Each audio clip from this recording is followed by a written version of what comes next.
because those few schools had the players and had the heart and they would work out. But right now it's dominated by a few schools because they're the schools that put in the money, they give in the scholarships. I think the same thing applies to the universities. Those who put in more have better players and players who are more committed to the work. Now those who put in less, generally all universities, those who put in less, you find them struggling because we are convincing players to come and play, and then they are going to leave at coach. I'm commuting, I have to go home early. Now, if they are leaving their classes maybe at 4:30, and then practice starts at 5, and then at 6:30 they have to go. Now they have to compete with a student who has his time there. He knows after my training here, I'm just sleeping next here. I have my supper well prepared no matter how late I leave. Even tomorrow I can come in the morning and I shoot because I know I'll go back to where I sleep and I have breakfast. I think that's also another reason why basketball is being dominated by also a few universities. Because in my opinion, our basketball has been dominated by majorly UCU and Ndeje, because Ndeje is doing very well, Then the rest of the universities, especially the traditional universities like Makerere, Chambogo, Mbarara University, we seem to be struggling in those fields. And I would think that maybe it's because the other people are putting a lot of effort in that compared to us. That's my opinion, that's what I think. And it's making the whole thing look like, it's going down. But it's a big challenge, which I don't know how we are going to go about it, because this is something that requires the management of the institutions, surely, Because me as a coach, no matter how much love I have for the game, there is no, I'm going to tell them, you know what, I can make these guys champions, put in the money or do ABCD. They will tell me, but this is how the process works, and I cannot change that. So actually, my option right now as a coach, because I'm in the position, and I'm not going to sit down and I'm like, the system is hard, so let us struggle because we have been struggling. Me as a coach, what I think my best option is that, which is also a principle, is don't fight the system or don't try to change the system. Just find how it works and see how you can work best with it. That is something I heard from a gentleman called Jim Rohn, if you watch those guys. So I am not going to fight the system, but I am looking for a way that I can use the system the way it is to bring positive results. So I put in extra time, I talk to these people, I give them reports as much as possible so that they know that something is going on. Because one thing I believe in is that if you're doing something good, you'll be appreciated. And if you want something to be done, show them that you can handle it. Let them only come to support you, not them initiating the process. And that is one of the things that drives me. And people even ask me, but how comes for you? You're always there. Who pays you? Where do you get the money? They even tell you Makerere doesn't pay, but that is their opinion. Because when you're given a job somewhere, sure, that means they're supposed to pay you. But if they say Makerere doesn't pay, Makerere doesn't give money, maybe that is their experience. I don't know. Maybe if I experience it, I'll come back and tell you. But for now, I can't say that.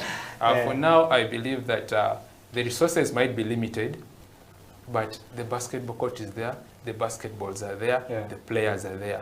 I think I also have a big role in motivating my players and talking to them and convincing them. That is what I'm doing right now. And I believe it's going to take me quite some time to produce the team I would want to see. Because now I am trying to see how I can work within the system the way it is. So it's going to take me time, because now that means I have to nurture junior players who are just coming in, which has not been the case, and it's not the case with other universities. Other universities get players whom they know are going to actually do the job. Now for us to get players, we get people who know how to play the game, not players. We get people who know how to play the game, and then we convince them to come and play for the university. Are you seeing how that is different? So by the time you convince someone, then they show up, and then you're telling them that we can't pay you, and the other side they are being paid. It makes things very hard, because Makerere, I'm sure Makerere has students who are actually players in other clubs. Are you seeing that? But even them coming back to play for the university, they'll ask you, what are you offering? Are you giving us transport? Are you giving us this? If it's there, of which sometimes it's there, if it's there, they are willing to come. But if it's not there, you are going to, you know, try and convince them. And of which, if you convince them and they said no, surely you wouldn't force them, because they will tell you, but the situation is hard, and you're also seeing it's hard, so you wouldn't push so hard. But once in a while, we convince them and they come around, and we also want them to inspire the new ones. But the best option for us right now is to build those who are around. So for a university like Makerere to reach the level of UCU and DJ, it's going to be a long process, of which some people are not going to be patient enough to see that happen. Others don't even believe it can happen. I think that. But personally, I think that is what can work for me. I believe that is what can make us look different. And for the other universities, I don't know what their coaches and the administration plans to do and what. But for me, on my side, and generally university sports, I think that's what I've given you, what makes us look like we are falling down, but I've also shown you how we plan to move up. I was actually going to ask you how we can get up. We're going to take another break right now. I like what you're saying about university sports and, you know, the perspective of why it's going down and how it can be rebuilt. Well, for our viewers out there, this is House of Talent Television, the Slam Dunk Basketball Talk. Remember, we're on our socials and you can hit us up, drop us a message in our inbox, in our comment section. Let us know what you love about the show. If you have a question for OJ here, let us know, we'll ask him. But we'll take a break right now. We'll be right back. This is the Slam Dunk Basketball Talk on House of Talent Television.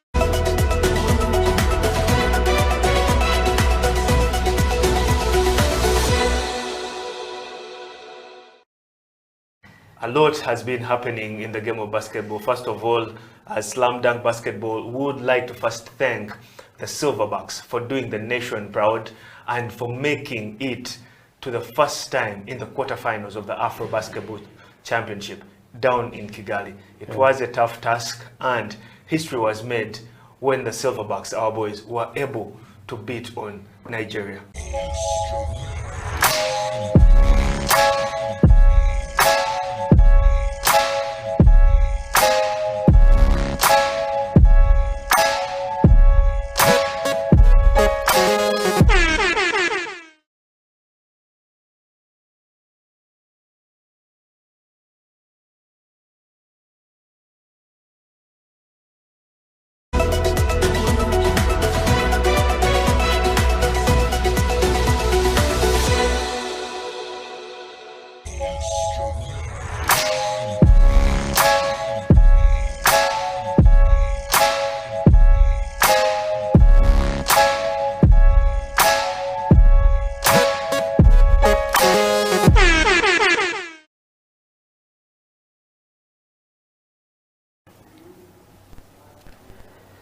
Welcome back to Slam Dunk Basketball Talk on House of Talent Television. My name is Emmanuel Ateng, and with me in the studio today is Osiko Jacob, aka OJ, better known as OJ on pool court, actually, you know, where we do pick up sometimes in the evening. And OJ has been taking us through his story, basically where he started from, how he ended up as the coach for the Makerere Sparks, that's the university team at Makerere.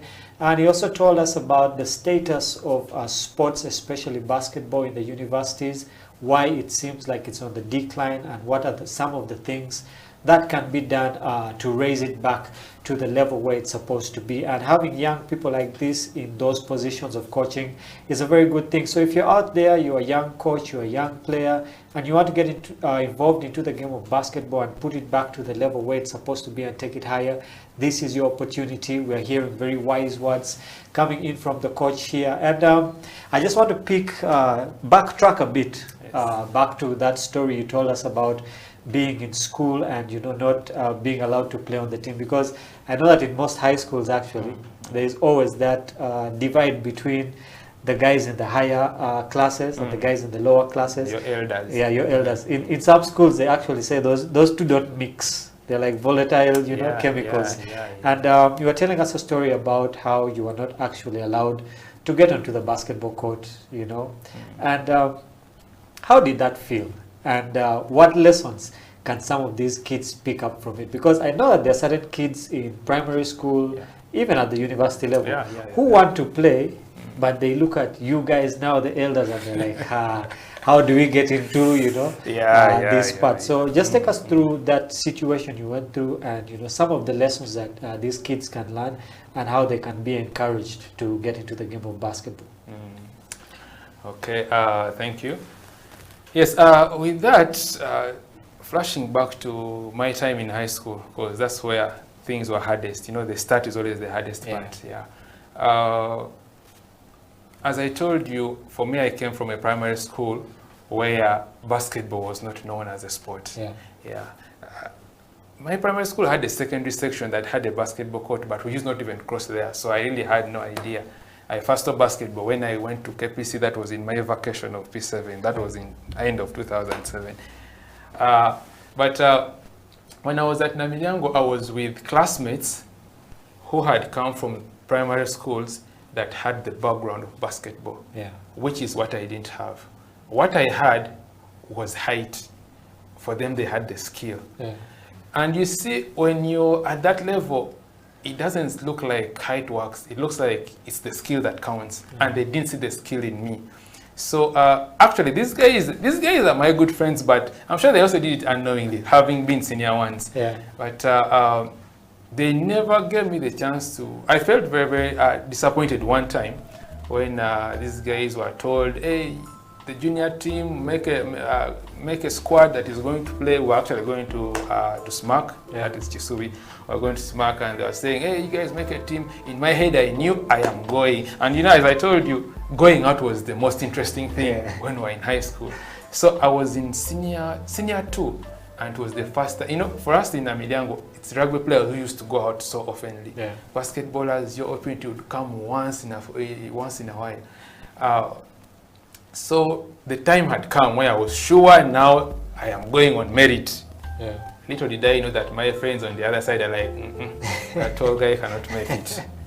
So we prepare that weekend. I don't check the list assuming that I am going. I don't check. Following morning, I go to the dining hall. That was a Saturday morning, to see the list of those who are going, and my name is not there. I was heartbroken. I even actually, with all the anger, I still went to the bus with the hope that I would enter. I stood there, I saw them enter, and I saw them leave. I was in senior town. And in my head, I was like, you know what? You guys have done this to me, but one day, I'll be the one writing your names on that list. So after that, actually, I remember that day I went back to play. Because I enjoyed the game, actually. Other than just going out, I enjoyed the throwing in, and it was actually my shooting started. I think that's the talent in me. The talent is just shooting. The other part of the dribbling, I think I don't have that. But I enjoy just throwing that ball, and it would just go in like automatically. And everyone would be wowed by that. They would see me and they're like, that guy can actually do it. But my teammates actually knew this guy can't bounce the ball, he can't dribble, and we need someone who can dribble. They didn't really think they needed someone who could do what I was doing. But then I also realized that that is the advantage they had over me. That is the skill they had come with from primary school that I didn't have. So I began working out on my own. I put in more effort. Unknowingly, out of, I don't know whether it was anger or excitement, but unknowingly, I put in a lot of effort in basketball when I was in high school. Even with the challenges that come with, high school, you don't have that much time. At a school like Namilyango, when it's time for this, all of you go and do that. When it's time for the other, but all my free time, I would put it into basketball. So I learned the game, and these guys began accepting me. Each time they realized that when they are playing with me, I make the shots and the shots drop, and it's the shots that makes their team go out. They were like, I think we need this guy if we have to stay. So that's how my fellow junior players in high school by then allowed me into the circle of basketball. And because of my work ethics, in a year, the following year, I was one of their best. And I was more like their captain. And before I knew it, my senior 4, I was the captain of the school team until I left. So that's how I broke through in that field. But then I had another challenge of my parents. my guardians for this matter, Yeah. they never wanted me to play basketball. Yeah. And the reason having been our background, I had a cousin who was playing rugby. He was really, really good. One time they went to play in a tournament in Chadondo, and he got a concussion. I don't really know what happened. I even didn't know what a concussion was until it happened to him. Yeah. So they took him to the hospital, and I don't know what the school took care of and what they didn't. But then they called our guardians at home, and they were like, your boy is in the hospital, this and this happened, please come and check on him. And you know, we have true African parents. They are very furious and very tough on certain things. So when they went there, now I was the one to be talked to. Yeah. You see what we told you. You see what we told you about sports. Yeah. Why would you go and do these things? I don't want to hear anything concerning sports. Yeah. And in my head I was like, but that was not me. That was rugby. I don't even play rugby. I don't even know it. Yeah. So that is how I felt. But they had made up their minds, and they were like, you went to Namilyango to study. I was like, okay, I'll study, but when I get my time, I'll... So I studied, I did well, I passed, I went back to Namilyango. But then, actually, my first qualification for nationals, you know, we had a challenge. We had never qualified for during my time there. I don't know the years before me, but I never had. But I can't assume I was the first, because the salaries were actually there. But the time I was there, they didn't qualify. That was 2018. And all my time there, we had never gone for nationals. And it was more like a dream. And now it was me driving the team. And I remember I had guys like Orenga Daniel. Yeah, when we were in O-level, we were together in Namilyango there. Of all the guys who play basketball, he's still the only guy whom I see. The others have gone into other things. Yeah. So in our senior 4, I led that team into qualifying for the first nationals. It was an exciting moment. It's like we had made it in life. We were so happy that actually I remember that time we were playing. It was at Seta High Green Campus, and Namagunga ladies were there, and now Namilyango and Namagunga. For us, we were always friends for all that time, and here we were playing basketball. So when we won, we did something that was very interesting. Our excitement made us make push-ups after the game instead of stretching, like to show them that we were the ones in charge. It was that interesting, and that's when I realized that, you know what, actually we can go further than this. So the following years, unfortunately, Orenga joined Mengo SSC. That's why he was playing, and then I remained with guys who literally knew little, and now it was my responsibility to make sure that these guys can actually make us reach there. I used to tell my colleagues, my classmates, I used to tell them that you guys, one day, we shall also bring a trophy like rugby players bring trophies here. So I used to tell them that. But here we are senior 4, we have qualified for nationals. We were supposed to go for nationals in the holidays of first term. I thought what my guardians had said was a joke. That is when I realized they were not joking. Now I was the captain of this team, I led them here, and now we are going for something bigger. And then this was supposed to sign this document, they're like, no. The sportsmaster calls my mzee, and he's like, no. I don't know if they even told the headmaster, I don't know, but things failed. I sat down, I was like, okay, next year things will be better. The following year, we again qualified, me being their captain. We had a chance. I was like, okay, this time round, I am going, I'm sure. And my teammates were like, this time round, we are all going. The gentleman again said no. I felt like giving up. Because I was like, now, this is what we work for the whole year. And now, actually, it's only within first term. Why would he stop me from going for this thing? But I realized that he was seeing far ahead than I was seeing. For me, my thoughts were about basketball at that time and having the fun and going out with my friends. But for him, his worry was I might forget that I have books to read. That was his worry, of which right now, after many years, when I reached campus, that's when I realized that, by the way, he was right. But still, I'm sure he also realized that, by the way, he was wrong to a certain extent. Because when I reached campus, he was like, he used to ask me, so how is that game of yours? He used to call it netball. And I used to tell him, no, mzee, it's basketball. He's like, hey, it's okay. After 2 days, like, hey, so you're still playing netball? I'm like, no, it's basketball. So he later allowed me to play it. I think he realized that I could handle both. That's when he was like, okay, you do what you can. But I qualified with my team once, twice. The third time, actually the third time I remember we played, Orenga was my very good teammate, and he was a strong force. But we were playing our second final actually in Orenga was not there. As I told you, when Orenga left, I had a vacuum, so I had to coach other guys in the lower class, so that I can have a full team. By then, our sports master was called Mr. Kwaja. So Kwaja was a very interesting man. He loved the game. He was very enthusiastic. He would push. And that's why I also loved him so much, because he would make things happen. So Orenga left, we had a vacuum, and I had kids who knew how to play the game, but they were not good enough. So it was now my responsibility to make sure that by the time we go for the next games, these guys can play. So that's when I took now the coaching thing to another level. Now I told them, guys, every Saturday morning before we go to clean, we have to go and train. Every Sunday evening from 2, we train. When the coach is not there, we shall be there. And I was in charge. And the beautiful thing is that I am blessed, because when I say something, people always listen to me. So these guys listened to me, and I think they also saw my vision. So we're on the same page. And we were very lucky that in my last year in high school, I managed to play with these guys. That was actually 2013, because I had to resit up because of playing basketball. One time I played it too much, I failed, but later I caught up. So my second last year in high school was my last year of playing high school basketball. Because you're given 6 years only to play. So by then I was in senior 5, but it was my last year. And I was like, God, I've always wanted to bring a trophy. I told these rugby players that I want them bring a trophy like they do. If it doesn't come now, then I'll miss it, because it's my last opportunity. God blessed me. We played with those young men whom I had taught. I remember there were senior 3s. I was in senior 6. There were senior 3s and some senior 4s. We met St. Michael in the final. Those guys could dominate Mukono basketball. Jesus Christ. Those guys they were on another level. So we meet these guys in the final, and yes, we were like, it ends today. And to me, it was my last opportunity to win a championship for that region. And yes, it came in.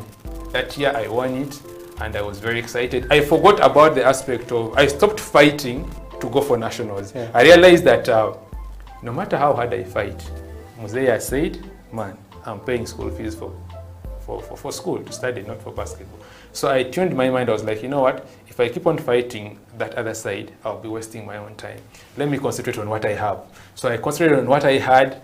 We made it through, and we got the championship with the likes of Asede, of now Night Riders in Entebbe. So my persistence as an individual is what helped me get to that level. I kept on insisting and pushing. And interestingly, when I went to campus, the same challenges are faced, because when you reach the university, you find people who know the game, and they know it. And that means, for example, you know pool court. You go to pool court there and guys are playing. You cannot just go there and start playing. You have to introduce yourself. So I introduced myself. I went in there once, twice. I was shooting that shot. They were like, okay, this is the guy. What's your name? Moje. And it's my persistence and showing what I could do that made guys now believe in me. And I got into the system. And I was very much disciplined in that I would always do what I am supposed to do whenever I had the chance, And I was always very humble. I think that's what has helped me even move to other positions. I always taught myself to be humble and persistent and resilient to so many things. Because people push their forces from every direction. You can't handle this, you can't handle that. But still, I was persistent enough, I was patient enough. And that's how, personally, I broke through even through the university. That's a very interesting story. So for you out there, you're trying to get into the game of basketball, and you feel like there are these forces that are pulling you left, right, and center. You have your parents on one side, you have a team on the other side that then accept you. Persistence is key.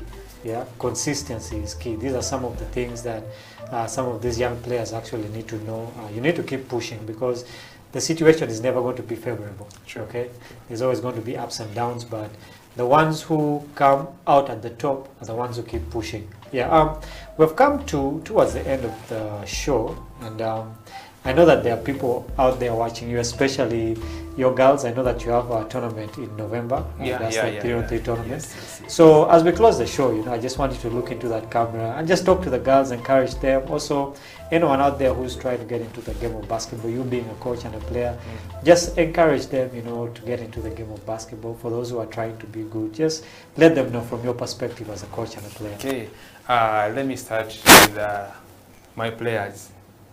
I strongly believe that we can go far. I believe it from right here. Yeah. And I want my players to also believe in it. I have drawn a program that if we follow very, very well, we shall not go wrong. So believe in me and believe in yourselves. Put in that extra effort, put in that extra energy. It pays off at the end of the day. To those who want to join the game, the truth is it's hard. It's tough. It's not going to be easy. But giving up is not an option. Yeah. Those who give up never become good players. Maybe they become commentators or what. But some of them, you can become a coach without playing. If you want to become a coach without playing, that's an option. But if you want to play the game, always in the personal effort as a video. Always be open to learning. That's one thing that I've always done. I always want to learn from other people. Even right now from other coaches, I always want to learn from them. When I have a chance to bring them in to talk to them, I always ask them, Coach, how do you do this? How can I do that? And you shouldn't be in a position whereby you think you know more than, even if someone is younger than you and maybe you feel they have less experience, they can correct something you don't know. Someone one time came and told me, OJ, why do you shoot like this? And I told them, but the things are entering. Then he told me, my coach told me to do like this. When I inquired from my coach was also saying, yes, that's how you're supposed to do it. So do not underestimate someone else, because the game is taught to you by everyone around you, your environment. Be humble, be consistent, and don't give up. People will doubt you. People will tell you you cannot do anything. But if you work hard, whether someone has talent or not, if you work hard, you will break through. Yeah. That's it for me. Yeah. That's it. Thank you. Well, thank you very much, OJ. Reminds me of a quote from Kevin Durant. He says that hard work beats talent when talent fails to work hard. Indeed. Yeah, so, Indeed. and that is what you're saying. Well, I just want to thank you for being with us here on Slam Dunk Basketball Talk. I believe that, all the words of wisdom you have passed on, to your team, to everyone out there watching, to those who are trying to get into the game of basketball, and also other coaches have really been helpful. And I wish you all the best in your career, Thank you also very much. for the games that are coming up. And hopefully next time you'll come back here with a trophy and, Yeah, I look forward to that. Yeah, we'll celebrate something like that. For you who's watching, thank you for being with us on House of Talent Television, the Slam Dunk Basketball Talk with me, Emmanuel. Catch us again next time where we will be dissecting the game of basketball, talking about different perspectives. Till next time, have a blessed day.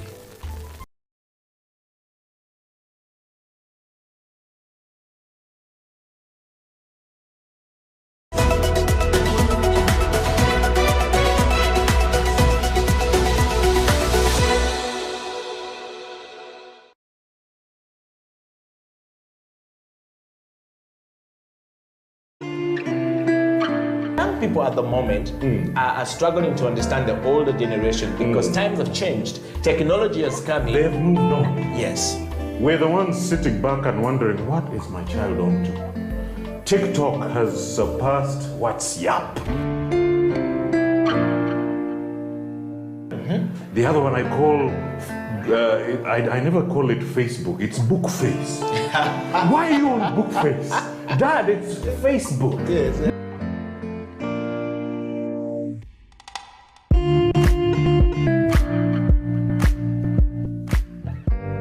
Me, I keep saying, I have a foot amongst the millennials. Yeah. And I understand the traditionalists. Okay. There's a song in the 60s, by the way, and in the 90s, 70s, where they're like, parents don't understand. Yes. Yeah, remember Prince? Yes.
An army of sheep led by a lion will beat an army of lions led by a sheep.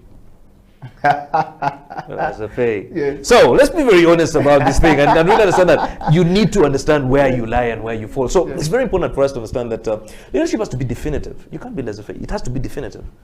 You have to be strong, just like a lion. You know, when a lion meets an elephant or a buffalo or whatever, the buffalo and all these animals run away. And yet, by the way, they are stronger than the lion. They are heavier than the lion. They are more intelligent than the lion. They are taller than the lion. They run away.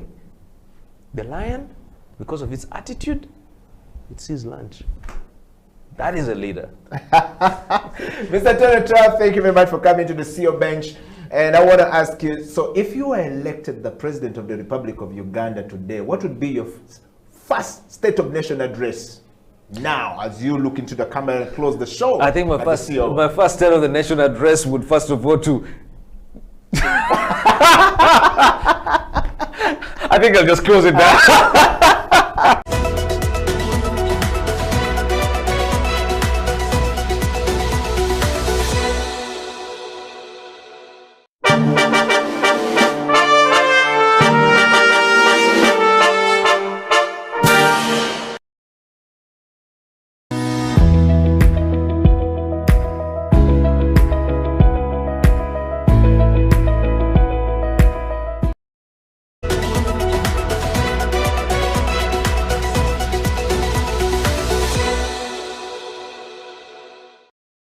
COVID-19 has tested our hope and faith as individuals, families, and the country at large.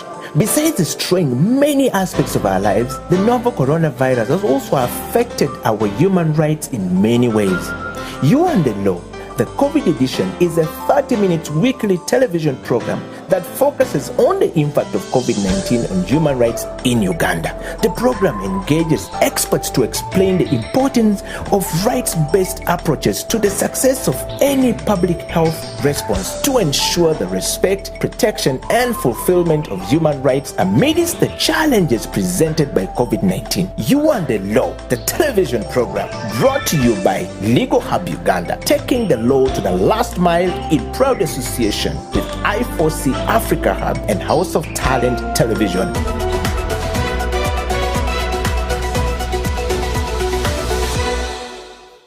I'll always remember the first lockdown, the fact that both the state and the citizens were struggling with what to do and what not to do. And I think for me, that was the first moment that I felt the impact of COVID-19 on women, because I remember in the first couple of weeks, all the helplines were co-opted for reporting COVID-19 cases. Yes. So immediately, the hotlines that we usually used for reporting cases of violence were switched off, and they were used for reporting instead infections. That was the first issue. So that means women and children had nowhere to report cases from. So for me, that was the first in terms of when we're responding. But also I remember in the first set of guidelines, we did not have specific consideration, gender considerations.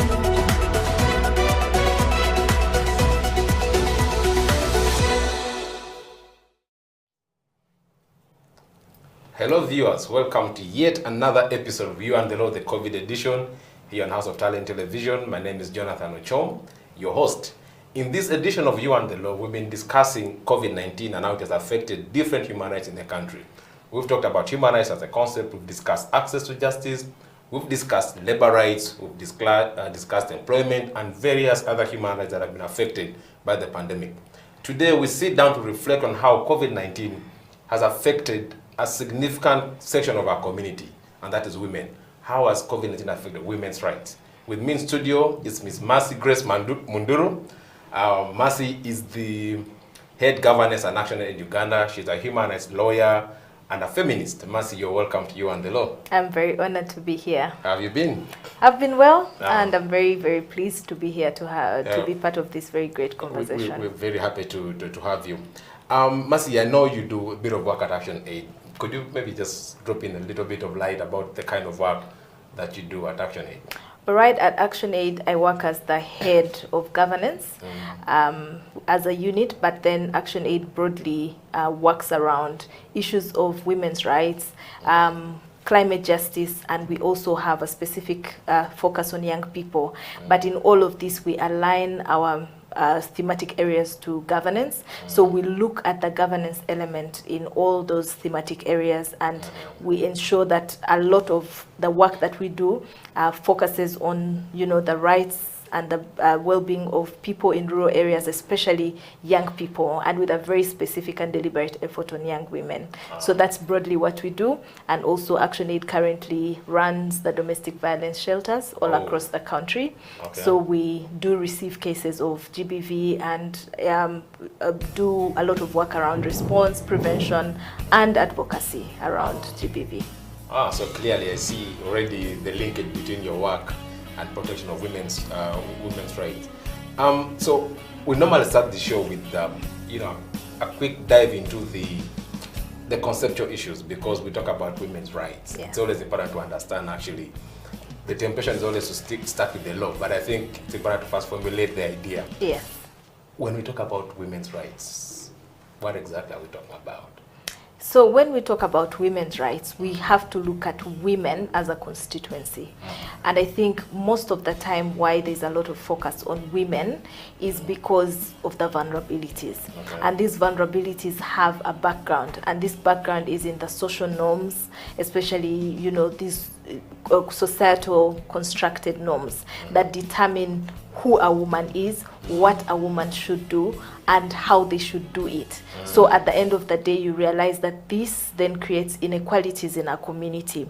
And so as a result, all across the world, there's been a recognition that women are affected disappropriately, because there are already these very underlying beliefs and, societal notions that put women at a certain level compared to their male counterparts. So that is why there are specific rights that are designed, that have been, called women's rights, that are at the heart of every country's policy and legal framework, to ensure that there are specific women-related issues that are addressed within existing human rights frameworks, which I know on this show you've previously spoken about. So there are specific rights that just relate to women because of these inequalities that I spoke about, that perhaps we'll discuss later in the show, that are now clustered to be called women's rights. They appear disappropriately to women. So from what you're saying, the idea is to sort of equalize things? Exactly. Actually, it's around equity. The fact that already we have human rights. So with the Universal Declaration of Human Rights, there are broader human rights that really apply to any human being, regardless of if they're men or they're women. But overall, you can look at women as a constituency of their own, and you realize that there are certain things that are unique to women. Okay. There are certain rights, reproductive or otherwise, that are very unique to women. So out of that bigger framework of the Universal Declaration of Human Rights, there are now also other international laws that are specific to women, that are meant to address inequalities, that are meant to address, discrimination, and the fact that, women are excluded from a lot of processes. So there are particular laws, both international and national, that specifically exist to address inequalities as a result of the norms that I was talking to you about earlier. Okay, so you've started by sort of taking us a little bit into the legal aspects now, Yes. And I thought maybe we'd then take on from there. So when you talk about these rights, what law, makes it mandatory for us to protect, women's rights? Do we have a framework at the national, international, regional level that can enable me say that I'm speaking about women's rights because I have the backing of this law? Yes. So as I said, broadly for human rights, of course, we know that the one legal framework that we look to, where all the other laws are derived, is the Universal Declaration of Human Rights. Yes. Now, within there have been other laws that have emerged that are specific to different groups of people, and I'll just restrict myself to women. So at international level, there are quite many. So but the most pronounced is CEDAW, which really focuses on elimination of all forms of discrimination against women. That is what it stands for. So within this law, there is a framework provided for what women's rights should look like. What countries that subscribe to these international laws should ensure that exist within their national laws. So if you look at Uganda as a country, as a signatory to these international covenants, it is within Uganda's mandate to now domesticate or to pull elements of this law and put them in their national law, because international laws have an international application. So for an international law to be applicable in our context as Uganda, Uganda has to draft a law that takes into consideration components of this law. So within the country, of course, we have the constitution that is very specific on issues of women's rights. The constitution makes specific mention to the fact that women are vulnerable and that women, along with other vulnerable groups, should be protected. And the law specifically also provides for affirmative action, very innovative ways through which women can be elevated to the same level, because we know that because of these social norms, many women are excluded from decision making, many women excluded from participation in the public sphere. So the constitution is very specific in terms of what should happen, but also the constitution gives powers to the parliament to enact other laws that stream from the constitution that are very specific to these vulnerable groups, and specifically women. So from that we have very many pieces of legislation that entail issues around women's rights. So I'll give an example of some of these laws. We have the Domestic Violence Act that specifically addresses, domestic violence. Big issue. Exactly. So we also have the Female Genital Mutilation Act that specifically addresses female genital mutilation. You realize that there are certain aspects of women's rights that are unique to women based on these negative norms. So for example, female circumcision is not something that applies to men. So that is why the law is very specific. And disagree. At least it will not have the word female in it. Yes, so we have the Female Genital Mutilation Act. We also have the Trafficking in Persons, where they're looking at certain practices within the framework of trafficking that have specific application to women. And so you find that these small pieces of legislation address specific areas of women's rights, but also within other legal frameworks, other laws, you realize that there are specific aspects that promote the rights of women, that promote equality, that promote non-discrimination, that promote elements of equity. Equity is really, you're not striving to make people equal, but that you're creating a platform that raises them to a certain level where they can fairly participate with other groups. Yes. Well, you've sort of given it as a very big explanation of the different laws that touch on the protect women's rights. But then we need to understand the obligations that fall, because when we talk about protecting women's rights, whose duty is it? Who can I hold accountable to ensure that these rights are actually protected? Many people talk about government, but what could be that mandate of the government in the context of protecting women's rights? And even us as individuals, as men, as women, what do we need to do? Or what does the law tell us to do? Maybe we could start from the government. Yes, ultimately, of course, protecting the rights of citizens is a mandate of the state. Yes. So by citizens, we include women. And the law specifically puts this burden on the state because the state is the overall governing body of all the citizens of Uganda. So it has to protect and promote these rights. It's not enough to have them in the book. The state has to take all steps necessary to ensure that the women to whom these rights accrue enjoy them fully and enjoy them in an environment that is enabling.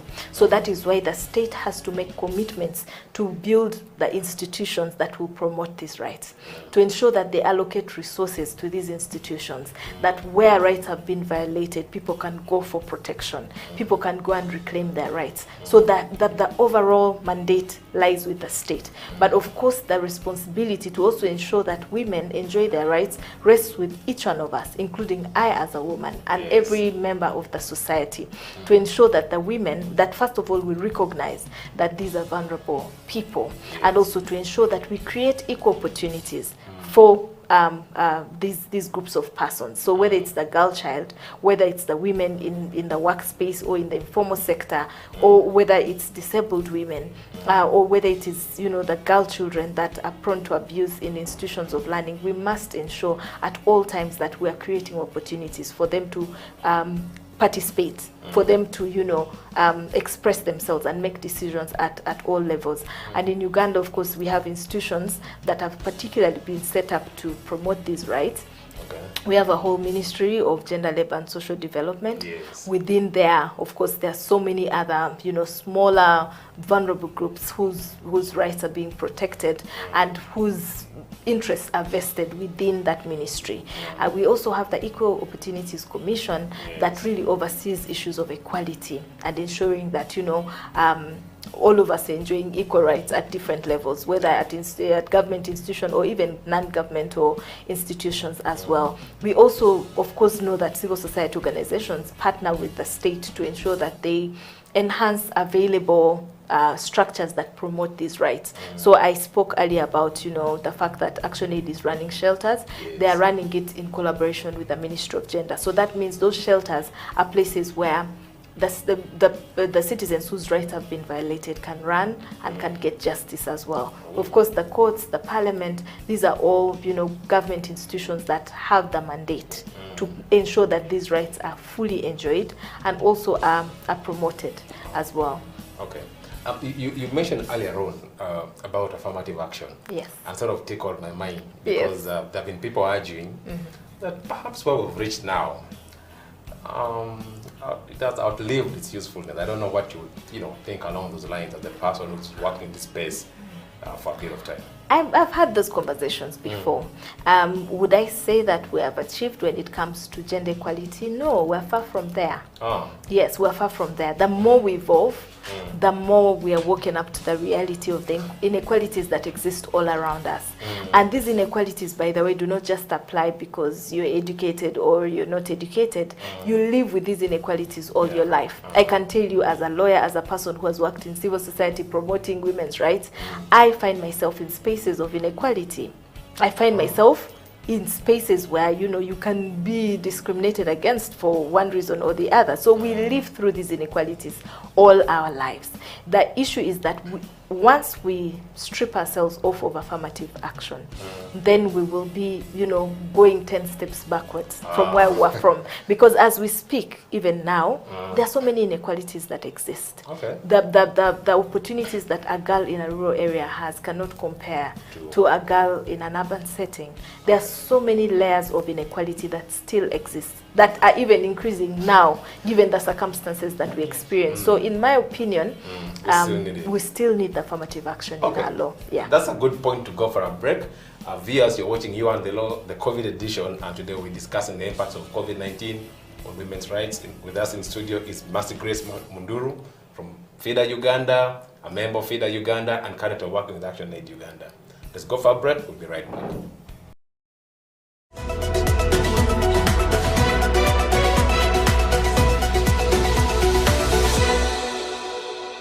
When it comes to the law, we basically live the law, you know, on a day-to-day basis, you know. Whether it is in your bedroom, there is a law that governs it. If you're married, for example, even if you're single, there could be something touching on the law, because you might be in your bedroom with an underage girl, or you might be with another person's wife, you know. All the things are the law, you know. If you're a human being, you have rights. Those rights are called human rights.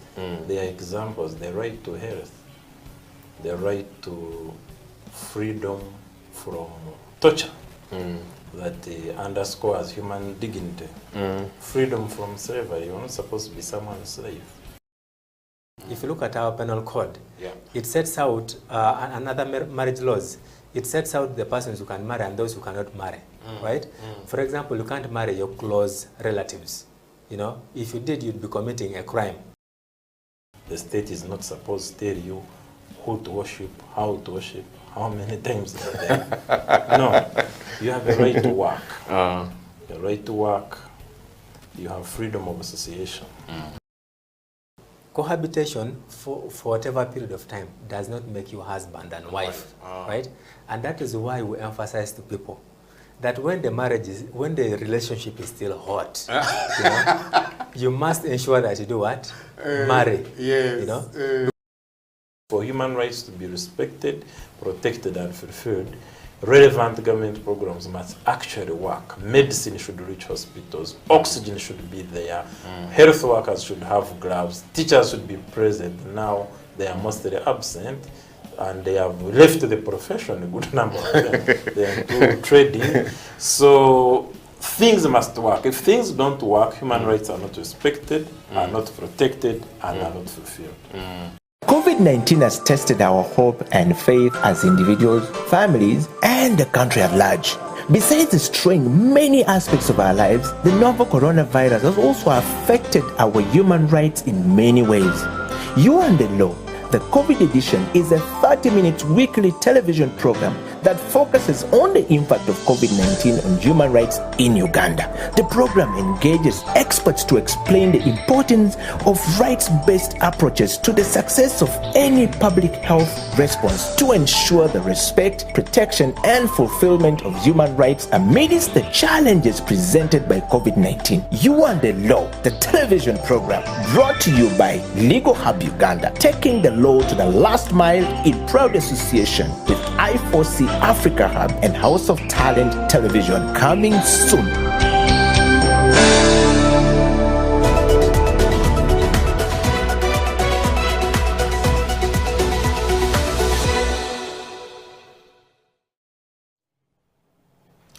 Welcome back. This is You and the Law, the COVID edition here on House of Talent Television. My name is Jonathan Ochom, your host, and today we have Ms. Mercy Munduru from Action Aid Uganda to discuss with us the effects of COVID-19 on women's rights. Mercy, welcome back from the break. Thank you.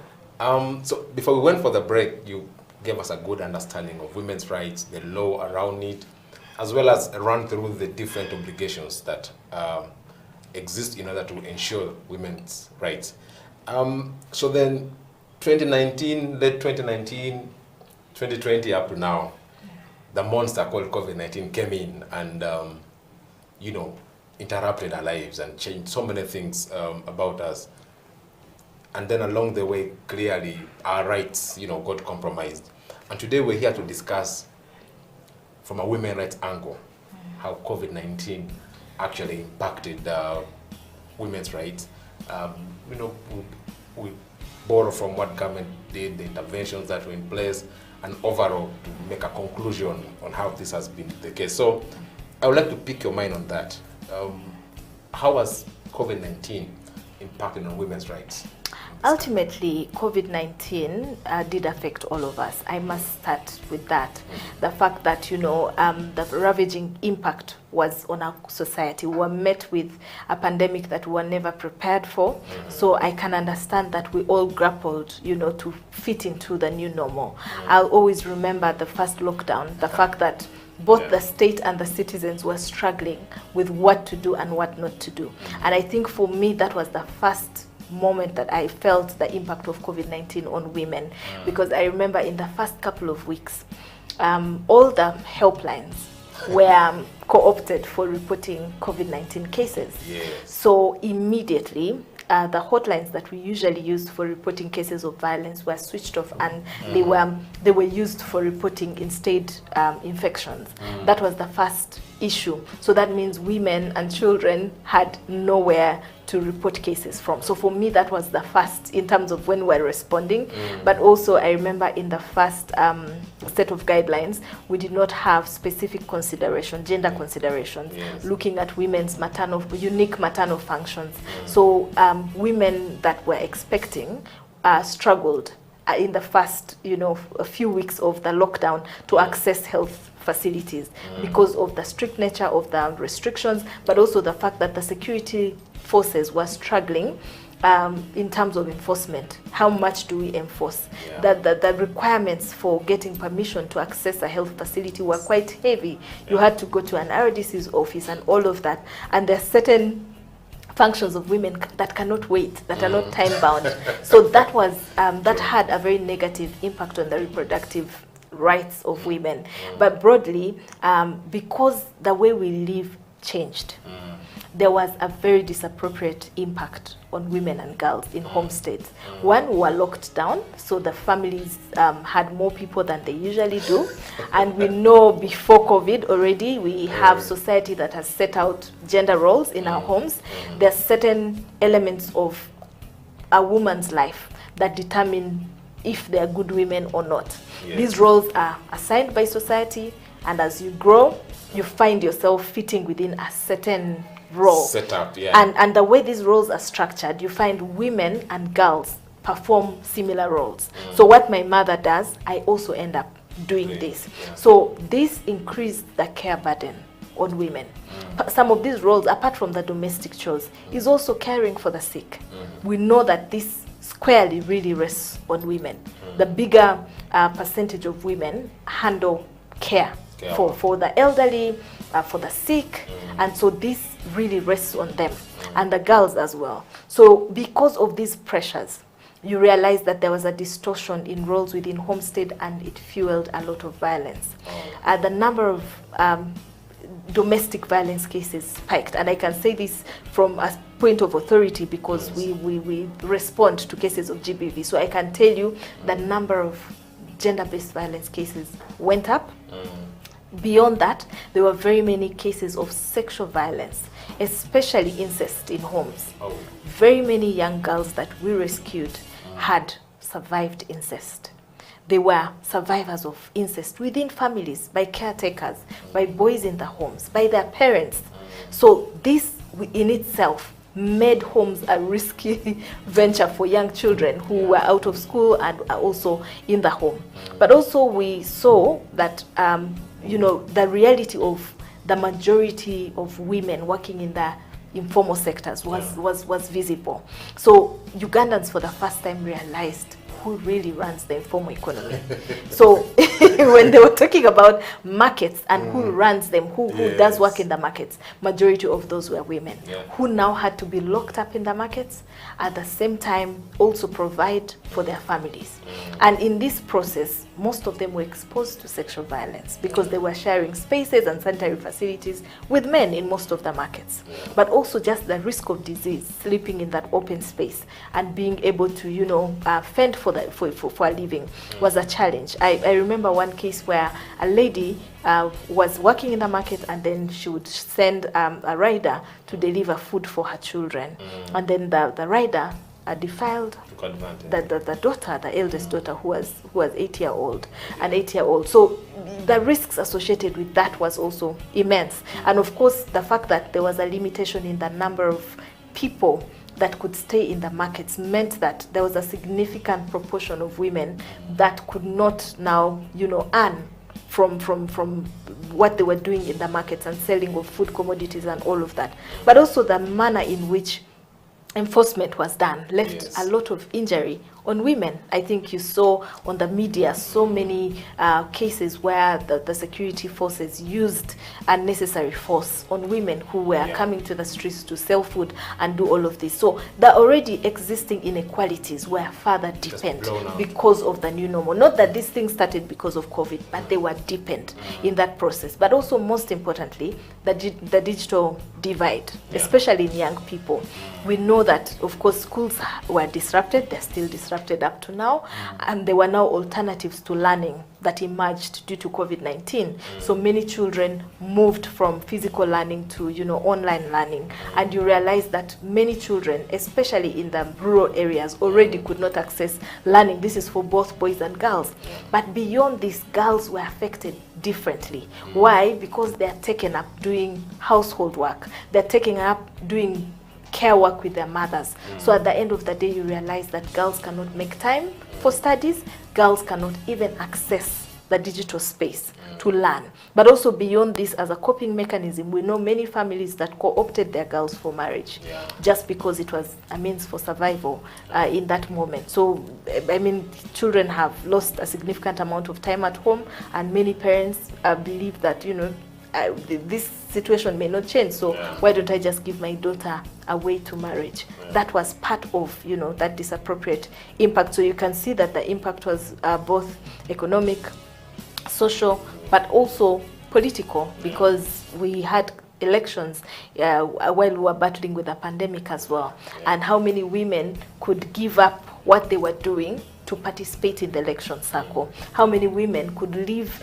the household work and go and vote, for example. So that in itself was an issue. But also with the clampdown on some of the NGOs, and especially women's rights NGOs, it was very difficult for women to participate effectively during this period. And most of this was done in the pretext of, trying to enforce restrictions around COVID-19 and social distancing and all of that. So most women couldn't participate. Mercy, you've given us like a 360-degree analysis of how COVID has affected women's rights, literally from all angles. But I'm curious to know, government put in place a couple of measures, to try to protect the spread of this virus. And I'm wondering, are there those that you think, what's your view of those from the angle of protecting women's rights, the different COVID measures that were put in place? How did those affect or enhance women's rights during the pandemic? I think as a country, largely we struggle with gender mainstreaming already. It's already a struggle. Yes. And so it's no wonder when they were putting together the COVID task force, there was not much consideration given to the gender dimensions. I remember some of the pronouncements by key government officials that were saying that domestic violence is not a big issue. Sad. And yet within the first month, there was a spike in the number of cases police was reporting of death from domestic violence. So for me, first of all, not having a gender mainstreaming perspective at the point of, bringing together the task force, both at national level, but also at regional level, that was already a problem. But also the amount of resources that were committed to responding to, the gender-based violence related issues, or just an engendered response. When you're measuring vulnerabilities, when you're measuring the impact of this on different groups of people, how much investment are you making to ensure that the vulnerable groups, especially women, are covered? But also, when it comes to even the measures that around awareness on COVID, not many of the messages, save for the ones by civil society, were targeted to address some of these inequalities that are deepened by COVID-19. And for me, I felt like that was a very big problem. Even the briefs to our security forces, for them to be able to appreciate that, how they enforce, because within the enforcement guidelines, I know that, for example, a male officer cannot handle or arrest a woman. But we saw this happening on the media. And that in itself goes to show that we did not prepare enough to respond to the challenges that would be presented by COVID-19, but also in the workforce. Having to issue guidelines that preserve or protect the rights of women in the formal and informal space, because we know many organizations and groups laid off people due to the impact of COVID-19, but we also know again that this affected women a lot more, because in the leisure and tourism industry, we know most of the informal workers that work there are women and girls, and so we saw how that really affected them in that process. So I still believe that we could have done better, but even beyond that, having come out of the first lockdown, in preparing relief packages, especially economic relief to entrepreneurs, we should have mainstream gender in those interventions, because that the group of women affected from the informal sector is huge. So as you prepare economic relief, especially to the informal sector and the business sector broadly, you should specifically and deliberately target women in those spaces, because that majority of those affected are them. Someone could think if you're not putting a tough burden on the government, but it's not my assessment to make. They made a commitment. They made a commitment to mainstream gender. Yes, you're watching You and the Law, the COVID edition here on House of Talent Television. Today we're discussing the effects of COVID-19 on women's rights, and with me in studio is Miss Mercy Grace Munduru from Action Aid Uganda. Let's go for a quick break. We'll be right back.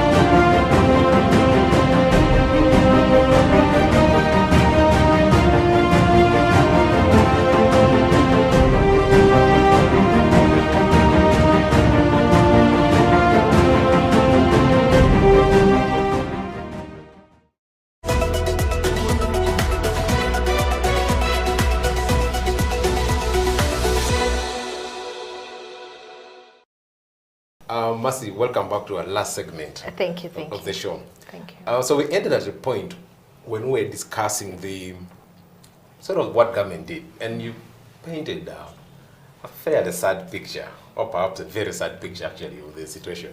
And I would want to know, don't you think there are a couple of things that could have worked well, that you think maybe government did well, that intervention in as far as protecting women's rights is concerned, and the positive, that we can report? Well, because you have asked, I will now.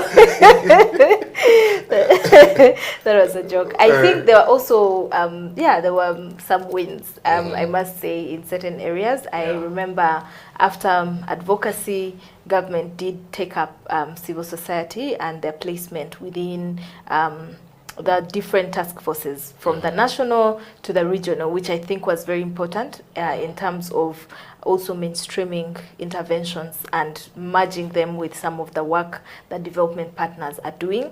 I know that very many civil society organizations had to reprogram around COVID-19 as well.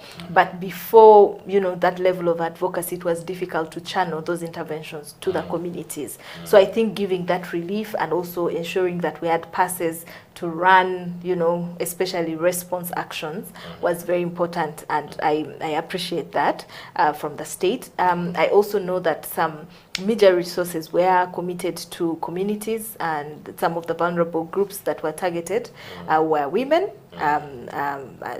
within families, both in the urban and rural areas, and for that I would like to commend the state, and also the fact that the police was able to continuously give an update on the issue of gender-based violence. A lot of the information we're able to receive up to that point came from the police, who were in direct contact with different sections of society when civil society could not function. So I believe them being able to highlight that as part of what they were observing also is what led to heightened advocacy around issues of women's rights and COVID. So yeah. Okay. It's always important to give credit, like you said. Mercy, COVID is here now. We have no idea when it will go. Worst case scenario could get another pandemic or any other disaster like this, say in 5-10 years. We hope it doesn't happen, but worst case scenario, it could happen. And I'm sort of anxious to know, what lessons do we learn from COVID, from the COVID response now, and how would we protect women's rights if we got ourselves in a similar situation? What are those pointers you give to government of Uganda, say, okay, to protect women's rights under extraordinary times like this? These are my 1, 2, 3, 4 bullet points that you think we should think about in future if we have to continue dealing. I must say we're in that future. Right now we're still battling COVID-19. Yes, the fact that we're anticipating a third wave, but we're also still seeing cases of COVID, especially the second wave in our country. So I still think we're partially still in that COVID mode. But ultimately, from the first lockdown to now, there are so many lessons for us to learn. Yes. The first is for us to appreciate the fact that these inequalities do exist. Yeah. And that unique situations like COVID-19 pandemic just deepen these inequalities. And COVID-19 for me also was a way to measure how much we've done as people interested in promoting women's rights. How far have we gone in curing this issue? Because the way it manifested in these uncertain times was quite different from what we ordinarily already know. Many of us are always out of our homes, so we do not pay attention to so many things. But the fact that people were living in the same space and we started to see different manifestations presented the reality of inequality, the reality of the unpaid care work that we always speak about in different spaces. So I think, one, we need to have a proper policy around pandemics and especially pandemic response, because what this does is it then streamlines the different actions by the state, by the non-state actors, by the private sector, for us to be able to prepare and respond when we are caught in a situation where we must perhaps implement certain restrictions. Because if we do not have guidelines, we will implement the restrictions, but we may end up contributing to the problem. Yes. There's a bigger problem beyond COVID-19 and responding to it. You may respond to COVID-19 and end up seeing an upsurge in the number of deaths from domestic violence. So it's very important for us to have that national level policy guideline, because this is not the first pandemic. We may be battling COVID-19, but there could be another pandemic more serious than COVID-19, God forbid, but it could happen. But if it does, then what happens? What have we learned in terms of policy? That policy would guide our actions, and it would guide what the state can do and what steps they should take, right from assembling a task force to the kind of interventions, to the kind of resources that are allocated. But also beyond this, one of the key learnings is the issue of gender-responsive public service. How accessible are services? That's a good concept. Exactly. Yeah. How accessible are services?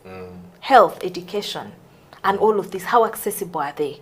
What are the inequalities that exist? In those sectors. Because there are certain communities where people could not access health facilities. Remember, you cannot use bikes, you cannot drive cars, and you're stuck. The nearest health center to you is kilometers away. So what happens? These are the realities. And in the condition in which a woman could be, how would they then access such a service? Even if they allowed bikes, how many women can ride bikes? Exactly. Exactly. So the issue of gender-responsive public service is very important. We must ensure that in the services, the public services that the state provides, that we're gender-responsive. That is very, very important. And it's a key development indicator, by the way, because the majority of our population is women. And you cannot speak about development when the majority of your population is not empowered or protected. For me, that is wrong. And then we must address the issue of digital divide. What is the alternative to physical learning? Which is a big question. We've not answered it. Because as I speak now, we are not yet seeing children back to school. And this could continue because we're going to open in phases as a country, at least from the last... Well, exactly. Those are the divides I'm talking about. So those inequalities exist. What impact that this have on us as a country? What are the alternatives? What are the alternative strategies that will encourage female participation? Even if you have online is there, but how many people access TVs? And even where TV is being accessed, how many girls in homesteads have time to sit and learn if it's not deliberate? You realize most of them cannot. Why? Because they are burdened by care work. Laundry. We must invest in awareness creation around issues of gender. I know it's a topic that people run away. When you tell people you're a feminist or a promoter of women's rights, they look at you like a problem. But these are realities. That is why we are where we are. That is why people are poor. This is the issue. Because if as a woman I spend my productive hours doing unpaid care work, then I am a driver of poverty in your home. Yeah. So those are conversations we must start having. Because if we become conscious about these facts, that means within the homestead we're able to enable our girls have time to study. We're able to reduce the burden of women by sharing roles at home and ensuring that the burden is not entirely resting on one. But also we need to enhance our GBV response, because as I speak we have only about 13 shelters. And how many districts do we have? Over 130. Yeah, and still counting. And still counting. And still counting, over 100. But you have 13 GBV shelters. So by the what happens? Of Uganda, or those well, right now they're being run by the development agencies, though in partnership with the state. But the funding for it really is from development partners. 13. Yes, they're 13. So that is a big problem, right? That's a very big problem, because that means in very many places where these issues are happening, women do not have where to go. The police, the way it is structured now, does not have space to shelter women who have been abused or children who have been abused in their homes. I spoke about incest. When a child has been abused in their home, you're supposed to find alternative space. But now if a police station does not have that, in Arua, a story happened where a child was rescued during COVID, had run away from home, and so they brought this child to a particular police post, and they didn't have where to keep the child. So there was a vehicle outside where they tried to cushion, the child as they look for alternative space. The child escaped and was discovered dead. So that is just one of the examples, that sometimes children run away from abuse, but they don't have where to go. So we must invest in response mechanisms so that women have where to go, because ultimately for me women are a development issue, that we cannot speak about reducing poverty, we cannot speak about progress as a country when the majority of your population remains disempowered or remains, you know, at that level at which they are uneducated, poor, and they cannot fend for their families. For me, that is a big question. So it must be at the heart of the work of government, but also development partners as well.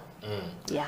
I mean, I'm looking at you and, you know, visualizing a future Minister of Gender, Labor and Social Development. I can be a serious one. And by the way, that ministry, if you look at how much resource is being allocated to the different ministries, it's among the least. What does that show you about our priorities? Mercy, so many issues to talk, perhaps not so much time to dissect all of them. But I think for viewers, the key takeaways from Mercy today is that protecting women's rights is our core responsibility. It belongs to government, but also to us as individuals. But more importantly, for the government of Uganda, you have the mandate of investing in putting in place the necessary infrastructure to protect women's rights. Is it putting in place GBV shelters? Is it about, you know, putting in place good laws and everything? All those things that Mercy has explained today highlight the need for government to be cautious, gender responsive, and to think about vulnerable sections of our community when are designing interventions in tough times like this we find ourselves in because of COVID-19. With that, viewers, we've come to the end of today's episode of You and the Law, the COVID edition. I've been your host, Jonathan Ochom. Next week, we'll discuss yet another human right which has been affected by the virus. For now, it's a bye.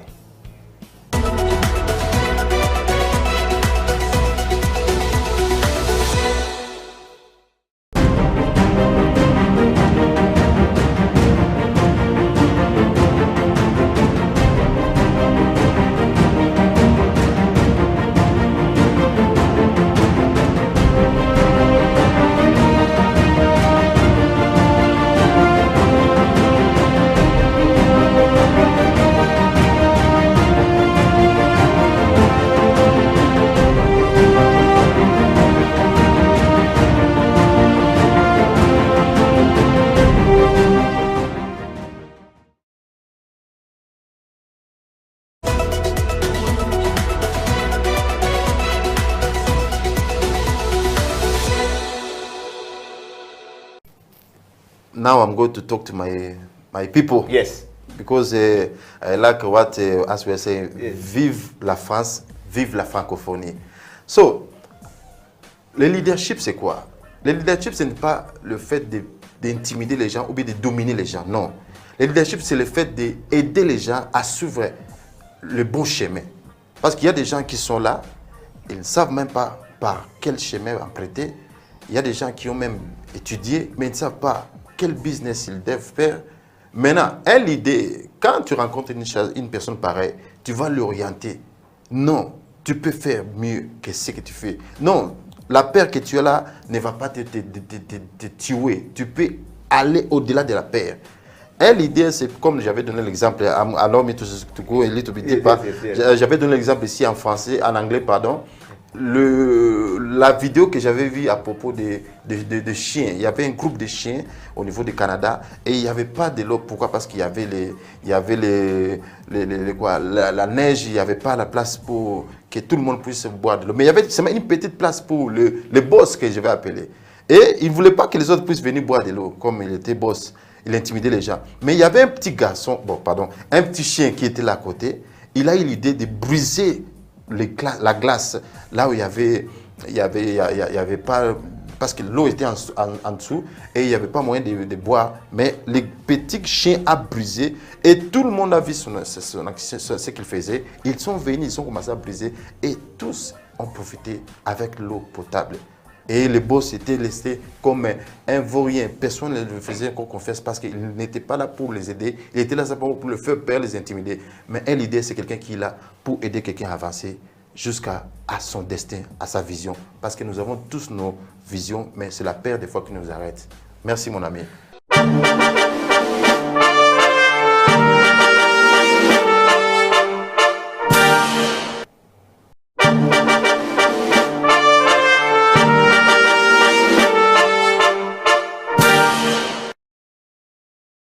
let me take this opportunity. Yeah. I know everybody is watching me. My fellow Ugandans, my fellow youth, my fellow brothers and sisters, please, everything is possible. You can never regret before you die. I know people, they have degrees, masters and what, but they are looking for something to do. They are waiting for, they are applying for job opportunities. But you can create your own project. You can create it. You understand? Yeah. You can do something, because for me, I came from the foot of the mountain. You understand? Everything is possible. So, however much you have a degree, you have what? You will be keeping on looking for job. No jobs. But you can start with something small. Think what you can do. Everything you can do. You can start with something small. You have seen the way how for me I started. I think you saw the car park, the small park, which I started with. Now check. Right now Uganda is proud of that park. But I thought that park was mine at the beginning. I thought, man, I've made this park. But the day when I realized it, that is the time when the community came together and said, from the community, that park is no longer for the community. At the beginning, it was mine. It jumped off from me. It went to the community. It jumped away from the community. It went for Nakawa. It jumped from Nakawa. So now it's for the whole Uganda. Yes. You understand? Yeah. But remember where I started from. Yeah. That's why I say, my fellow Ugandan, my fellow brothers and sisters, sit, think what you can do. It can expand at any time.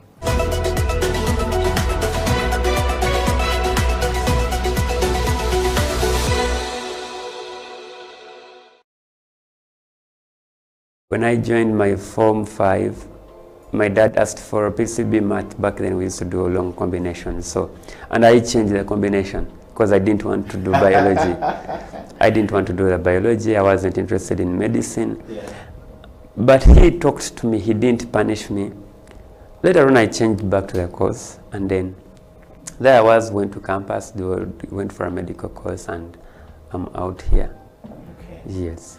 And doctor, before we get into our second part, which is the management of change and development within self, which is what I'm basically taking you through, either in a business or a similar organization and at the nation level. Right. You trained as a medical doctor, and we see you now transiting to another area which is very interesting that we have not seen many people in Uganda. That's managing change. Okay. What would you describe change management in your understanding as is to many of our viewers? How would I describe change management? Yes. Well, I would initially say, I talk something about change. Change is something inevitable and irreversible. Once change comes, you have to move. It either changes you or you change with a change. Yeah. Because impression is key. Yeah. Remember, you're serving coffee. Coffee is so simple. If you, I don't know if you have some coffee cups here. I will show this. You can find a very small cup, and you have to do a pour over there. Yeah. So if you're dirty, you have to, you have to be so hygienic. Yeah. Where you work from, the way you present yourself. Yeah. Are you attractive? You yourself, you're the first marketeer of your coffee. Yeah. Because people may come to the station and they maybe they have never taken coffee. Does that mean you will never sell your coffee? No. But if you present yourself well, yeah, you tell some people you look nice, you dress well, you smell well, well, they can even give you audience. Yeah. You talk to them about the coffee and the advantages. Yeah. Convince them, but you not convince somebody when you're stinking, you're looking shabby, you know. Nobody can allow you brew their coffee when you're ramshackled. Hygiene matters. Yeah. Your personal hygiene, the sanitation at your station, it really matters. A lot. Yeah. And there is no excuse for that.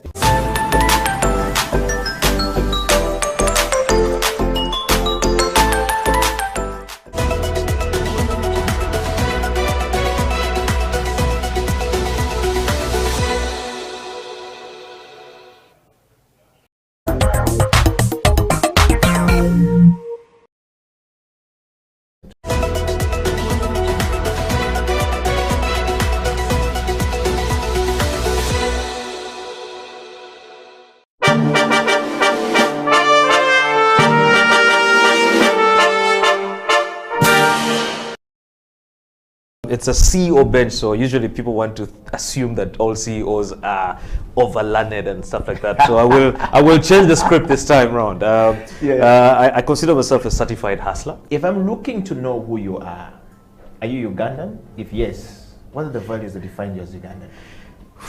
That's the easiest question, I think, to answer.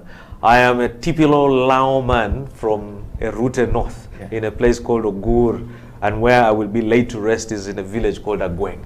So if you go there and you just say Otoa Tony, they won't really know me because my father is also Otoa Tony. You have to ask for Junior, and when you're asking, you have to ask with an accent. Junior Tikwene, where is Junior? And they will identify me. But I'm typically Ugandan, only Ugandan, from Lira. I pride myself from being from Lira. Earlier on, I was joking and saying I'm the coolest Lago south of Karuma. When you cross Karuma, there are so many. But when you're down the south after Karuma, I think I'm number one. Wow. Well, now that you know Tony Otoa is Ugandan, and of course, what are the values that define you as a Ugandan? I think it's the love for country, love for nation. You know, truth be told, the country is in a lot of, it's a crisis.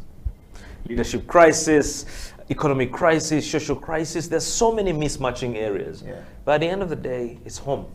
You know, you cannot run and abandon your home because of the issues in your home. I think that then creates an opportunity for you to do something to change what's happening and what you see as a crisis. So in terms of what I see as a value, or what I take out of that for me, I think is just the love for country, the need to serve country the best way I can. And I mean, I can't say I can change everything, but the little I can do to create a difference, I think is more meaningful. Wow.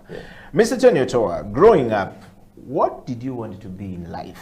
And what was the journey like for Mr. Otoa? Yeah, you know, my father is crazy. My father would call us and he would show me the compass. The idea was supposed to be a pilot. You know, the planes would fly over our house and my father would be like, yeah, you're going to be a pilot. But of course, as you grow, you realize that you have so many things that really define you. I was never a sportsman. So I enjoyed a lot of debate and, you know, a lot of indoor activities. And that is, I think, what really drove me into some of the things that I do up to today. Public speaking, the love for debates and really a lot of intellectual discourse and all this stuff. But besides that, I think it's also the fact that I won't lie. I didn't know what I wanted to be.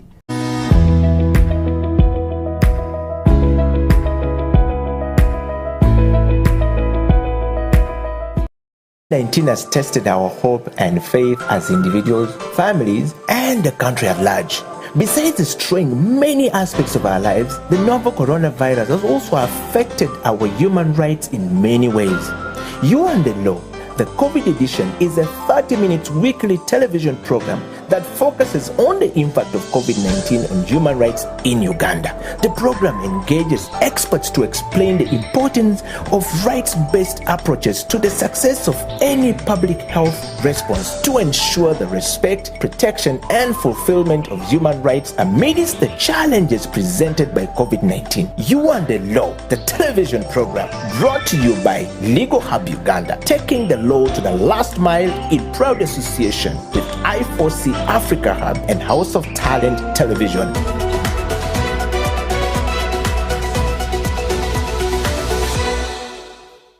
So I would have expected that at least, you know, the president would have appointed immediately, probably the Minister of Health, to support the process because he has all the powers. But you see, between that period until the Minister of Health was appointed, we were in a vacuum of there's no Minister of Health. So what COVID-19 law were we implementing? Because we can't implement the presidential directives.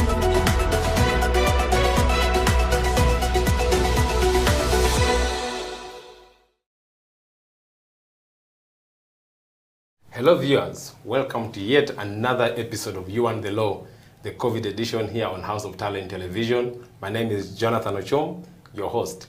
Today, we discuss yet another important area which has been affected by the rule of law. As you may be aware, in the previous editions, we talked about different rights that have been affected by the virus. We've talked about labor rights. We've talked about human rights broadly as a theme. We've talked about access to justice and all those other things. Today, we delve into another sensitive area which is important for our democracy as a country, and that's the issue of rule of law. What does rule of law mean? What does it mean for you and I on any given day? What do we need to do to protect rule of law? What challenges has COVID-19 posed on the rule of law in Uganda? These and many questions are going to be unpacked by my guest today, who is none other than Mr. Michael Aboneka. Michael is a social justice lawyer who works for Action Aid Uganda, where he coordinates the civic space and governance work. He's also a partner at Thomas & Michael, a general practice law firm in Kampala, and does many things himself. If you go online, you will read more about Michael and the stuff that he does.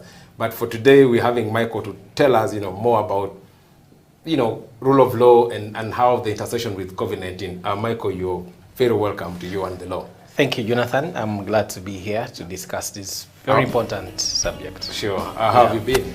I've been great. It's been a roller coaster of things, from COVID-20 to COVID-19 to COVID-2021. So I'm even not sure whether we should call this COVID-20 or 19 or 21. But we are carrying on. Great. I mean, you work at Action Aid. I know that broadly you work around social justice issues. Yes. Perhaps we could start by slightly understanding what this animal social justice is and the work that you do around it.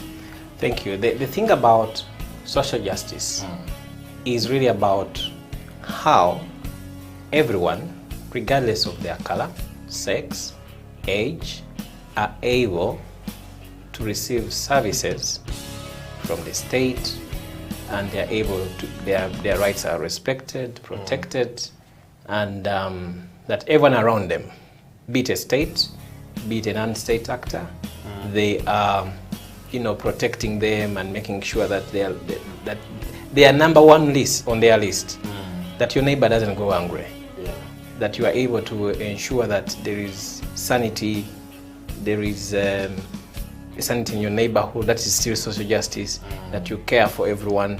So we believe that social justice, if everyone catered for everyone the way they would want to be catered for, then this world and this country will be a better place. I mean, that's quite a workload that you have. Yes. And well, I know you've read about Action Aid and your work in the media and a bit of challenges you had a couple of years back in the course of doing your work.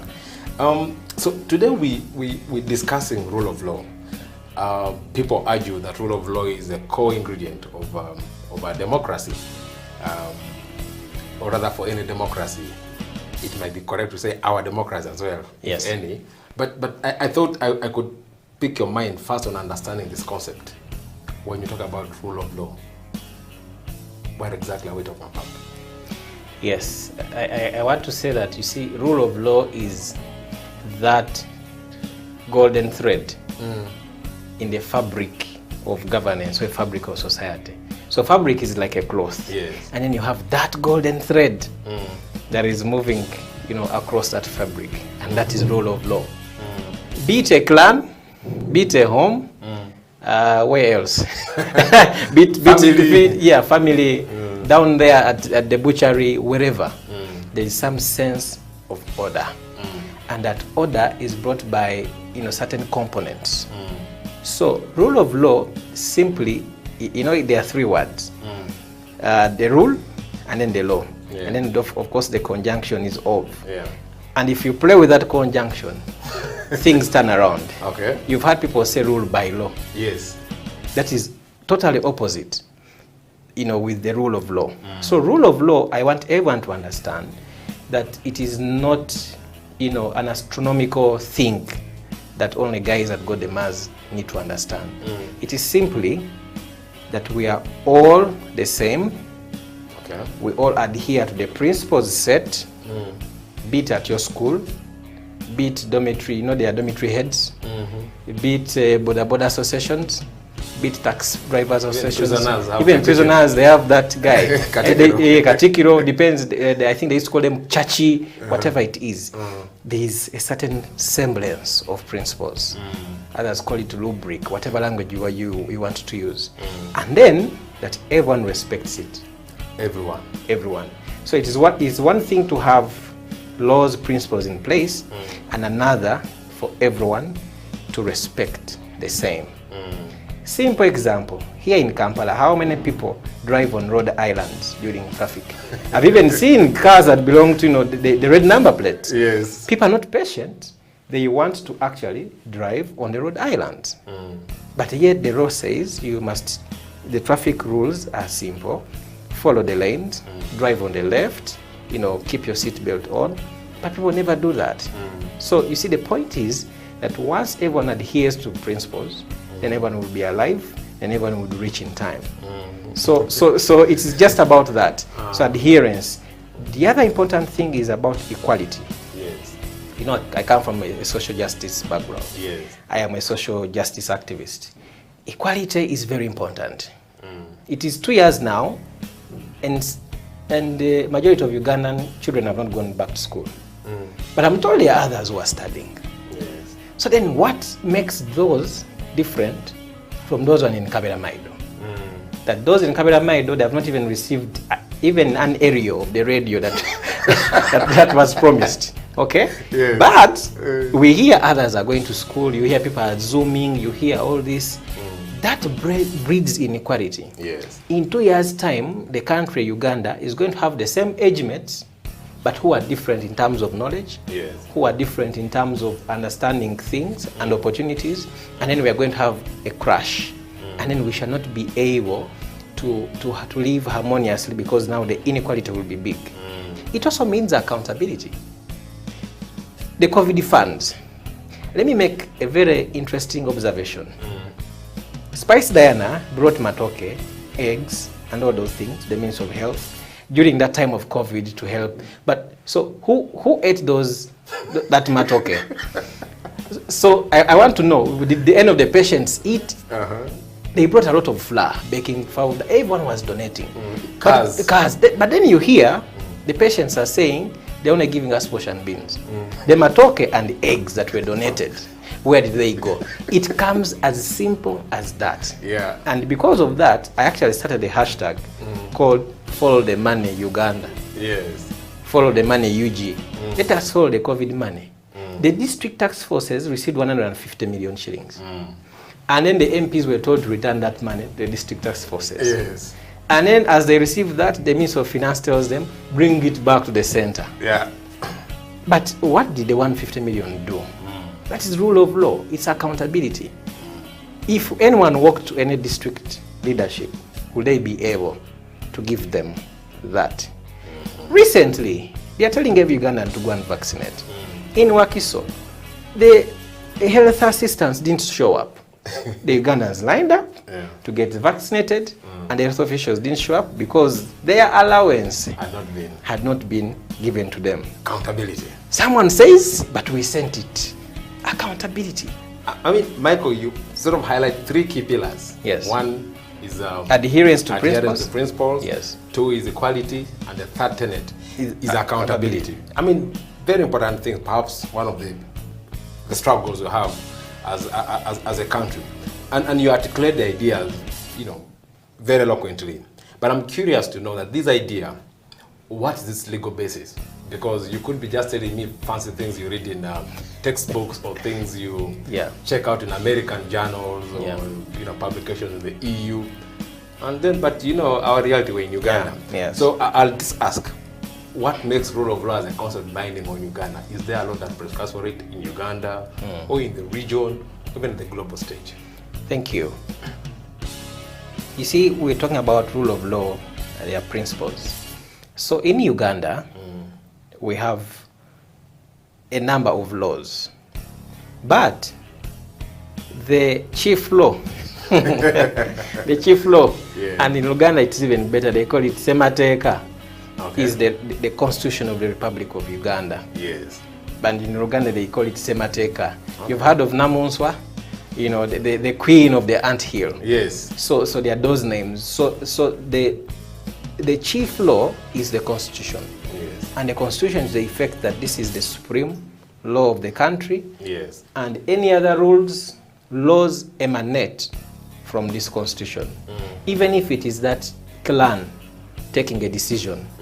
You've heard of people who say when a girl gets pregnant, we roll them off a cliff and they die. Yes, yes. But the constitution is saying if there is any custom that says otherwise to the constitution, that custom is null and void, because everyone's right to life has been preserved by the constitution, which is the supreme.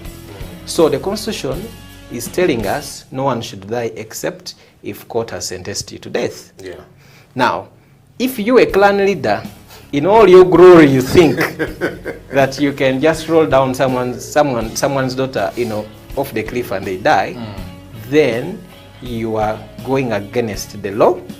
Therefore, you're going against the rule of law because you're not respecting the constitution. So, out of the constitution, there are various laws, and the constitution gives parliament to make power. At some point, parliament also delegated some functions of making law to the minister. The issue of COVID-19, all these regulations that people have been hearing about. Yes. By the way, they think that a presidential, they think that these laws are by the president. Yeah. I know we'll come to analyze that. Yes. But that's a minister's function.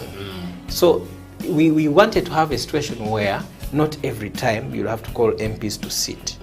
So somewhere in the constitution, in the acts of parliament, the parliamentarians delegated some of that function to the minister, but also to be exercised judiciously and not in a wanton manner. Yes. That Mr. Ochom is a difficult man. Let me make a law and say that he will not eat food for the rest of his life. No. It has to be judiciously so that we promote a harmonious society.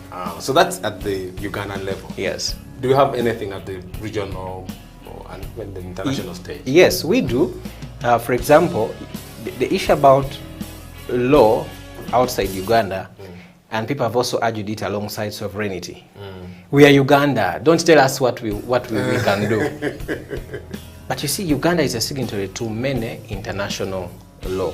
Yes. So we have in the region, probably you can look at the African Union level, and then internationally there are various principles, there are various protocols, there are various laws that Uganda is party of.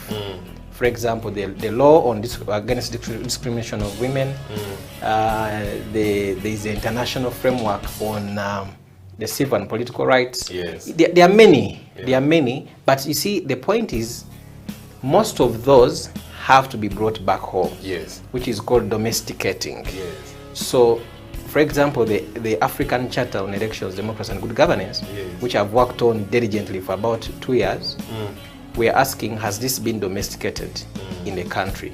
And actually we find out that almost the entire charter is all falls with our constitution. So Uganda signed it but hasn't yet ratified it. So we hope that it can. So those are some of the examples of both international and regional frameworks.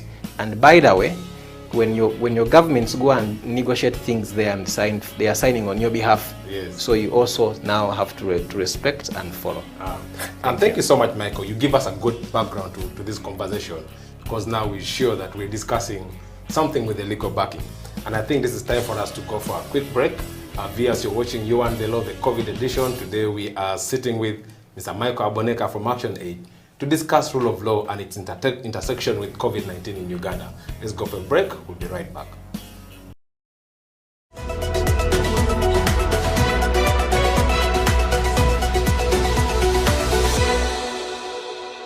When it comes to the law, we basically live the law, you know, on a day-to-day basis, you know. Whether it is in your bedroom, there is a law that governs it. If you're married, for example, even if you're single, there could be something touching on the law, because you might be in your bedroom with an underage girl, or you might be with another person's wife. You know, all the things are the law. You know. If if you're a human being, you have rights. Those rights are called human rights. They are examples: the right to health, the right to freedom from torture, that underscores human dignity, freedom from slavery. You're not supposed to be someone's slave. If you look at our penal code, it sets out another marriage laws. It sets out the persons who can marry and those who cannot marry, right? For example, you can't marry your close relatives. You know, if you did, you'd be committing a crime. The state is not supposed to tell you who to worship, how to worship, how many times a day. No, you have a right to work. The right to work, you have freedom of association.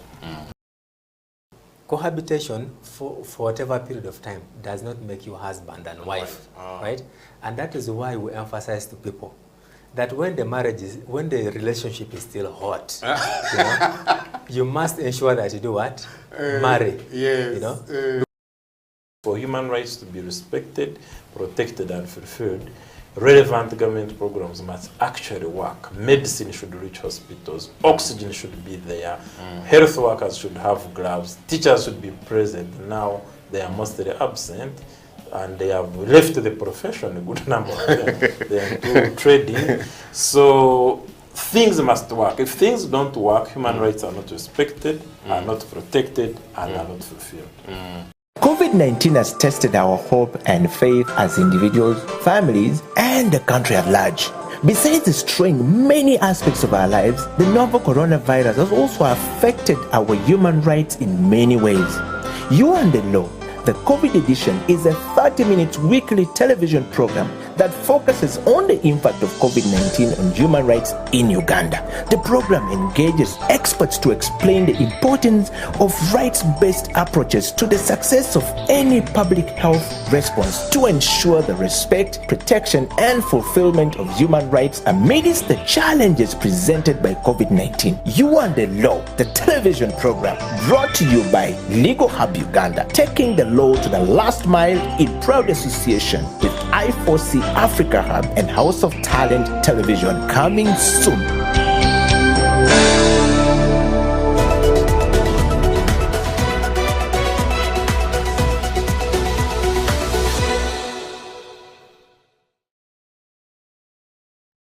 Welcome back. This is You and the Law, the COVID edition, here on House of Talent Television, proudly brought to you by Legal Hub Uganda in partnership with I4C Africa Hub. Today we're discussing rule of law and how it has been affected by COVID-19 in Uganda as part of our You and the Law COVID edition series that basically explains the various aspects of human rights that have been affected by COVID-19. And today we have Mr. Michael Aboneka from Action Aid Uganda, a social justice lawyer, very passionate activist. Michael, you're welcome from the break. Thank you. So before we went for a break, you gave a clear picture of the law around this concept of rule of law. Yes. But also we know that for any law or idea to be enforced, some people have to do some work. Yes. And so normally the starting point is always the government, because we talk about international law, the state is the party. So we're told, what obligation does the state have to ensure rule of law in Uganda? Before we talk about the citizens, I think let's start from the biggest duty bearer. Yes. Yeah. And since I'm a social justice activist, I like to begin and say that the state's primary responsibilities are two. Is to protect the citizens and also ensure that the citizens make wealth and that they are alive. So whether you use law and whatever means, you have to make sure citizens are protected. Okay? But that you can't sing about peace and yet people are being attacked in the night and things like that. So the government is, actually I want to use the word state. Yes. Because states are, are mechanisms. They are here. They have institutions. They have mechanisms of delivering this. So it is interesting that now the state has to ensure we have policy, which translates into law, and implement it, At the same time, those in state must respect it. Yes. So they are implemented as a dual role. So they implement it, at the same time they must respect it. By and large, they have forgotten they have forgotten the other part of respecting it to being just the ones of implementing it, and they remove themselves from the usual citizen of Uganda. That's why someone will come and say, me, I'm a minister, I can't line up. Me, I'm this and this. You know, but you see there's an issue of equality. So the state has to implement. If it's a constitution, you have, for example, the Fish Act.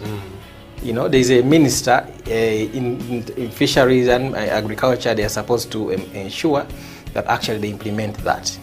If you're supposed to give people licenses to, you know, fish, and also the guys who use canoes transport people across. You don't just go actually and do it. There's a whole process of you have to apply to Ministry of Works, and they give you a license for you to be able to do that. You don't just wake up and get a boat and then you start doing that. No, there's a whole legal process. Yes. There's also a whole legal process on just everything you think about. There's always a way out. So what that means is that good law should be able to abide and bound everyone. In the constitution, it is only the president who is not above the law, but he has immunity. Yes. I think under Article 98 of the constitution, that he can't be subject to civil and criminal proceedings.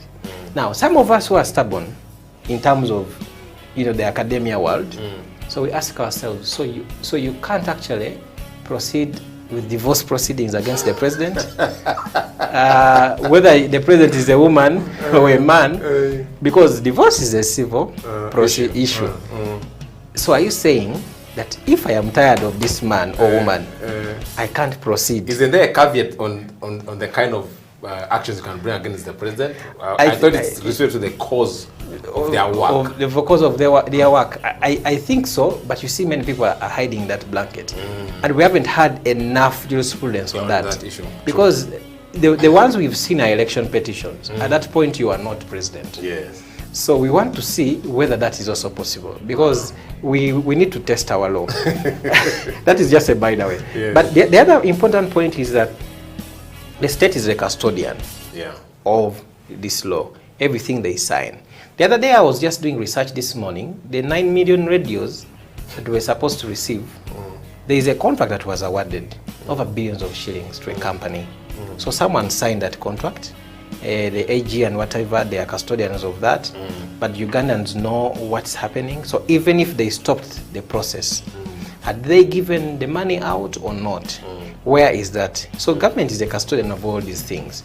The other thing that the government does is to ensure that it is implemented to the letter. So then police comes in.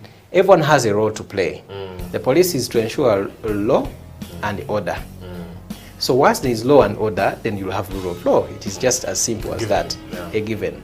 So wherever, so there are deviations that happen, that, you know, everywhere, because people say crime is as old as human beings. Yes. Adam was the first one to defy, but that doesn't mean that we should continue in the Adam spirit. Yes. You know, later God forgave him. You know, depending on where you read that from, but he was punished together with Eve. So that's what the good law is supposed to be, that it is for everyone, it doesn't act retrospectively.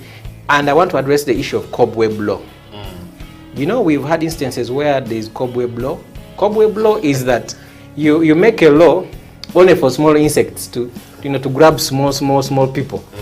And then the big guys cannot be held by that law. So it's called selective justice. You apply law selectively. It is supposed to be applied equally. Yes. Yeah. So, Michael, we need to switch gears now and see. I know you've been pointing to this in the course of our conversation. So, looking at the COVID-19 pandemic that came and altered our normal way of life. Yes. How has the pandemic affected rule of law, the application of the concept of rule of law in Uganda?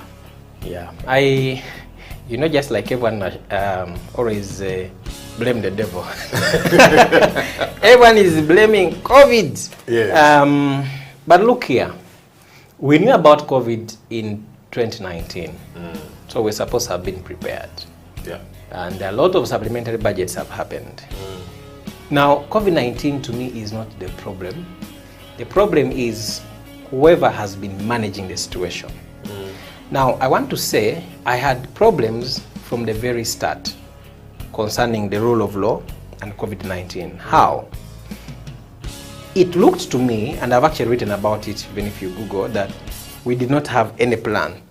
We were just gambling, you know? Something happens, then all of a sudden there is a presidential address, and then after 3 hours, people are saying, what did he say? What did he say? Yeah. And then he says, I'll come back to clarify. Then he comes, and then you're like, so what exactly are we going with? Yes. And then before the 2 weeks are elapsed, they come and postpone. Like, there was no plan. Presidential directives are not law. And I want to repeat that. Contentious area, yes. Yes, I have said it several times that they are not law until they are reduced to what the law is supposed to be. Now, there is nowhere, especially dealing with the pandemic, because the pandemic is a health issue, and it has been treated under the Public Health Act. Yes. One of the first things the minister was supposed to do is to declare COVID-19 as an infectious disease. So the minister was supposed to pass that instrument. After that, then you go ahead to make regulations that can actually help to prevent. I think the last time I checked, there were over 19 statutory instruments under the Public Health Act. Under the Public Health Act, but signed by the minister. Yeah. I have a problem. The president would speak, and immediately people want to implement the presidential directives. In fact, if police stop you, they'll tell you that you're violating the presidential directives. Yes, they never cite anyone. Yes, they will tell you, we are arresting you because you are. They will even say you are disrespecting the president. So you're wondering, what is the law? They're just quoting the president, yes. And that's very bad for rule of law. Ideally, this is what I expected, that the president comes and addresses the nation when there's an statutory instrument ready there. That gives it, you know, as a fountain of honor and what have you. Yes, it gives it some bit of backing, legitimacy, and says the minister has done her job, and I call upon Ugandans to respect. But there are things he said which are not tenable in law, and then they couldn't actually put them in law. But the guys who had, the LDUs, who had just graduated, were already saying, now we have to show the president that we have graduated. Yes. They caned people that very day, cars were impounded, but there was no law. Until I think the Law Society, and of course, some of us made legitimate noise, and those people were released. Another problem, people were arrested in the night. Some were arraigned in court in the night. Yeah. How come we, the lawyers, were not allowed to go to court because it's curfew? But somehow there was a magistrate at some court to arraign people and remand them in the night. People have a right to have a lawyer. It is under our law. Equality for all. You must have a lawyer. You have a right to have a counsel. But they were denied that chance. People remanded in the night. It was terrible. So the presidential directives were really handled badly, especially the first lockdown. And there were many outcries because someone will just tell you, for me, the president has said. And I guarantee that most of those people were not even following the minister's statutory instrument, even when they came out. Yeah. For them, they will just wait and say, what is Mzee saying today?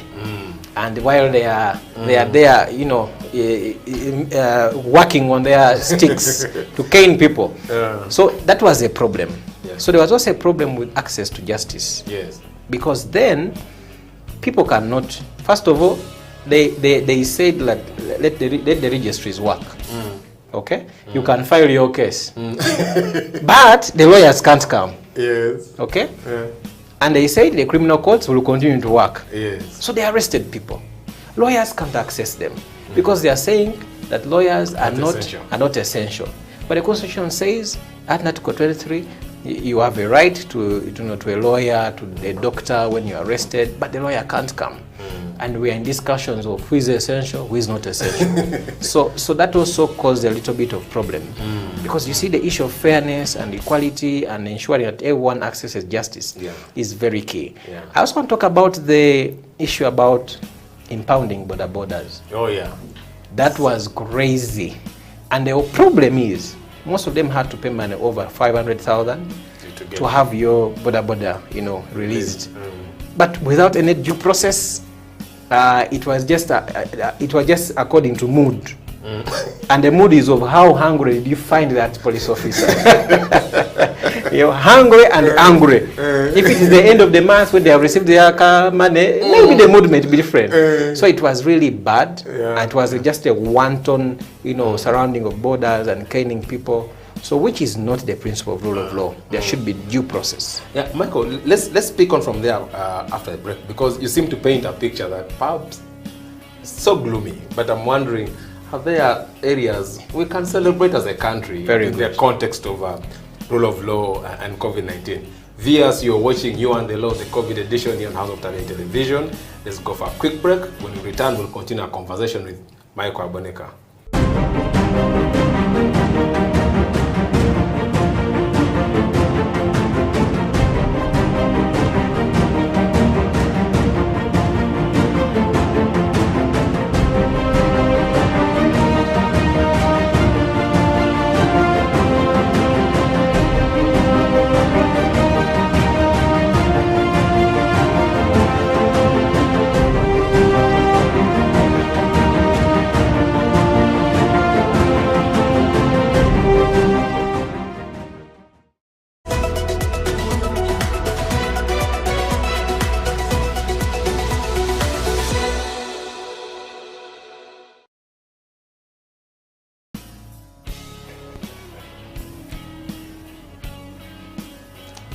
Welcome back. This is You and the Law, the COVID edition here on House of Talent Television.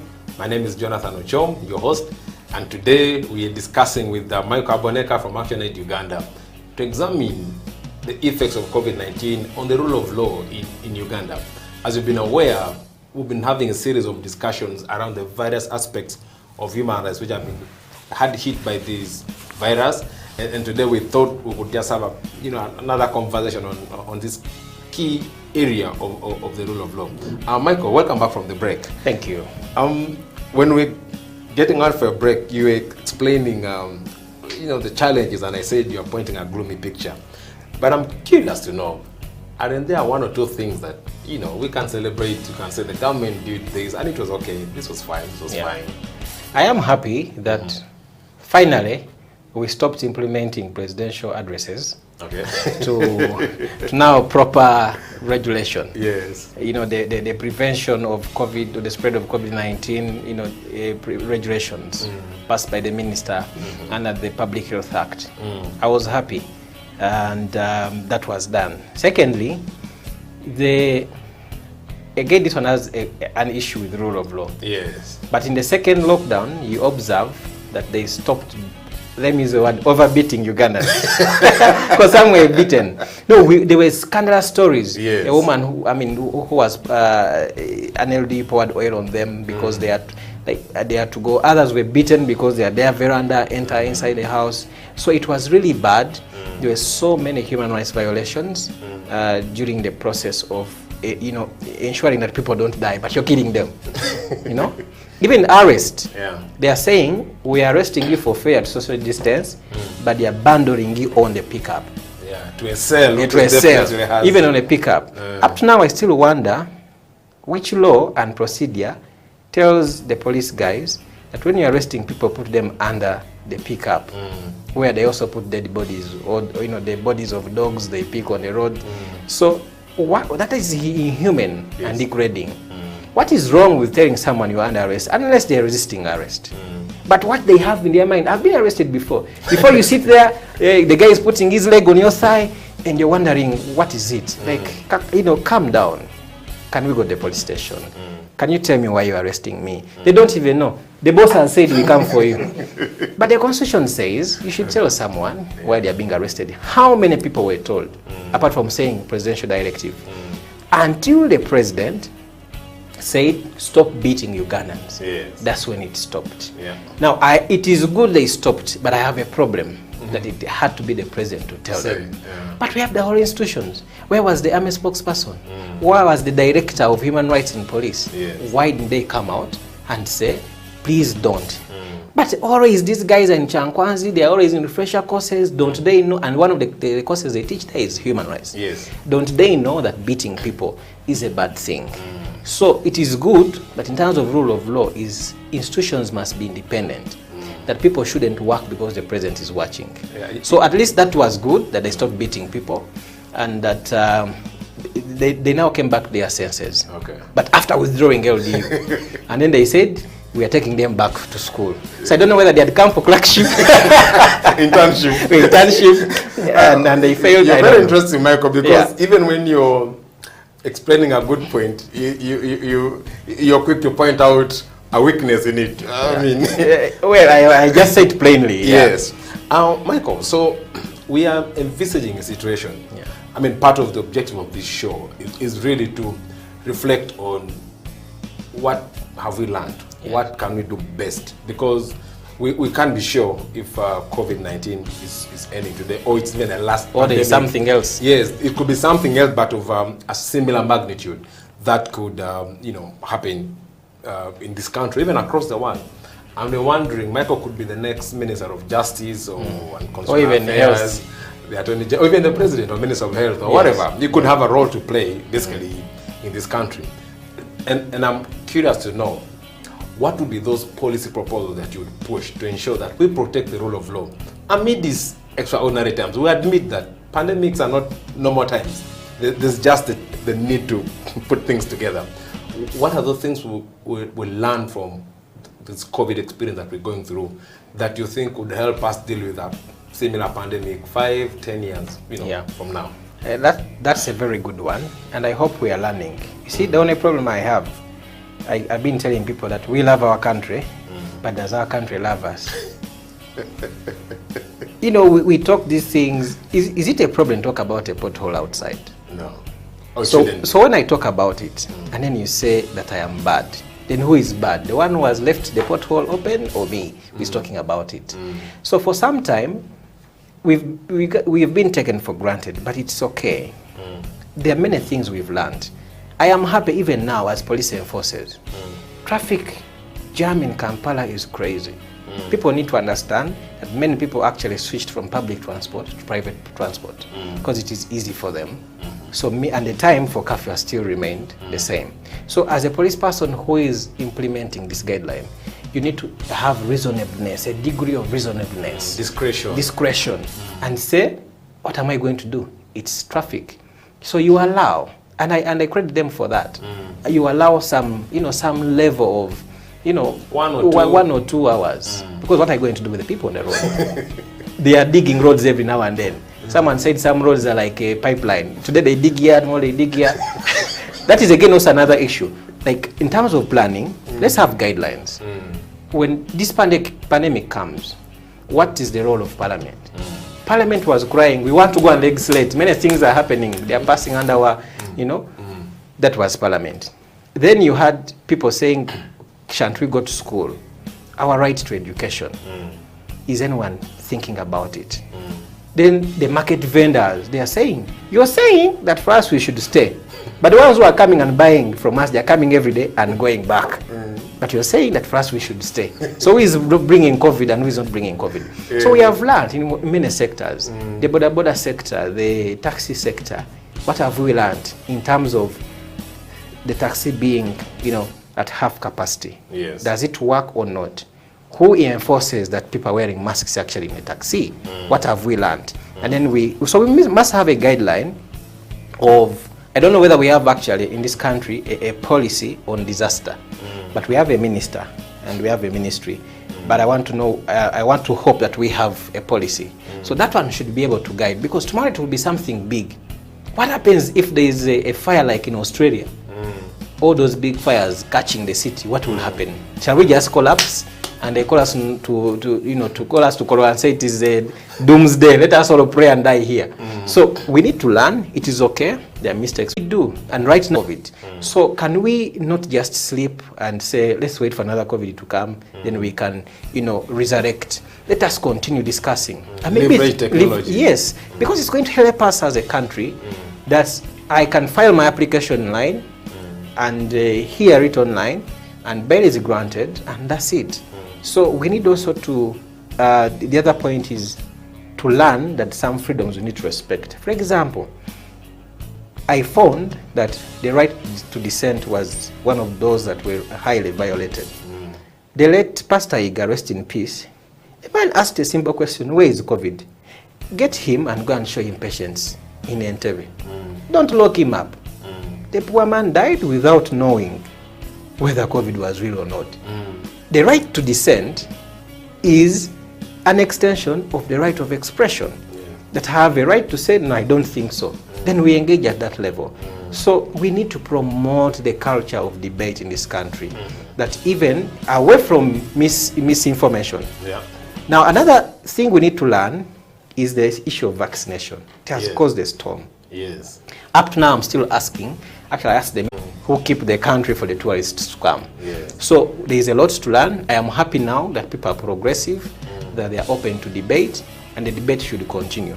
But we shouldn't force vaccination on Ugandans. We need to tell them you can take a vaccine, and it should be progressive. We are 50 million, and we need to vaccinate about 4.8 million. And so far we have done 1 million. So what is the 3 going to do? We stay home until we wait? We can't. So we need to balance life, the economy, human rights. It's always a balance. We shouldn't say the right to health is the only right you have. You can't eat, you can't dance, you can't do everything. No. So I think we need to balance and listen to people more. Because people are saying, how come the churches are allowed up to 200. Me, my Kampala, which takes maximum 30 people, I'm not allowed to operate. Oh, I'm a musician. Oh, I'm a musician. In a crowd, I can't perform in a crowd. But a pastor who is just singing the whole day, is allowed. So we need to balance. We need to balance. There is no right that is greater than the other. And I'm sure that they are doing that. And I'm happy that now they take conversation, they take debate. This country is for all of us. Even the discussions on bail and what have you, the congestion of the prisons.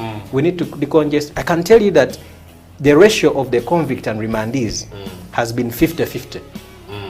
And now it has steadily moved to 43 to 47, which is still minimal. That you have over, 400,000 something, people on remand. They have never seen a judge. They don't know how a judge looks like, how he talks. And then they are there and that you are in prison. So we need to learn from all these things and say what is the best way for our country. By the way, Uganda is known as a peaceful country, and I keep telling those people, but don't take us for granted. When you come here, respect the laws. And how come when everyone is leaving this country, they want to live well, they want to respect the laws of those countries they have gone to. When we come back and like, Gamba no go, what, all those things we are hearing. We need to respect ourselves first, and then it will be good for everyone else. Michael, one of the issues that arose at the start of COVID-19, I think there was a lot of conversations around this, was whether the government of Uganda should have declared a state of emergency in order to deal with the pandemic. And the arguments for and against this. But from a governance lens, what are your thoughts on that proposal? What merits would it have brought or otherwise? I think I was one of those who were proposing for it. But I also asked myself a historical question. Have we ever had a state of emergency in this country? Have they ever declared a state of emergency? When we have a state of emergency, what happens to this country? Are we able to actually manage? Because state of emergency, you're saying, guys, it is beyond us, and you're calling upon the international community to come and support you, which sometimes is a political thing. People have to show we are in control, just give us money, and we shall sort it. We'll handle things. But legally and in the democratic lens, I think that was the best thing to do. You say what? You know what? Let's declare a state of emergency. and handle everything ad hoc as it comes. Because now you had many people, battered. We would have avoided all these things. Then you have elections which are handled haphazardly, campaigns, suspended. So I'm even wondering how the people of Kampala voted, like basing on what? Yeah. That's why the incumbents were able to make it. But Michael, who has just come up and I want also to run, but I'm not allowed to campaign in Kampala. They don't know me. So on the ballot, they tick whoever they know. So a lot of, the citizens' will and Article 1 that they shall determine how they should be governed and who was stifled. So in that set of emergency, elections would have been postponed. Okay? You postpone the elections until, we are in a sane environment and have the elections. But some people actually argue that much as there was no official state of emergency, Yeah, we practically lived under one. I don't know what your sense on that could be. Yeah, as we come to the end of this year. I agree, and I've told you that these things are always political. You know, there is hybrid democracies, which I don't believe in. Yes. The hyphen democracy, these things of hybrid regime, or it is either democracy or not. So these guys have been running a hybrid sort of thing. So it is a state of emergency. So what they didn't just call it is a state of emergency. They just call it, the state of affairs. We're in the state of affairs, and this is how we are dealing with it. But it was intertwined because if you see, all actions were done, and then they sanitize later. Let me just give you a small example. Yes. Between directives. So it was a hybrid indeed, and of course it works politically for some. But yes. At the end of the day, we need to come down to, okay, we've learned our lessons. I hope we learn. Because one of the bigger things, problem I have is the non-responsive nature of those in power. Yeah. That they say, come we talk, but then they talk to you. You come participate, but then they participate you. So we need to find a way that we balance and say we love this country. Let us see what works for us. Yeah. But by and large, I want to salute the officers. I want to salute everyone, the health officials. There are those who lost their lives, rest in peace, and everyone who has continued to support the rule of law. Because people do that and they don't know. If you refuse to give a bribe to an officer, you're actually supporting rule of law. Yeah. If you do things the way they're supposed to, you have a role to play. Because citizens want government to do everything. But under Article 17, they have almost 10 obligations they're supposed to do. But then they just tell them one of them is paying tax. And they forget others. Thank you so much, Michael. Michael makes a very strong case for us as citizens to play our part in ensuring the rule of law, and more importantly, for the government of Uganda, like any other state, to put in place good laws that promote rule of law and democracy, but more importantly, respect those laws. This has been You and the Law, the COVID edition here on House of Talent Television. Next time, we'll be having another topical discussion on another human right which has been affected by the virus. For today, we'd like to say thank you to our partners, Legal Hub Uganda and I4C Africa Hub, for making this possible, and to Michael Aboneka from Action Aid Uganda for taking the time to be with us and have a discussion. Thank you so much. It's a bye from us here.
itaranto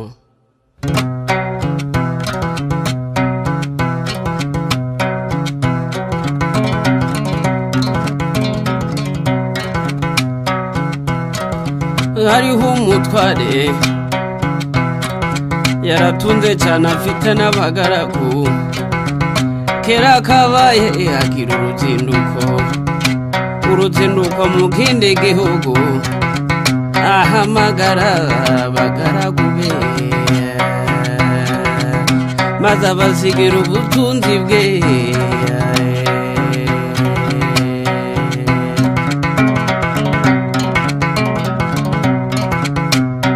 umwamuhita arane eshanu undamuhe ebyiri undamuhita arane imwe itagirira kabiri maze umutwara arazinduka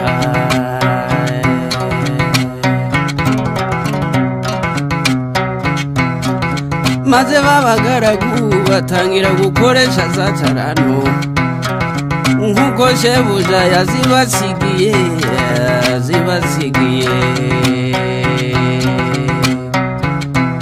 uwahawe shana aragenda arazigenza agenzura amesha hano uwahawe ebyiri nawe abigenza atyo agenzuramo ebyiri maze wa wundi wahawe imwe aragenda acukura icyobo ayishamo ya taranto aratinyuka arayitabaye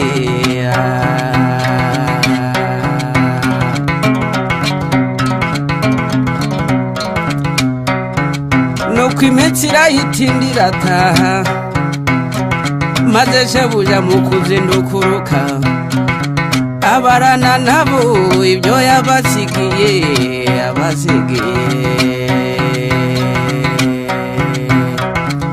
uwahawe shana araseruka ati databuja mwiza wansigiye shanu uzungutse izindi eshanu uwahawe ebyiri nawe araseruka ati databuja mwiza wansigiye ebyiri zungutse izindi ebyiri shebuja ati bagaragu banje beza nuko kuko mwakiranutse muri bike nico gitumye mbekurira byinshi ico nimuze mwinjire mu munezero wa shobuja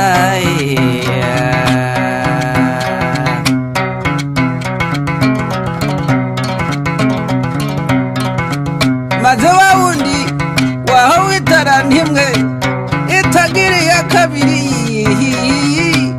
adatera hejuru azayivovota cyane ati databuja narinzi kuri umunyamwaga usarura utabibye na munagane itaranto narayitabye mu butaka dore ngiyo ufata ibyawe maze shebuja aramusubiza ati mbe mugaragu mubi niko wamunyabutewe ese ni wari ukwiye kuyiha abagenza maze nkasangaho inyungu yayo nuko shebuja arayimwambura ayigabira wa wundi wungutse itaranto 10 igiye mu zindi agira 11 kuko ufite wese azongererwa ariko udafite azanyagwa n'utwo yari afite maze wa mugaragu mubi baramuboha bamujugunya mu mwijima hanze azize ubupfapfa mbega agahinda we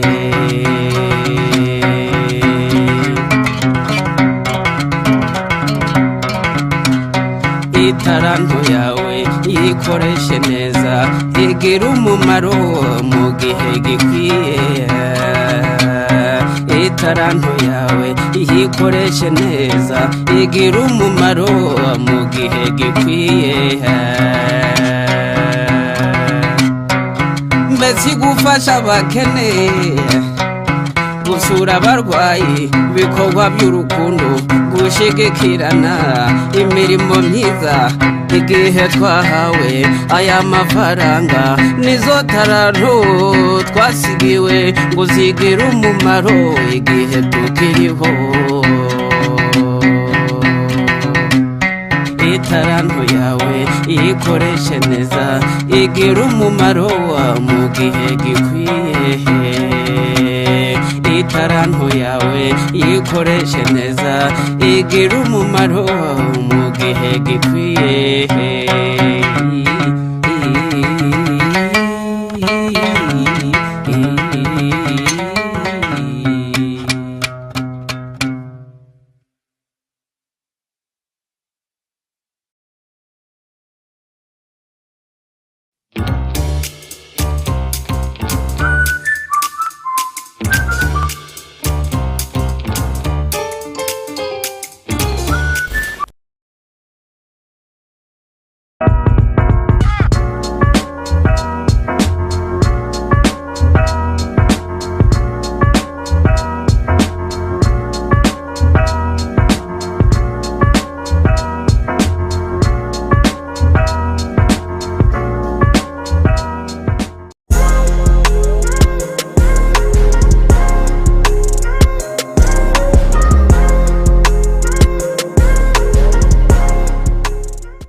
I need to adapt. I mean, I always hear people who people who have worked in Tanzania.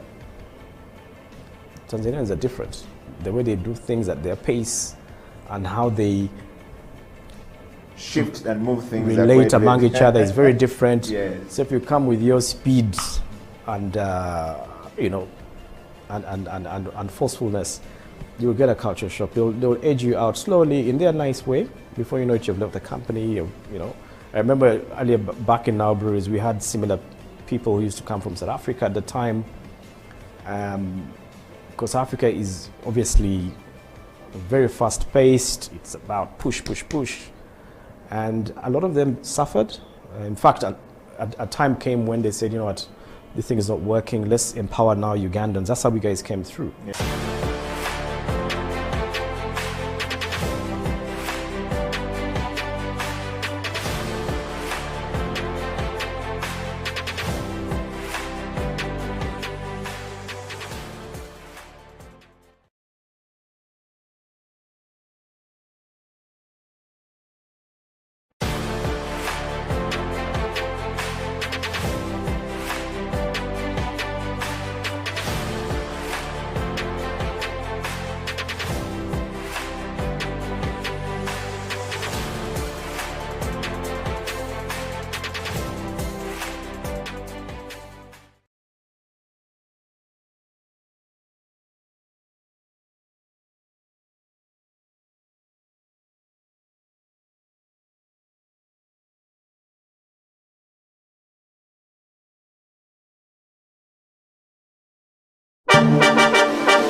personnel, if somebody came to you, a good medical leader says, I want you not only to be healed, but to be healthy. That's the kind of mindset that I see, and it's about self. So if you ask me, am I a leader? By the grace of God, I am a leader, and I am growing as a leader. And I thank God for that privilege of being a leader. And who is a leader to me? It's very simple. Someone that has a vision, but is also someone that is there serving people. For me, that's a leader. Vision is where you want to take things. Serving is the recognition that if the things do not matter to people, drop them. Wow. Drop them. Because at the end of the day, whatever we do must make a difference in people's lives. Anybody who has had huge impact in history, in leadership, the impact is not measured by just the things they did, but what those things did for people's lives. Did they make a difference? So it's useless for you to make so much money and the money does not add value to people's lives. Wow. So for me, yes, you have to have a vision, and at the end of the day, you are serving people. It doesn't change. Leadership is leadership, whether it is at what we would call a lower level or a top level. Leadership is leadership. It's about influence. It's that influence that comes from you have a vision and you are serving people. So what changes is the level of responsibility, but the other one that people don't like is the level of accountability. You see, Jesus said, to whom much is given, much will be required. So the only differences there is the level of responsibility. When you're at the national level, you are now responsible for an entire nation. When you are a CEO, now you're no longer just looking at the department, you are looking at the entire entity. The responsibility has changed, the accountability even goes higher.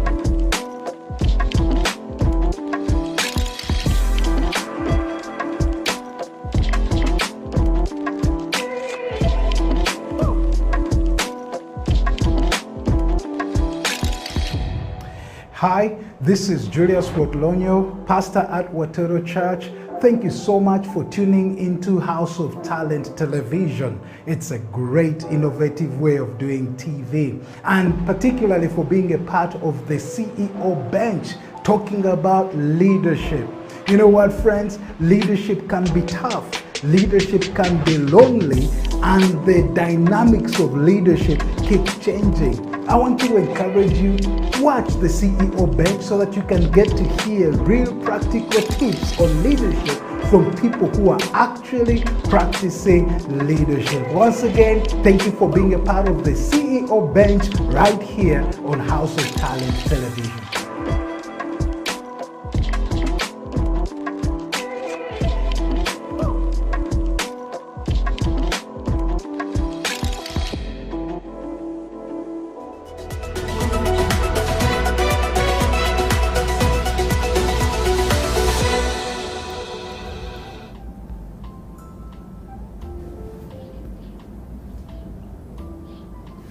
Welcome to the CEO Bench. My name is Ed Yokila on this very beautiful day when we bring you yet another CEO Bench. And of course, my guest in the studio, this particular episode of the CEO Bench needs no introduction.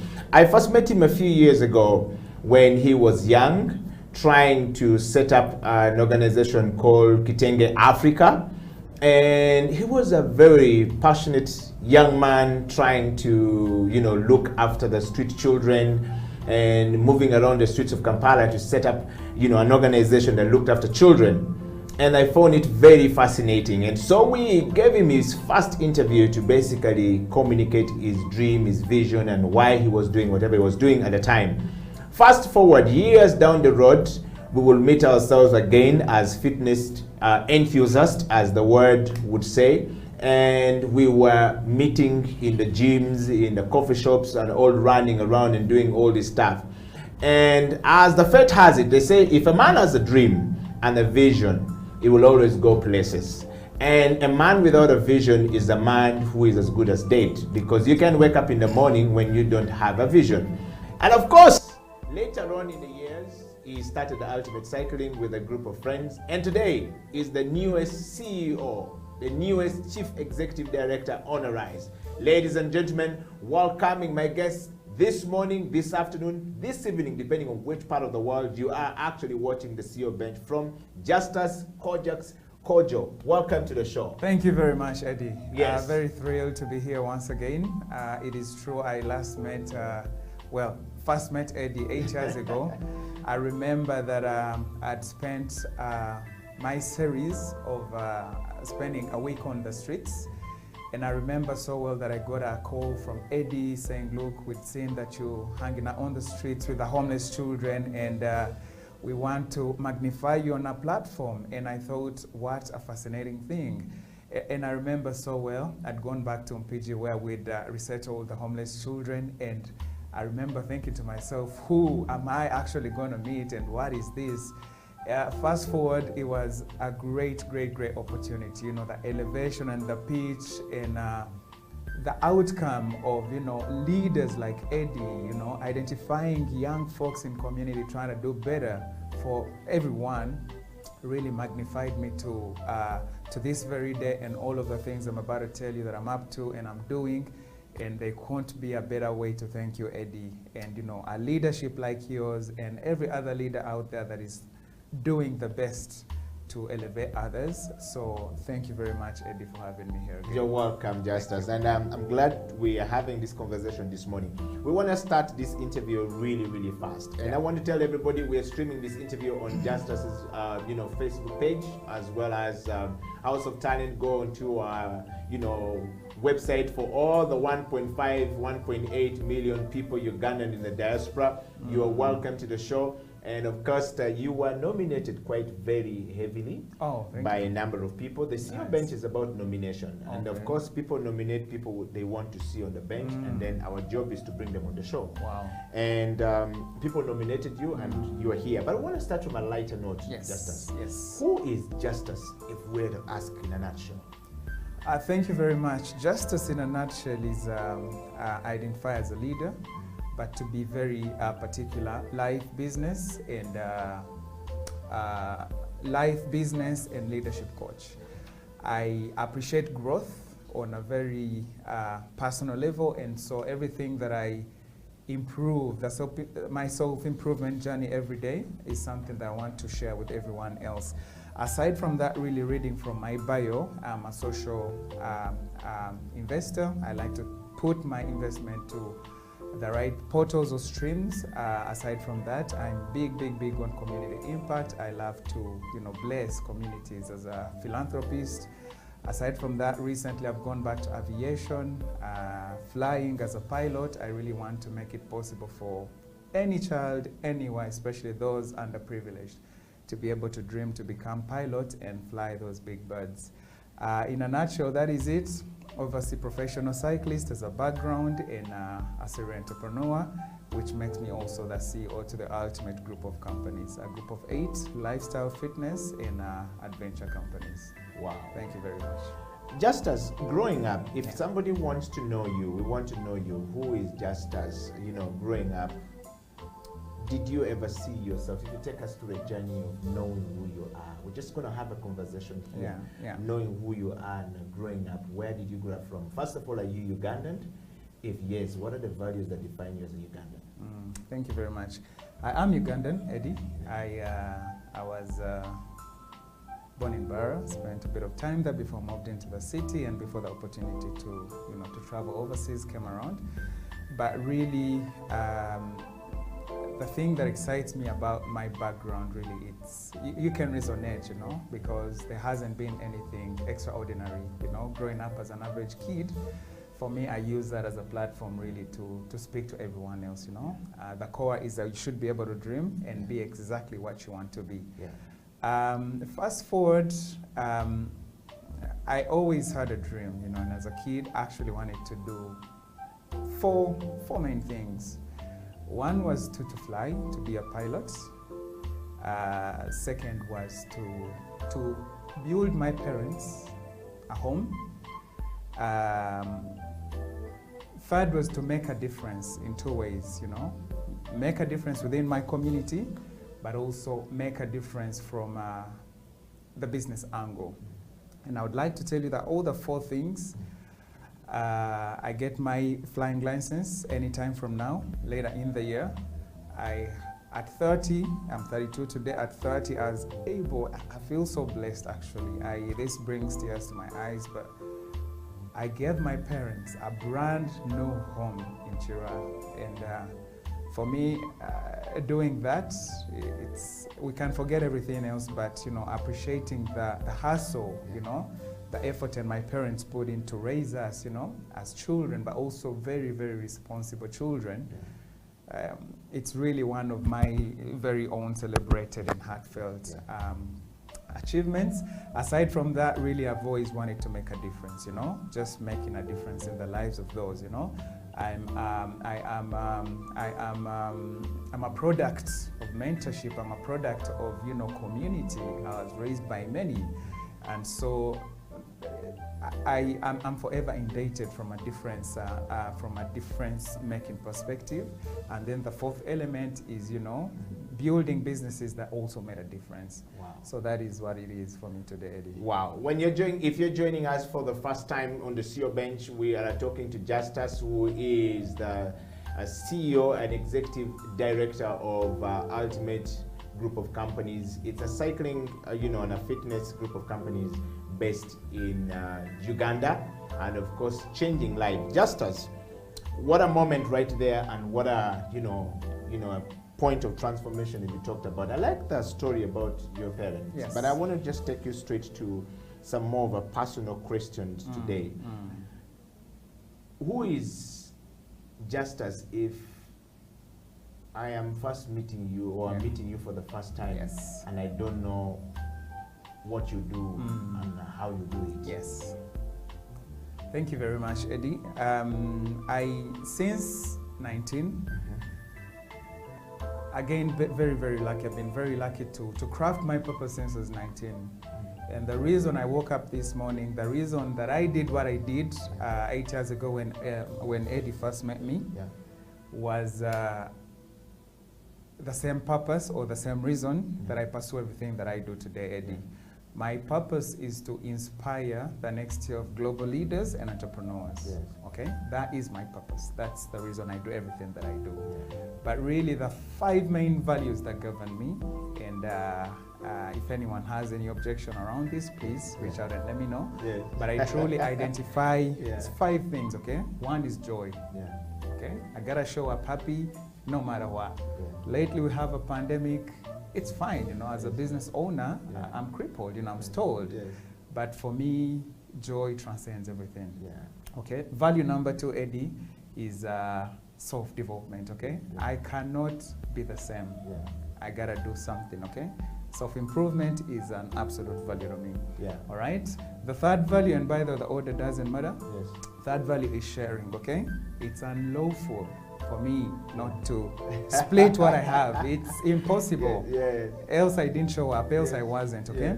The 4th is fitness, and by fitness is body, mind, friendships, relationships, business transactions, from a very healthy and fitness approach.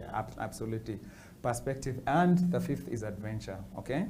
I gotta be on an adventure, okay? I'm very, very thrilled and intrigued by the knowns and unknowns, okay? I gotta be somewhere trying to figure it out.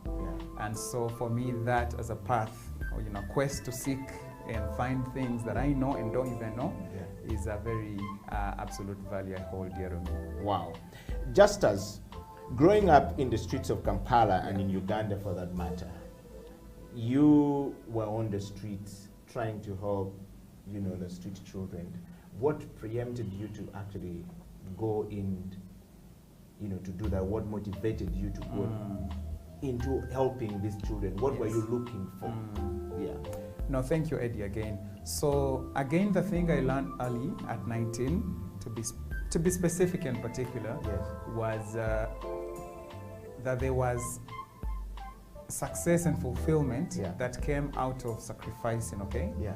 Obviously, I thank God for my parents and for everyone that, contributed to raising me. I had never been to a place of lack, especially to that level. Yeah. And so for me, the first time I interfaced or talked to these homeless children, I knew that aligned the value of making a difference, okay? That I had pre-set, okay?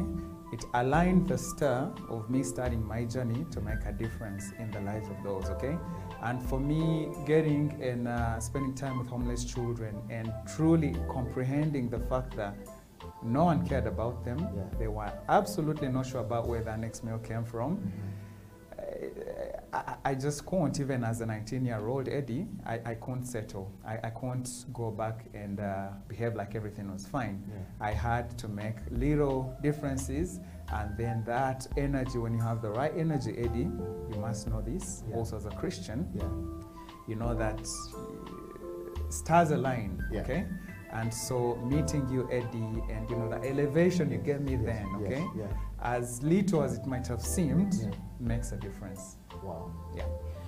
Just as let's dive into more of a question on the leadership. The CEO bench focuses on leadership, change management, and transformation. Yes. Having known you a little bit, of course, we'll get back to where you started in the company and all these things that you're doing. But I want to take you straight to some of the personal questions that I have for you before we go into that. And before we continue, we want to go into a break. And when we come back, we will be doing, change management, leadership, and transformation with Justus here. And if you have a question or comment or kisses, keep it coming. We'll be ready for it. Coffee break. The CEO will be right back.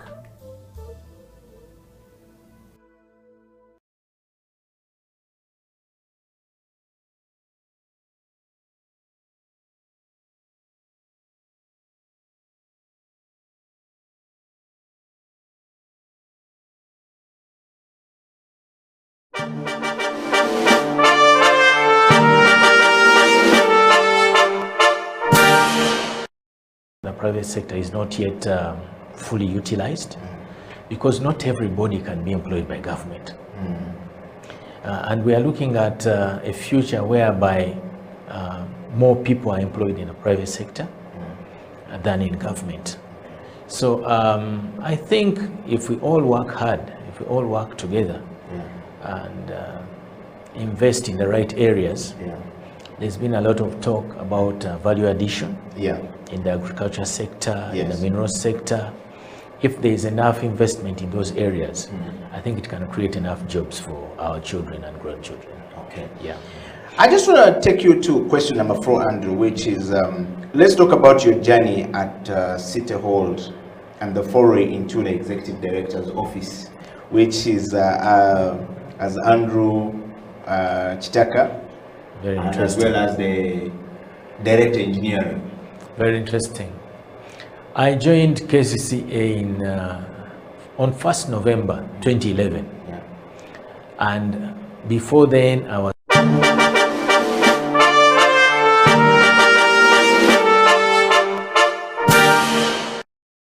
for so much. CEO of whatever. They give so much. This is the reason why you're actually on the bench. Because of my credibility. Thank you so much. But now they attack you, they vilify you. And the goal is to weaken you financially. Is to weaken your honor. These are slanderers. So I'm glad that someone would stay up at night to ask and learn about me. And I pray that in the next 2 months, because I know many Ugandans who travel overseas, when they go there, one of the things, because the media has been so much, and Sam Kutesa, the Minister of Foreign Affairs, has really not done a good job. He has dropped the ball on this issue. Why? So many of us are being accused of being gay killers, including me. You've just heard that person. Uganda is being accused that we kill gays, which actually is absolutely untrue. And because of this, it has affected our tourism. It affects people who go overseas to do work or study. It affects whenever you go to a conference. Hi, my name is Eddie Okiela. Where are you from? I'm from Uganda. Oh, you are the gay killers. And then you begin to describe. See, so one of the things that I've done is I've written a book, which should be coming out. I know that I keep saying the same thing, but the work of doing a book takes a long time, and I wish I could be supported. You know, many people who write on this subject, like Sylvia Tamale, she's supported by the Rockefeller Foundation, Carnegie Foundation. There is money.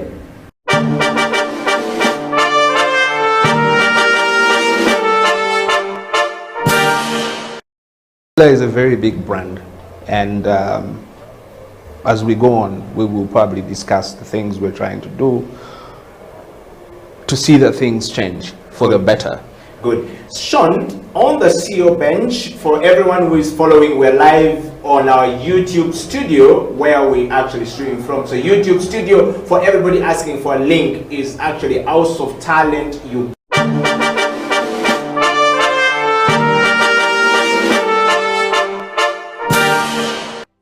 Confident in themselves and what they're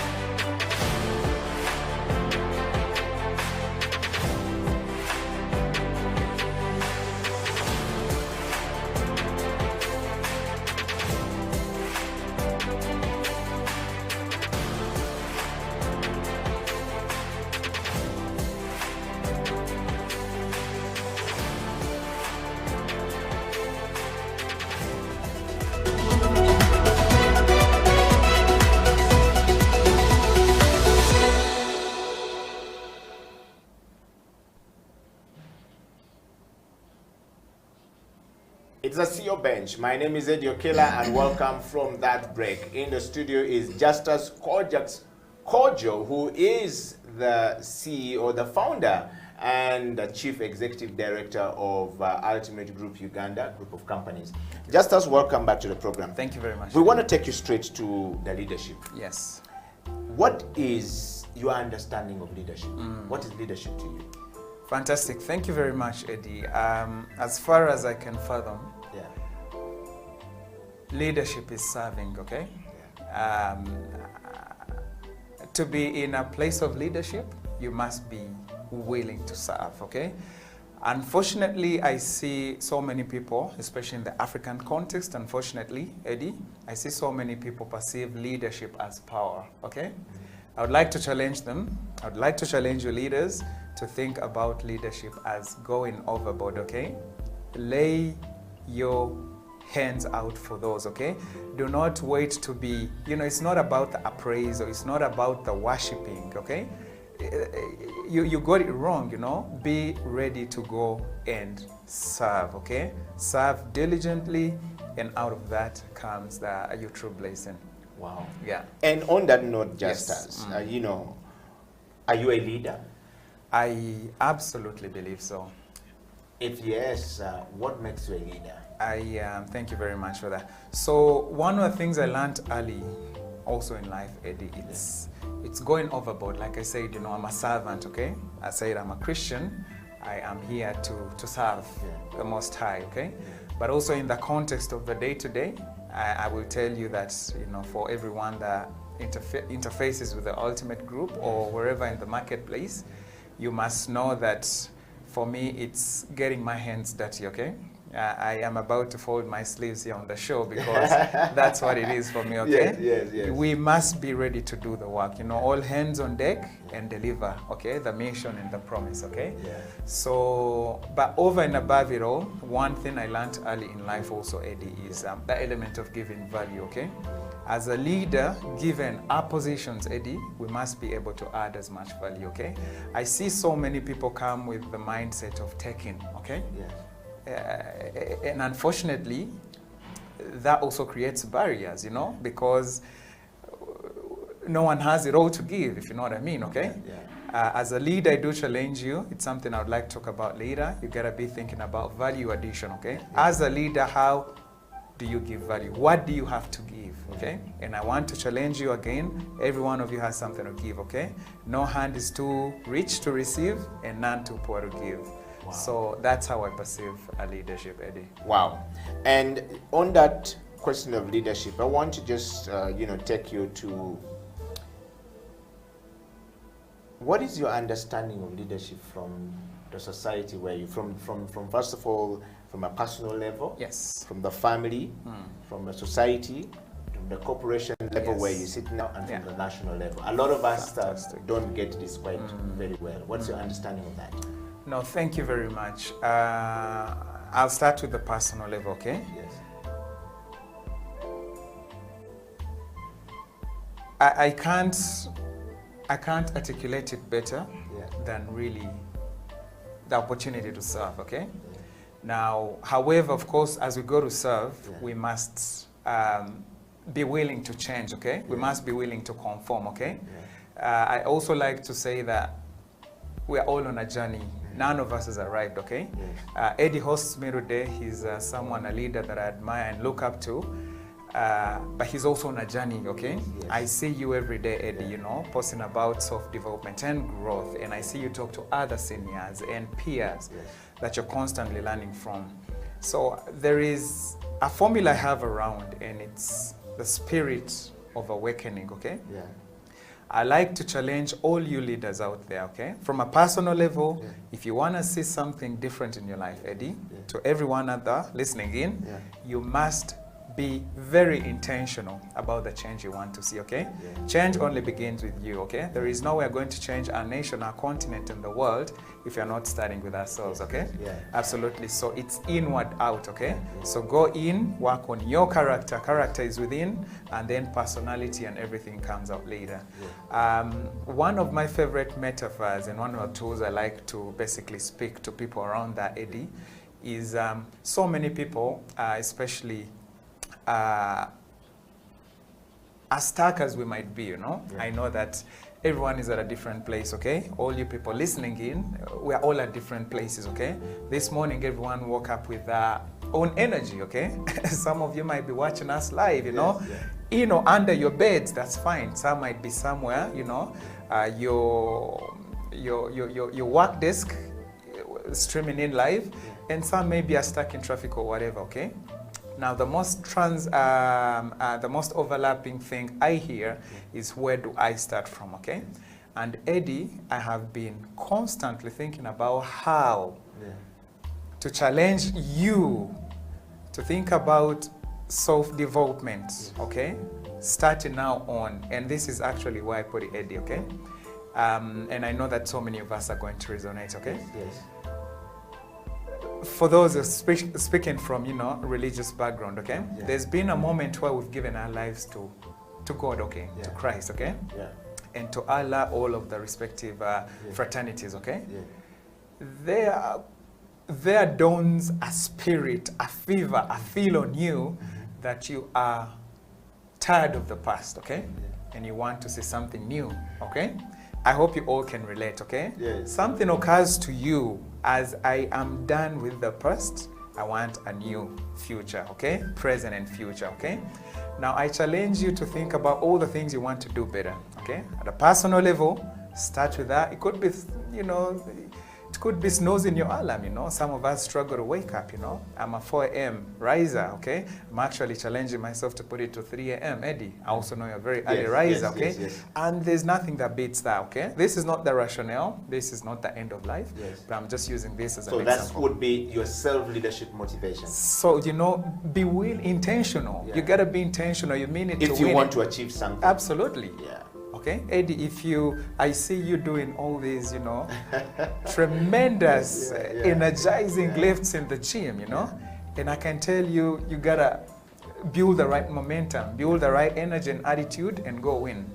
Okay, now we flip that to the organization, okay? Now, from an organizational standpoint, I truly, truly, truly believe that leadership is at the center of it all, okay? There could be company culture, there could be your vision overall as an organization, there could be other factors that play in, such as environmental, there are things you have control over and not, but really what's at the center of everything is the leadership, okay? So organizational level, I put it to leadership, okay? And one thing I've learned at work, you know, organizational leadership, Eddie, is that everything is on me as a leader. If I walk into that boardroom and it's dirty, it's not the cleaner, it's me. Because the cleaner probably have seen from you that you are not clean, so and there's no drive to them to do something. Absolutely, Yeah, you know. yeah. If it is fraud recently, and of course, if you run an organization, any what, you know, big size organization, you know, things like fraud transcend, okay? And I was chatting one of my team leads and telling them, look, whereas we might be confronted by this challenge, first of all, I see it as an opportunity for us to grow, but also it's on us, leadership. Because if you build the right systems, the right processes, it's on you to build the right teams, you know, that are not tempted by, you know, littless petty things, people that should buy into the vision. So that's still a leadership problem.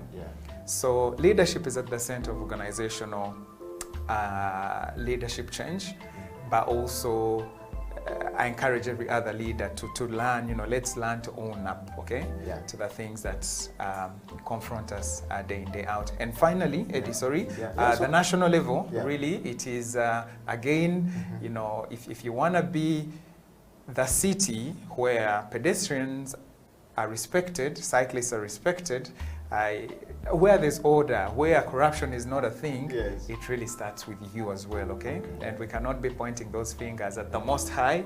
To be honest, if every one of us went in, do that work, I think the change is obvious. Wow. Yeah. Well, you're listening to Justus Kojaks, the founder and you know, chief executive director of Ultimate Group of companies in Uganda. If you're watching up from anywhere across the world, we want to say welcome to the CEO Bench. If you're catching for the first time, you're going to share this link far and wide to your friends. Justus, just before we take our next break, I just want to ask you one more question before we move from the leadership point of view. How does one actually begin to pick themselves up? How do I get out of the comfort zone of my life? A lot of young people who want to make it in life are always whining and, you know, and crying and saying so many things. And it goes back to nobody's giving me opportunity, nobody give me a chance to do something. But here you are sitting and telling us what you have done to get through your life. Would you like to share on that personal leadership and self-leadership what I need to do? 3 things that I must do now that will take me to the next level, that I can get up and I also be like you tomorrow, as a leader. Thank you, Eddie, for the opportunity. If you're listening out there, this is my encouragement to you, okay? First principles, okay? Eddie, every one of us gotta know that purpose, okay? If you can't articulate why you woke up this morning, my favorite thing to say is go back and sleep, figure that out, come back, okay? Because else you're going to be of more harm than good. Eddie, let's think about it, right? If you have no reason to wake up, go back and sleep. You have a reason, get up, okay? So the number one thing, everything that I do revolves around purpose. Eddie, if we're going to Jinja and here we are going to Mbarara, how much longer is it going to take us? Whereas if our coordinate is Jinja, we hit it, Jinja Road, simple, right? So number one, know your purpose. Have some tools to actually plug in if you'd like to. Please reach out. I am happy to work with you, okay? This is what I live for, and I would like to, you know, support you grow at purpose. The second thing is once you know your purpose, okay, know the things you're good at, okay? Because that is your value to give, okay? Eddie hosts us today, and actually most of you can't see the amazing young men behind, the team behind the show, the people working, you know, they are talented at what they do, and that is how we are here, okay? In other words, that is their value to give, okay? That's the value you bring, okay? I have a formula around keeping yourself relevant, Eddie, okay? You gave me value today. You say, Justus, I'm reaching out, okay? I tell you, I get very busy, okay? Especially now that I'm back to, you know, a flying school. But you're giving me value. I have no reason not to show up. This is very good value, Eddie, okay? Now, know your value and be willing to give it, okay? You have free value and you have paid value. Okay, Eddie, I can only. How do I know which one is free and which one is for paid? Because a lot of us don't even know the difference between the two. Whether this is paid value or this is not paid value, we don't know. That's true. That is also coaching that I do. Okay, because Eddie, between you and I, if you would have asked me to pay $500, you should have paid it because I see the value, okay? But maybe this is a series, okay? Maybe you're building momentum, you are building, a portfolio, okay? That next time you have to host CEOs, they are paying $1,000 and more to be here, okay? So Facebook is free, but there's a paid version of it, isn't it? Yes. Instagram is free, there's a paid version, okay? So once you know your skill sets, Eddie, okay? Know what to give. In other words, I am Justus, I'm a leader, I represent entrepreneurship, life coaching, and business life and leadership coaching, and this is my free value to give now, okay? However, if you want me over and above it all, this is what my paid version looks like. Wow. Exactly. And the third thing, and you the talked third, about purpose, you talked about values, so absolutely. we want to go to the third one. Now the third one really is to be proactive, okay? Once you know those things, okay? Yes. I'll walk into Mandela at CJ's and tell him, look, here's 30,000 worth of leadership, okay? Now what is leadership? Leadership is Eddie, you and I going in to talk to the amazing staff at CJ's, okay? Now we value our time, okay? And the tools we bring in, and that equates to that. Eddie, one challenge I have for you is, and this is actually the thing I do with coaching, you know? Yeah. Now, for instance, Eddie, I would like your bio to say somewhere, okay? Because you've given us leaders platform, to speak and be heard and to impact, okay? Even though this is free value given, I would like to challenge you to account for your everything. Yes. The people behind the cameras, your equipment, your power, your time. It's fine to say, Justus, I gave Justus $1,000 of value. And if your bio says, every year, I donate $300,000 worth of value to other leaders, to elevate them, to magnify them so their mission is out there. If I read that on your LinkedIn, I really want to connect, okay? And that attracts the right energy. Wow. Okay? So, purpose, know what you're good at. Matter of fact, be very good at it. And number 3, be very willing to give. Account for your time. Time is money. Wow. Well, guys, Justus right there. We're going to take another break. The CEO bench will be back, but on the CEO bench is Justus Kojaks, who is the founder and the CEO or the Chief Executive Director of Ultimate Group of Companies in Uganda. We'll be right back after this break. This is the CEO bench.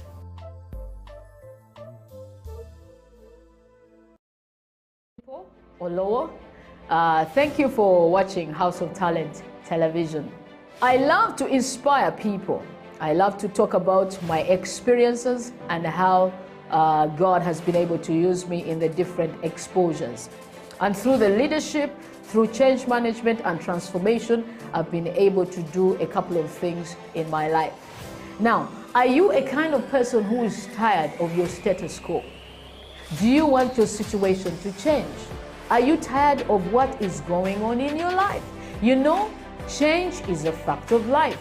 We've all been through experiences in the last couple of months that have taken us to a place where we need to do something about our lives. We need to change whatever is going on. So if you have not piled up investment for yourself, you need to do that. If you've not done businesses to hold your family in future, you need to do that. Are you thinking of full-time employment? You need to be thinking about your life after employment or your business in the next couple of years. So if you want us to chat, if you want us to talk about this, please get in touch with us at SEAL Uganda on number 0772443085 or check our website www.sealuganda.com or on all the social media handles. You can hook me up or Facebook, that is Jean-Paul Olowo, on Instagram, Jean-Paul Olowo, and on Twitter and LinkedIn. Then we can chat a way forward with you. We can help you, we can coach you, we can walk with you this journey of financial freedom. Thank you.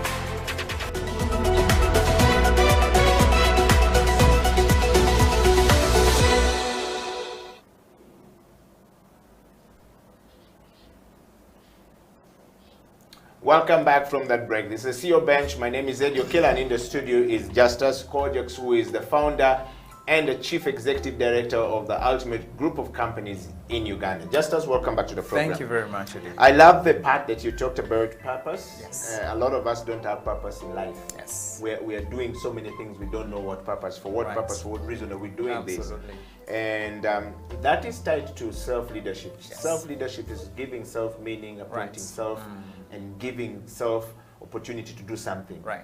The second thing you talked about was, be more aware of the value that you're giving out. What is my value? Yes. You cannot demand for more pay or more money or more value from others when you're not giving the same value. No. And in fact, just as as a CEO, I want to just take you straight to that moment where we begin to go into change management. Yes. A lot of people try to, say you're a CEO, and I know you employ people in an organization.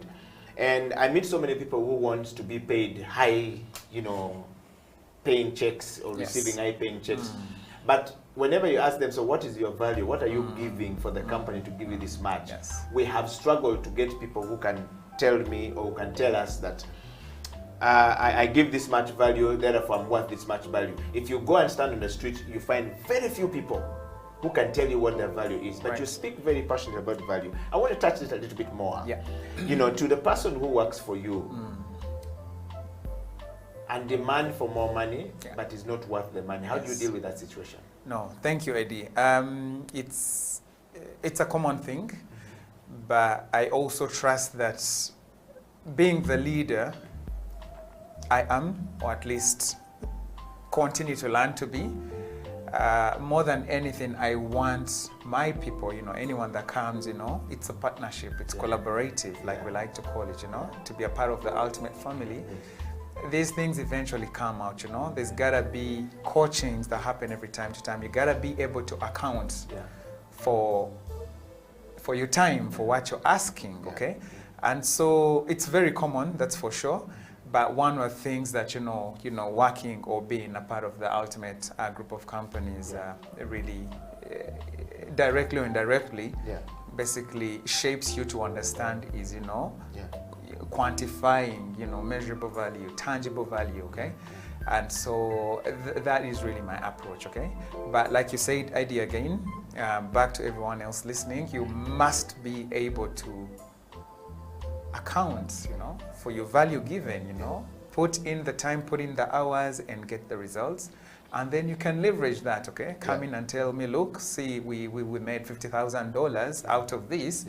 It's fair to ask for anything, okay? It's very, very fair to ask for anything thereafter, okay? Wow. Yeah. Just as not every one of us is capable of doing that. We're looking at a check that is on the screen right there, and that's you with a group of people. We want to talk about the ultimate cycling, the ultimate group of companies, and a couple of your products and what you're actually offering, and you as a CEO of executive director of, you said, among 8 other people. Would you take us through what is the service that is offered by, the ultimate group of companies? No, thank you, Eddie, for the opportunity.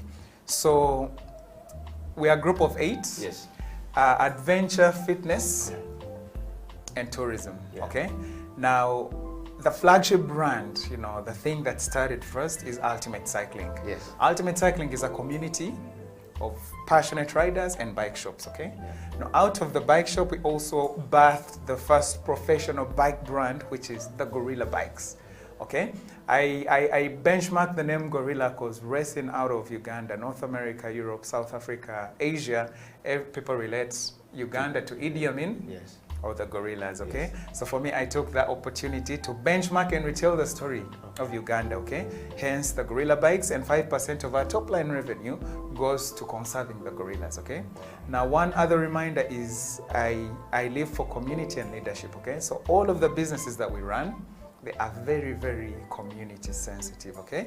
So 5% of the Gorilla Bikes goes to the conservation of the gorillas we have in Uganda. Fast forward, actually, I'm really excited to tell you about our latest product we're launching. Ladies and gentlemen, we have the Ultimate Adventures mobile application, which is basically the first activities only multi-sided platform, vendors and the adventure seeker. It's a market platform for you. It's a marketplace online for you to actually book all of your activities. Now, our beautiful core proposition is basically co-creating non-existing activities in Uganda, okay? We launched Independence Day this year. We have really, really cool and amazing things, but also one of the products we have actually coming is we're basically going into the aviation space, okay? Now we have the ultimate aviation club coming. This is basically licking the cat out of the basket, but we have to dream, guys, you know? Yes, of course. So we want to make a lot of things possible, especially from a tourism aviation perspective in Uganda. But continuing on with the other brand, we have the Ultimate Fitness Kampala, which is a premium workout space in Uganda. And like I said, I don't show up without giving value. Eddie, allow me to give you a family membership, annual membership. You and your family are now on members of the Ultimate Fitness Kampala Club because you love to work out. So anytime your membership card is running, and so please welcome, you know. Wow. I don't think that this guy has actually understood what you've just given the show. You know, so let me just give you an understanding of what the membership is when we talk about membership in the gym. That's probably $1,200. Yes. A year. Yes. And it could be even more than that. No, absolutely. Now with, you know, family is $2,000. It's $2,000. $2,000 a year. Wow. Yes. Which usually so many people are looking for. So thank you very much, Justus. Of course, Eddie. Thank you. And I want to just take you straight to the next point here. Changing lives. Yeah. You started moving from a young person to changing your life. We're going into change management. Yes. A lot of us don't know how to transition from one point to the next point. We're struggling to know what to do, when to do it, and how to do it. We don't know. But you're here right now.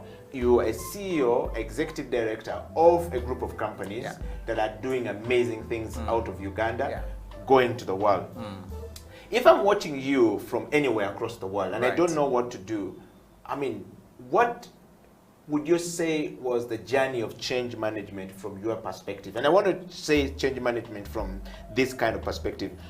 What is your understanding, first of all, of change management? And which principles are you always using as Justus to move from point A to point B to point C? Yes. And also the change management from the ultimate cycling. When you first started, I remember launching your first, you know, group ride going to Ginger, I think from Kisementi a couple of years ago. And down the road, the company has now moved on to assembling bikes and, you know, and to, you know, the aviation part of it, the tourism part of it, and now we are going into the applications for booking part of it.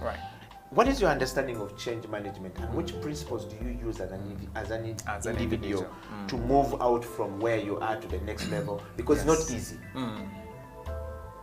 Thank you very much, Eddie. Allow me to quote my favorite, one of my favorite humans in this country, Amos Wekesa. Yes. I hope you're watching, or at least give us a mention here, okay? Yes. I am very fascinated by Amos's story, okay? Yes. And I remember we're talking to, you know, all of the DPCs in Uganda and Olilim, and I remember Amos articulating his story, okay? Amos is not afraid to say he was so poor, you know, born and raised, well, raised in an orphanage type of setting and coming into the city to do the hustle, okay? I remember the thing that stood out for me most, Eddie. Amos said he used to walk, okay, of sorts from kind of Bukoto to Nsambia only to eat meat, okay? Yes. And that brought so much delight, okay? However, on his way back walking, of course the meat starts to cut, okay? Yes. Now, in Amos's words, I remember that he said, while walking, suddenly he started crying, okay? He was very poor, okay? That he started crying, okay? Now, to me, that occurs to me as that moment where you are tired, you know?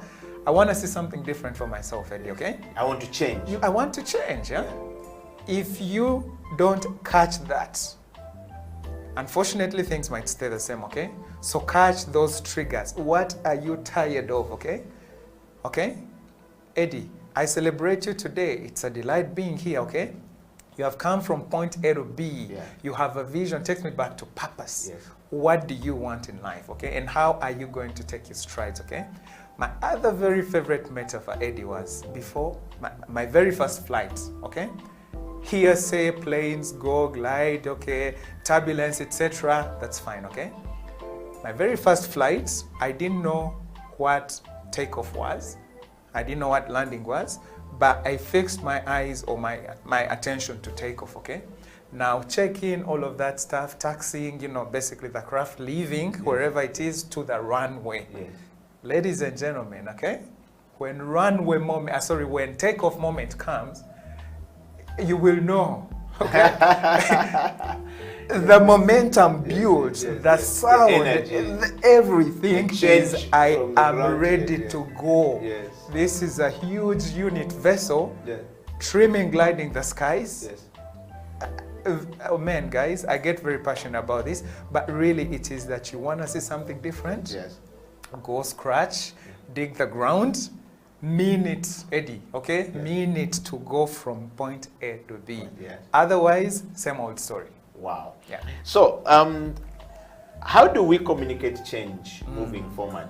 You know, from what you're saying, assuming you're moving from your job to the next job, or you're moving from another organization to the next organization, how would you be able to communicate that to others? Because another problem we have with most people normally is moving from one point to the next point. They don't know how to go about it, and sometimes some people burn the bridges, or you know, crash the plane. You know, in the takeoff you crash and then you can't go back inside. How do you manage and how do you communicate to say, guys, I'm moving from point A to point B, I'm sorry but I'm moving now? How do you communicate that, and how are you managing changes in those different organizations that you have at the Ultimate Group? No, thank you very much, Eddie. So change is inevitable, and there's never a day anything is kept constant, okay? So going back to first principles, okay, if you are an asset, if you're of value to your organization, okay, then you must be able to respect that, okay? You're an asset, okay? Unfortunately, there's assets and liabilities, okay?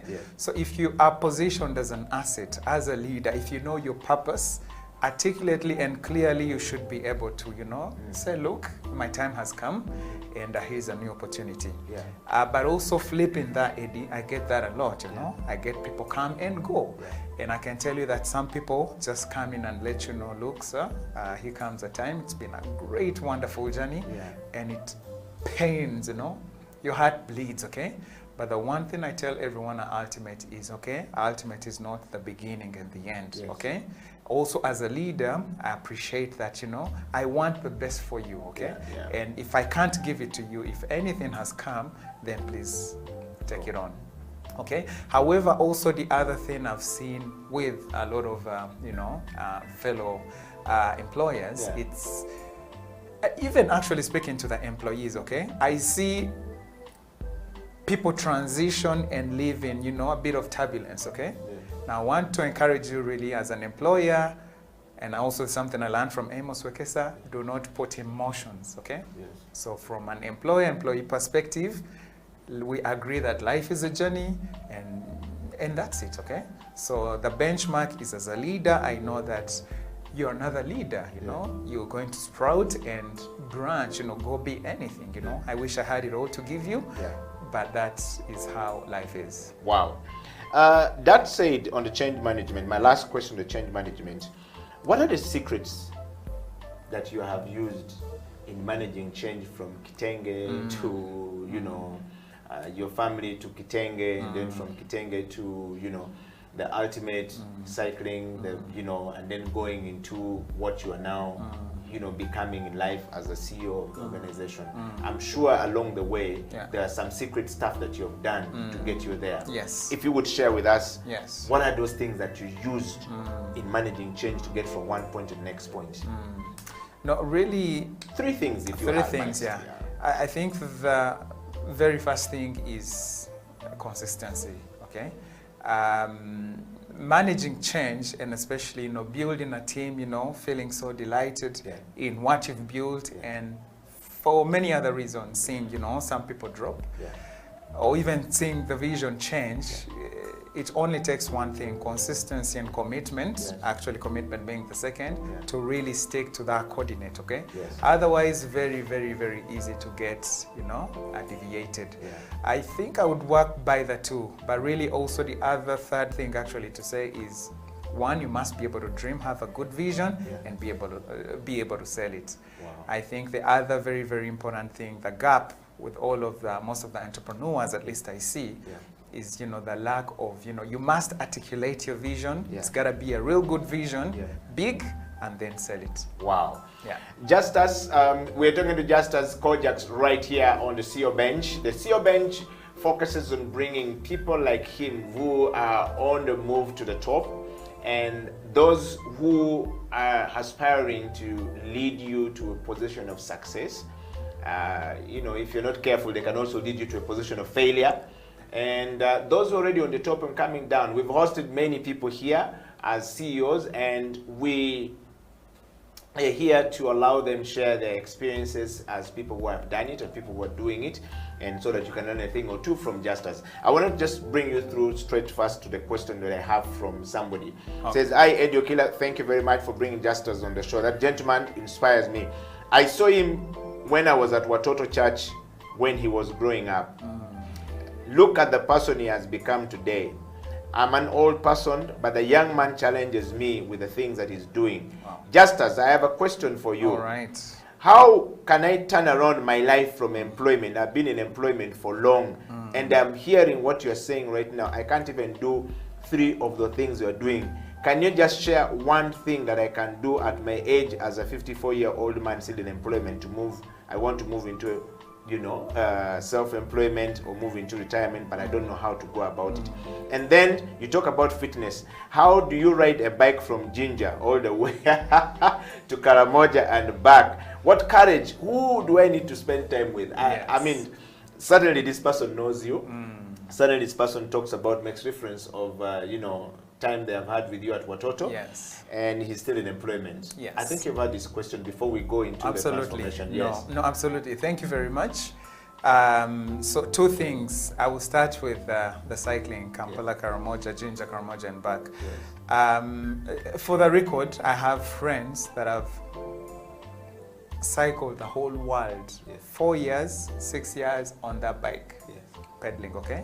Now, in translation to this, to scale it down to this, for me, I love metaphors, by the way, okay? So I use cycling as a journey, okay? So we are all going through life, and obviously you have your course, okay? If I'm going from here to point B, it is a journey. The ups, the downs, the weather changes, sometimes we fall off our bikes. That is fine. We meet awesome people, we meet some not very nice people to us. So really it goes back to the principle of, you know, the vision, the purpose, okay? Obviously we get discouraged, we get encouraged, even with business, with life, you meet the same on the trail, okay? The most important thing takes me back to the principle of purpose. Know who you are, what you want, and start there, okay? Now, brings me back to the second question. One of the things I teach with business coaching is I love building models that are basically built around passion. Know your purpose, that's the principle, but number 2, know your passions, okay? Now, for me, I love biking, okay? This is something I would do for nothing, okay? Passion also translates to something you'd suffer for, Eddie, right? Yes, true. Like the passion of Christ. Christ suffered for us, okay? I would basically suffer for biking. However, imagine this scenario, okay? Now, bikes, okay? Riding a bike pays me, okay? What a perfect scenario. Like, how good could it get? If you're doing something that you do for nothing, but then now it's paying you, okay? So first principles, I love building models around passion. Let's talk about your why, but also go into understand what are things you like, okay? Do you love farming? Do you like to see animals thrive? And, you know, do you just like talking to people? Are you a comforter? Build a model around that, okay? And it's something I'm also really happy to do. I'm happy to donate time and we build a model for whoever asked that question. So really, I think that's how far I can go for now. But really, know your purpose, know your passions, and the third line is basically your values. What governs you, okay? If you have those set of values, then that's your code. Wow. Absolutely. Wow. And then best case scenario, tier 2 is how do you go passion to portfolio, okay? The things you love to do, make money, monetize that. Wow. Yeah. Well, that just us right there on the CEO Bench. We're going to take another break, and when we come back, the CEO Bench will talk about transformation as the last part of the show, and as well as we want to dig deep into the 2021 coronavirus situation. You know, what are the learnings from there, from the business perspective, from a man who owned a gym, and the gym business is down. They've invested quite a significant amount of money in setting up the ultimate gym and the place down there in Bugolobi, right here in the city of Kampala. Yeah. And if you visited, you have seen the place. If you've gone there to get a bike, you've seen the place.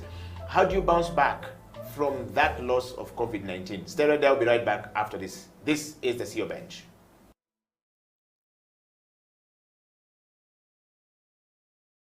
My name is Dr. Jinpo Olowo. Thank you for watching House of Talent Television. I love to inspire people. I love to talk about my experiences and how God has been able to use me in the different exposures. And through the leadership, through change management and transformation, I've been able to do a couple of things in my life. Now, are you a kind of person who is tired of your status quo? Do you want your situation to change? Are you tired of what is going on in your life? You know, change is a fact of life. We've all been through experiences in the last couple of months that have taken us to a place where we need to do something about our lives. We need to change whatever is going on. So if you have not piled up investment for yourself, you need to do that. If you've not done businesses to hold your family in future, you need to do that. Are you thinking of full-time employment?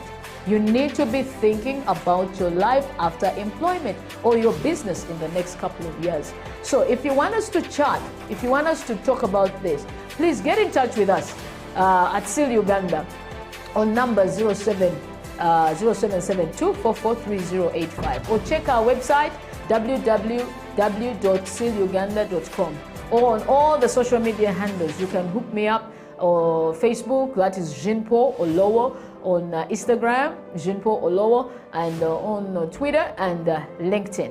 Then we can chat a way forward with you. We can help you, we can coach you, we can walk with you this journey of financial freedom. Thank you.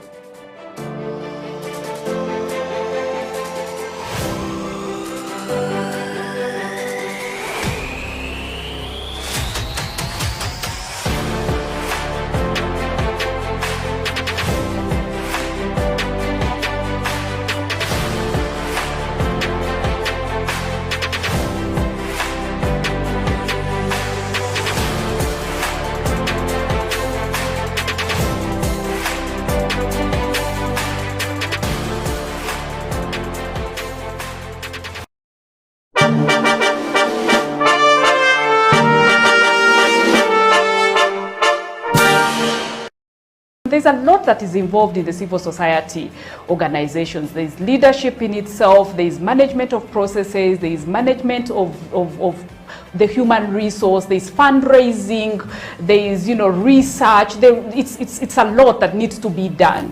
And many times there is a feeling that is too much for a woman, because she has other traditional roles that she needs to do as at home. Yeah. So many times as people are looking for leaders in civil society organizations, the priority is usually given to men, because of our society that feels that men have the time, men have the capacity, men have the ability to lead, to take this organization to greater heights.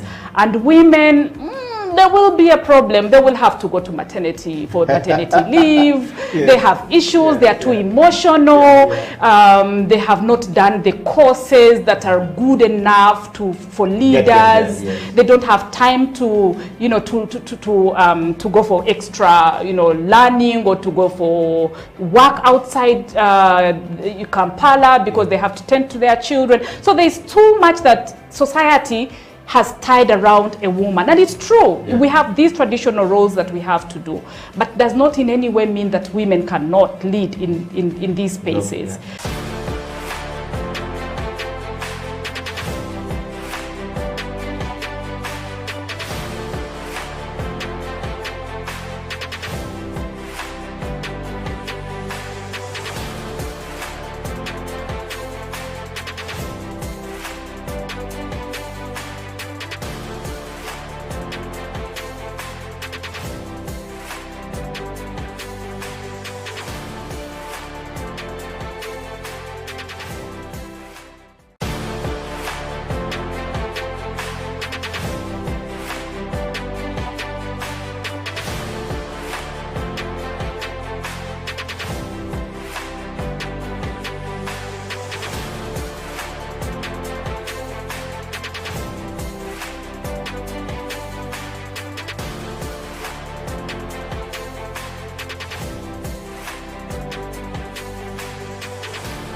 It is the CEO Bench. Welcome back from that break. My name is Eddie Okela, and Justus, welcome back to the program. Thank you. First of all, I want to share some love coming out from some of the people watching you. Oh, thank you. And Ella Dawn watching from Naguru, the city suburb of Kampala. Thank you very much. She says she's following the show. Nice. And I have my brother from another mother, Daniel, in the US, saying I stayed up late to basically follow up the show.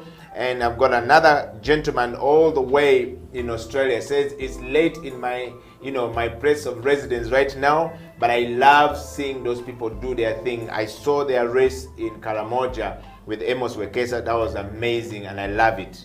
Wow. So there are people who have been following, and I have a gentleman here called Loja Businje saying, keep winning, bro. Oh, yes. I'm following the show.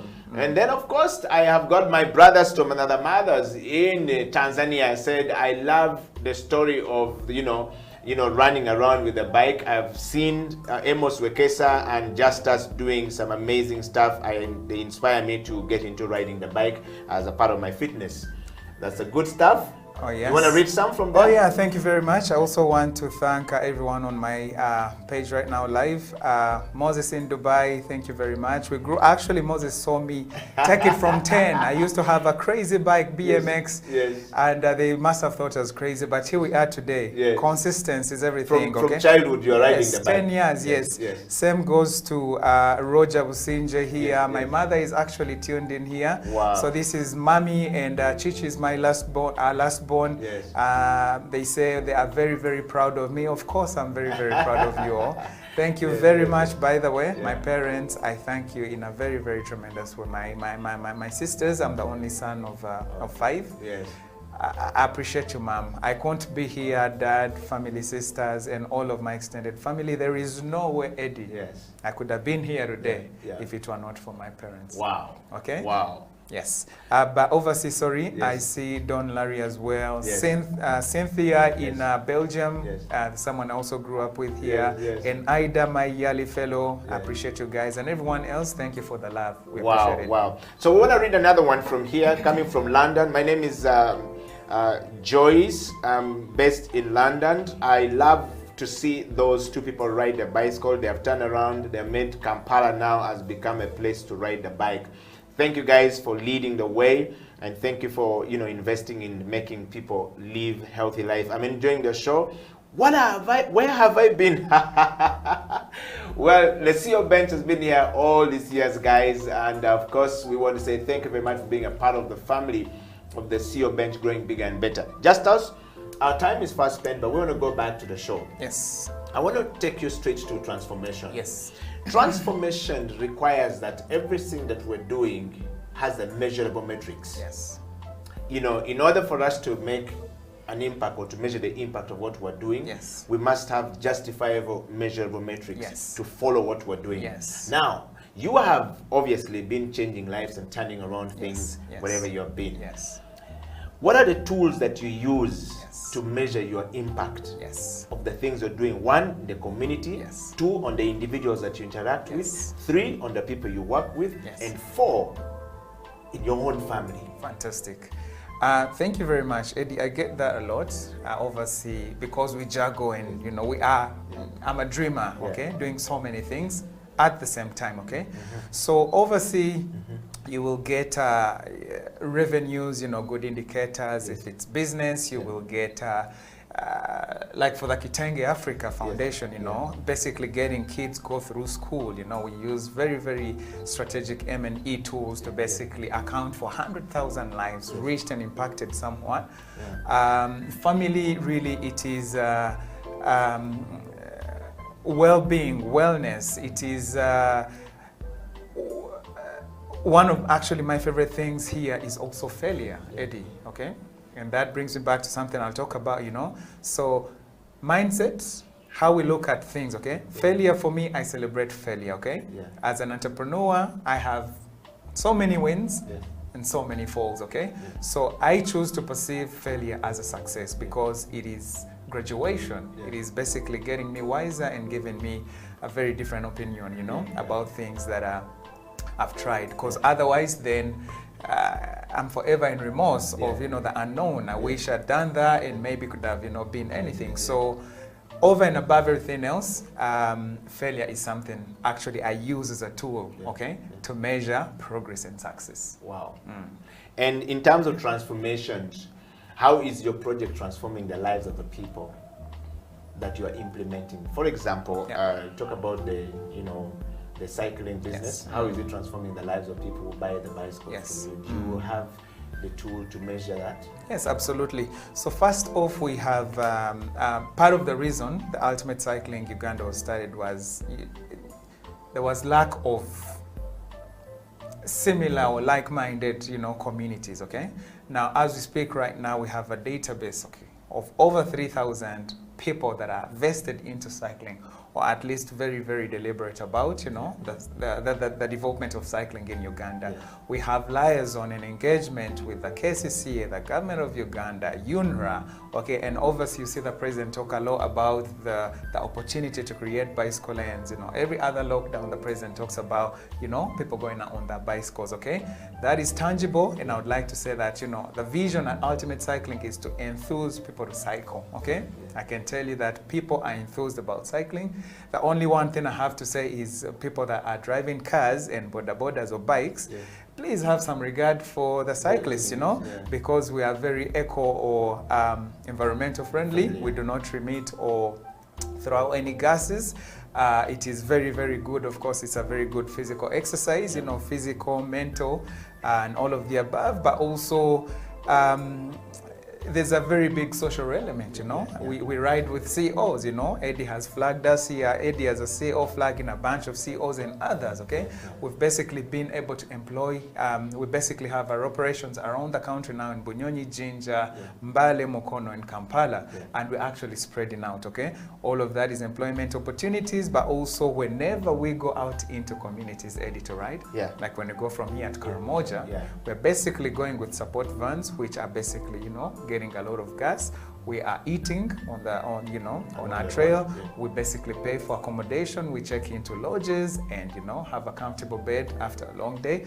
And so that is a lot of value addition down the chain. Wow. Yeah. Well, let's talk about 2020. The coronavirus pandemic came into the world and turned around everything. Yes. You, as an investor, and your colleagues have just invested into a very big, beautiful place. Yes. The Ultimate Gym. Yes. The investment. Yes. What has been the impact of coronavirus onto that business, and how are you dealing with it? Okay, fantastic. Thank you, Eddie. So again, for me, it's the paradigm shift, mindset, okay? So as COVID is here, first of all, I acknowledge that COVID doesn't only slap us as a business. Everyone is, okay? My best, as most grounded, knowing that aeroplanes at some point were all grounded, okay? Now, if all of the, you know, multi-billion-dollar industries are grounded, then who are we, you know? But fast forward, here we are today. COVID has taught us that we can basically sell gym equipment. So we basically run that as a showroom. Wow. Okay, right now Ultimate Fitness basically consults in gym management, gym equipment, gym construction, and so if you're out there, you want to build a gym at home, all these condominium blocks and apartments coming up, the lodges have a lot of need for that. That is basically what COVID has taught us. So that's what you transformed your business. That is it. In the COVID-19 yes. period. That's what you trained on. Absolutely. But also the beauty is, not only to sell to Kampala, okay? Because it's also very limiting with a physical location. Your market size is that little.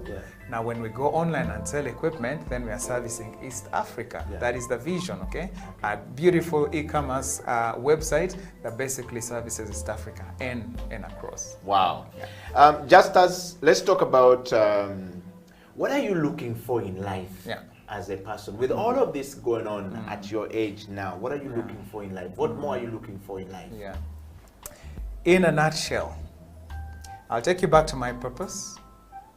Why I woke up this morning is to inspire the next tier of global leaders and entrepreneurs. Everything that I do, Eddie and everyone else watching, revolves around that. That's the epitome, that's the center of my heart, okay? Now, what I'm doing now with all of the new products we're launching is basically creating 1 million jobs across the African continent. Because we are leveraging innovation and technology, okay? Once we launch, okay, we are basically scaling across Africa and basically hence creating jobs, and you can go down that value chain, okay? It is basically 1 million jobs across the African continent. Once that is arrived at, I am free. Wow. Absolutely. I want to just ask you a question, a closing question actually, really. What excites you every day you wake up in the morning? Every day you wake up in the morning, what is getting you so excited about that? When you get up in the morning, you're excited, and what do you want to achieve with that excitement? Yes. Thank you, Eddie. So, the most overlapping thing or the most transcending thing for me here is purpose, values, and my passions, okay? Now, I feel very lucky again. I'm so aligned, okay? When I'm doing, community transformation and leadership projects, For instance, when one of the most priceless moments I've had in life, I remember just going to a corner, docking myself for a minute, was playing soccer, football, with former homeless children who were taken from Kampala to Mpiji, okay? Wow. Now, that is wealth, okay? And I just want to tell you now, as I wrap it up, for me, it is, we are looking, okay, the reason I woke up again is to basically build the next generation and not buy the next building, okay? So we are not looking for the next building to buy or to build. We are basically looking for the next generation to build, okay? Wow. And for me, that is my why. Every time I get up in the morning, it is, what difference can I make, okay? Because out of that defines my true definition of wealth, okay? Wow. Thank you very much. Wow. Wow. I want to say a big shout out to my brother from another mother, JB Atine, all the way in, I think in Belgium. JB, thank you very much for being part of the CEO bench, growing bigger and better. And of course, I want to reach out to my sister from another mother, Professor Penny Nachayo, all the way in Washington University. Shout out to you from another brother here who is spitting fire on the CEO bench. Justus, this has been a great moment having you on the CEO bench. And somebody is asking a question here. It says, well, thank you very much, Eddie Okela, for bringing the gentleman to the show. I have enjoyed the CEO bench today. Ask him, how was Justus able to connect with Amos Wekesa and becoming very good friends? But also, was it easy to teach Amos how to ride a bike? He never used to ride a bike. Now he looks more fitter. Well, they basically want to know, how do you connect with people like Amos Wekesa, and how do you get them to ride the bicycle? That's the question coming in. Yes. Thank you very much. Very, very good that you asked that. Yeah. I take you back to the same principle, okay? Yeah. Who are you? What are you good at? And what's your free value to give, okay? Yeah. The first time I met him, he actually called. I see you sell bikes. He came around. Yeah. Being that Amos, you all know, he was very excited, started promoting us. That was his free value. Yes. He started promoting. Amos writes on his Facebook, we sold containers of bicycles, okay? Yeah. I have never been so. My phone rang without looking. I said, "Thank you for calling Ultimate Cycling. How can I help you?"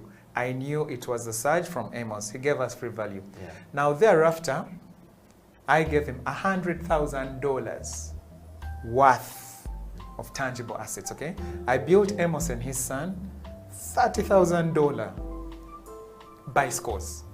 The bike he rides and his son, top notch, 50,000 USD. Okay. Wow. I said, I'm going to be your sponsor. Yeah. Okay? Wow. That is free value, okay? Gear, I'm actually his sponsor, I'm his cycling sponsor, okay? Yes, yes. The rest is history, Yes. synergies, okay? And that is the hack. Yes, yes. What do you have to give right away? Wow. That is going to bring everything else. Wow. Thank you, Eddie. Wow.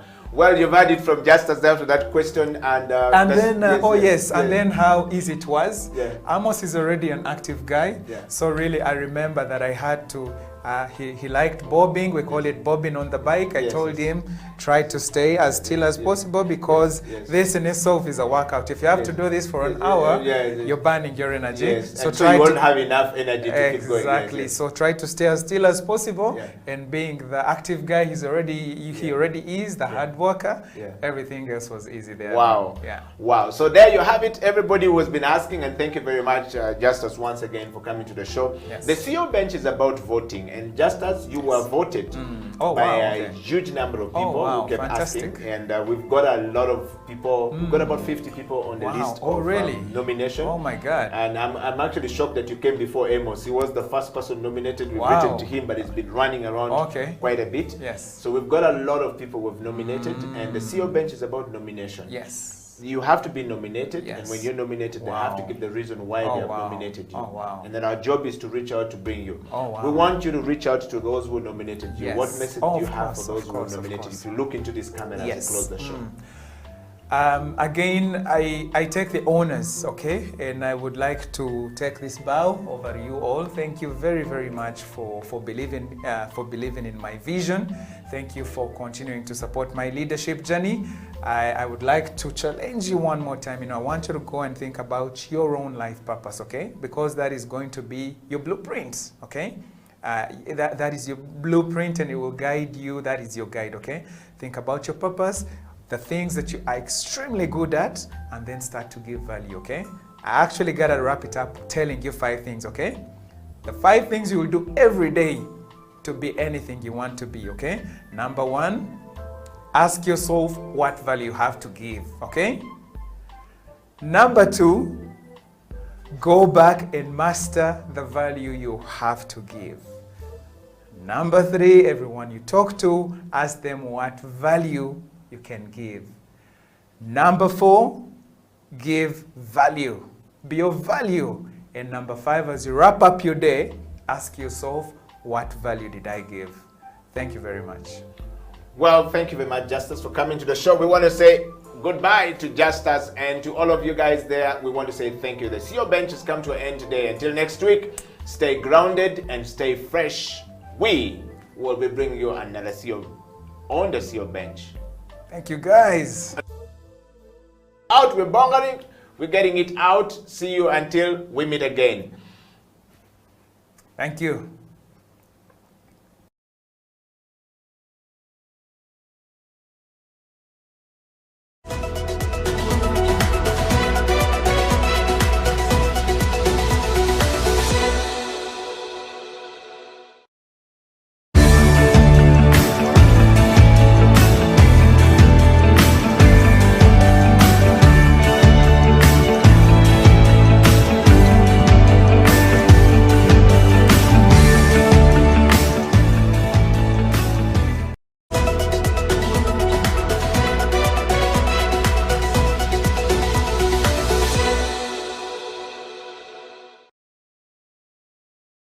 I want you to share with us from your experiences. You've been going quite a lot, traveling around the world and seeing these things in different, countries. What would you share with us today that we can pick from your experiences where you've been going, that we can do down here at home and make it better in Africa, and which Abdul can pick, lessons from to go back and continue to impact the lives of people in these communities. Yes. Yeah, I think when as we said at the beginning, like we are as a community of citizens, we always like to be inspired. And graffiti normally is about inspiration. You might say a piece of mask, a piece of but for example, for me, when I see most of the graffiti work, much of this work is conceptual, it's abstract. People don't understand it. But if we could start from the area where people understand, like for some of our icons, just imagine in Kawempe you have a beautiful graffiti wall of Geoffrey Oriema, of Philip Bombole Utaya, of Paul Cafero, of Fred Sebata. All these, like Peterson. I think he has one already there of Peterson. But then, of course, great piece. Great piece. But then it's a recent thing. We need something. So we're looking at like how can we also start presenting work that is going to inspire our people, people that people need to remember. Like Peterson Mutebi, like Mr. Segamwenge, all these people, the Byron Kawadwas. There are so many Ugandans that are very, very people are attached to. Just for example, like if GNL is emotionally attached to his graffiti wall mural, and then what is he going to do? He'll push it. He'll push his wall. So if Cliff Mutebi comes and sees his father's mural of Peterson Mutebi on the wall, he'll push it because he finds it that inspiration. And that's meaning that you're growing your community. You're not just skilling them with hands-on, but you're also empowering them to feel proud of who they are and who are their parents or their ancestors are. So I think we need to start looking at how do we celebrate our own? How do we celebrate? I like the Rwandan piece. And I know, because when he was explaining the love of the city, I know there has been conflict and tension between Rwanda and Uganda. It speaks volumes, but at the same time, it is detaching from the Ugandans. They're like, how do we cultivate our own people to appreciate their own history? When you look at bigger cities, they always find those people that are very related or connecting to them.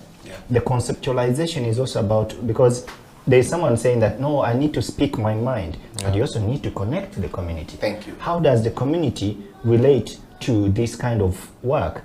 This mural, which is at Alliancia, was done by a German team.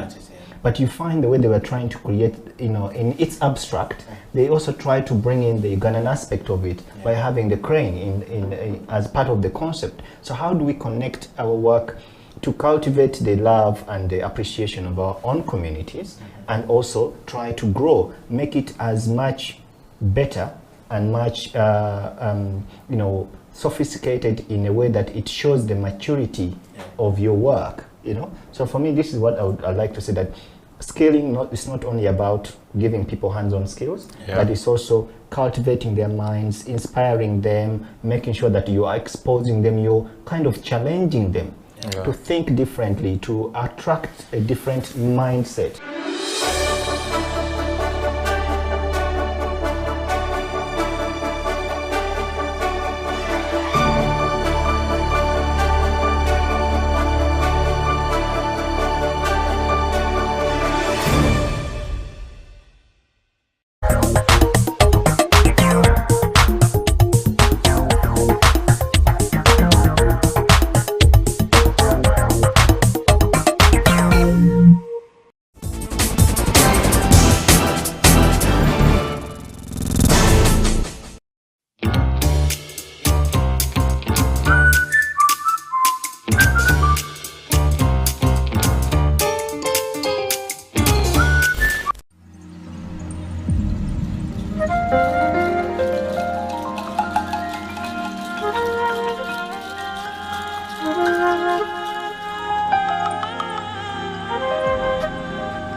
mbakomboze igitaramo cy'iwacu aho iwacu turatarama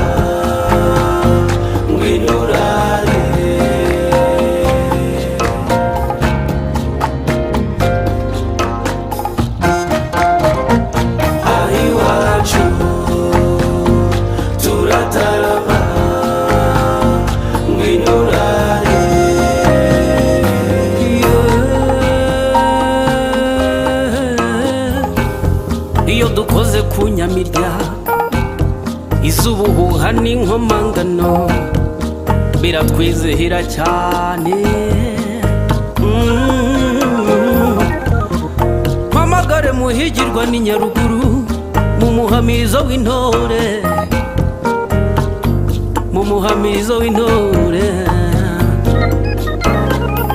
Sebaganji babukwege aseruke mu byivugo byiza. Mpamagare Sebatunzi ayihere mu miyuki akubwira intaha na batatu yaruta mu kinyange cyarutiruka mu bakemba, mu bakemba. Tugutaramire kandi uzagaruka ahiwacu turatarama ngwinurare.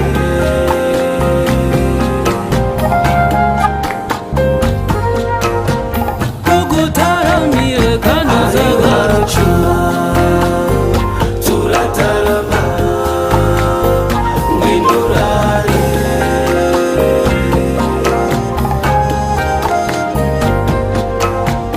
Tugutaramire kandi uzagaruka.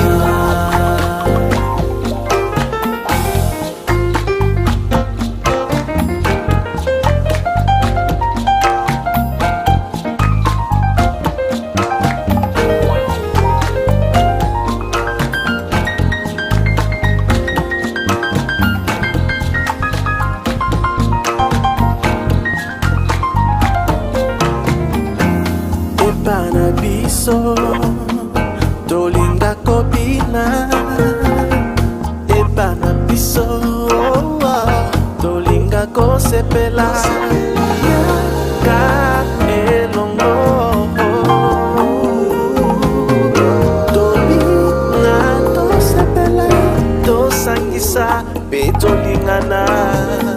Tugusogongeze ku ntango y'amahoro, nkwibutsa umugani wa Nyashya na Baba, inkuru ya Saruhara rwa Nkomokomo, Cyacana ndetse na Ngunda. Tugutaramire kandi uzagaruka ahiwacu turatarama ngwinurare. Aho dutaramiye nta rungu. Tugutaramire kandi uzagaruka turatarama ngwinurare. Tolingana biso kaka kosepela. Tugutaramire kandi uzagaruka turataramira ijoro tukarita hanze. Cyambere wampaye inka cyuringanje cyuringanje. Reka ntugatsikire.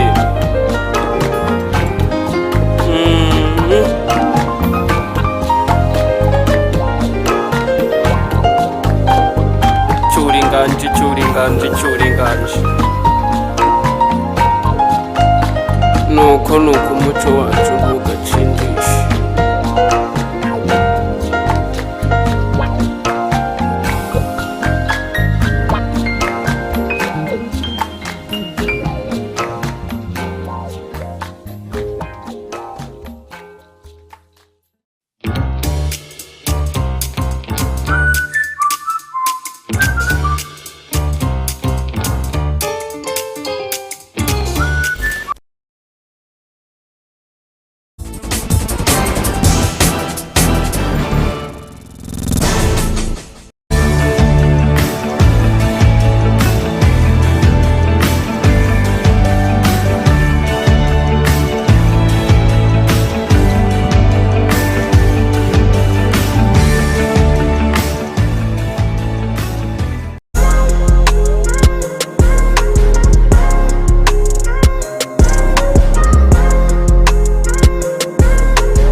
Français, oh, oh, oh. C'est l'Alliance française.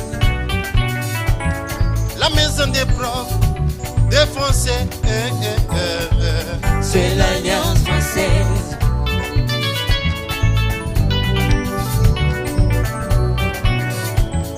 Une fille m'a posé une question, pourquoi prendre le français alors que je lui parlais de la radio bonjour Kampala. Oh, venez, venez, venez, venez. Venez apprendre les français. Je vous invite à venir. Venez à l'Alliance française. Viens mon frère. Venez. Viens ma sœur. À l'Alliance française. Venez à l'Alliance française. Venez, venez. Venez apprendre les français. Venez à l'Alliance française.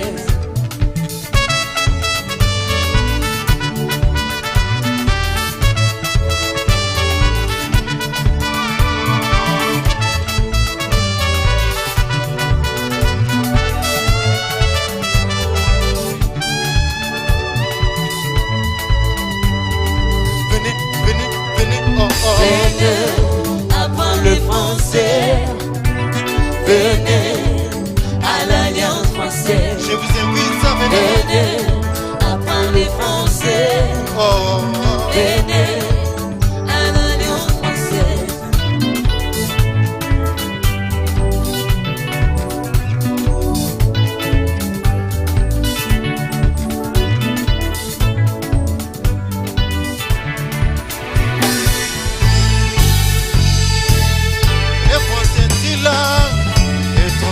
La plus largement appris après l'anglais. Les Français disent langue étrangère, la plus largement appris après l'anglais. La connaissance du français ouvre des portes, des entreprises en France comme à l'étranger. La connaissance du français ouvre des portes, des entreprises en France comme à l'étranger. Le français, la langue de la culture, la langue internationale pour la cuisine, la mode, les théâtres, les habitués, la danse et l'architecture. Le français, la langue de la culture, la langue internationale pour la cuisine, la mode, les théâtres, les habitués, la danse et l'architecture. Oh, oh, oh, I love friends. Oh, oh, oh, I speak friends. Oh, oh, I love friends. Oh, oh, I speak friends. I love friends. Oh, I love friends. I love friends. I speak friends. Oh, I speak I friends. speak friends. I love friends. Oh, I love friends. I love friends. I speak friends. Oh, I speak I friends. speak friends. Oh, oh, I love friends. oh, I speak friends. Venez apprendre le français. Venez à l'Alliance française. venez, venez, Venez apprendre le français. venez, venez, Venez à l'Alliance française. venez à Kamocha, Venez ou apprendre le français. Blood Secondé. Venez à l'Alliance française. Venez dans la grande famille. Venez, oh, apprendre le oh, oh. français. Venez mes amis. Venez à l'Alliance française.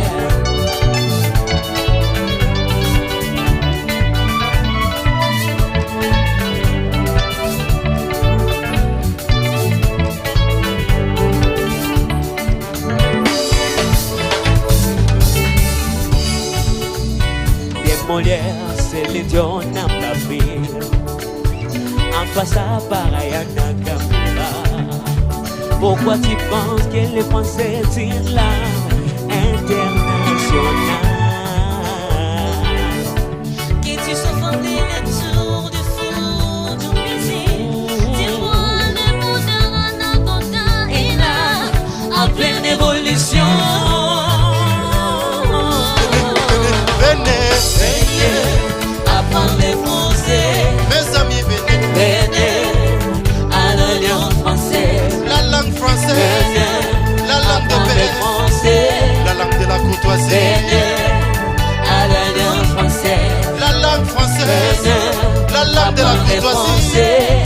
de paix. Venez à l'Alliance française. Venez dans la grande famille. Venez à l'Alliance française. Venez apprendre le français. À l'Alliance française. Je vous invite à venir. Venez mes amis.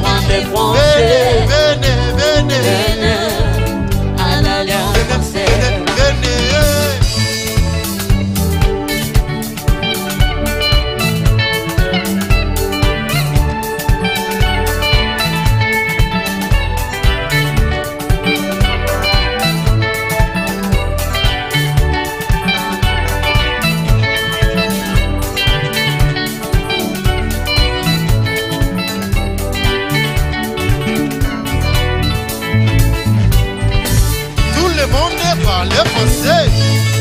Parlez français. Parlez français. Parlez français. Parlez français. Everybody parlez français. Parlez français. Everybody bina moke. Bina moke. Bina moke. Bina moke. Everybody bina moke. Bina moke. Bina à gauche. Bina à gauche. À droite, Bina à droite, Bina devant, Bina devant, Bina derrière, Bina derrière, Bina devant, Bina devant. Parlez français, parlez français, parlez français, parlez français, parlez français. Venez, venez, venez. Parlez français, venez à l'Alliance française. Je vous invite à venir, venez à parler français. À Kamochao, venez à l'Alliance française. À Bukoto Street, venez à parler français. Venez, venez, venez, venez à l'Alliance française. Si tu veux parler français, viens à l'Alliance. Parler français. Si tu veux parler, venez à l'Alliance française. Si tu veux entrer dans la famille, viens, viens, français. Viens, viens, viens, venez à l'Alliance française.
I'm actually a former barista.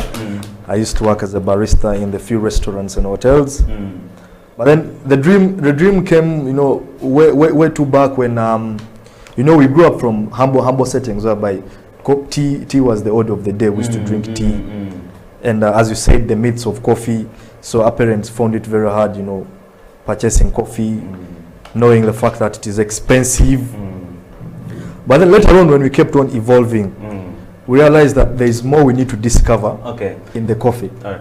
So, Okirwan, yes, I would like us to have this whole conversation while we are seated around here, okay? Yes, please. So that we can have our viewers see whatever we are doing. Yes, please. So, you might take your seat as we're making this coffee. Yes, please. So that we are able to show our viewers what we are really making here. So, you're telling me about tea and how it went into your family.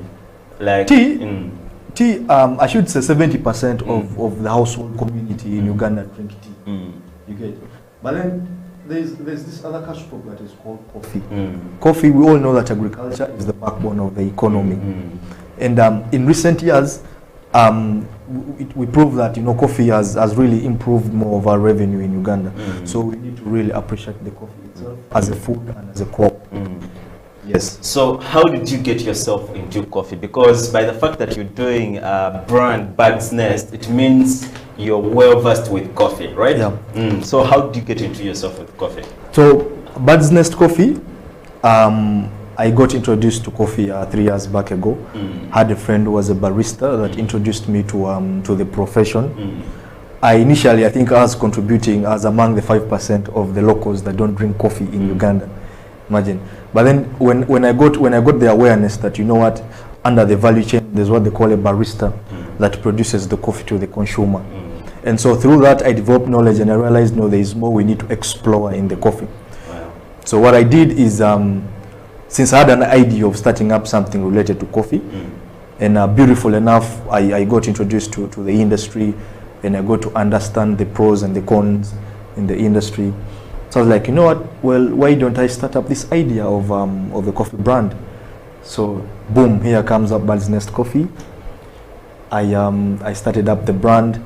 At first, we started by we used to preach the gospel. We used to make tours. You guys speak about the gospel. But I don't understand this whole thing of gospel. What's it like? The real essence of gospel, coffee gospel. The word religious gospel. What's coffee gospel or what's the gospel? Like you use it a lot. Beautiful. So the gospel, what basically we mean is we bring good news of coffee. Good news, isn't there bad news of coffee? No, but then the good averts the bad. So I believe there is more good than bad. However, of course, whenever you do anything in excess and in ignorance, basically, yes, it's going to be, we're going to have in that element of negativity.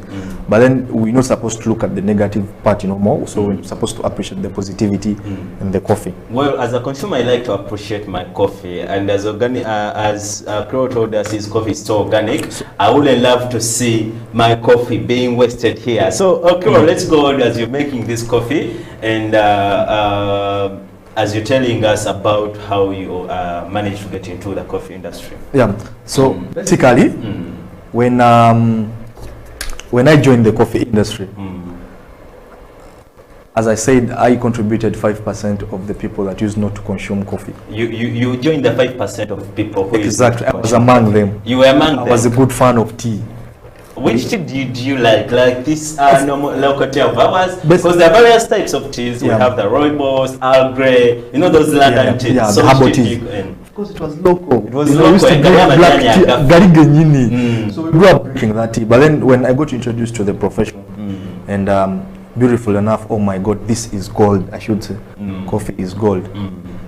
So Bird's Nest, yes, we started that slowly. We started with the gospel, I said, which was the good news.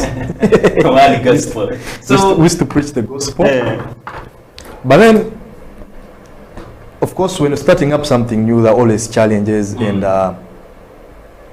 so there are always challenges. Like, where did you learn to do all this? Because the fact that you know how to use such equipment means you have a clue about coffee. Did you go to school, or you were just interested and you go to learn about making all these beverages? For the coffee industry, the first crucial thing is the passion. You need to have the passion in whatever you're doing. When you have passion, everything is easy to go. So basically, when I joined the coffee industry, I realized I needed more skill to take me on. So I went on and I uptook a course from UCDA, the barista course. And it's through that I learned how to brew coffee and also how to handle coffee. But then I realized that for us to consume a cup of coffee, how are we going to increase the 5% probably to the 50% that we're looking for? We need to create awareness of coffee consumption. I do have this equipment. Looks it's a little expensive, but then no, you don't need an expensive equipment to brew your what? To brew your coffee. So this is basically called a Chemex. It's a manual brewer. It's a mode of brewing coffee, and with this we put coffee ground. This is coffee ground coffee. Then we brew the water. We add in our hot water. Then we brew the coffee basically. So I should say this is a privilege for me to make coffee for you, sir. Well, it's a privilege for him to make us coffee on the coffee break. That's Augustina Kroll who's making the coffee right over there. Yes. But you can join in the conversation using our social media platforms. That's on Facebook, that's House of Talent TV. You can also use our Twitter handle, that's at House of Talent. Tweet us, use the hashtag The Coffee Break. Tell us, how do we manage to improve or increase coffee consumption in Uganda so that we can surpass the 5% of people who consume coffee in Uganda? Because we would like to see that we have 20% of people consuming coffee, 25, 35, less than the 5%. I mean, more than the 5% we are having in Uganda who are consuming coffee. Because me, I consume a cup of coffee every day, which means I'm out of the league of the out of the league of 5%. If you're not consuming that cup of coffee a day, which means you're in this 95% of people who are not consuming coffee. And as the government of Uganda says that coffee is our backbone, like it's promoting coffee consumption and coffee growth within our farmers in the villages, so that we can increase our economic GDP. If we are talking about GDPs, that's now the whole kind of information that we shall bring you experts to elaborate more about agriculture in coffee. It's the coffee break. So Akro, yes, please. As we're having our coffee brew right here, tell me, do you have to know how to make coffee if you're supposed to be in the coffee business? Yes, I should say for you to enjoy it better, you need to know how they brew the coffee. But then the only narrative that we're going to employ here is that you don't need something expensive to brew coffee. Because the Wananchi probably in Rwenzori, in the Elgons, will not have money to afford this. But then yes, you can enjoy your cup of coffee locally made. You can get your mug, add in your grounds, then add in water and do it. Yeah, I mean, we've shown our viewers right here on the coffee break how locally you could make a cup of coffee at home and you could enjoy it. But I mean, like, if you want to get into the coffee business, because I believe one of the reasons why we're not having coffee consumption like at a higher rate, it's because our viewers, all the people out there, don't know how important coffee is. They don't appreciate coffee. You know, like in terms of a beverage, in terms of like a sales part of it, they don't know how important it is. So would they first know like how to make a cup of coffee so that they can appreciate how coffee important, how it is important? Thank you so much. I think before we go to the making of the cup of coffee, the locals need to understand what coffee is and the benefits from that. Because once they get to understand the benefits from the coffee, then trust me, then this is going to be easier. This will be a priority for whoever wants to consume coffee, because if you know coffee has antioxidants and it has caffeine, you know, this helps the risks of one getting cancers. And basically, if you told a local that, you know what, if you consume the cup of coffee, there are very less risks for you getting cancer, and the antioxidants you're going to receive. But I think it's true. Like this cup of coffee, I have less risks of getting cancer. Yes, the British Medical Association recently made a research and says, you know what, 70% of the people that take coffee are likely to have lesser chances of dying at an early age. That is the British Medical Association. Then also it says the caffeine, the organic caffeine that is coming from the coffee, acts as an antioxidant, So basically, coffee is the way to go. Very healthy. It also prevents you from getting certain diseases like diabetes, type 2 diabetes. And we also have it's called it's something like that. It's Alzheimer's, something like that. Alzheimer's, yes. So basically, coffee is something organic, and coffee is medicine. Coffee is food. So basically, you're like telling our viewers out there to drink a cup of coffee to avoid getting such diseases or getting at a risk of having such diseases. Yes, but there are so many benefits because this also stimulates the muscles. So I should say there are very many benefits. Yes. Well, is our cup of coffee ready to be taken? Almost. Oh, it's almost ready. Anyway, guys, we're going to go into a short commercial break, and when we get back, we shall get back as we're having this cup of coffee right here. So please don't go away. We shall be right back.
Welcome back from that short commercial break. You're still watching the coffee break with me, Amoni Mokisa. Sitting in for Eddie Okila still. You might wonder, is this guy taking over the show? No, I'm still sitting in for Eddie Okila, the host of the coffee break. We're still talking more about coffee and how best can we improve coffee consumption in Uganda. And in the show today we have Augustine Okirol, who is the CEO of Bird's Nest Coffee, a brand that he says that it's 100% organic. We're yet to test his coffee to prove that, you know, because it's not enough to just say it's organic. We need to take it to see, or to drink it to see whether it's 100% organic. And by the way, for your information, if you really want to improve on your coffee quality production, please go organic. Organic, I mean, don't use like pesticides, don't use other things that will make your coffee not taste so much organic. And also like mulching, you know, pruning in those gardens out there. If you're a farmer watching this show, this is your information. Practice all these things on the show. So Augustine, before I went into a break, I promised our viewers that we shall come back and check this coffee right here. Yeah, is it ready to be taken? Yes, please. This is so let me have the honors of testing Bird's Nest Coffee. Thank you so much. Right now, live on the show, the coffee break. Yeah. I think we shall have that put over right there. Yeah, thank you so much. Yeah, and then we can have a taste of coffee. This is the coffee break, and if you're watching us on Facebook, please share with us what you think about coffee consumption in Uganda. How best can we improve coffee consumption? If you're on Twitter, tag us at House of Talent TV, and also you can tag me into this conversation at Amon Mokisa on Twitter, and we shall be able to have this conversation right here. Here I get my dose of Chemex coffee. Yeah, Chemex filtered coffee. Well, I have to be the first one to test. Thank you so much. It's really less acidic and nice. Yeah. It's smooth on the tongue. Yeah. Well, I can't say it's really organic. From an expert point of view, it's a nice coffee. Well, this is the coffee that we have had here today. Yes, please. How best could we have a person who's watching out there, who's watching the coffee break, yes, take please. this cup of coffee at a lesser amount of money? Yes. Yeah. Basically, so now that's what we have to look at, you know, we basically and the government and the locals. Because if we're going to improve on the local coffee consumption, then we need to lower down our rates. Because right now, a cup of coffee, when you go to bigger restaurants, a cup of coffee is going to cost quite some good amount of money. Yet a wanayinchi or muntu wansi is likely to afford the cup of coffee.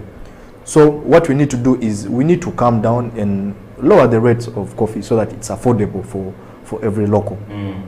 But then still, we have locally packed coffee. You can get 100 grams, which just costs around 500 shillings. But I mean, before we go to that whole conversation of having locally packed coffee, how do we get this coffee in there or out there before it's getting packed into these grams? Because it's not just a matter of getting this coffee and pack it, which means there are processes and procedures that we go through. And sometimes these procedures are very, very, very hard to achieve. Yeah, to achieve. So what are these procedures and how best can we do them?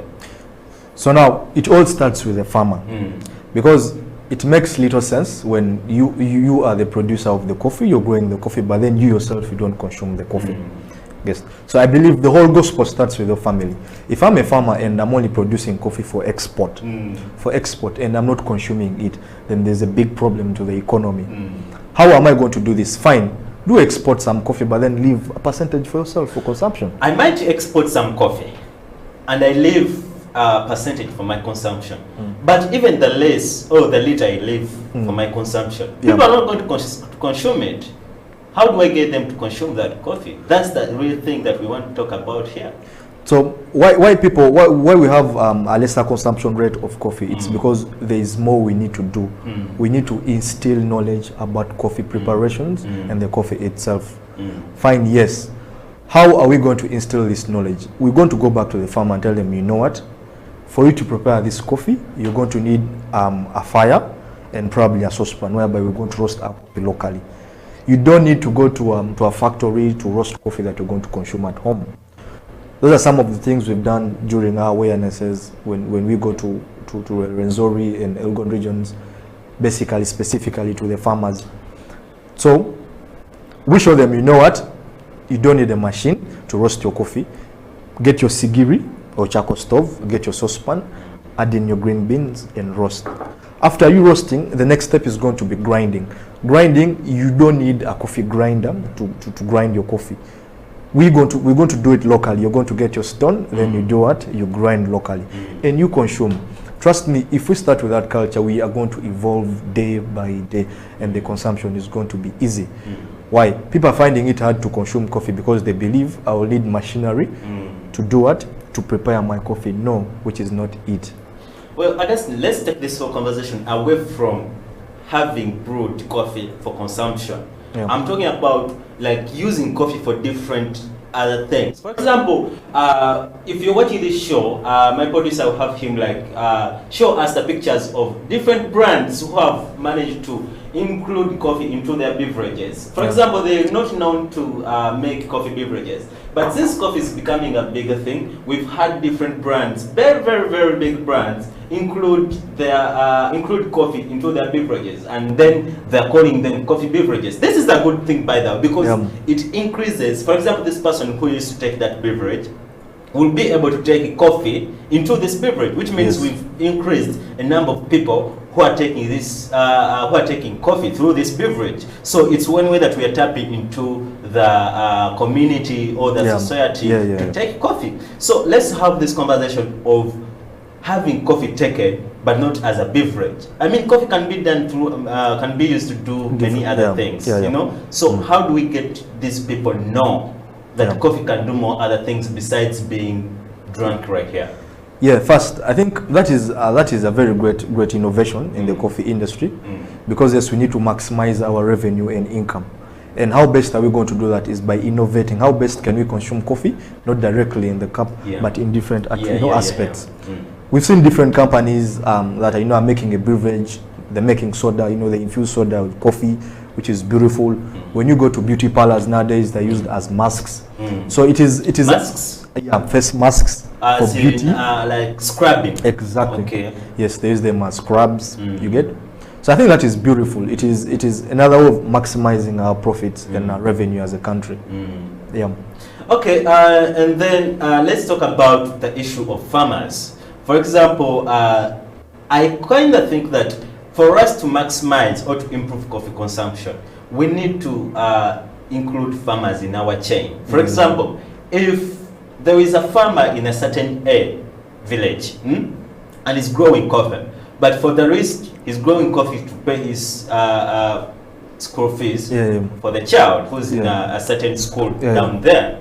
I mean, he doesn't know that he could add a value to this coffee so that it could be of higher value. For example, if I harvest my coffee, I pulp it. Okay, like I process it and remove that whole skin, then I remain with the coffee cherry or the coffee bean. I've added value to my coffee, and if I'm selling it, it's going to be of a much more, it's going to be much more expensive compared to when I sell it when there is a cherry or a skin on that coffee. So the buyer who's buying this coffee will give me less money. Yeah, true. So how do we help these farmers to add value on their coffees?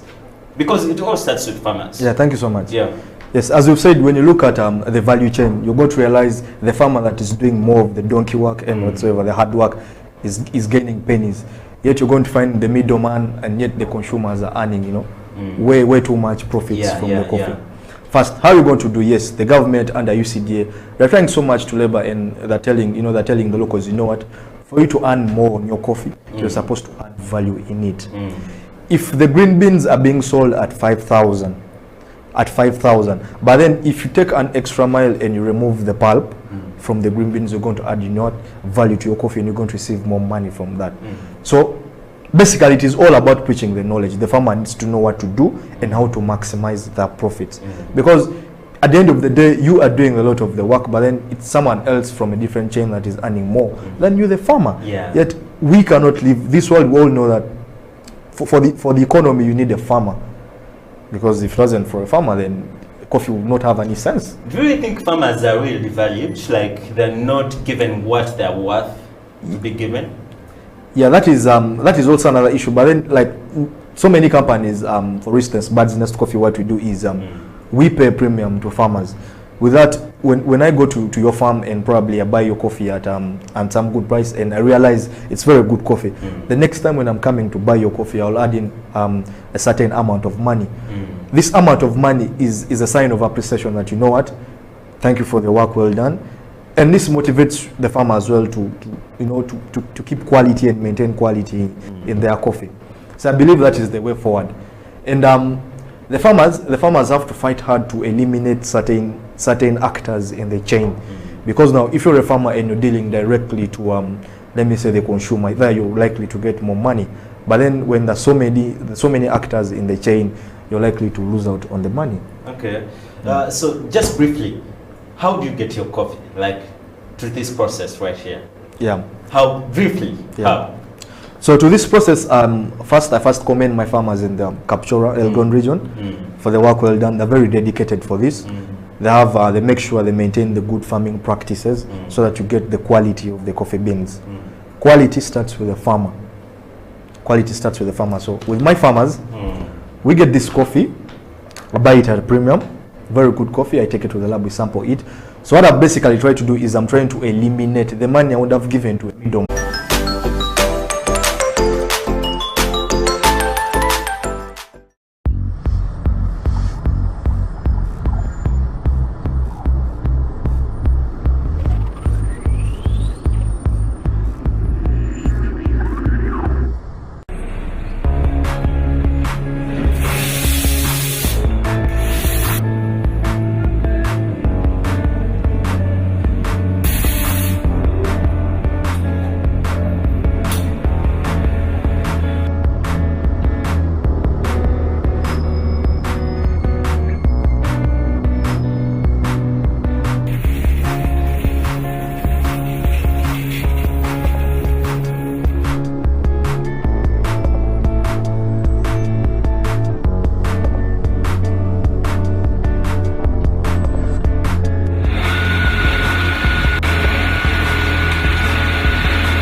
Welcome back from that short commercial break. This is Amon Kisa still on the coffee break. I would like to thank those who are watching us live on Facebook. Alfred Locke, thank you for watching the show. Cody C. Lawrence, the CEO and ED and Real Coffee, thank you for watching the show.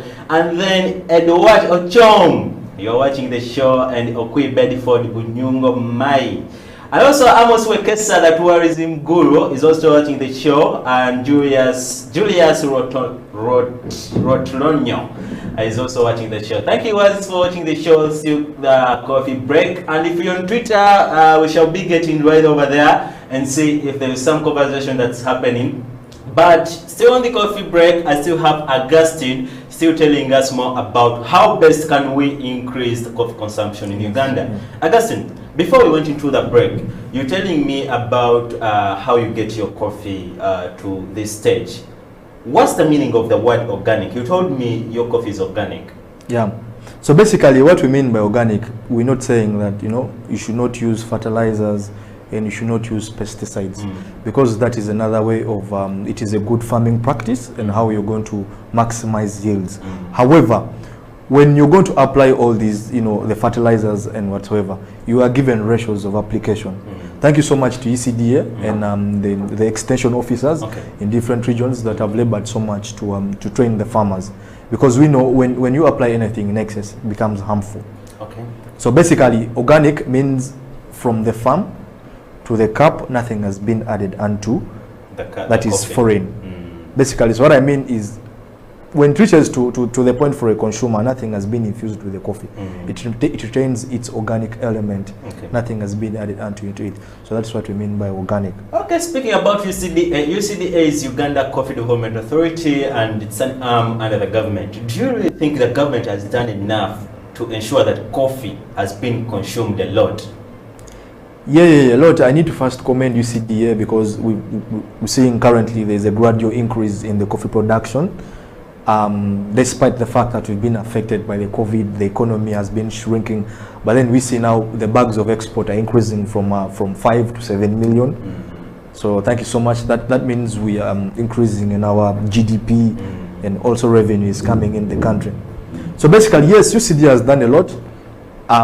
As you said, quality starts from the farm. So UCDA, which is mandated to oversee the development in the coffee industry, has labored so much. Creating awareness for the good farming practices in the garden. You know what? Actually, even the laws that are implementing right now, we're seeing the coffee bill that has come in right now to regulate, you know, coffee farmers and the rest, you know, relating to coffee. So I think it's a beautiful thing. It's a beautiful thing UCDA is doing, and it is also certifying. For you to get a seedling, you need to get a seedling from a certified farmer, which is good. So we are maintaining quality and so on. Well, guys, time is not our best ally. So far, our time is fast spent. As much as we would love to continue with the show, because the conversation can never stop. Let's take this conversation on our Twitter handle, that's at House of Talent TV. And also, like, tag me, that's at Amon Mukisa. Use the hashtag the coffee break, and also continue the conversation on our Facebook page, that's at House of Talent TV Uganda, and we shall be able to have this conversation about coffee consumption in Uganda. I mean, people like Amos Wekesa, people like Kabushenga, coffee enthusiasts, they must be in this conversation to at least say that we have our coffee up there shooting in numbers with a high percentage. Well, Okrol, since our time is fast spent, what's your last word to the viewer watching out there, and what's your last word to the coffee consumer out there? Yeah, basically, so what I'm saying is thank you so much for the opportunity. So this goes out to all the locals, the nationals, the Ugandans. So the best way we are going to maximize our profits and revenue is by promoting local coffee consumption, because we are seeing we are producing more but then receiving less revenue coming in from our coffee export, because we say 90% of our coffee is exported. So I believe the best way we're going to maximize our profits is by local consumption of coffee. We need to advocate for local consumption of coffee. So I'm telling you that is watching us right now, go to a supermarket or anywhere and get yourself a pack of coffee. When you get a pack of locally made Ugandan coffee, you are supporting the local farmer back there in the village and whatsoever. So that is the way to go. Thank you so much. Well, that's Okiro Augustine, the CEO of Bird's Nest Coffee, and he's been here having a conversation about improving or diversifying coffee production and consumption in Uganda. On Twitter, before I go, I have here Gad Rogers saying that recently I had my cup of coffee and I had to join the 5% of Uganda. Perhaps, Gad, you're making it 6% of people who are consuming coffee in Uganda. Let's have this conversation on Twitter and see how best can we improve coffee consumption in Uganda. Otherwise, my name is Amon Mukisa, and coming up right up is the basketball show on House of Talent TV. Let me see you next weekend.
want you to share something that is very fundamental. Having gone through all of these things, when was the first time you first held your first cash hanging out of the music, you and Abrahams, and how did it work for you guys? How were you feeling when you first handed it and you say, yeah, this is coming out of music? Did you buy something for your parents? How did you first, before I get into that, I'm happy that we are discussing this. Yes. Because then there were no talk shows like this. Yeah. You know, most of the artists of that era, not just musicians, but even DJs. Yes. You had to learn by seeing someone do it. Yes. You know, because people didn't know how to teach. Yes. I mean, you can't teach what you don't know. No, yeah. So you find that for the DJs, you had to first lift wires and cables, and you see how it's done. But now you're pressing buttons, you don't know even what they call them. But because you know, if I do this, it makes that. But if they bring you someone to teach them, you cannot. Because teaching is a skill. Yeah. So it's the same thing for music. That we have a generation that can teach music. Yeah. You know. Can share their experience, which they didn't. Were not given Then back there were very few. Even just hearing of a work. Yes, we had professional musicians like Afrigos and the like, but workshops were. I think I had never had a workshop from in that era, like someone holding a workshop for musicians to teach them how to write, teach them how to conduct themselves, to brand, teach them about leadership, personal development, interpersonal skills and stuff like that. Yes, yes. That was unheard of, you know. So but right now there are, you know, platforms that someone puts a platform just for that. Yeah. You know, so it's a very good thing that we are discussing this, because it was unheard of then. Yeah. So it shows how the sector has grown. Right. First time, what was the first time? First time I grabbed. Well, there were a few, maybe the bigger amount, but of course the few small payments. You know, from small performances. Yes. But the first time I had something that was really good was in 2001. Yeah. Me, Sylvester Abrams, and our colleague Fredo, we featured in a play called King Oedipus by the literature play by the Sophocles. It was on the school syllabus. Yes. Yeah. So the director of Alliance Française then was a friend to the director of Sharing Center. Yes. And you know what used to happen at Sharing Center. Yes. So one time during the competitions for youth in the new millennium, they, you know, we're getting to the new millennium. Yes. So there was a singing competition, and the theme was youth in the new millennium. Yes. Actually, we won. Sylvester Abrams. We are one of the winners during that competition. Yeah. So the director of Alliance was one of the judges. Yes. He liked our performance so much. It was very energetic, the composition. Then at that time they were doing that play. The play had very top names, like Philip Luswata, Bob Kisiki, Herbert Chinove. These are the guys you used to look at from far and you admire and say, I wish I could even just talk to these guys. Sabo, you know, and so many. And I know there are some 6 more in there. Yes. So many others. So we had no, that was 2000s. Yes. I think very few people had mobile phones then. They were still expensive. 2000, 2001, they were expensive. So we didn't have a phone. And now the director they discussed with the director of Alliance Sharing, Geo's on board, and they would like to have us feature in the play that was still in its development stages. To feature with rap music, like in intervals. Wow. That was something new. I was like, well, we're very happy, but it took, looking for us was a problem. Remember, some didn't have a phone. We didn't have phone numbers. We didn't have phone. We didn't have phones, and so we didn't have phones. And if I remember well, some also didn't have one. So he had to find a way of looking for us. It was a challenge. So he sent someone to Kampala SS, where we were, to look for us and give us, you know, the news. Now, the most interesting part is that, yes, technology like mobile phones were not a common thing then, but there is a way we get, we go to each other. That is so interesting. These days, when someone's phone goes off, they are off. They are off completely. You find a challenge looking for them. But then we knew how to go about some things that he doesn't have a phone. So where does he hang out? These days, we don't even know where some people hang out. But then you had to know where someone hangs out on a Saturday. Where is he? On a Friday. And we used to connect with people. So some got us, we had the meeting. It was a very wonderful experience. And it was a sold out concert. It was 3 days. Schools came and they were left outside because the tickets were sold out. They asked for more, like that we stage it again the next weekend. But that the director was like, I think it's just enough for those who have missed. Hopefully next time. But of course there was no next time. But it was a very, very nice performance, sold out. Kids were screaming whenever they didn't even bother listening to what we were saying. Whenever we got on stage in the intervals, so we were rapping about what is about to happen, in question form. So we're not giving the answers. So the moment they opened the curtains, Sylvester and Abraham started screaming.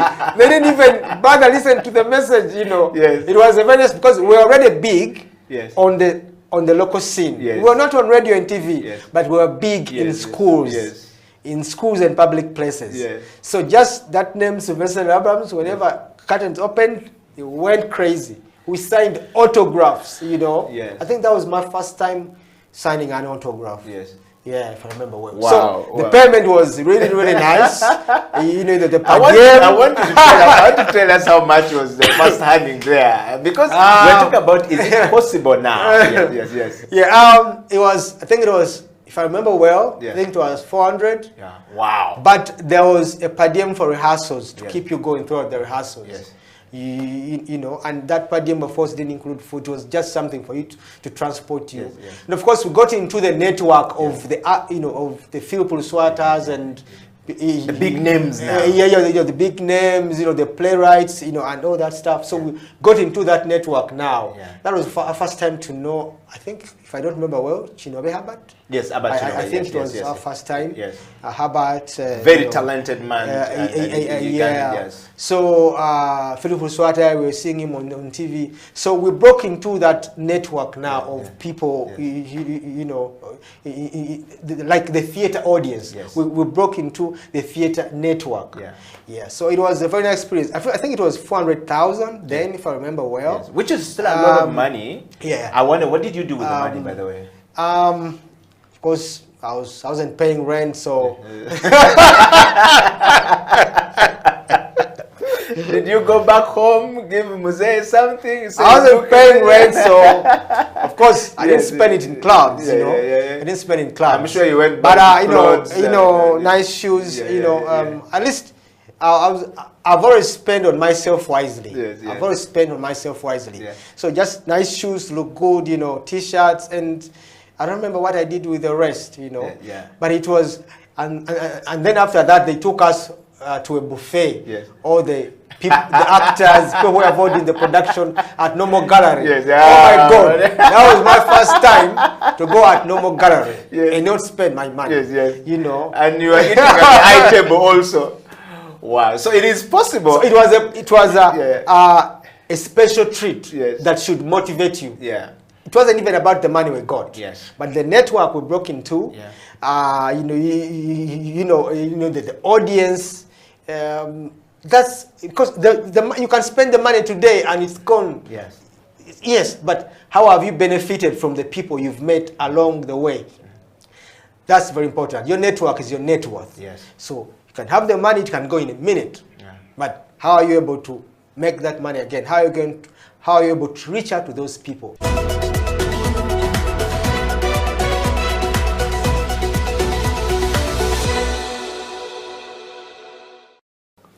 You see, I think there's been a lot of growth and transformation. I appreciate the work National IT Authority is doing. And also, of course, they come up with policies that people are supposed to comply with. You know, when it comes to with cybersecurity, like I said, we have a layer of compliance and governance, whereby government will come up with policies and say, okay, we need you, each and every person should have at least a basic thing, which is antivirus on their devices. Because at the national level, they have what we call cyber threat intelligence, whereby I think UCC has a solution. Because I remember I was involved in that tender for procurement of a cyber threat intelligence solution, whereby we could be able to identify this is a new attack, it's coming from Russia, it's attacking our bank here, then they could be able to block that traffic at a national level. Well, the government is doing something. But then also, as individuals, like I said, we need to also be vigilant.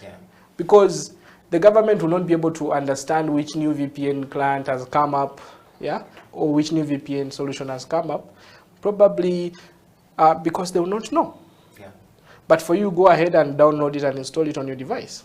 And then you trust transacting. You actually go to, then you say, oh, I've stolen money from my account. Oh, my information was stolen. Oh, I see nudes on social media. People steal nudes from people's devices and actually they ask for a pay.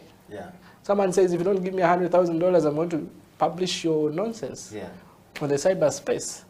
You know? So people need to be vigilant. But of course, the government is also doing something.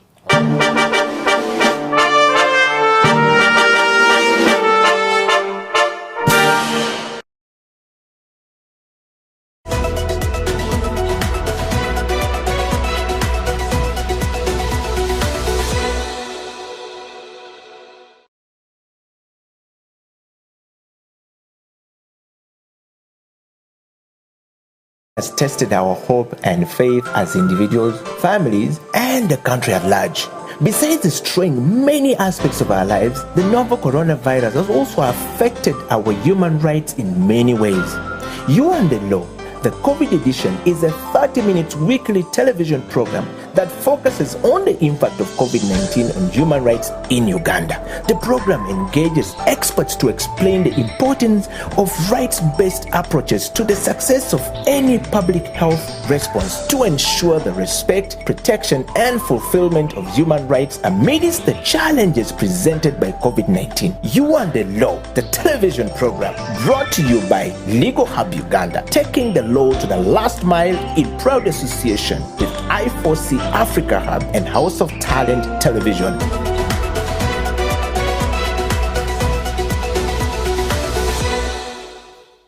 In countries like Finland, they designed a program for 5 years to do serious food literacy. If you went to Finland today, no restaurant will serve you supper past 7 p.m. No restaurant. Here in Uganda, you can eat at 2 p.m. You go back home and sleep. You see? And wake up to have breakfast at 8.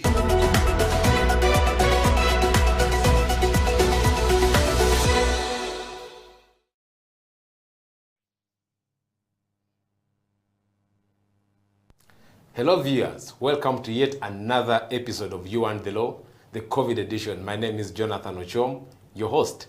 As you all know, You and the Law is a 30-minute weekly television program that focuses on the relationship between human beings, Ugandans, yourselves, and the law in Uganda.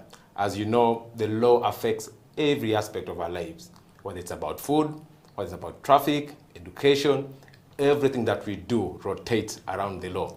In this edition, we are discussing the impacts of COVID-19 on human rights. And specifically for today, we'll be discussing how COVID-19 has affected the right to food. Do you know your right to food? When was the last time you ate? But what does the right actually mean? To help us unpack this complex area, we have a seasoned lawyer, Mr. David Kabanda from the Center for Food and Adequate Living Rights. David, you're welcome to You and the Law. Thank you so much. How have you been? I'm fine. How have you been? Great. You know, COVID-19 has sort of come and disorganized our normal lives. I wonder how, you know, you've been coping up as a professional, as a family man. How has it been? Well, it is difficult to everyone, as individuals and also families and communities. We find ourselves in those unprecedented times. There is no community cohesion as it used to be. So I personally, I find myself in challenging times, but of course, we soldier on. Okay. I'm interested, when we're introducing your organization, the name is a bit of a mouthful. Yeah. Maybe could you just help us understand, why you came up with this organization, what do you actually do, and how I can benefit as an ordinary person from the work that you do? So this is the Center for Food and Adequate Living Rights, and it is looking at having a one-stop center for law and adequate living. But you see, adequate living starts with food. This is what many people do not understand. Yeah. The moment someone wakes up, the first thing to think about is breakfast, then lunch, then supper, then in the middle you need water, you need a snack, you need fruit. So the entire life of a human being rotates around food. And being lawyers who do social justice, we started this organization to be able to contribute to unpacking, articulation, and also giving legal services to people for the realization of their right to food, but also adequate living. Because you cannot talk about food and you disassociate it from economic rights or trade. So the two work together, and this is why now we have this organization, the Center for Food and Adequate Living Rights. Oh, okay. CEFROT. CEFROT. Yeah, I mean, the name is really... yeah. So the acronym is CEFROT. CEFROT. Okay, maybe that's fair. Yeah. So David, you're talking about adequate living rights. You're talking about the right to food. But what is the idea, behind this right? If we, as a concept, like what does a right to food actually mean? Before we start discussing the legalese and everything. Thank you for asking that question. You see, the right to food, interestingly, many people do not even think that there is such a right. Many people, when you talk about food, this is one of the things people take so lightly, yet it means everything to them. But the definition is simple. The definition according to international law and the UN is only realized when every man, every woman, or child, as an individual or in community with others, have access to food. Access. At all times or means of its procurement. Access to food. Access to food. All times. All the time. And means to its procurement. Or means to its procurement. Interesting. And you see, this is where I started from. Every woman, every man, every child, alone or together in a community, have access to adequate food at all times. So you realize that it is already unpacked. We are talking about a man. And there is a reason behind that. Yes. A child's nutritional needs are different from the needs of an adult. Okay. If a child has been born, we are now speaking with parents. From the day they are born to the 6th month, they must be exclusively breastfed. Okay. If you take that breast milk, it is not beneficial to you. So every man, every woman, or child, whether alone or together, and the together component comes in, some people live communally. Yes. And we have other also organized institutions like schools or like prisons. Yes, If portion you- bins. The moment you take me into prison, then you have an obligation to take care of me. Yeah. You cannot just abandon me in prison. You cannot take me to prison and you don't feed me. So whether alone or in community with the others, have access to adequate food at all times. That is also very interesting and important. At all times and all means to its procurement. And that last one is also very important. Means. All means How to to its get it. procurement. Because procurement is a bit bringing in the economic issues. Yes. Not everyone has a garden. And you see, it is a choice. Not everyone wants to go to the garden to dig and get food. But you must make sure that your population has means to the procurement of food. Yes. I mean, interesting. Yes. I think for me, access, the means, and then the time, like at all times. All the it's time. Very interesting. Yes. So you've sort of unpacked the idea for me in a very, basic and simple way. But then I know that for ideas to work, they need to get some, force of law.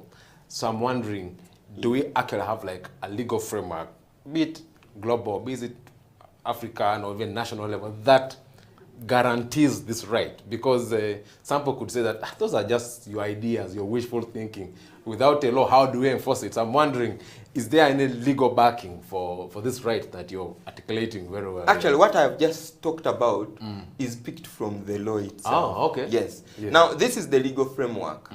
At international level, many people, because now we are talking with everyone, we have the Universal Declaration of Human Rights. Yes. Under Article 25, we are talking about the right to adequate food.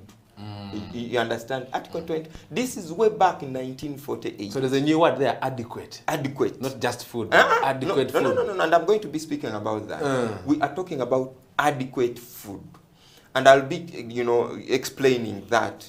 Then, after that, in 1966, we have the International Covenant on Economic, Social and Cultural Rights. Yes. Article 11, also articulating that state parties to the convention, to which Uganda is a party because we signed it in 1981, that every state party must respect the right of everyone to adequate food.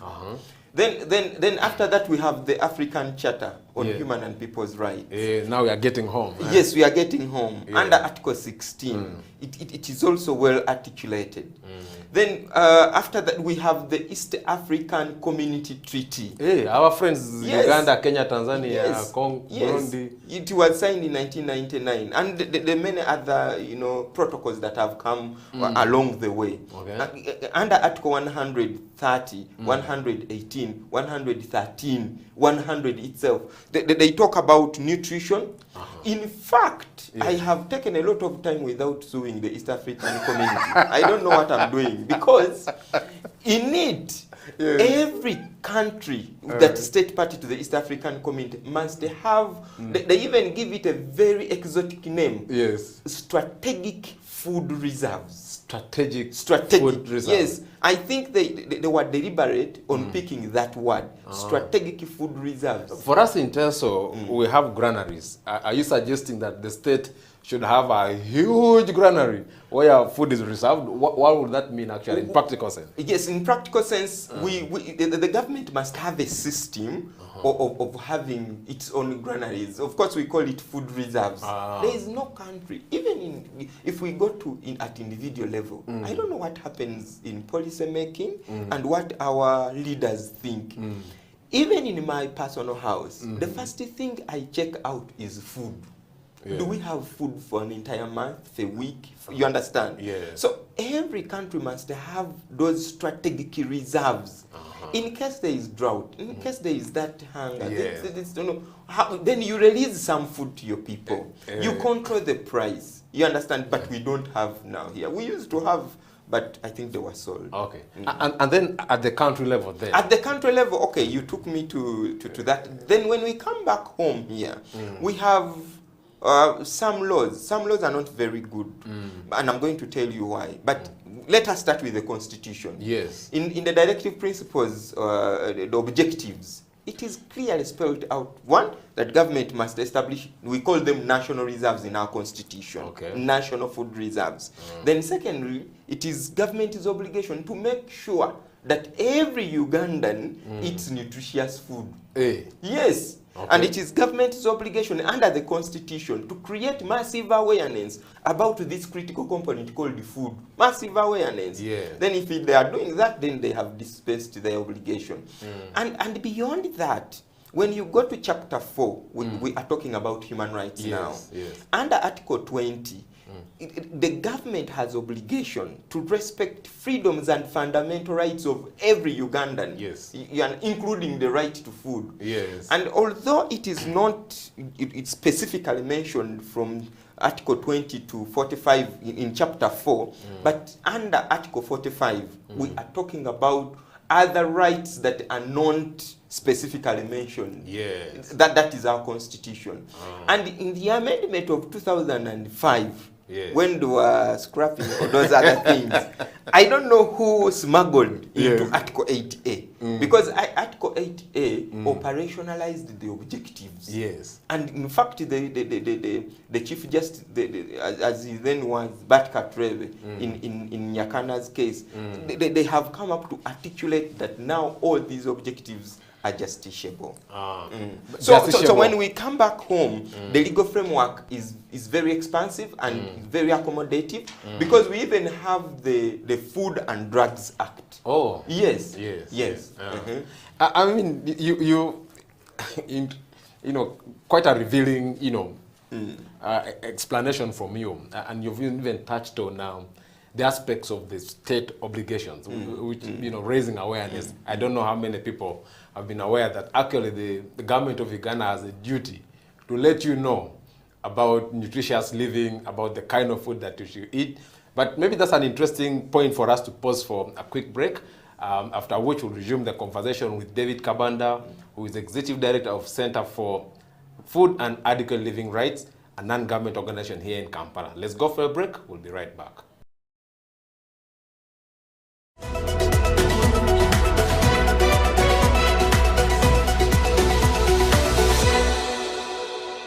When it comes to the law, we basically live the law, on a day-to-day basis, Whether it is in your bedroom, there is a law that governs it. If you're married, for example, even if you're single, there could be something touching on the law, because you might be in your bedroom with an underage girl, or you might be with another person's wife, all the things are the law, If you're a human being, you have rights. Those rights are called human rights. They are examples: the right to health, the right to freedom from torture, that underscores human dignity. Freedom from slavery. You're not supposed to be someone's slave. If you look at our penal code, it sets out another marriage laws.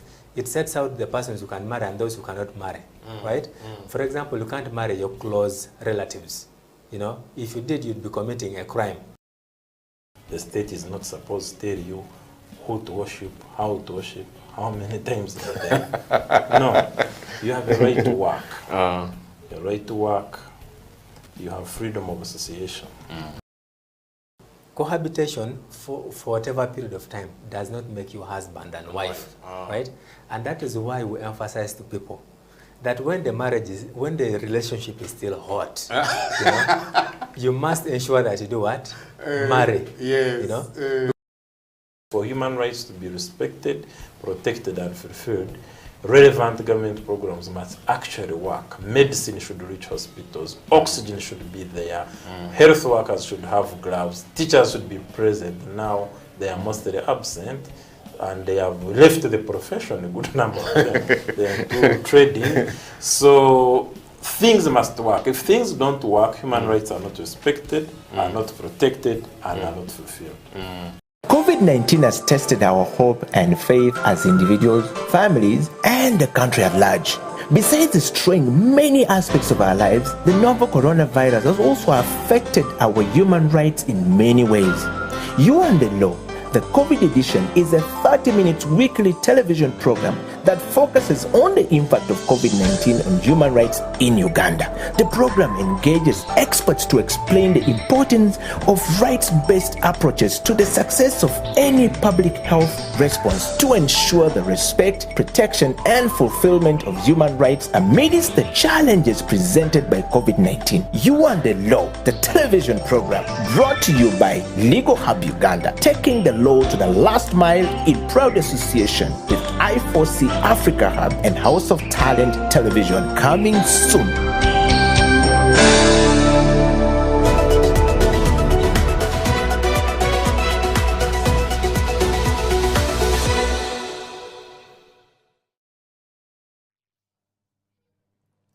This is You and the Law, the COVID edition here on House of Talent Television, brought to you by Legal Hub Uganda in partnership with I4C Africa Hub.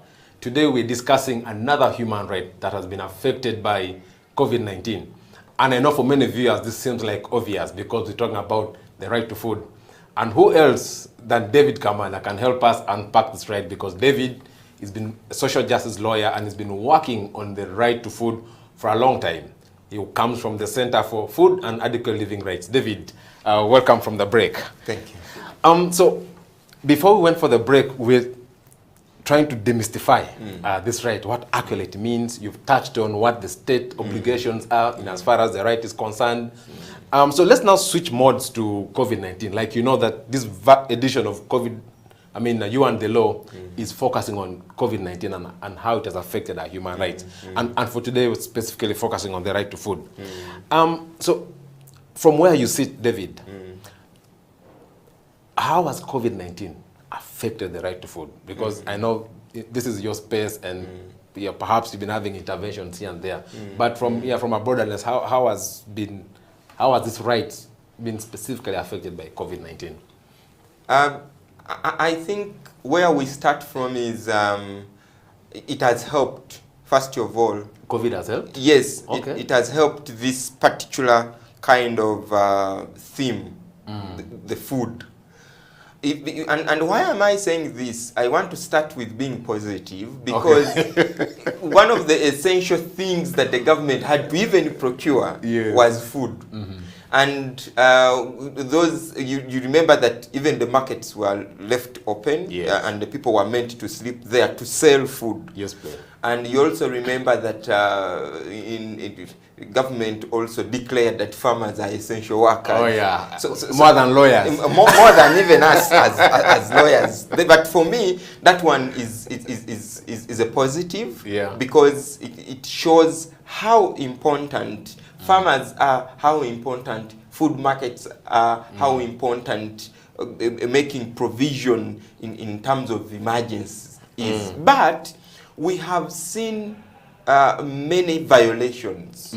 We have seen many, hunger and death, by the way. It is just because we haven't done an audit. But I know many people have died because of hunger in COVID-19. And why am I telling you this? During COVID-19, the first lockdown, we, as an organization, we did a survey. And we found out that 65% of the people, at least in Wachiso, were in their homes and they did not have any hope of 60%? 65. Yes. And we found many people who are living with illnesses, chronic illnesses, dying not because of the illnesses, but because they don't have access to food. You see, when you're supposed to take medicine, it must be taken with food. Some even they tell you take with milk. Or take this medicine after food. Yes. And then all of a sudden you are locked up. You walking or going to the hospital was first of all limited. It was very difficult. You saw pregnant people being even beaten on the road by security agencies. So many people found themselves entangled. They're at home, they don't have food, they don't have medicine. Or they have the medicine, they don't have food. That is number one. The number two, it affected food safety. How? Many people who had contaminated food put it out cheaply. Many people bought contaminated food, I'm telling you. And it showed out that even the food which government decided to give to people, 38% of that food was contaminated. The posho... The portion beans that people ate. David, how does food get contaminated? Well, that is... You see, food... The contamination starts way back in production, in the garden. How? Be very careful when you buy food in Uganda or in the main markets in Kampala. I've started telling people and lawyers specifically because we need to live longer and serve the community. Yes. Grow your own food or pick the food from where you are certain, because Ugandans are using many chemicals, and the chemicals are causing cancer. Makerere University has just given out research which indicates that 98% of the food in the 5 markets in Kampala is contaminated. 98. Have you gone to these markets and you find tomatoes having whitish substance? Yes. At EU right now, you cannot take any product which has mancozeb. That whitish thing is called mancozeb. It's a preservative or? No. It is a pesticide and a fungicide, sorry. So and many people ignorantly use it even in the market. And consumers also want to buy that one with the chemical. And then you like eating kachumbali, cutting. And this is what I want to tell to Ugandans. That yes, we are talking about health diets, eat vegetables, eat raw food, but you need to be extremely careful. No Ugandan has the capacity, or they have the capacity, but no Ugandan produces the food that is safe for yourself, for your consumption. The many rejects from the exporters are dumped back to our market. And who regulates? Before you export any product in Uganda, there is what we call phytosanitary. You know, they check whether there are no chemicals and everything. But in Uganda, who checks whether what is put in Nakasero or everywhere? I thought to have the National Bureau of Standards. No, who tells we you? have the Government Analytical Laboratory. What do they do?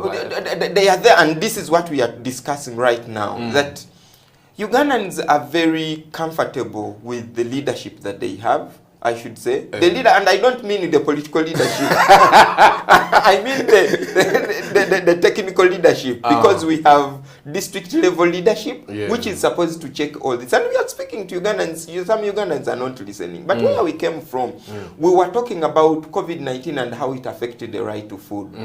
The right to food safety. After the lifting of the lockdown, there were too many items in the shops, in the supermarkets, which had expired. Those items were never taken out. People bought. They're disposing them cheaply. Myself, I bought water. Many Ugandans don't know that water expires. You mean mineral water? Mineral water, that water you buy on the shelves in those bottles. You be careful. You read the expiry date. You'll find that you are drinking expired water. Many people just bought and do. There is something that I want to tell to Ugandans. It might make me stop eating at all. No. Have you seen many people from Western countries? When we go to these conferences, whether abroad or everywhere, they carry water in their bottles. Yes. Why do they do that? Or they have water in the tap. They get it from. There is something that I want to communicate to all Ugandans. If we were very concerned, today we would be suing this country. Each family that has lost a person to diabetes should be suing this government for compensation. David, let's get back to, you're raising very pertinent issues. And this is where it is coming from. I know you're talking about COVID-19 and the food. But this is what I want to tell you. When the government decided to give out posho, the kind of posho the government gave out, even when it is not contaminated, it is dangerous to your health. Because they were giving out refined posho. Refined. Government, that was illegal from the word go. David, we all get maize, take to the machine, the meal for us.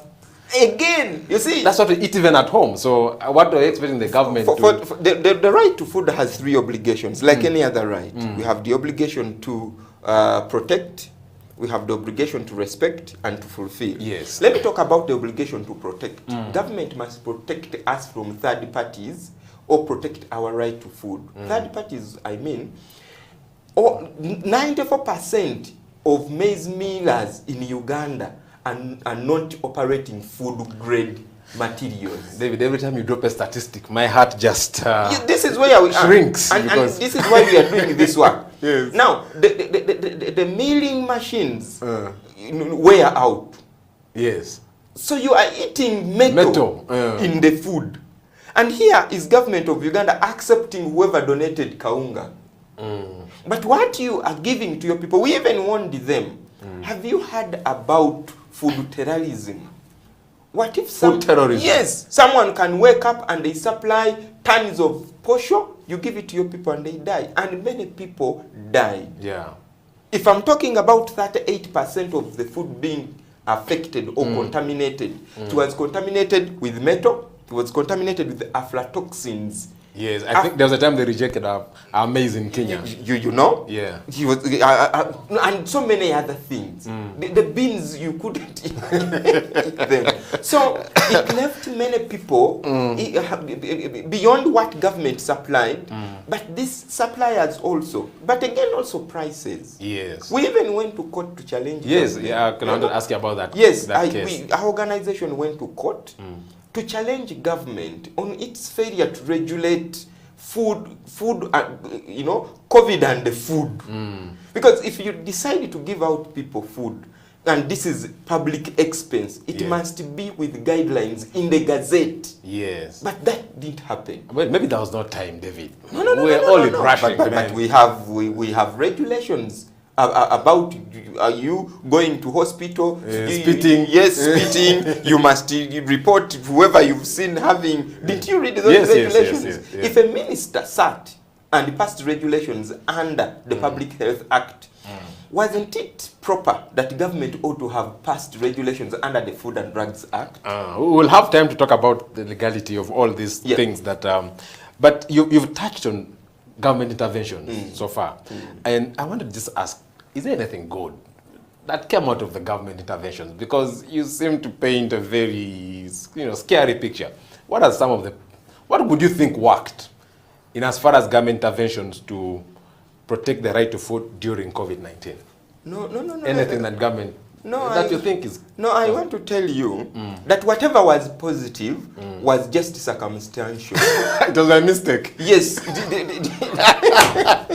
But if we are talking about deliberate intervention, whatever government did was illegal in the first place.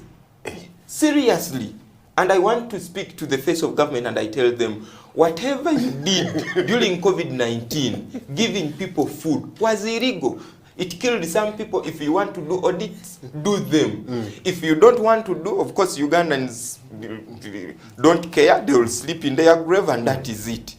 You cannot wake up and just give me a parcel that there is food there when you don't know actually what is in the parcel. And this is what I'm saying. So meaning the government's duty to ensure that food is safe, of good quality, yes, is adequate, nutritious. They didn't do that. They didn't do that. David, I mean, it's a heart-wrenching, revelation. But I think let's go for a break at this point, and then when we resume, we'll then try to tackle a bit of the challenges and look forward, cast a picture that if we got into the situation in future, what are the lessons we learn? What do we need to do best? We'll have that after the break. Viewers, you're watching You and the Law, the COVID edition, and today we are hanging out with Mr. David Kabanda, the Executive Director of the Center for Food and Adequate Living Rights, a non-government organization that focuses on ensuring the right to food in this country.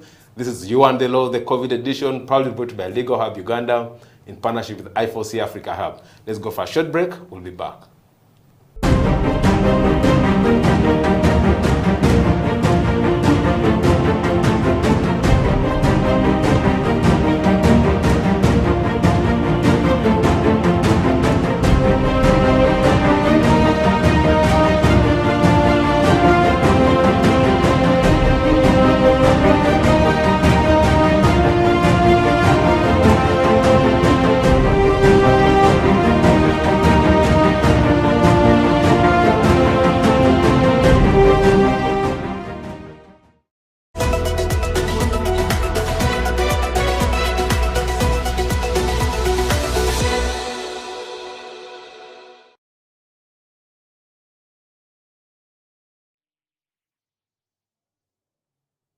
Welcome back. This is You and the Law, the COVID edition here on House of Talent Television.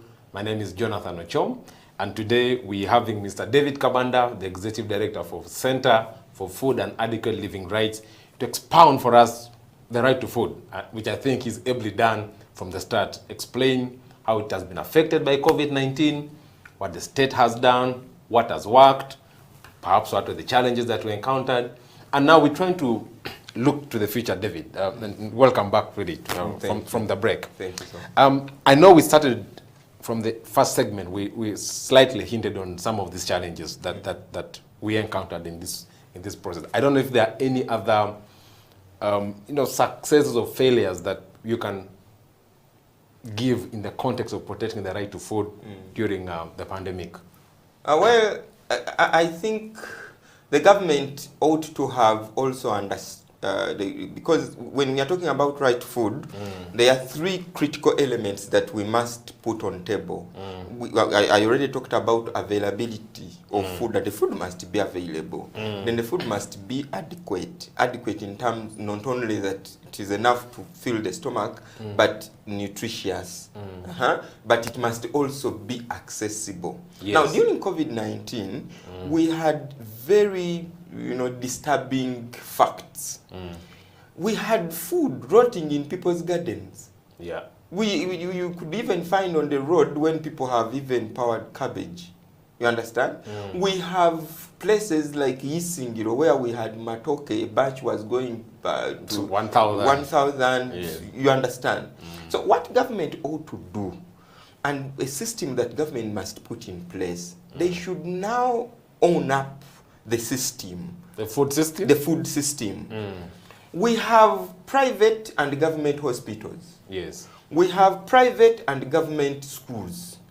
Did you get what I'm talking about? Yes. What is failing us here now on the right food is we do not have a government arm when it comes to food. Because do you know what ought to have happened is, if you know that food in this particular place, we are in a pandemic, but it is plenty here and here people are dying, then you must facilitate its transit to places where there is scarcity. Yes. Right now, we have Kalamajongs who are dying because of hunger. Yeah. I have seen World Food Program, crying out loud. But we have food here. We have food in some spaces. So we think that if government puts, its mind to these three elements, availability, accessibility, and adequacy, will go there. And I want also to mention something on adequacy. Yes. I made a statement that each family that has lost a person to type 2 diabetes, they need to sue this government for compensation. And do you know why? Many people in Uganda don't know what and how to eat. What and how to eat? Yes, including us who think that we have gone to school. Yeah, for us, I come from Teso, we get our cassava flour. You leave the Teso. Mix it and No, you leave the Teso thing. I don't know what you want us to do again. When you leave Teso, you come to Kampala. Yes. And when you come to Kampala, you get accustomed into the lifestyle that happens in these streets. But here it is matoke, David. I don't know what you're talking about now. Are you sure it is matoke? No, it is the chapati. Oh. It is the Rolex. Didn't we have a minister for tourism who was promoting Rolex? But I want government to come here and challenge me on where do we grow wheat in Uganda? Yes. This is all imported. Wheat. Did you hear about people who were given food in Pade and Amdat and died? They ate food and died. They ate food which was imported. And we are questioning, we are asking government, where did this food pass from? People are just consuming chapati, but chapati is going to eat into our communities. Chapati is going to kill people. And you know why? It is delicious, people want it. Yes. But I'm telling you, this refined flour is going to kill all our people. You know, David, I studied in Busoga region. So Yes. now I'm concerned when you say Rolex is problematic. We might be dealing with, it will be a genocide of sorts, because then it's a popular snack in Jinja, if someone cares to do an audit on how chapati and rice is even rice, David? Yes. Yes. Do you know the growing kibimba you're going to Tororo? First, listen to me. The communities or rice-eating populations don't eat rice the way we eat it. I've been in India. The way they eat chapati is not how we eat chapati. The way they eat rice is not the way we eat rice. People eat vegetable rice. Here, you just put in the saucepan, you get a mass of white stuff, and you put it in your stomach, and then you sleep with it. It is going to kill you. Let me tell you, seriously speaking, many Ugandans are going to die before 60 years. Do you know that 85% of Ugandans are dying between 45 to 60? You know, every time you drop a statistic, David, yeah, my heart disappears. For me, I'm telling people, but people don't want to listen. And this is where government must come in to regulate. Yeah, regulation. Regulation, but also create massive. In countries like Finland, they designed a program for 5 years to do serious food literacy. If you went to Finland today, no restaurant will serve you supper past 7 p.m. No restaurant.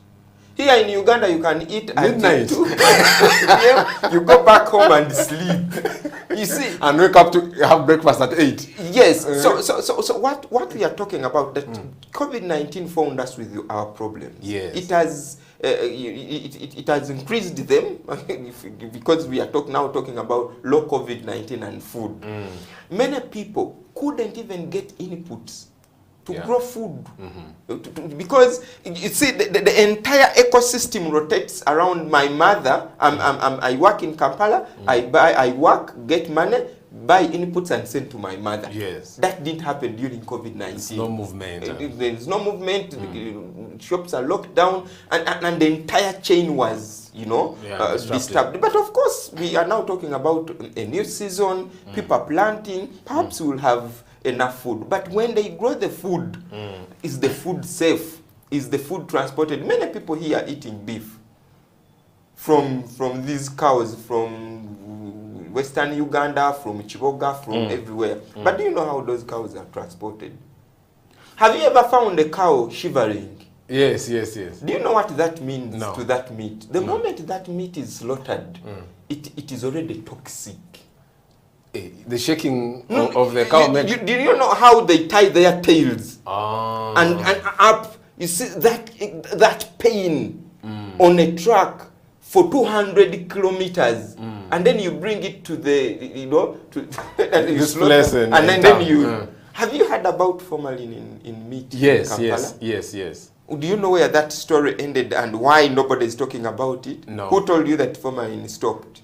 Have you heard about people who pump chemicals into chicken? I mean, there was a time we were happy if you're eating and you see flies. Actually, when you're buying meat, one of the tests was that you should see flies in the bush. Otherwise, if it doesn't have, then there's a problem. Then we have a problem. Then we have fish. Everyone now has a fish pond. Not everyone, many people have fish ponds. Who regulates the fish industry? How do they feed? You understand? What do they feed on? What do they feed on? If you, my brother Jonathan, if you still eat chicken in any of the restaurants in Kampala, you're doomed. I don't. Do you know why? I have ever been involved in the chicken business. And one time I found out that the practice is when they fall sick, sometimes it is tragic. They can even die in one day. Yes. They pump with, antibiotics and everything, and they bring it to the market. It's like I want the heavy thigh. So who regulates it? The issue is not because every farmer here is a veterinary officer in this country. So who regulates the poultry business? Yeah. Have you seen chicks coming from Nairobi, coming in on trucks? Who regulates that? Yeah. So, David, you mentioned, you were talking about regulation, and it's really a core, state obligation. At the certain point, you're talking about inputs, about seeds that we actually plant. And I wanted to sort of try to see how can we link that to actually, food safety, ensuring that we eat right food. Because I think there have been a lot of conversations around GMOs, around what. Yeah, I wonder what your mind is in this area. Because, you were talking about COVID, but all these are interlinked. Ultimately, if I plant something which is bad down, you don't expect it to give you anything better anyway. Yeah. I want to be on this camera, and I thank President Museveni. he has rejected the GMO bill twice.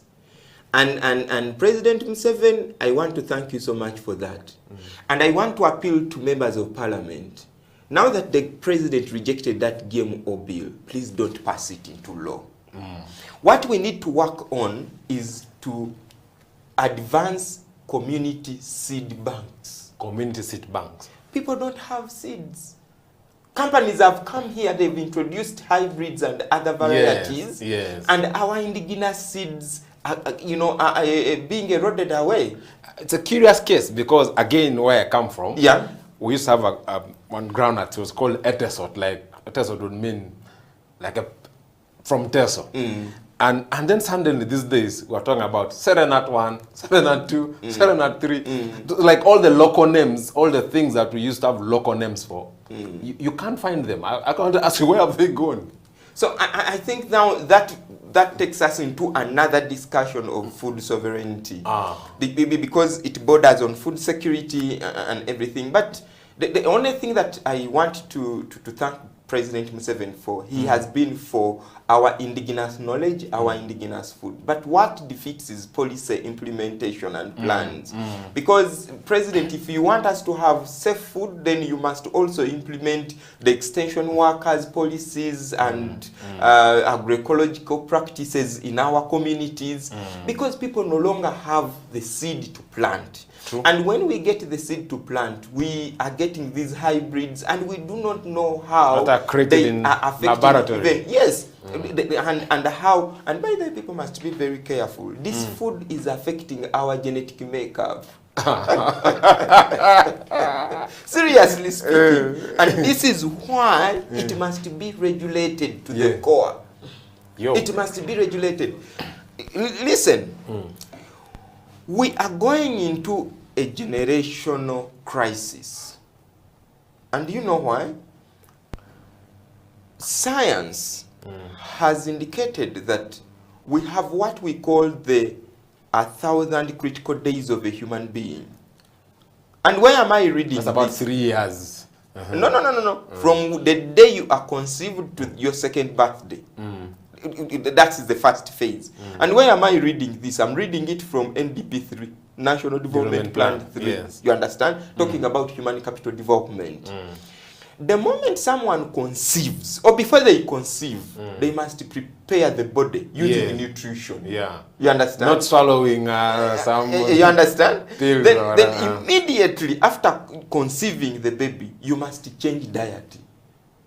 Yes. You understand? And after that, throughout pregnancy and giving birth, I have already talked about exclusive breastfeeding. But what do children eat after? We did a study and people picking sodas and everything to give to their children. Poison. Poison. Dangerous. David, man. Let's move now, looking at the future. Worst case scenario, in another 5 years, we get another pandemic. I mean, I hope it doesn't happen. What are those lessons that we pick from COVID-19 that can enable us safeguard the right to food? What those recommendations that you would give so that, because you know when the thing started, we thought it is fine in China. So, and I thought we had enough time to prepare. But now, it just caught us off guard. So in, say, 10 years, if this ever happened again, what would be those things that you say, you know, for us to manage, if something of a similar magnitude came, this is how we would protect the right to food? Of course, the right to food creates obligations and responsibilities. Yes. I have talked too much about obligations, but there are also obligations on people. The people, if government tells you it like this, you realize that the pandemic has killed many people who had underlying illnesses. Yes. If you had diabetes, it was very difficult for you to survive. So the first thing is eat properly. The government sometimes has created awareness, NGOs like us are doing it. Make sure that your immune system is strong. Yes. You understand? That's where we start from. In preparation for any pandemics going forward, let us eat fresh food. Let us eat safe food. You have enough ammunition. Yes, to fight back. Yes. That is number one. Then number two is on the obligation side, government. Yes. Where do we start from? We must make sure as government that we have food reserves. We do not have a middle, we can't take sides. It must be a well-planned system of making sure that we have a fallback position. Yes. Because the government was caught off guard. They didn't know where to get food from. They called the suppliers, donors, and it couldn't help. Even MPs were looking for food to buy for their constituents. So why would we be going into that mess? We ought to have our system. That is number one. Then number two, I know that Uganda is a liberal economy. But when it comes to food, government must have some level of control. It may not be upper hand, but it must have a level of control in terms of prices. Do you know, I have colleagues who are lawyers who called me, Kabanda, what are you doing? The prices of food, the price. And people were crying about the price. Do you know that we ran out of salt during that time? It was Kenya that saved us. Even lemon. Even lemon. People even started selling wild fruits as lemon. You understand? So government must retain some control over prices and over food. So I think the point I want to make here, COVID has taught us that the capitalistic approach to food does not work. We need to respect smallholder farmers. Government must regain some level of control, and we must have food reserves. But lastly, let us embrace environmental justice, agroecology, and make sure that people grow food within their own communities, and by within their own communities to cut down on the food miles. That you call me here one time, I'll be talking about the law and food miles. I mean, yeah, definitely. Viewers, this has been a bit of an overdose, really. And really have to thank David Kabanda. I think David makes very, very valid points, and they are very simple. One, look after yourself. Ensure that your immunity is boosted. You're eating the right food, you're exercising, so that in case a pandemic came again, personally you're in position to defend yourself. But to our government, he's made a very strong case for regulation. Food is a sensitive matter. It's what enters into our bodies. So if we let people who are after money to control what enters our bodies, that could be a problem. That could be a problem for you. That could be a problem for our families, a problem for this country. With that, viewers, we come to the end of today's edition of You and the Law, the COVID edition. I've been your host, Jonathan Ochom, and we've been having Mr. David Kabanda from the Center for Food and Adequate Living Rights. Thank you so much. Next week, we'll be looking at another topical right that has been hit by the virus. Tune into House of Talent Television, and you'll get to know what that is. Bye for now.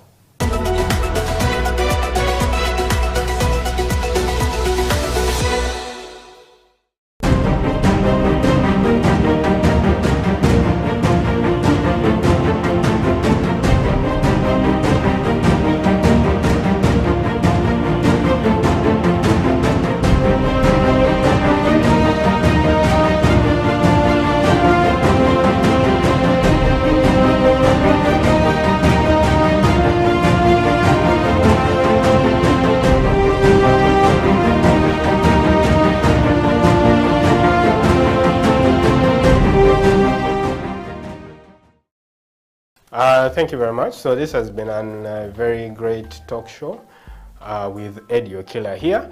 I would say that first, when you think about Build Uganda, Buy Uganda, Build Uganda, we live in a free market economy. So people are going to buy your products not because it is Ugandan.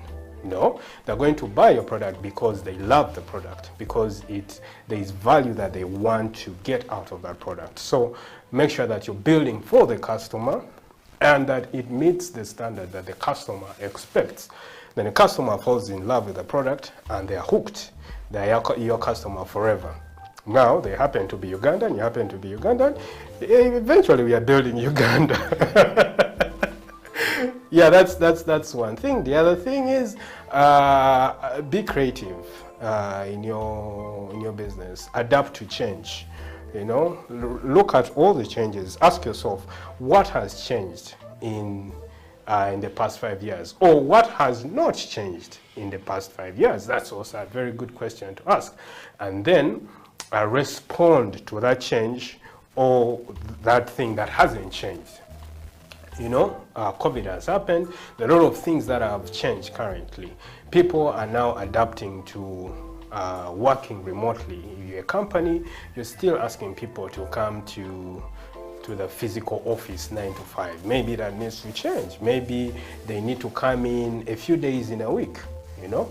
Now you need to change your processes to allow for people to work from home, even past COVID. So these are the changes. Your customers, you still want them to come to the banking hall? Maybe not, you know. Probably they can do some of these things that you require them to come to the banking hall remotely through digital channels that are existent, like WhatsApp, like Facebook, or even your website, you know. We have House of Talent here, it's broadcasting, and it doesn't have all the traditional broadcasting infrastructure that a TV station traditionally has. But here you are, you know, watching us, and you're watching us through all these channels that we have thought about and we are using. Yes, so adapt to the change, look at the things that haven't changed. If they haven't changed, then you know, build your business accordingly. Yeah, so that is my little piece of advice, and I'm also happy to receive some of the advice that you already have.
It's a CEO bench, so usually people want to assume that all CEOs are. After Karuma, I think I'm number one. Wow. Well, now that you know Tonyo Toa is Ugandan, and of course, what are the values that define you as a Ugandan? I think it's the love for country, love for nation. You know, truth be told, the country is in a lot of, it's a crisis. Leadership crisis, economic crisis, social crisis. There's so many mismatching areas. Yeah. But at the end of the day, it's home. You know, you cannot run and abandon your home because of the issues in your home. I think that then creates an opportunity for you to do something to change what's happening and what you see as a crisis. So in terms of what I see as a value, or what I take out of that for me, I think is just the love for country, the need to serve country the best way I can. And I mean, I can't say I can change everything, but the little I can do to create a difference, I think is more meaningful. Wow. Yeah. Mr. Tonyo Toa, growing up, what did you want to be in life? And what was the journey like for Mr. Toa? Yeah, you know, my father is crazy. My father would call us and he would show me the compass. The idea was supposed to be a pilot. You know, the planes would fly over our house and my father would be like, yeah, you're going to be a pilot. Yeah. But of course, as you grow, you realize that you have so many things that really define you. I was never a sportsman. So I enjoyed a lot of debate and, you know, a lot of indoor activities. And that is, I think, what really drove me into some of the things that I do up to today. Public speaking, the love for debates and really a lot of intellectual discourse and all this stuff. But besides that, I think it's also the fact that I won't lie. I didn't know what I wanted to be.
Uganda, and I want to take you to Usoga.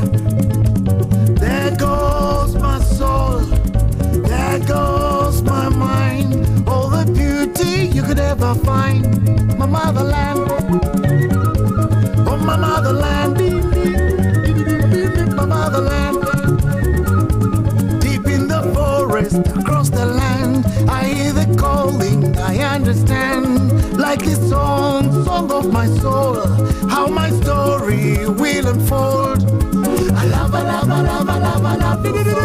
I love, I love, I love, I love, I love Uganda. I love, I love, I love, I love, I love Angola. I love, I love, I love, I love, I love Madi. I love, I love, I love, I love, I love Lubara. I love, I love, I love, I love, I love my motherland. Oh, my motherland. I feel the magic, I feel the peace on the savannas, the mountain peaks, like the great days of old, when the Nile overflowed, abundance across the land, and the people down hand in hand. Tienda, nene chilisa, tienda, nene chilisa, tienda, nene chilisa, window, tienda, nene chilisa.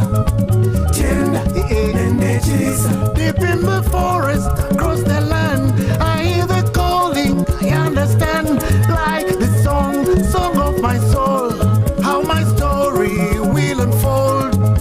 Tiena, tiene tilis, tiena, tiene tilis, tiene tilis. Hey, I want to take you to Mbale, and I want to take you to Arcole. I want to take you to Uganda. I want to take you to Usoga.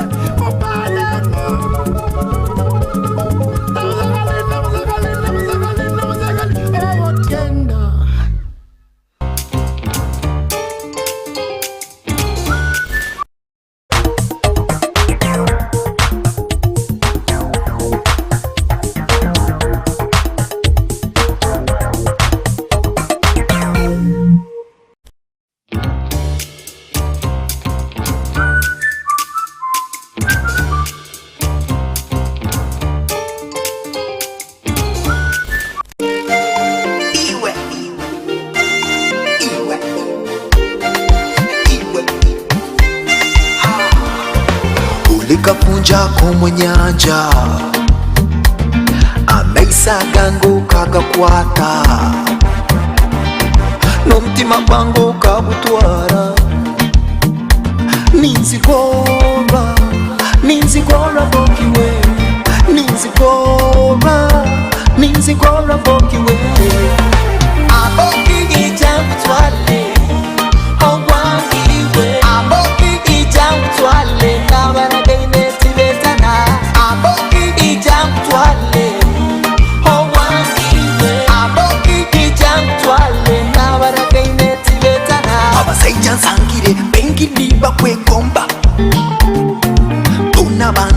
batwaza no mu bantu omikuha basiba babimba bana kansombya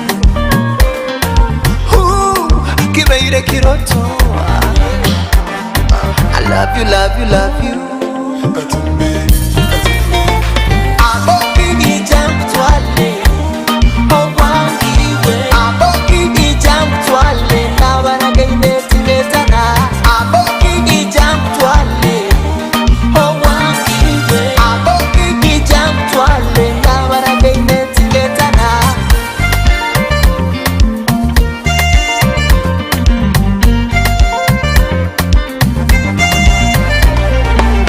Likapunja kumunyanja ameisaga ngukaga kwata n'umutima gwangu kabutwara ninzigora bokiwe ninzigora bokiwe aboki jump twale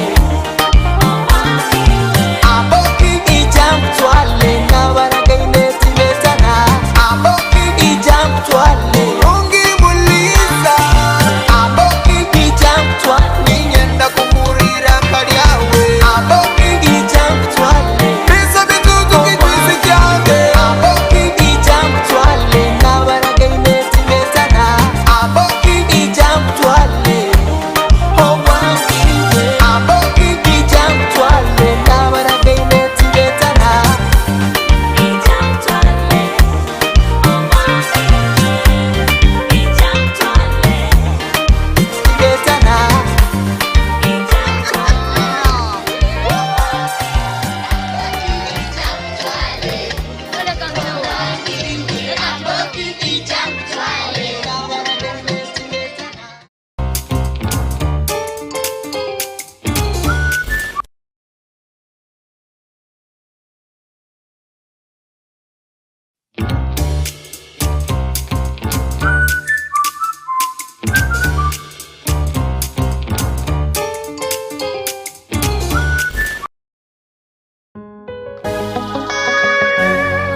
Maman, c'est toujours toi. Tu es belle maman, tu es belle maman. Un amour sans condition. Shokochi eneo sambo. Producer Jose Mayangi. Babu for Western Entertainment.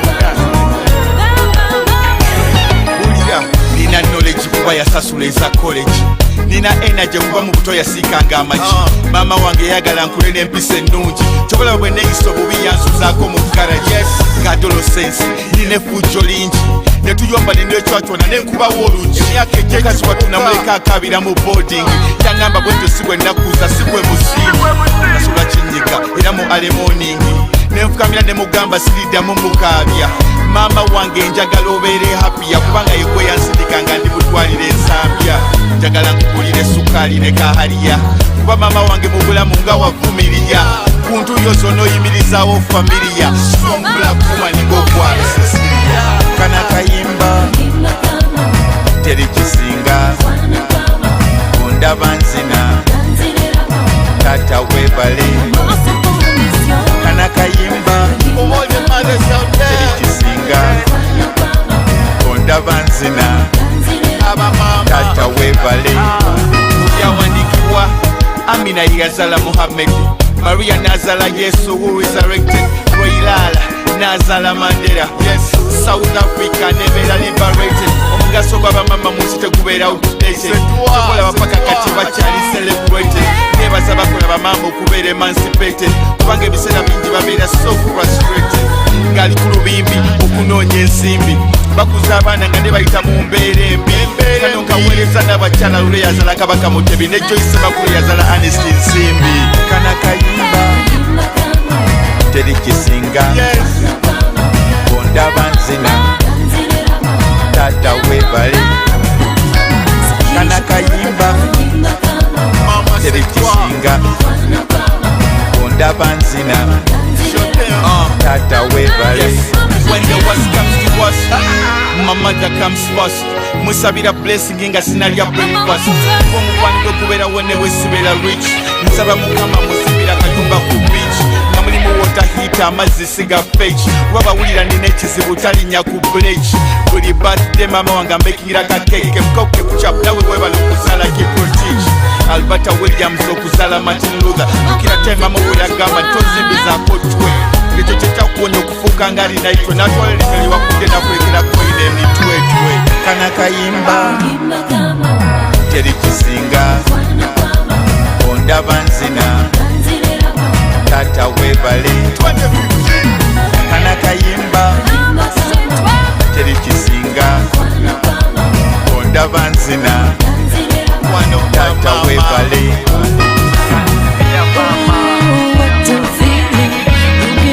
Something to believe in. Mama, your love is so amazing. Ooh, it's such a blessing. Ooh, what a feeling. You give me something to believe in. Mama, your love is so amazing. Ooh, it's such a blessing. Mama wakikwasiga ewulende bwe ya east or west north or south hemisphere with the most beautiful scent kana kayimba teri kisinga gabanzina tata webale kana kayimba teri kisinga sanuka kuwo sekonda banzina tata webale nako mukwano gakyaliyo wulira omukwano okukulo wulira okuva mukulu yes wulira fountain y'omukwano eva mutima gwa mama wange oba ebiseera byanyama oba byakawo ye mama wabeerawo tuwebe Mama, c'est toi. 2015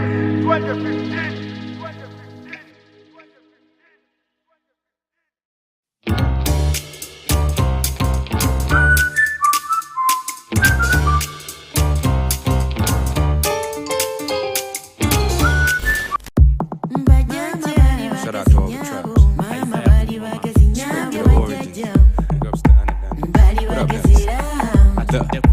Now pre-saved, I was still raised right, so we were always culture boys, but boys would be boys, so sometimes we'd be them and soldier boys. Had quite a few friends with army dads, real soldier boys, red top status. They walking in, you better hold your voice and tongue and watch your mouth, cause they could be drunk or packing, no time to stomp you out. Just throw you in the back of the pickup or ghost your whereabouts. UG, KLA, home of the Impala, we're all different tribes, but everyone's bound to speak some Uganda like Mugamba G.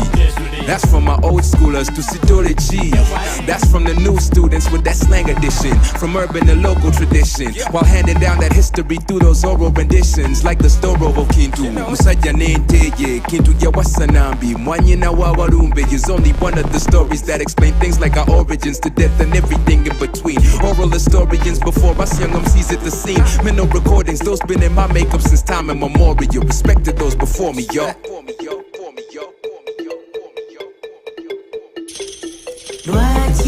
Lwaki mu bisudde kali ebyali bituyamba bajjajja baali bagezi ngamba batuyigiriza empisa nyabo lwaki mu bisudde kali ebyali bituyamba nga bajjajja baali bagezi ngamba batuyigiriza empisa anti tuteredde entende tugamba gyebala okuva ekyaddondo paka mu kyaggwe ne bugerere amasaza ndabya asatu ng'ate obusozi musanvu anti akabbiro mu kuya ate emmamba olw'omanya enzira nkuba jjejjerevu anti buganda nza kulembera okukuza ku nnono ng'ate oluganda lwenkulembeza sisimba lukono ku mmere sira namanja yuyanca olujjuliro gye lwadda tetumanyi naye ate tukkuta mpaako ku mazinyweko byali bya buganda abazungu bwe bajja kati ensiwa ate zituswaza biseera byali bya nnono tubuuza tufukamidde nga twalula abalongosaako n'okukyalira ensiko kusoma kwabwe n'ensi n'oluzungu ne luwamba tubuuza watagwani gyebale mu byabakadde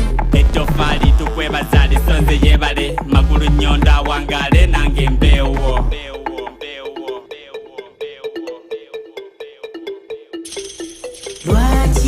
lwaki mu bisudde kali ebyali bituyamba bajjajja baali bagezi ngamba batuyigiriza empisa nyabo lwaki mu bisudde kale ebyali bituyamba nga bajjajja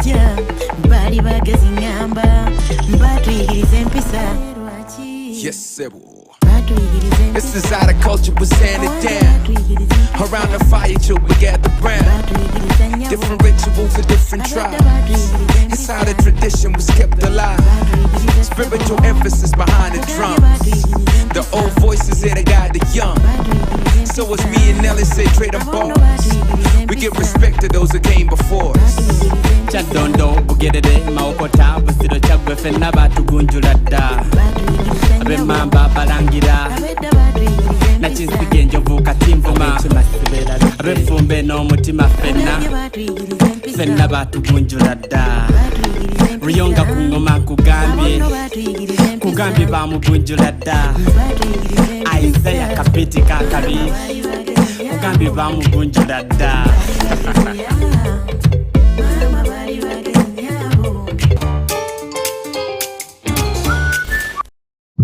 I have the pleasure to present to you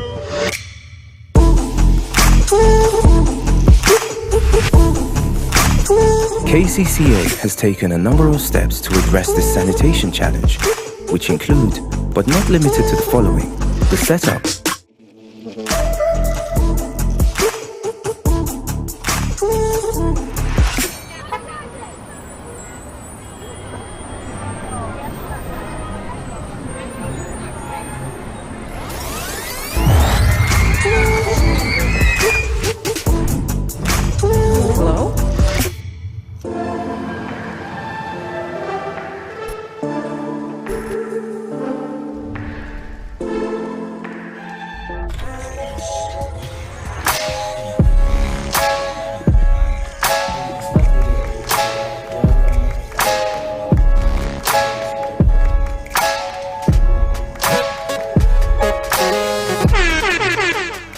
Welcome to Slam Dunk Basketball Talk.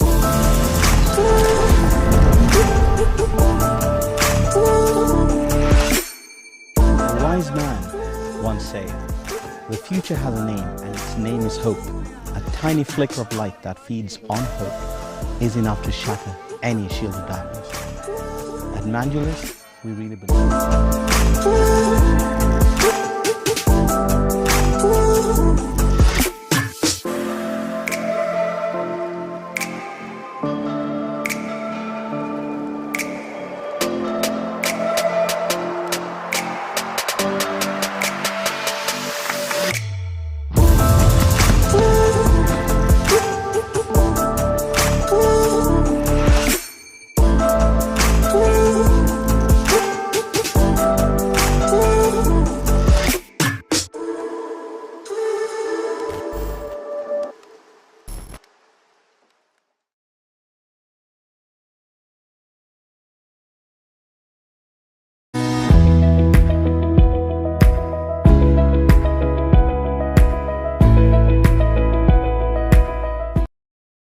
has tested our hope and faith as individuals, families, and the country at large.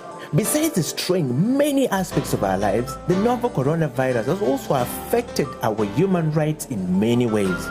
You and the Law, the COVID edition, is a 30-minute weekly television program that focuses on the impact of COVID-19 on human rights in Uganda.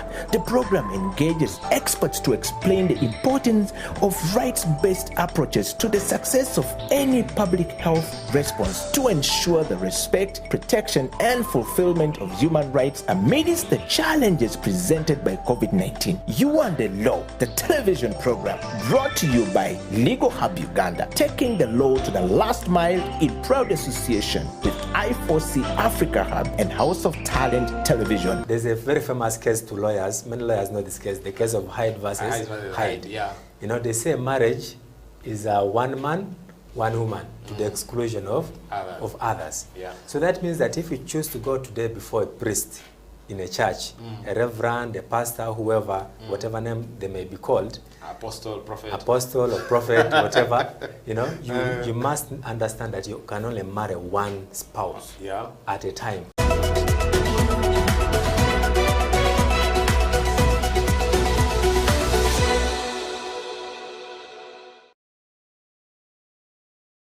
Hello, welcome to this edition of You and the Law. My name is Jonathan Ochom, your host. You and the Law is simply what it is. you and the law.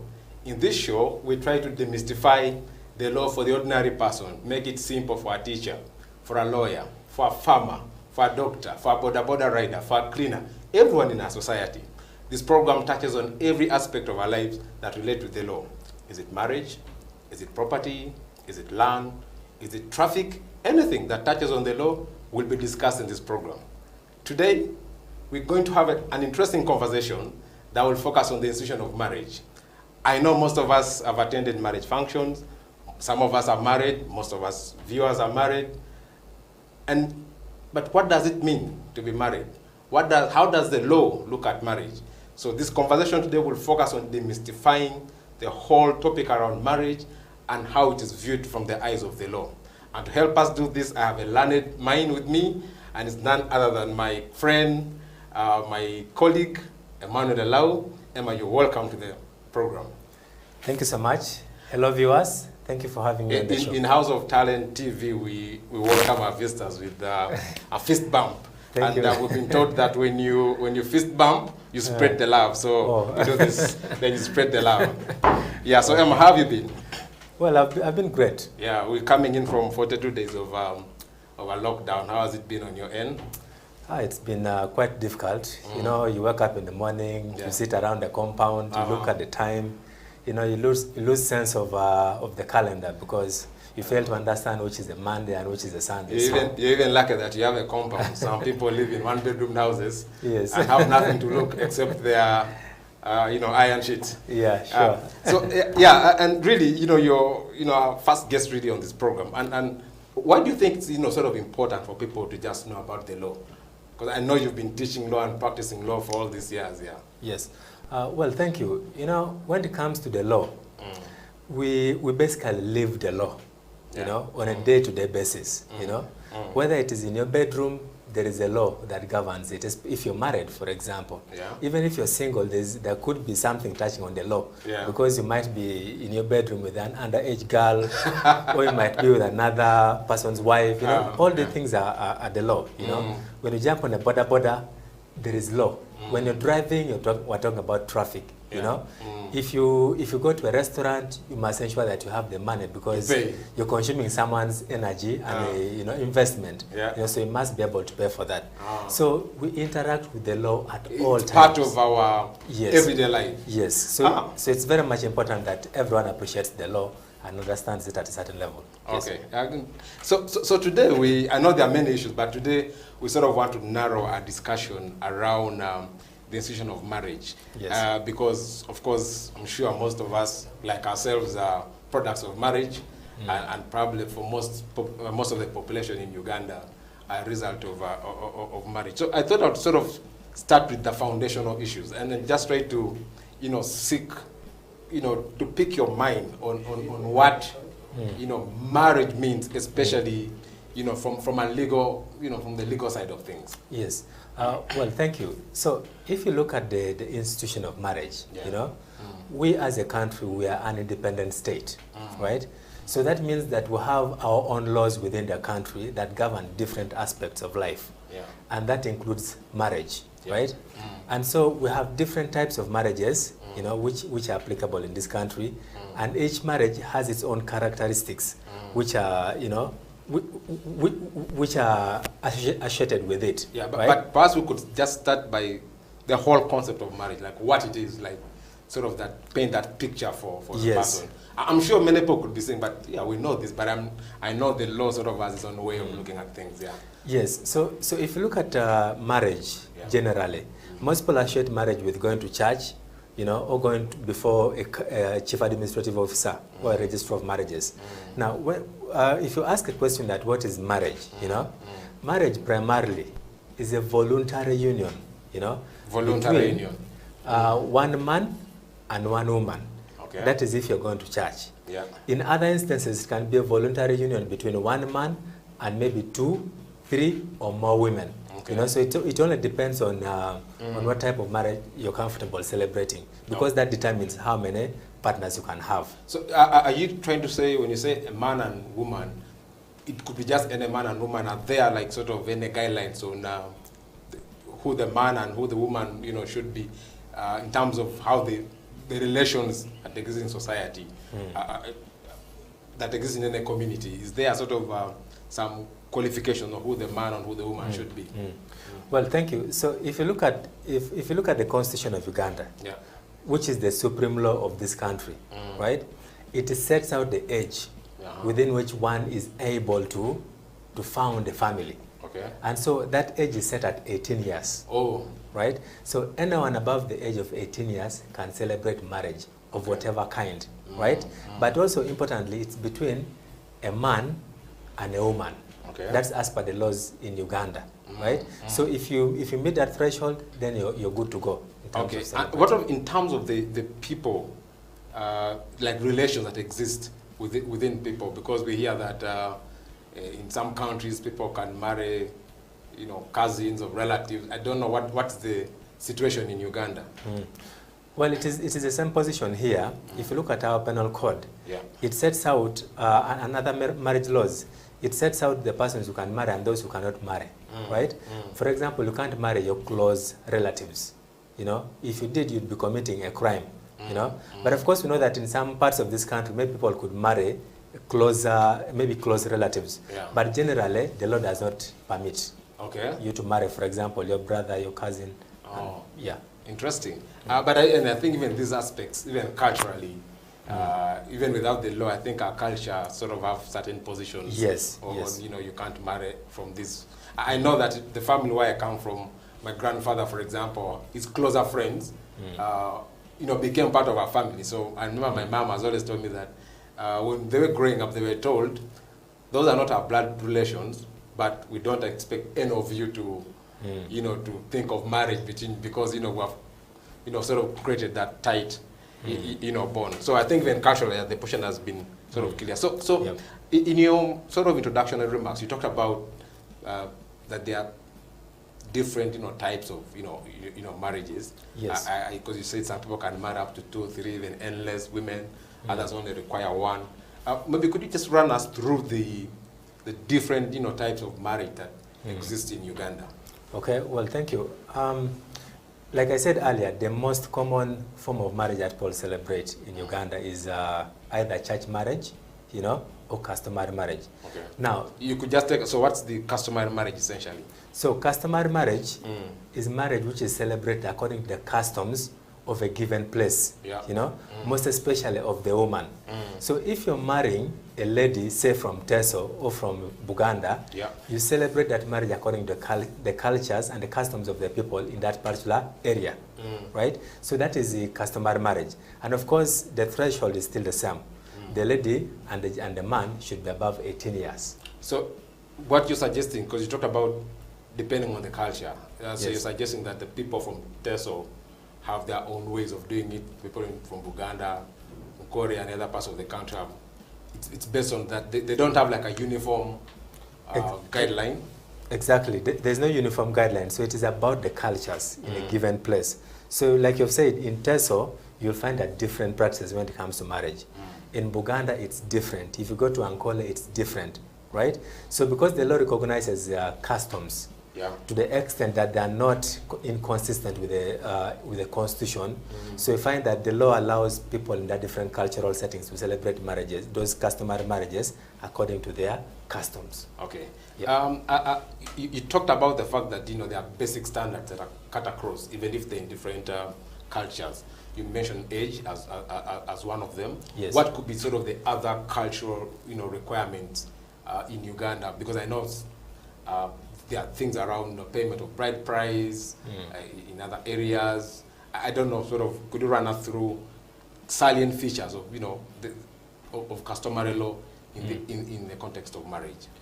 Well, yes. Like I've said, so one, the persons who are intending to get married should be above 18 years. Right?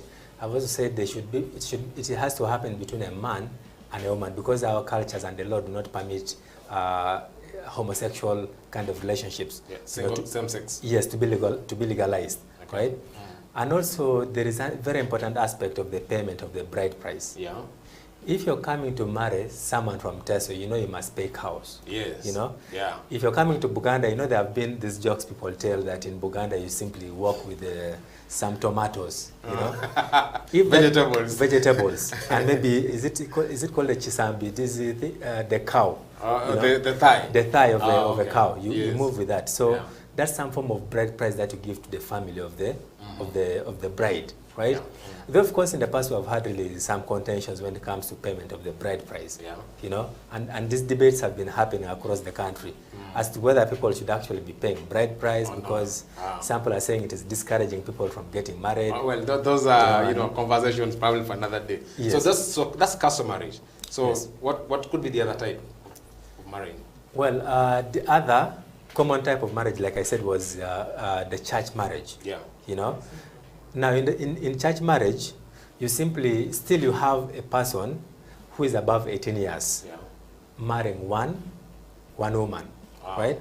Now, according to the definition, if you look at the legal definition of marriage, you know, as brought from the UK, who were our colonizers anyway, there's a very famous case to lawyers. Many lawyers know this case, the case of Hyde versus Hyde. Yeah. You know, they say marriage is one man, one woman, to the exclusion of others. Yeah. So that means that if you choose to go today before a priest in a church, a reverend, a pastor, whoever, whatever name they may be called, apostle, prophet, or prophet, whatever, you know, you must understand that you can only marry one spouse at a time. Oh, and so that's sort of different from the customary position. It's different. Yeah. With customary, for as long as you stay in that lane of customary marriage, you can marry 1, 2, 3, up to infinity. It's about your ability to pay the bride price to the different families you're marrying from, right? But when it comes to church marriage, you're only marrying one person at a time. At a time, I must emphasize, yes. So if you want to move on to the next person, you must first divorce before you... And then you contract another person. Yes. But there's been this conversation around sort of the church you should go to. Yes. There seems to be some legal position on how church is getting sort of the necessary approvals or whatever. I don't know if you had to throw more light on that. Well, so if you choose to celebrate marriage in any given church, you have an obligation to ensure or to do a search to establish that that church is registered for purposes of conducting that marriage. Right?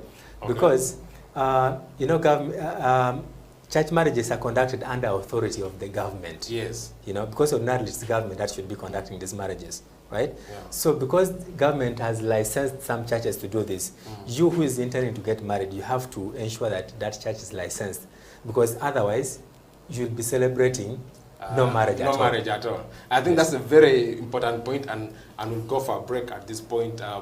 Viewers, you're watching You and the Law, a program that seeks to demystify the law for you and any other person in the community. We're going for a short break and we'll be right back.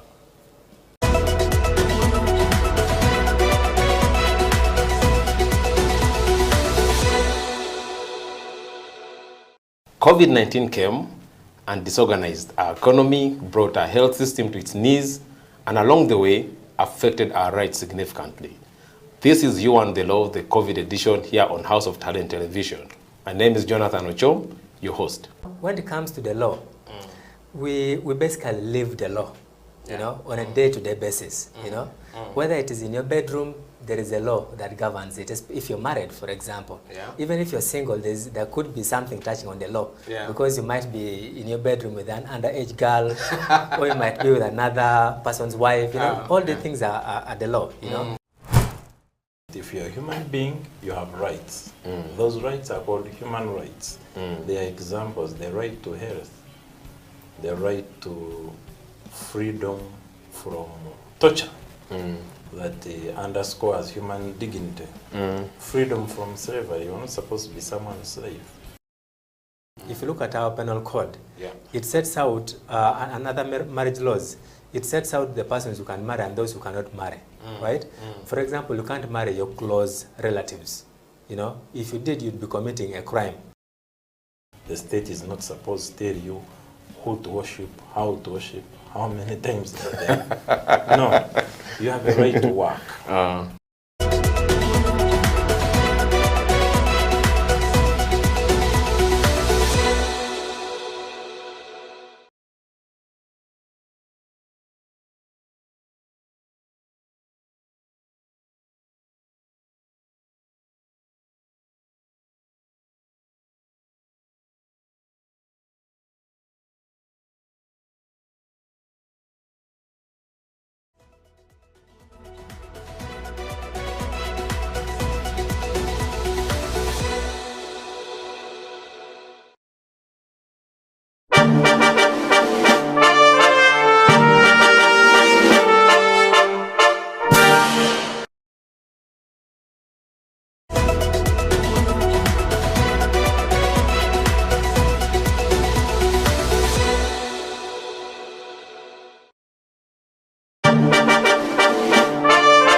climate change is real, you know, and it's not a case of opinion, but you know, the world has come to realize that it's real. Yeah.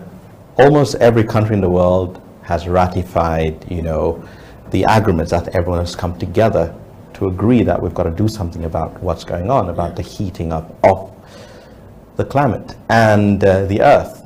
And we all know that at a certain point, if the ice caps start melting, you know, if the sea levels start rising, a lot of places we love where other people live will go underwater. A lot of places where we live will turn into deserts.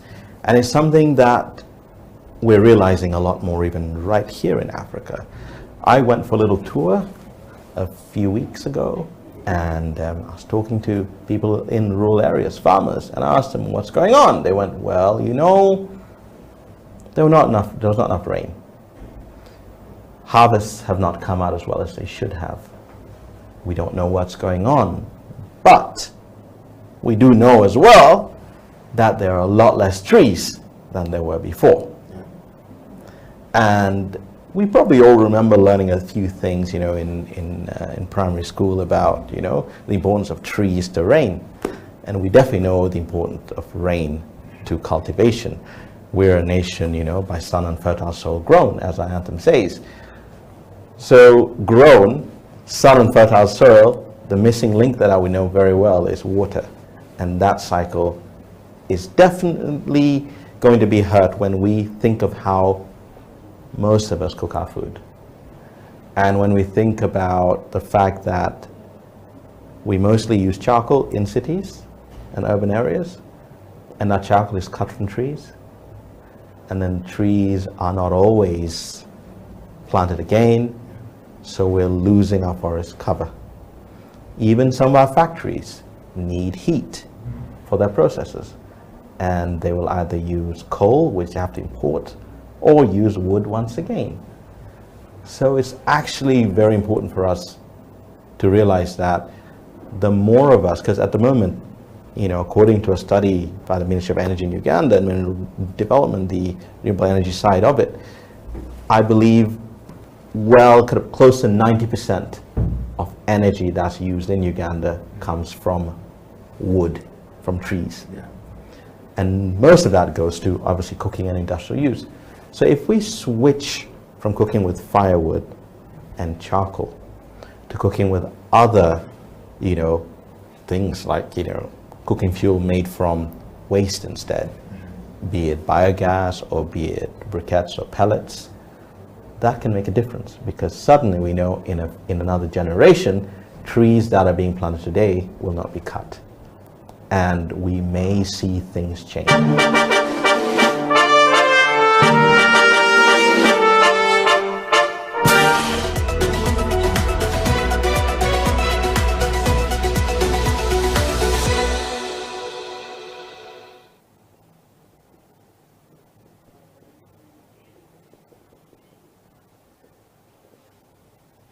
Hello and welcome to the CEO Bench. My name is Eddie Okila and this is House of Talent Television. The CEO Bench brings you the guest today who is a security expert, a man who is, you know, heavily invested into the business of cybersecurity and infrastructure development in Uganda. Is, you know, a company that started about 10 years ago.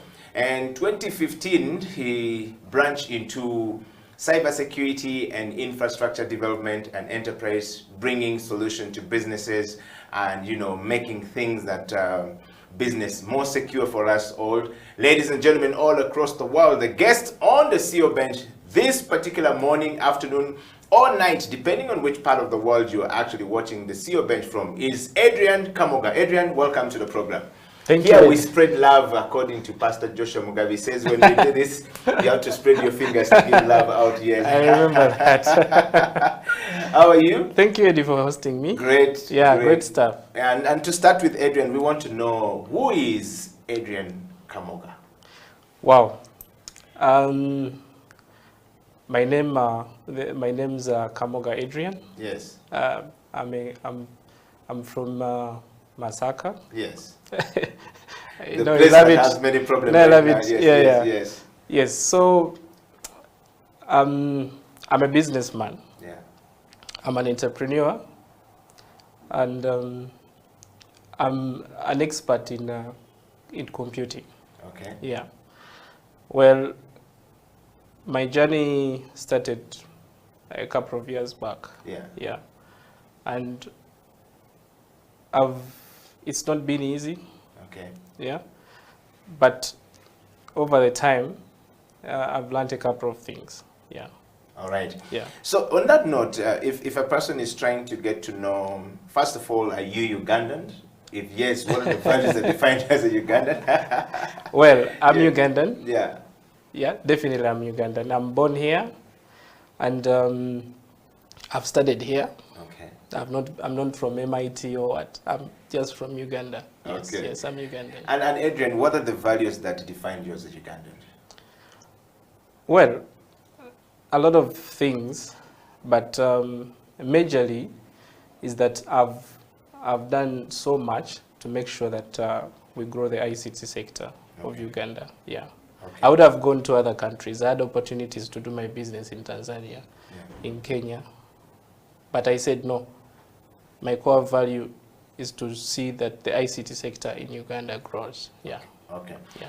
Now, the people who nominated you to come to the program seems to think that you are one of those people who have been doing great stuff onto, you know, the ICT sector in Uganda. Yeah. But a lot of us don't understand what the ICT is about. We are always talking about ICT, ICT, ICT. Yeah. We never sort of like get to the bottom line of a definition of what an ICT is and what is this enterprise solution that we're talking about that people should know. Okay. We're talking about cybersecurity to start with. What is really cybersecurity? Well, I will start from ICT. Yes. Because I remember back in the day when I was still studying, and when I told my mother I was going to do computer science, all her hopes were in me doing medicine because I did PCB math. Yes, yeah? yes, yes. So when I told her that I'm going to do computer science, she said, "Oh, what are you going to do? Maybe you're going to be playing music, putting music on people's CDs." Yes. Well, it was quite completely the opposite, and took me some time to explain to her. Yeah. ICT is information computing technology.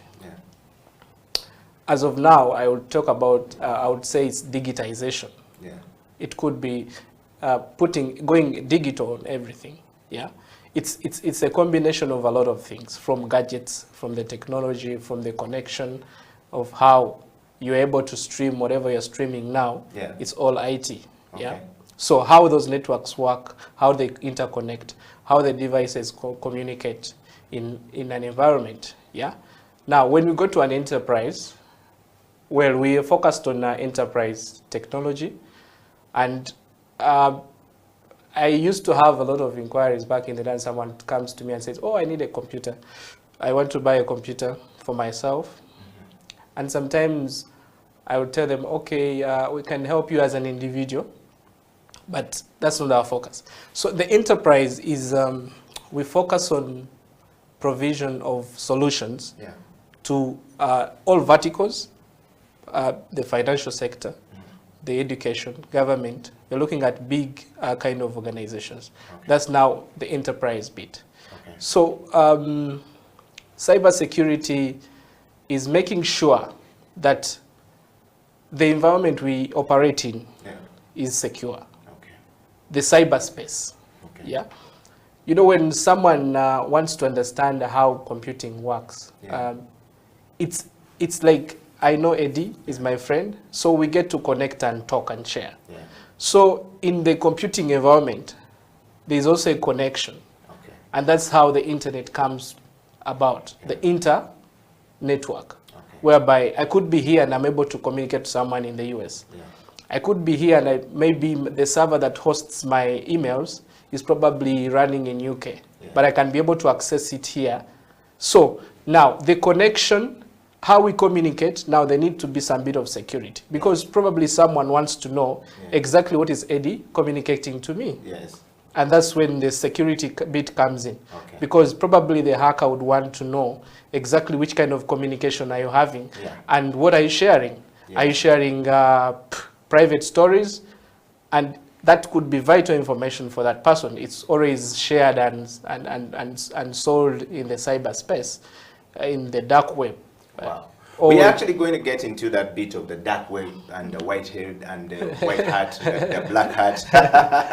Well, we are welcoming you to the CEO bench. Of course, Eddie Okela right here, and of course, Adrian Kamoga, who is our guest, today on this particular, CEO bench program. He was nominated by over 25 votes to come into the CEO bench, and the people in the technology world said, "You hosted Elijah Chitaka. We need another, discussion about our sector on the CEO bench." We've got some CEOs.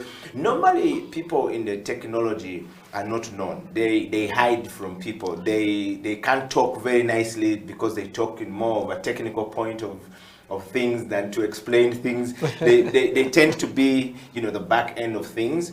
But we want to bring the technology people to the forefront. We want to bring the CEOs, the investors in this tech business out, and also to the space. Adrian, the particular TV program that you're on today, the CEO Bench, is a 1-hour weekly television program. It focuses mainly on individual leaders. And when we talk about that, we're looking at people in position of leadership. We're looking at people who have led self to a certain degree. To YouTube, for one to make it here, you must have made it to a certain degree of growth. So we want to look at the self-leadership, we want to look at the change management, we want to look at the, transformation. When we talk about self-leadership, how are you able to pick yourself from the beginning to where you are today? And I want to take you just a little bit back to start with the leadership part of that. Growing up in the streets of Masaka, if at all you were in the streets of Masaka or in Kampala, what were you looking for when you were growing up? What inspired you as a child? Before we get into, the deep end of leadership. Yes. Well, when it comes to leadership, my journey in leadership has been quite lengthy. If I start from the composition of my family, I'm the second born. In the unit of my family, in families we have extended families. I'm talking about particularly my father and mother. I'm a second born and the firstborn boy. So leadership has been in me, in blood, whereby in so many circumstances at home, I acted as a leader. I was always given the leadership position. Just by the fact that you were the first boy. Exactly. So, and I remember when I was changing school from Shak to Kampala, from St. Henry's to Kampala, I actually became the head prefect at my A level. So even during my course in the university, I always took the position of guidance and leadership. So that's where my focus started from in terms of leadership.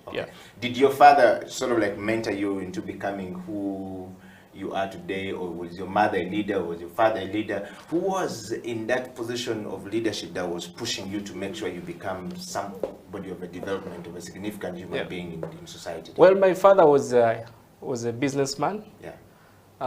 He was a teacher, a professional teacher, and he was a headmaster. And even in my A-level school, he had a big position in the board of directors. So I always looked up to my father, to be honest. First of all, the entrepreneurial bit, and then the leadership bit. How was that possible for a teacher to be a teacher and a teacher, and at the same time entrepreneurship? Did he own the school? How usually teachers are either teachers in African settings, they don't do much, and teachers all across the world are not very good entrepreneurs unless they live and cross. We've seen, of course, in recent times where teachers are crossing a lot more into the tech business, into the tech world, into the business world, but it wasn't before. How was he able to do this back then, if you recall when you're young? Well, my father initially was one of the first black deputy head teachers in St. Henry's College, Kitovu. And that's how he got to be nominated. He has been on the board for a couple of Catholic institutions, SMARC. There's another school called Kasasa in Masaka. Yeah. So he transformed from being a head teacher to doing now private business, whereby he started his own school a couple of years ago.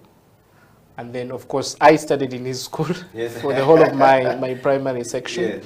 Yeah, and of course, it was an inspiration how he could manage the business. His numbers grew from about 200 pupils to about 1,000. Okay.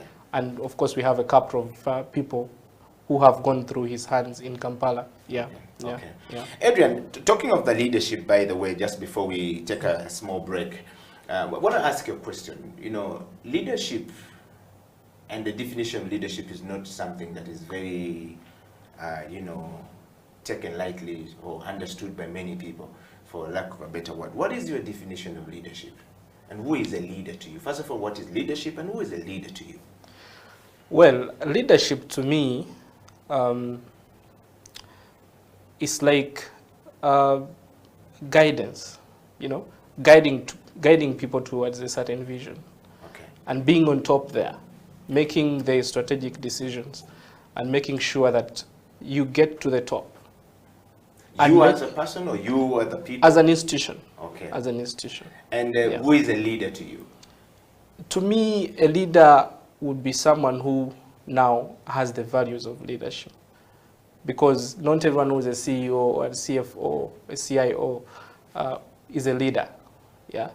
Some people actually fail to guide their teams to success.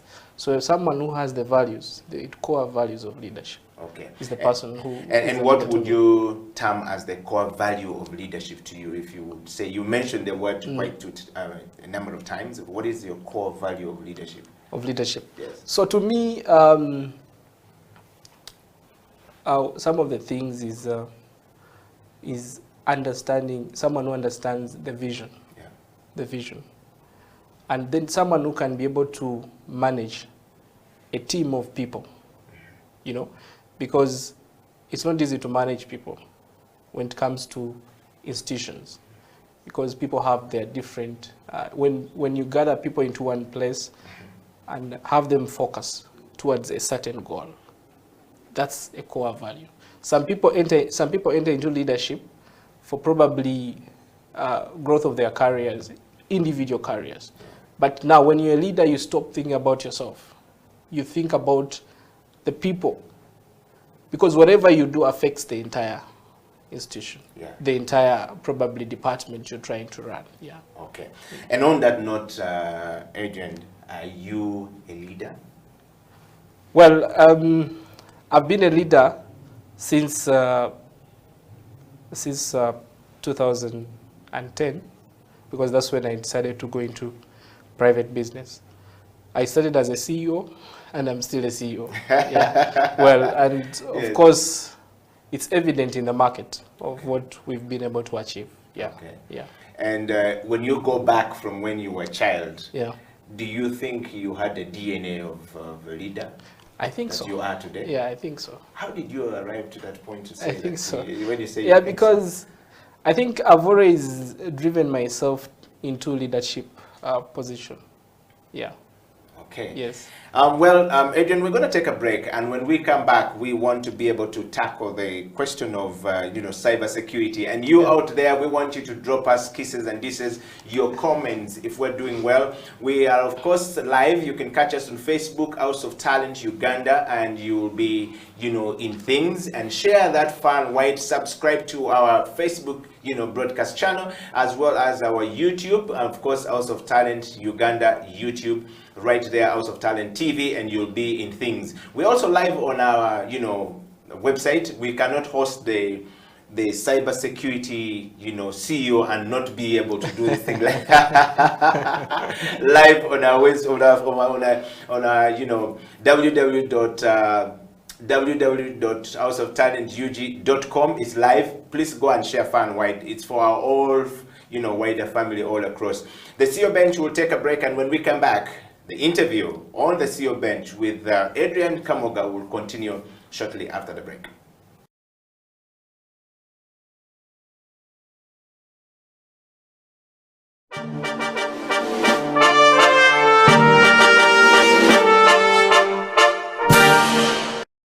There's a lot that is involved in the civil society organizations. There's leadership in itself, there's management of processes, there's management of the human resource, there's fundraising, there's research. It's a lot that needs to be done.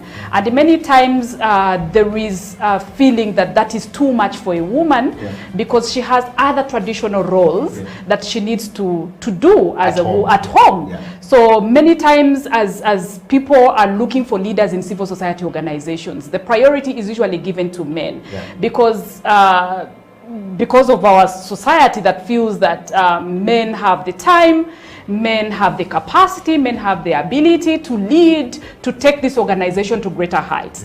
And women, there will be a problem. They will have to go to maternity leave. They have issues. They are too emotional. They have not done the courses that are good enough for leaders. They don't have time to to go for extra learning or to go for work outside Kampala because they have to tend to their children. So there's too much that society has tied around a woman. And it's true, we have these traditional roles that we have to do, but does not in any way mean that women cannot lead in these spaces.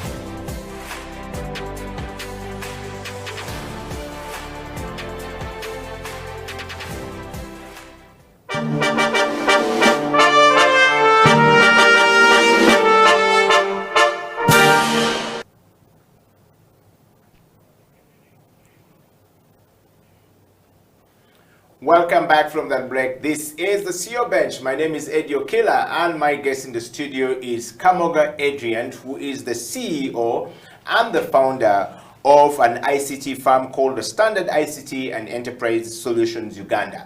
He's been there in the business for some time. And Adrian, welcome back to the program. Thank you. We are talking about leadership. And of course, if you're joining us from anywhere across the world, we want to say thank you very much for coming to the CEO Bench. The CEO Bench has a huge following from all across the world. And like you said, we already embraced the ICT world. Like you said, we're interneting with so many other people out there. We need to look into our cybersecurity if it's safe. That's why we're broadcasting on our website. So Adrian is an expert on cybersecurity, and he's been there since 2015 now as a specialist on that sector. Adrian, transformational leadership approach and leadership abilities that often define the leader's level of effectiveness is our focus this morning. And we've talked about leadership so far to that level. I want you to tell us something more now. Transitioning to starting your business, a lot of people don't understand what to do and how to do it. You are a young person who is leading self, and you've led self very well to this level, and we can see it. And then we also looked into the change management, or the management of change and development within self as a person. You as a person, how you're managing the change within yourself. And then we looked at the business or the similar organization that you are leading if you've now gotten yourself into the leadership of that organization. And the third thing we always look for is the control identification and implementation of some of these things that we're talking about change as a person. We are moving from one environment to the next. It requires that we are very much organized.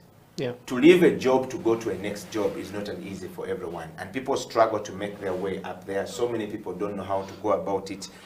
And it can be exhausting as well. And some people give up very easily. Then we look at what is next for that leader or for that CEO if you're moving. Have you ever been employed, by the way, when you're going into change management? Let's talk about your life from school to where you are now. How did you end up here? Actually, my life is quite interesting. And sometimes when I'm meditating and I'm thinking about my journey in how I've managed to build myself, I never went to school to study business. I never went to school to study leadership. It has been in me from day one, because way back when I was still in school, when I was still in A-level actually, I used to, I had the love for business. Yeah. Because I remember by that time, I used to do clothing. I started a clothing business. Yeah. And I used to organize tailors and then mobilize them, get contracts from schools, and be able to supply the uniforms to the schools. That was my journey in A-level. Okay. And then I did that up to my vacation. So when I went to campus, now I did my computer science bachelor's. Of course, the gene for business, the love for business and leadership was already in me. So I remember I went for internship somewhere, and from there I was able to now understand how the systems work, how business models in ICT work. You know, this is what the component we always lack. We always go to school, learn the technology, but then when it comes to the business part, many people miss out. Yeah. Yeah, so I was able to get that touch as a trainee, and immediately after doing my training, I started... Which organization was this? The organization by then was called Mara Group of Companies. Okay. And under that, we used to be under a company called RAPS. So RAPS was one of the biggest companies by then, and it had very good leadership. In ICT? In ICT, yes. Okay. It was one of the biggest companies by then, but they were focused on infrastructure. Yes. So that is where I get the idea of infrastructure bit. And then I added on the cybersecurity later on. Okay. Yeah. So that change, how did you move from there? Were you employed before? Did you ever seek employment? For how long were you employed? I never sought for employment. All I did was I decided when I was in university, I said I need to understand how business works in ICT. So definitely I had to go into a bigger company as a trainee, but not as an employee. And how long were you able to take in that? I was in RAPS I entered RAPS in 2009, sorry. And then I was there for about 1.5 years. Yes, because I started my first company in 2010, October 2010, yes. Adrian, I mean, a lot of people may not understand this. This is actually a very interesting case study of change management, but also transformational thinking from university. You've talked about being university and the ability for you to think entrepreneurial or entrepreneurship at that level. It's quite amazing. It's an incredible thought. Yeah. The fact that you were a student at the university and you were thinking that I don't want to seek employment. Many of us were in the university. And the first thing we want to do is to work for a big organization. Yeah, which is when I get out, I want to work for MTN. When I get out, I want to work for Africa Online. When I get out, I want to work for, for Airtel of this world. I want to work for government. I want to work for this big organization. We are never thinking about working for ourselves or starting something for ourselves. But here you are telling us you're already thinking that direction. What influenced your decision to start thinking about entrepreneurship at that level? Why not seek for work? Why not first do work? Well, like I've told you that my transformation was from, I was in the clothing business. Yeah. And I had thought, I used to read books of Donald Trump, of Think Big. Oh, yes. My idea about all my life, yes. I always look at the bigger picture of things. Yeah. Because even when I was in clothing business, I used to get guys from downtown Nakasero. Yeah. But my focus was I often used to visit Phoenix in industrial area because they used to do uniforms for bigger schools, and they used to handle bigger contracts. Yeah. So I used to always visit them so that I can try and understand how I can drive my business from just 2-3 schools to mass production of actually real clothing, line of clothing. Yeah. That was my focus.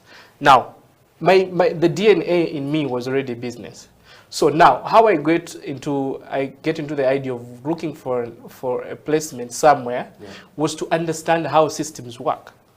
And I was very, very humble in that company, to an extent that I actually grew from a trainee to an assistant, a technical manager, whereby I did about, I think, about 3 contracts, whereby I was the team leader, and we did that across the entire country. I think by then it was for URI. We did actually maintenance for URI. So I had a team of about 6 guys, who were set in each region, and I had to make sure that they reach safely, they get accommodation, they get to do their job cards very well, and also we compile a report which was sent back to URA for final documentation for payments. So I remember how I started my company.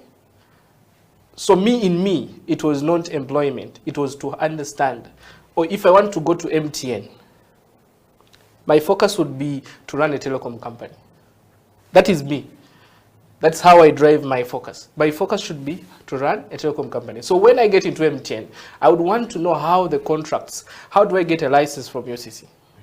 You know, how do I get, which kind of units are organized in MTN? We have the telecom part, we have the marketing and sales department, we have this. So then I'll go down to try to understand how the organization structure is, with the focus of putting up a telecom company.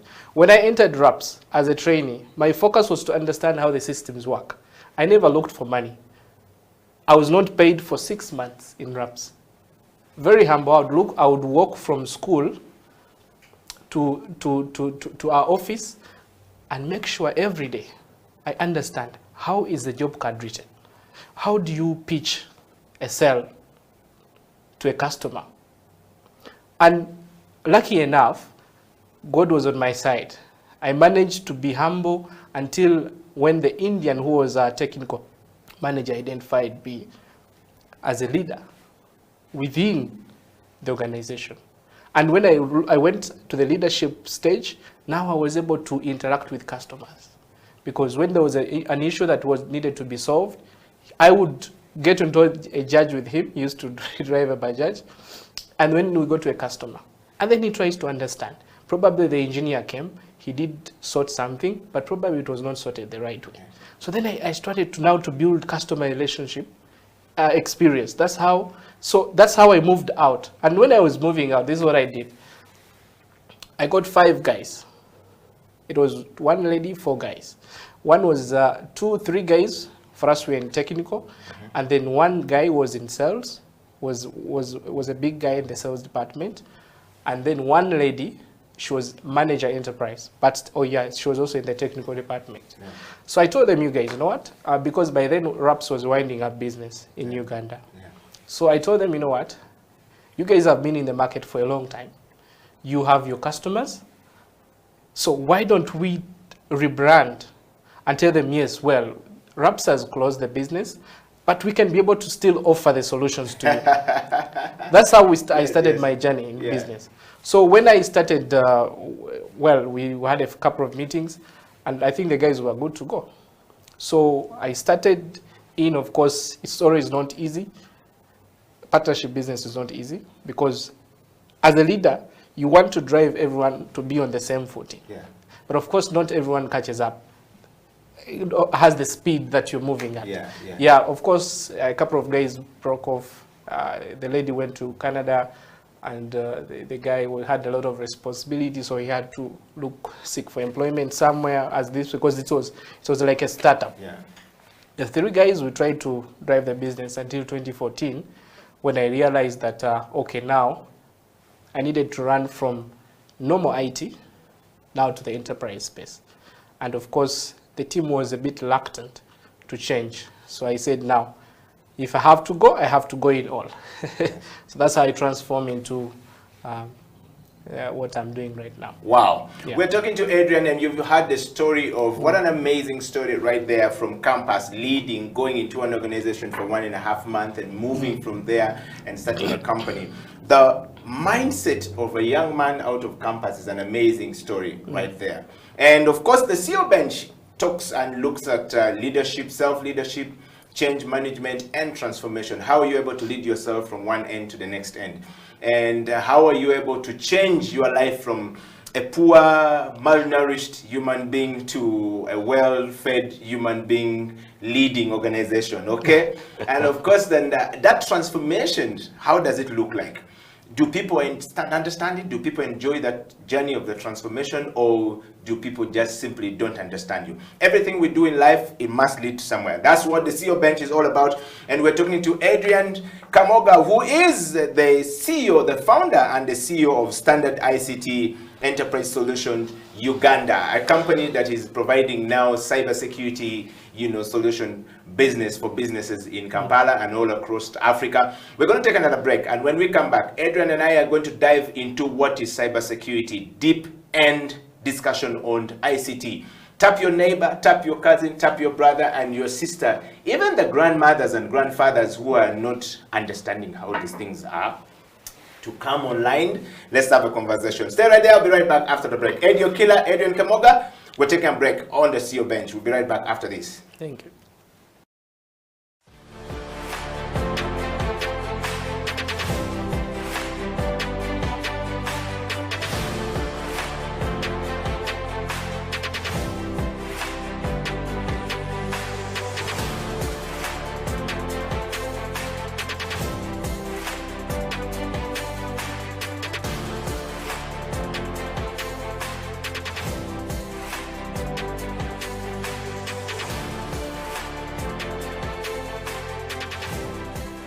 Dr. Jinpo Olowo.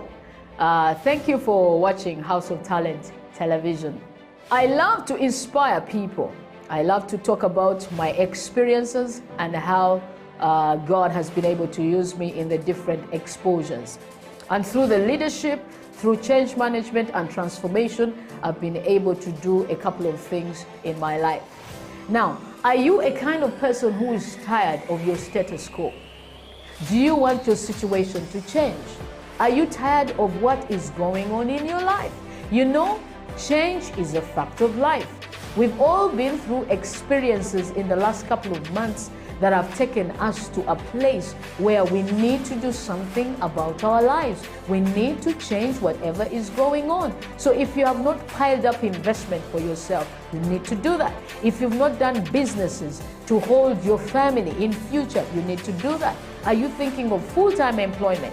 You need to be thinking about your life after employment or your business in the next couple of years. So if you want us to chat, if you want us to talk about this, please get in touch with us at SIL Uganda on number 0772443085, or check our website www.siluganda.com, or on all the social media handles. You can hook me up or Facebook, that is Jinpo Olowo, on Instagram, Jinpo Olowo, and on Twitter and LinkedIn. Then we can chat a way forward with you. We can help you, we can coach you, we can walk with you this journey of financial freedom. Thank you.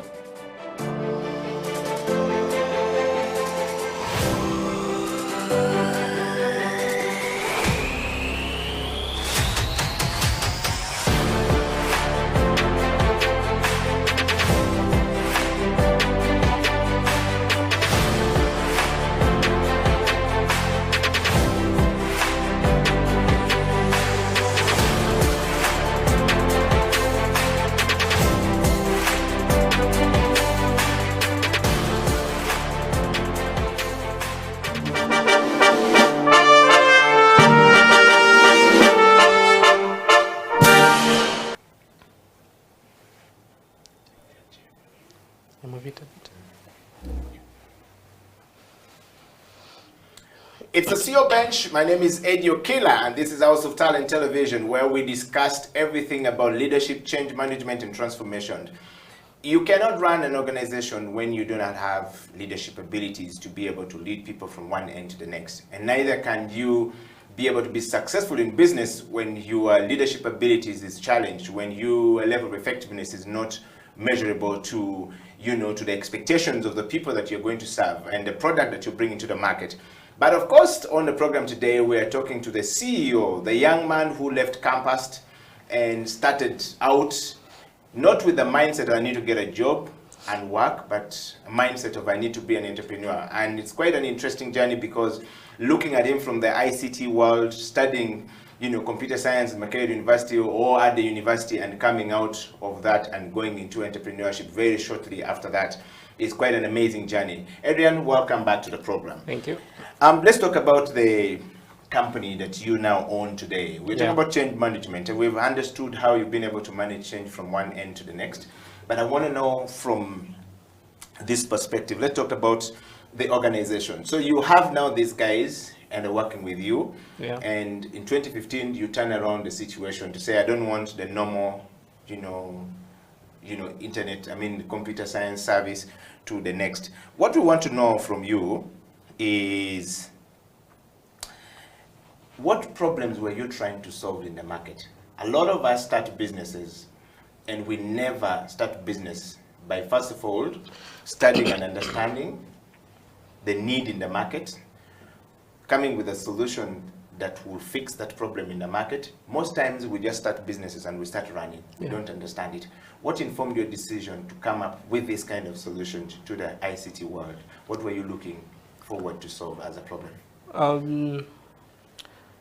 Well, like I've explained, that initially the company that I used to work for, we used to do a lot of infrastructure projects, building data centers, building networks, providing the endpoint devices to the customers, setting up an IT environment so that you're ready to go to work. That is infrastructure. Of course, it encompasses a lot of things, the software that it needed to work, the hardware that you needed to work, and of course, all the technologies combined. So how do I discover a niche in cybersecurity? Of course, in my journey, I always knew that information is key. Information is key. So I used to, early in 2014, I used to travel a lot. I used to travel to South Africa, travel to Europe, Middle East, trying to understand this thing of technology. We know what we study in school is not what is actually applied in the field. For example, if you go and study video production, you could get the theory. But then when you go to the field, actually, now you get to understand the dynamics. So I was able to, in my travels, I was able to identify that the niche of security is the next thing. That was now my transformation. Because I remember when I went to South Africa for a training on storage with Huawei. Of course, I knew South Africa was quite ahead of us in terms of technology. And back here in Uganda, people used to understand cybersecurity as probably someone should have antivirus. And actually, the key selling point, and I remember I launched my firewall brand, which is currently Sophos in Uganda. I launched it back in it was rebranding from Cyberom to Cyberom NG series. So I launched it in partnership with the Ministry of ICT in Uganda. And there was a lot of excitement everywhere. People, they said, this thing is going to secure our internet. And, I love the description of the whole thing. From the ministry perspective, everyone was excited. The media was excited. I actually failed to look into all the cameras because I had about probably 100 cameras around me, people asking me questions about how this device is going to work, how is it going to secure the traffic. Of course, they couldn't even understand what they were asking. But I was able to identify that the niche of cybersecurity was the next thing. Yes, the infrastructure was already there. People had bought the gadgets. People had built data centers. The sharing of data from server to endpoints was of course there. Now, of course, we have the cloud. We've transformed from on-premise solutions now to cloud, whereby now people want to access whatever they want to access securely from everywhere. And the key thing, cloud technology cannot survive if cybersecurity is not there. Wow. Because now we take whatever you had in possession. You know, you can imagine you have your phone and your photos sit on your phone. Now we're taking away the photos to probably a private server somewhere. So, of course, the first thing you're going to think about is, are my items actually secure? That is the key thing. Yes. So, of course, I was able to understand that cybersecurity was the niche. Yeah.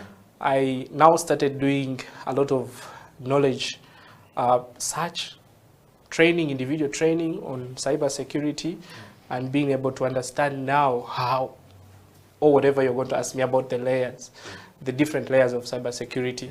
If you close the door, where do you keep the key? If you close the door, have you closed the window as well? Because you could think that you're secure, but the window is open. Yeah?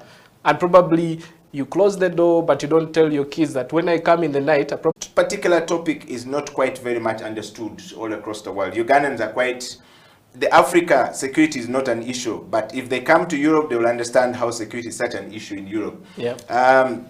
And somebody here, Stanley, says, I'm watching from the industrial area. Thank you very much, Stanley, right there. And Joseph Magula says, remember to get Nita Sat as well. We well done, talking to you, Adrian. And Steven is saying that worth hearing, amazing stuff. Thank you very much, guys. And I see here from Berry Jack saying amazing. David is watching, War, amazing. And I've seen Grace here and all of these guys, Morinda Normand. And all of you guys say Dubai is watching, son. So thank you very much, Mr. Mulindwa, all the way in Dubai, Normand in Dubai right there. And I want to dive to my friends in Australia. Eddie Okila, thank you very much for the CEO bench. I live and work in Australia. I always wait for this program to come. I think the young man is an amazing person. I don't know whether I was with him in school. He looks familiar. He's not aware.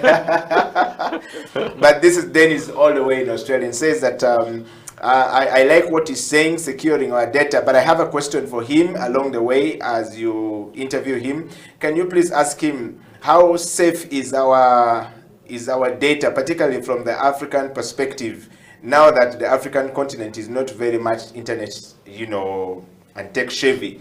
Not everyone is coming up with solutions, so that question is coming for you. You're probably going to answer that. Yeah. And I have another one saying here, Philip, all the way in London. Philip, how are you doing? I hope you're doing well. Says early morning, 2 hours behind. Enjoying the program. I'm an IT guy. I work in the train business here and the train section and the transport sector here. What he's saying is very important, because if the security is not very well, somebody can easily hack the system here and the transport system will shut down. The power system will shut down. So it's not something that Ugandans understand, but here everything is about cybersecurity and it's a lot. So I am a well-paid person in the sector. Wow. This is a Ugandan working in London. Okay. We'll read one more. Coming from the US says, thank you very much, Eddie Okila. Anyone who has watched the movie of cybersecurity will understand what that gentleman is talking about. I love particularly that you are able to bring such people onto the program.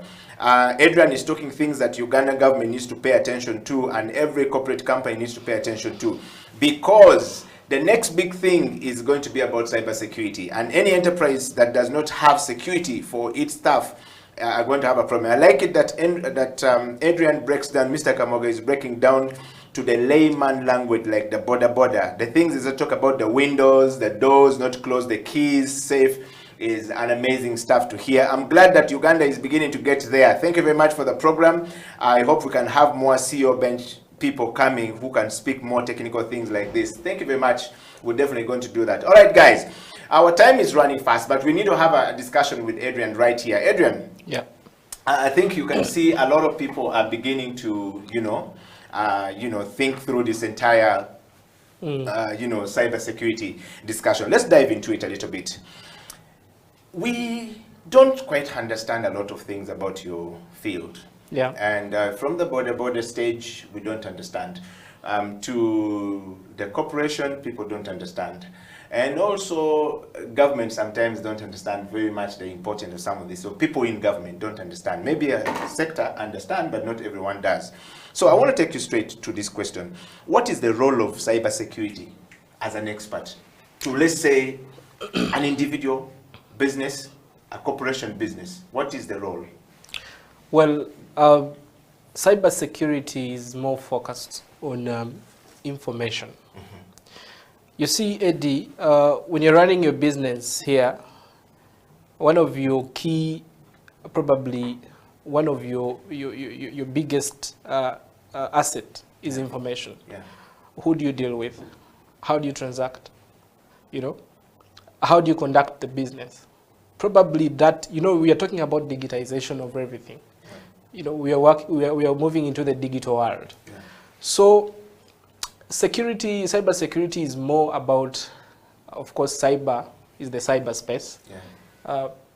And then the security, of course, like you have a man guard on your door, Yeah. or a guy who monitors your alarms here. Yeah. That is now physical security. Yeah. But now we are talking about intelligent security, whereby systems are put in place, policies are put in place to make sure that information that is vital to organizations, be it government. You've had a couple of cases whereby on social media, whereby we see that parliament has been hacked. They're my customers. Yes. They've been hacked. Yes. And probably certain documents have been publicized, Yes. or the government website has been put down. Yeah. Of course, security, there are a lot of things that if someone compromises your security, if someone gets to understand that probably if Ed is dealing with Adrian, the transaction that happens probably is 1 million shillings or 5 million shillings, that's vital information. Yeah. If it's put out there, probably someone will say, oh, Eddie was overcharging us, or Eddie is undercharging us, you know. So that information is key. Now, the information initially, of course, used to sit on the gadgets. Yeah, on the gadgets, whereby you have your PC, which you secure very hard. That's why the issues we had initially was about viruses. Yeah. Yeah. You know, because they understood, the guys who do the viruses understood that your data sits on your computer. Correct. So if I compromise it, Yeah. and you're not able to access it, Yeah. then I've attained that was the initial security. Yeah. Now we've moved from now having data sitting on devices to we transform to a server-based kind of solution, whereby if we're in an organization like here, our data is seated on one PC, and because machines are interconnected through physical or wirelessly to that central machine, which is a server, we're able to communicate. But now remember, the security there was not really, maybe someone would physically break in, and probably steal the server, or the virus will probably encrypt, or disorganize the files that you have seated on the PC. Now, we've moved from there. We transformed now from that management to be able to have Eddie work from home and be able to access the server. I remember you talked about the VPN connection, the virtual private networks, whereby I would guarantee Eddie that wherever he is able to securely access the server here, which is seated in his office, and able to transfer the files or share or edit.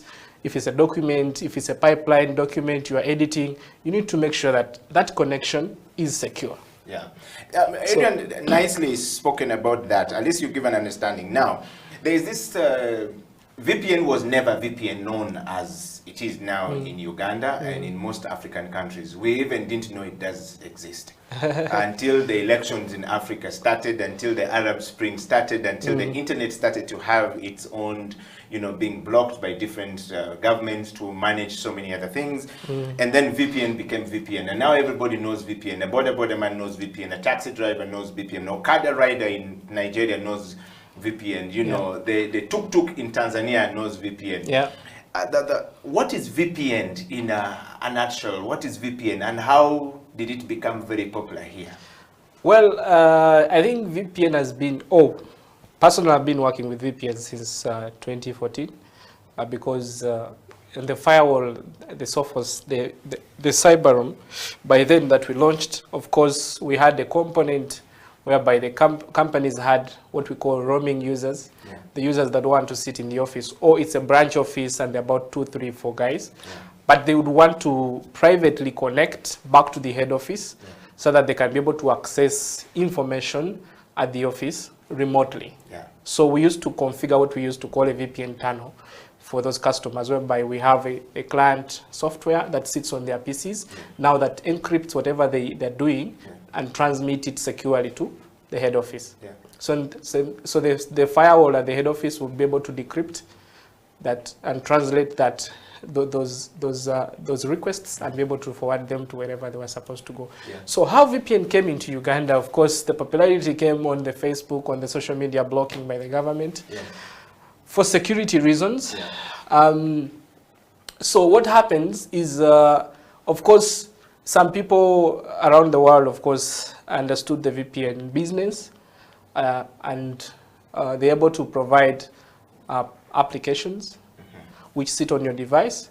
So you're able to disguise because it's a virtual private network. Yeah. So it's like no one can understand, I virtually connect to you.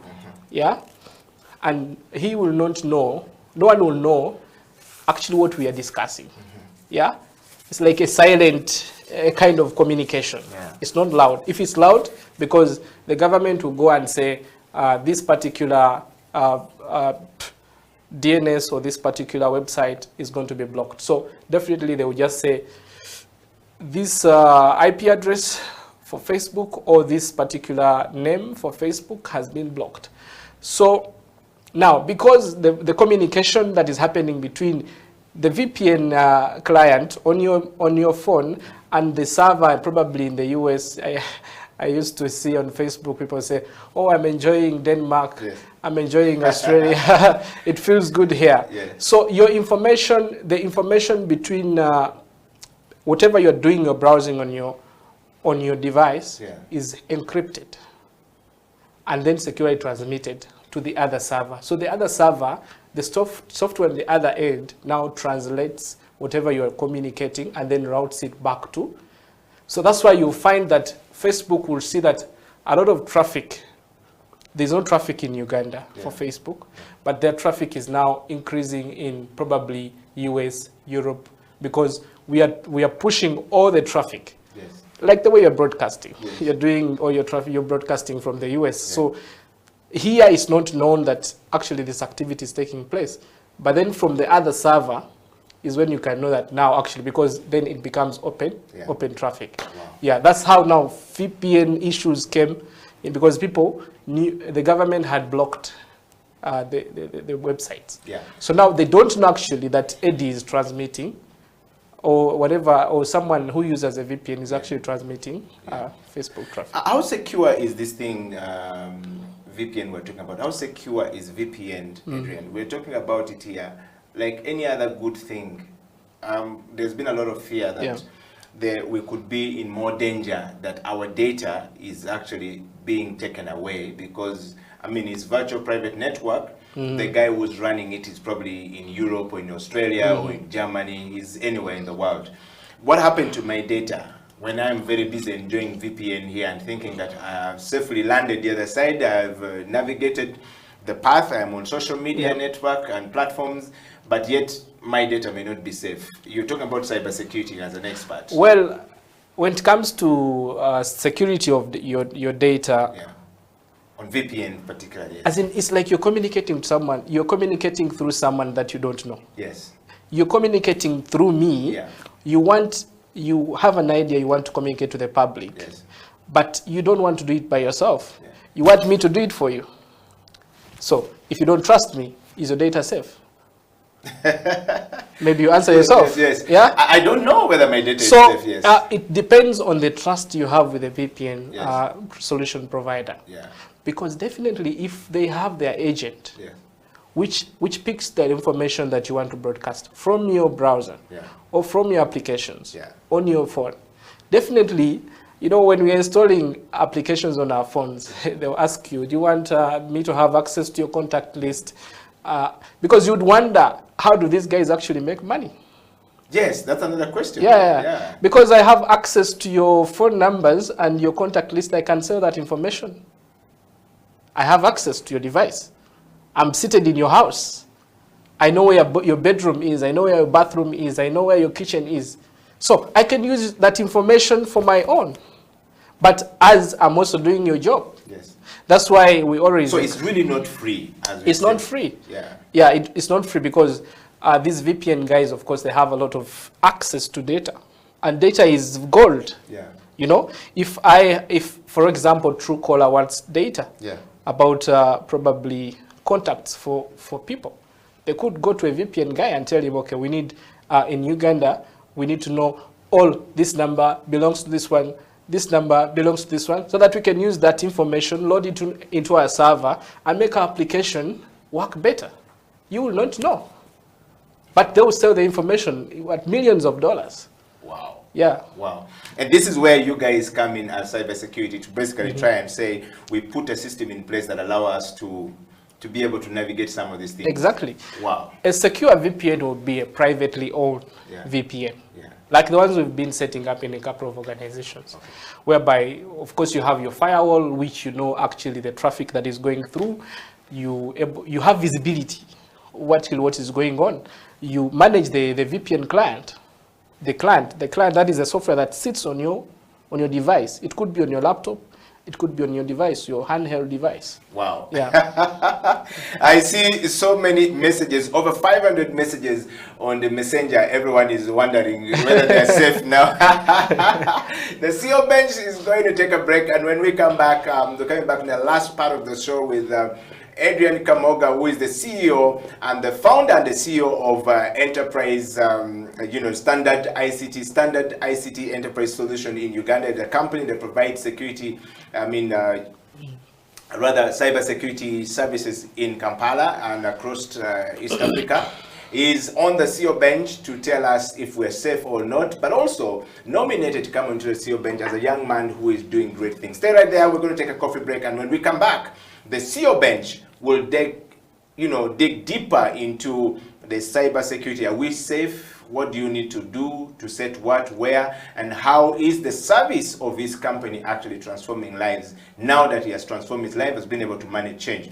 You'll pick a thing or two from there until you are able to do yours. Of course, the CEO Bench talks to people who are up on the ladder, going on top, reach top, coming down. What should we do? How should we go about it? If you are looking forward to that, this is the place for you. Be right back after the break.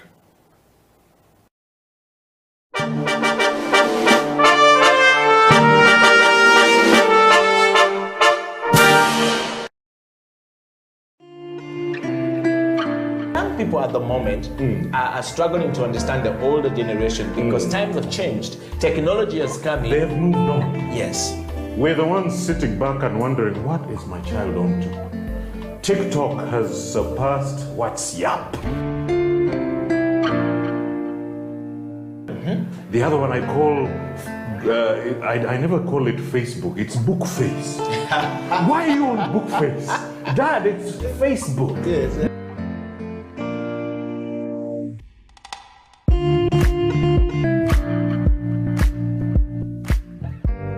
Me, I keep saying, I have a foot amongst the millennials. Yeah. And I understand the traditionalists. Okay. There's a song in the 60s, by the way, and in the 90s, 70s, where they're like, parents don't understand. Yes. Yeah, remember Prince? Yes. Prince.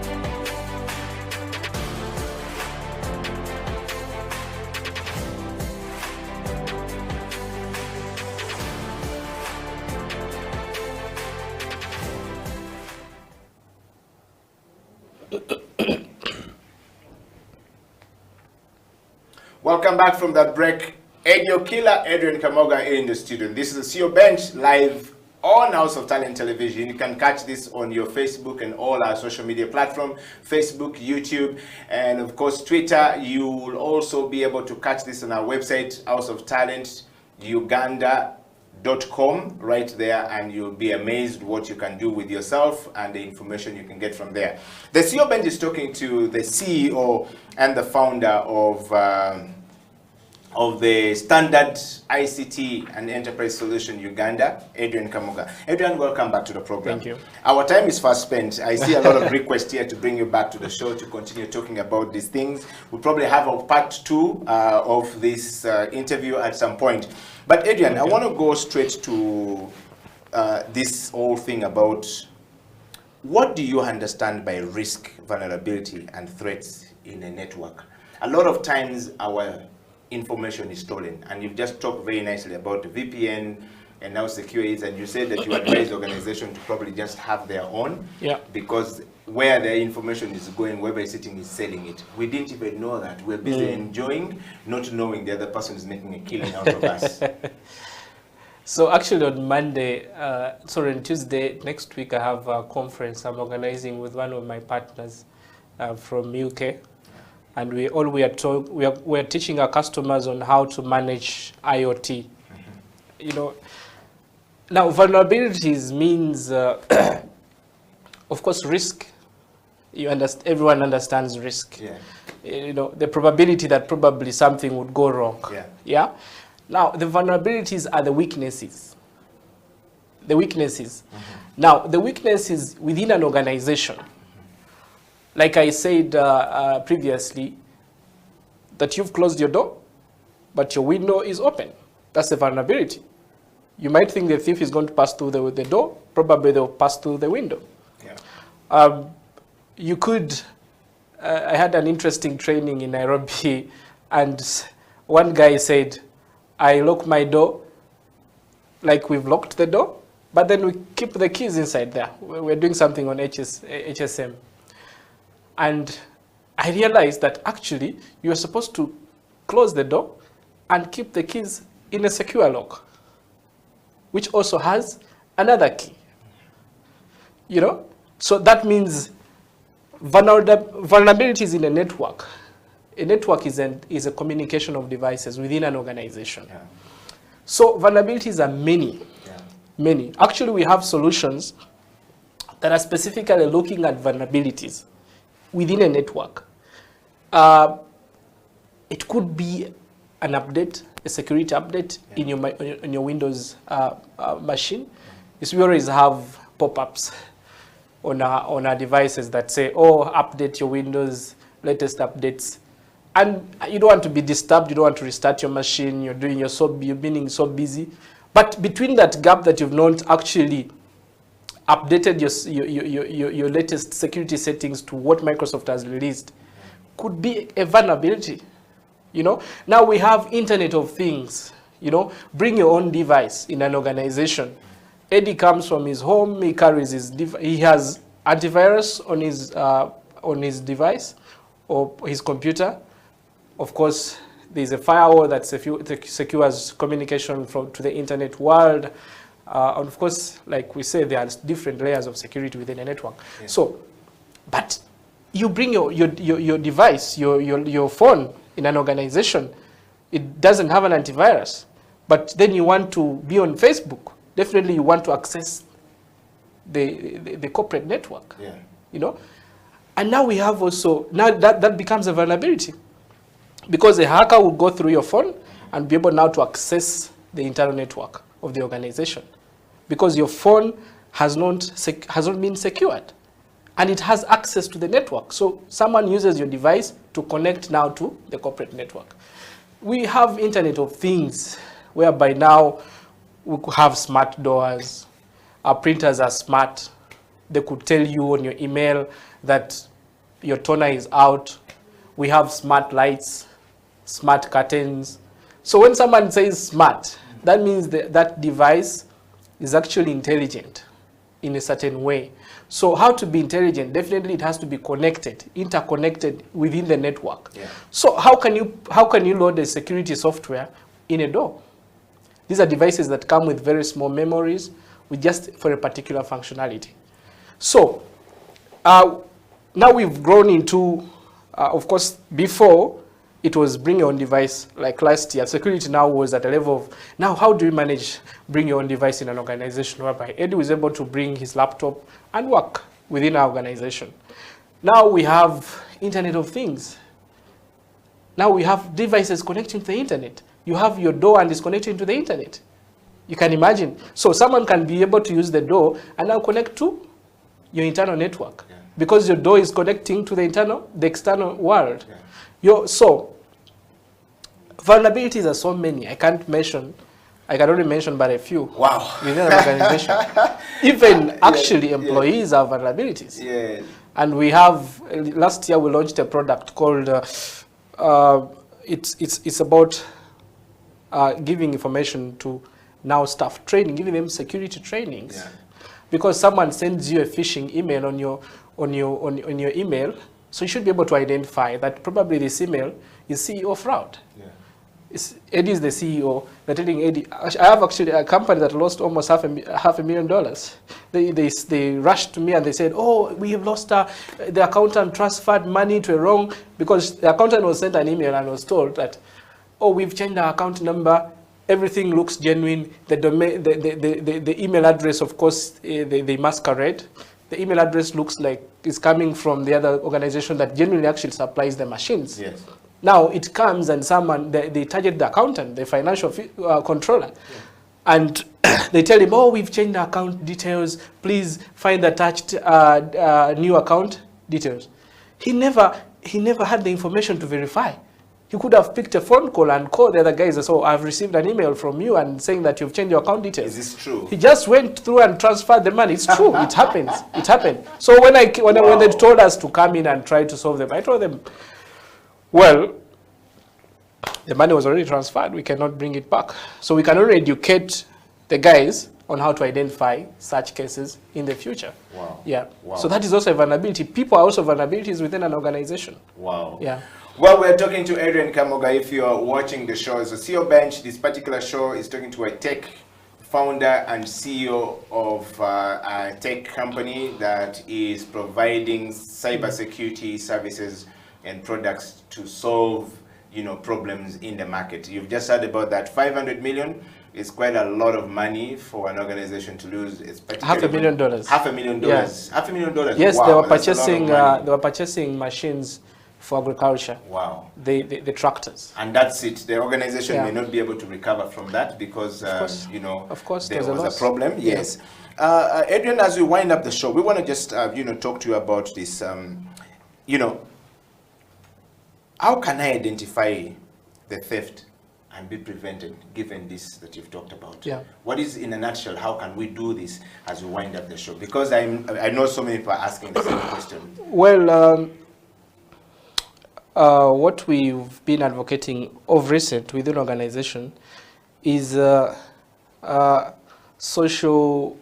information, knowing if I'm doing a VPN connection, I need to understand actually how does the VPN connection work. Yeah. Then I'm able to now know whether if I'm doing my online banking, I will turn on my VPN. Yeah. Because when I turn on my VPN, if the other guy wants to know my username and password for my banking, that's why I think some banks have tried to block the applications. If you have your VPN turned on your device and you want to do a transfer, it will not work. It will be blocked because they don't understand the transaction. They will block it. Yeah. If they see any traffic going to the website and they don't understand it, they'll block it. So, because if the guy has a client on your device, they have access to your browsing history. Yeah. They have access to your browsing content, so they can be able to get your username and password.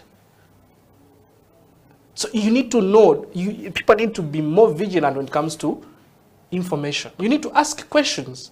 People need to ask questions, within an organization. Even if someone is bringing a solution and they want to enroll it, as an individual, you need to ask questions. Yeah.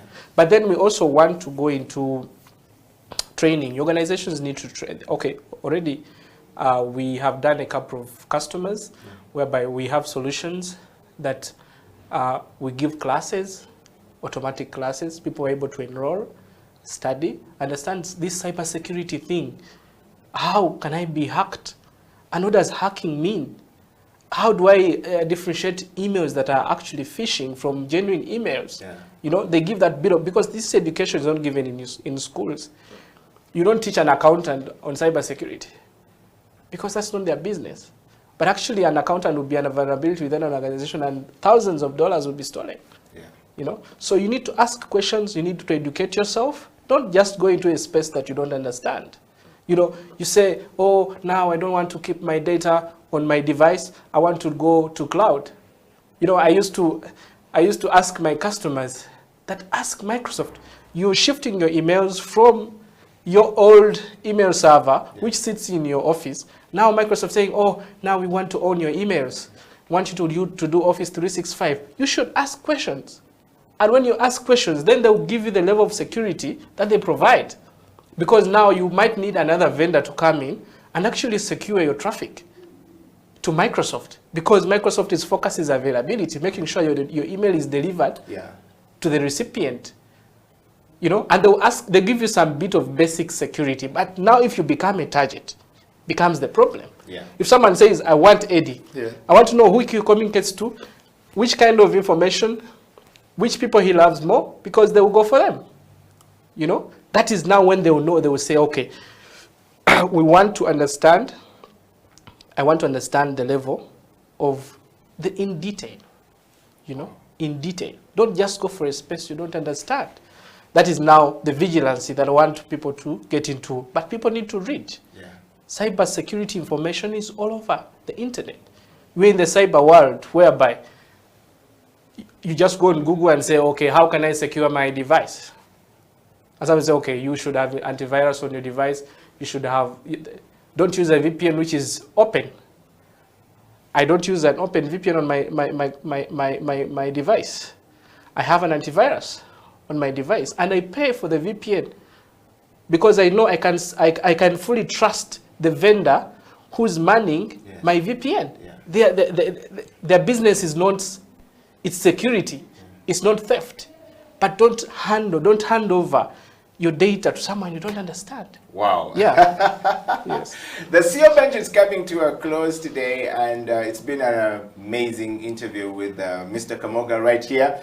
And you need to check them out and probably secure your company with them, secure your home or your personal data with them. Mr. Kamoga, let's talk about, in a quick, what is the black hat and what is the white hat and the gray hat hackers? We've had this thing before. I mean, if I'm starting a small company and I don't know what these things really mean, it can be a problem for me. If you can wind up with that and then also tell us, you know, how often should we be able to perform this patch management that we're talking about as we talk about cybersecurity? Yes, in transforming, in helping us transform from, you know, where we are and where you want us to be. We're talking about now the transformational, you know, leadership approach to things. Yeah. Yeah. Well, when it comes to hacking, of course, that's a whole topic we can discuss for the whole day. One of the services we provide as Standard ICT is penetration testing and vulnerability assessment. Of course, in levels of security, we have what we call governance and compliance, whereby probably Bank of Uganda would say, you're a bank, you host people's information, so you need to run an audit, a penetration audit. Actually in Uganda it's done twice. Every bank has to do twice a year. In Kenya it's done once, and other countries, of course every country has its own policy. So now when it comes to penetration testing, we actually become the thieves. Because we want to go on the other side and know if someone wants to steal information from this bank, how do they do it? So we have, of course, we have tools, we have softwares that we use to do actually the assessment. And then we present you a report. So now it comes to gray, white, of course, the white, for us we are white. We don't do the bad guy stuff. Yeah? Yes. Yes. And then the bad guys on the dark side. Okay. Yes, they come to steal. The dark web? Yes, they come to steal. For us, we come to identify and advise you that, when all the guys are left the office, there's a port you leave open and you don't supposed to leave it open. Okay, let me call it a window. There's a window in your server room or in your office that you always leave open. So guys can actually know that no one is looking, and now they can come in. So then we tell you, okay, now what you need to do is to, or is when you're leaving, oh, close this door. Yeah, so we do that assessment and then we give you a thorough report. Wow. Yeah. And that said, looking at your organization. So on the dark web, yes, dark web is where the bad guys are. Okay. Guys who are doing, of course, if someone steals your information, they will not sell it on the open web. They'll go where the bad guys are. So actually, guys, on the dark web, you need a membership. They have specific browsers that they use to access the dark web, and you need to be known.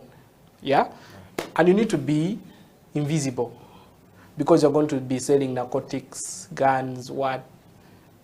Actually, CIA is it CIA or in the US? They actually use the dark web to catch the bad guys. They become the members in the dark web. Okay. You know, so that's how they were able to get some guys who was, because now we are going into cryptocurrency. Yeah. Whereby now I can transact with you. No one will know that I'm transacting with you because I'm going to use the digital currency. I send to you direct because they're removing the third party, because always the government looks, you know, to do the controls. Yeah. But now someone can be able to transfer some money and purchase something using digital currency. We'll get into that space maybe at a later stage. Wow. Yeah. Well, thank you very much, Adrian, for coming to the program today. We want to just wind up with a last question going forward. You said patching, vulnerabilities. Yes. How do patch we management, perform patch management? Yes. Patch management is, of course, like when it comes to, I don't do software development. That's not my niche. Yeah. No worries, guys. When it comes to campus, they say, oh, to be an IT guy, you have to be a software developer. Me, I'm an expert in my niche. Yeah. I am an expert in partnerships. I do partnership business strictly. So when it comes to patch management is that, of course, you could be running a certain software within your organization. Yeah. So the developer definitely, we have softwares that scan, do vulnerability scans. Yeah. So it could be an independent audit that we did an independent audit and we said, okay, your programmer who's doing your core banking solution is to patch up these things. So now patch management is now when the provider of that software has sent an update. Yeah. Like probably Microsoft has sent an update. Yeah. So patch management would know that this update has come. It downloads, the software downloads it into probably a certain section within your organization, yeah. And then is able to send now automatically to those devices that need to be patched. That's patch management. Wow. Yeah. Well, Adrian, thank you very much. And finally, we have come to the end of this show today. We want to say thank you very much.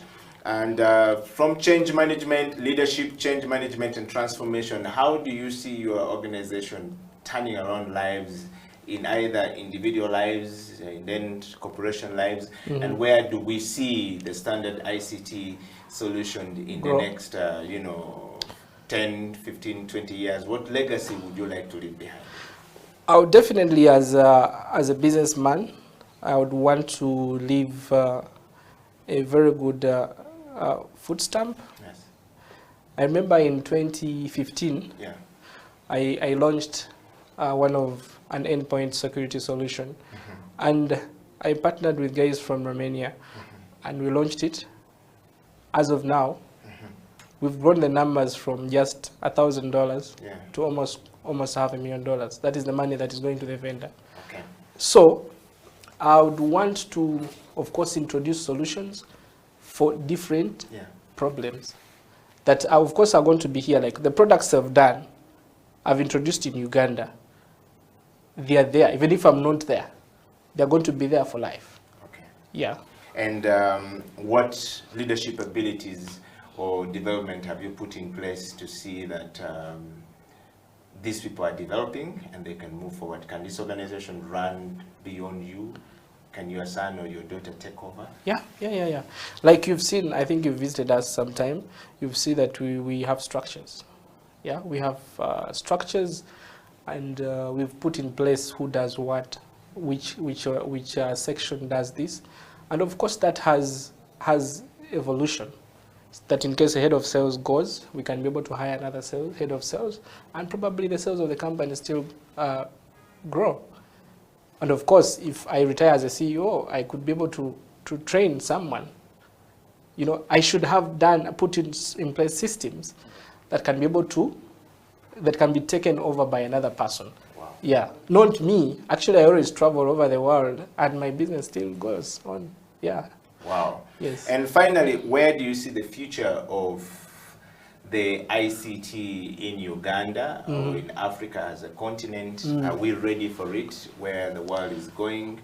Are we ready? And if not, what kind of infrastructure do we need to put in place? You keep talking about infrastructure. Well, you see, I think there's been a lot of growth and transformation.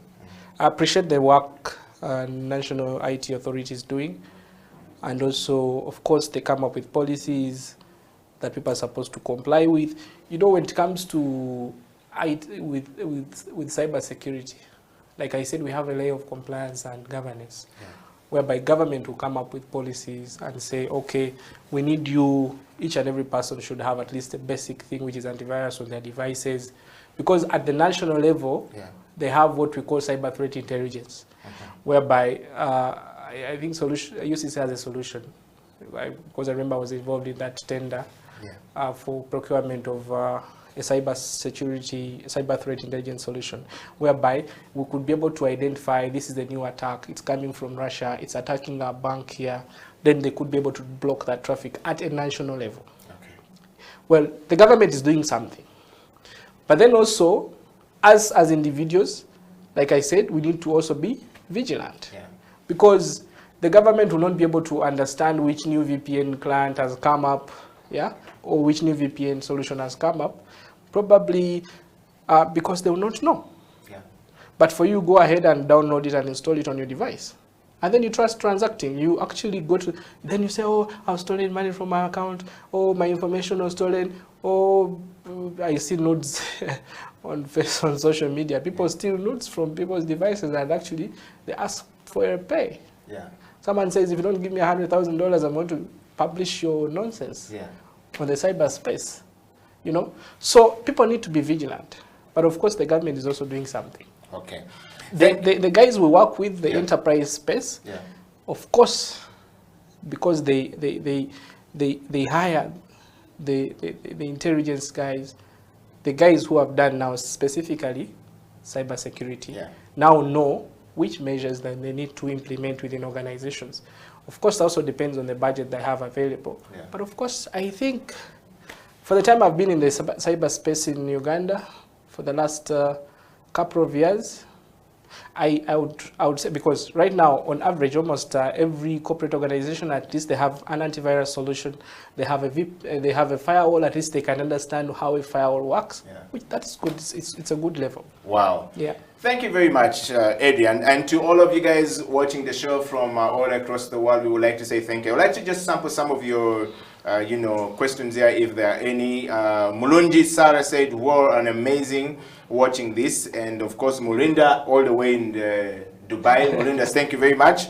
I have Grace NL who say, "These points are so refreshing. We are proud of you, Adrian, for keeping your heads up." And of course, Matovo Lawrence says, "An amazing discussion right there."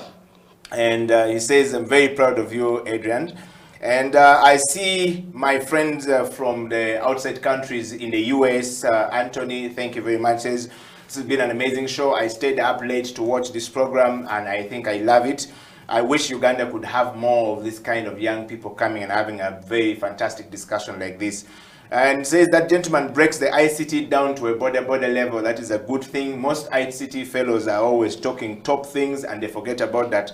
Some of the threats that he talked about and risk are usually your border rider, because whenever your border man is carrying you, you are busy releasing information to them.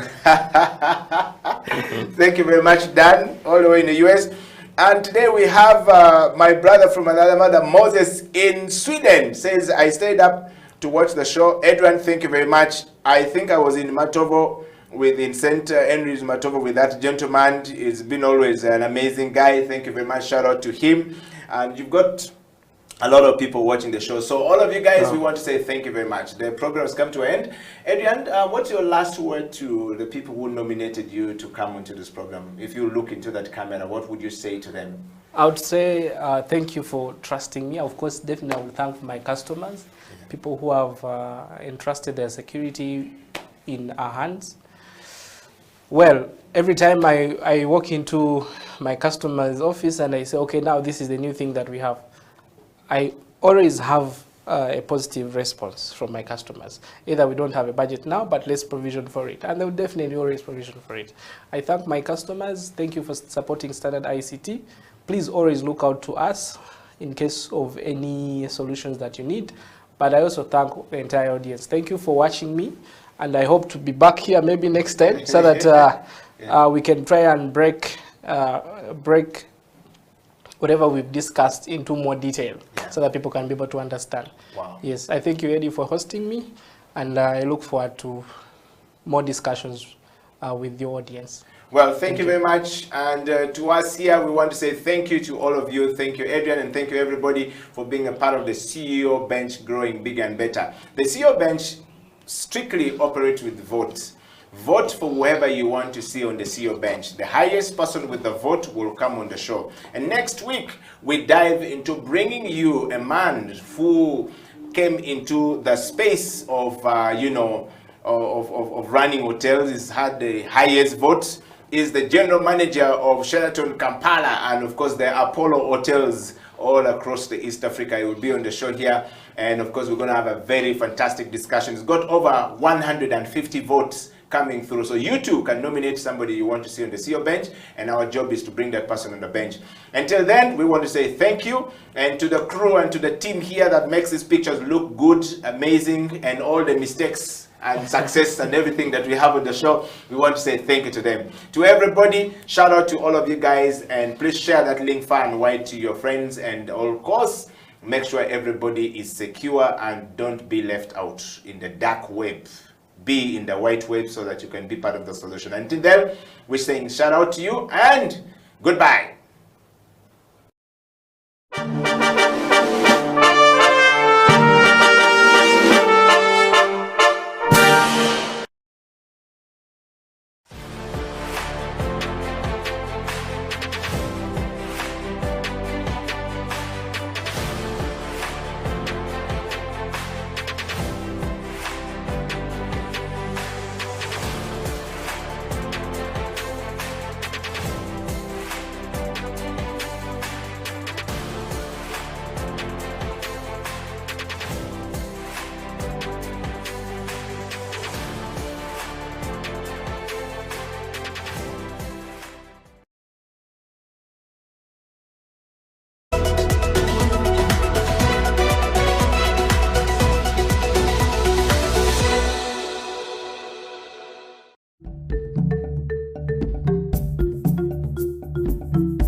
We use a generator of 250 kVA to run the whole plant. Every month we spend 144 million Uganda shillings on diesel only, and that is equivalent to around $62,000 US.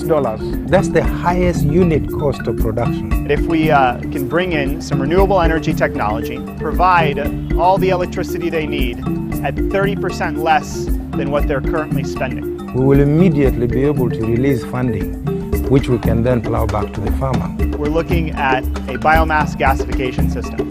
Everywhere you go here, you find biomass. It's being burnt out there every dry season instead of being collected. And one of the byproducts of syngas production through gasification of biomass is char dust. Adding value to this char dust by collecting, processing the char dust to turn it into charcoal briquettes. With any extra electricity that Unicef is able to produce, they're going to be charging batteries that can form a distribution network which is wireless. Not only will we be able to cut costs for an industry that's adding value to agricultural production in Uganda, we're also going to be able to provide electricity to small households that will replace the kerosene lamps they're currently burning in their homes. And provide them with a cheaper source of cooking fuel in the form of charcoal briquettes made from the biomass that they would otherwise be burning on their farms.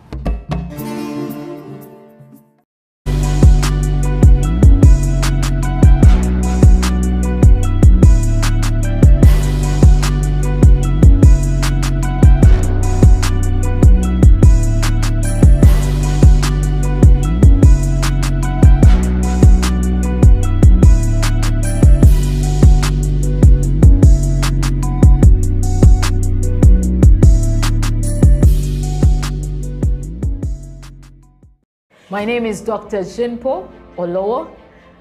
Thank you for watching House of Talent Television. I love to inspire people. I love to talk about my experiences and how God has been able to use me in the different exposures. And through the leadership, through change management and transformation, I've been able to do a couple of things in my life. Now, are you a kind of person who is tired of your status quo? Do you want your situation to change? Are you tired of what is going on in your life? You know, change is a fact of life.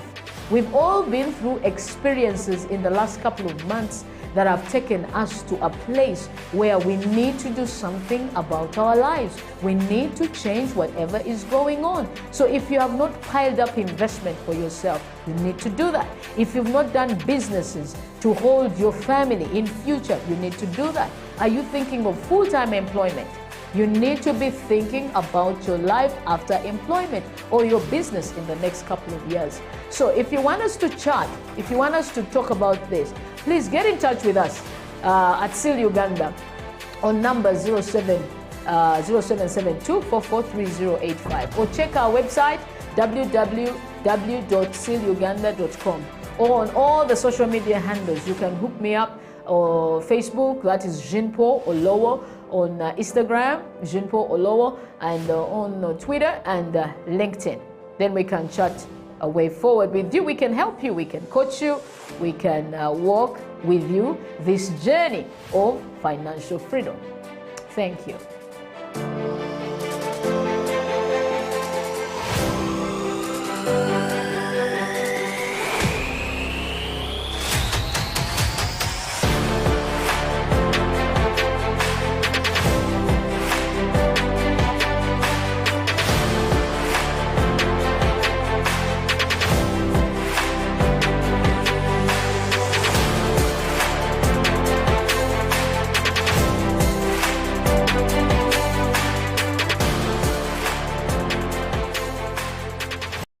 I have the pleasure to present to you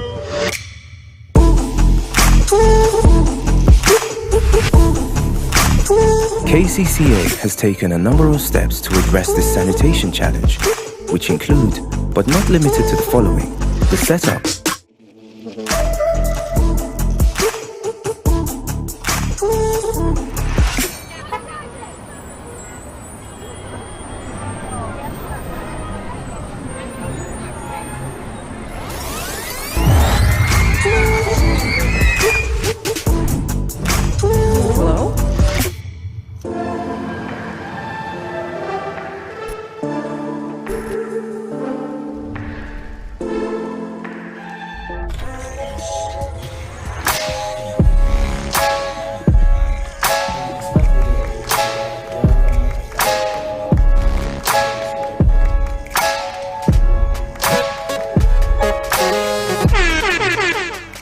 Welcome to Slam Dunk Basketball Talk.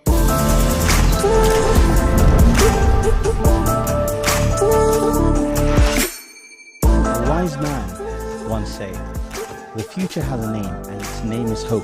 A tiny flicker of light that feeds on hope is enough to shatter any shield of darkness." At Mandulus, we really believe.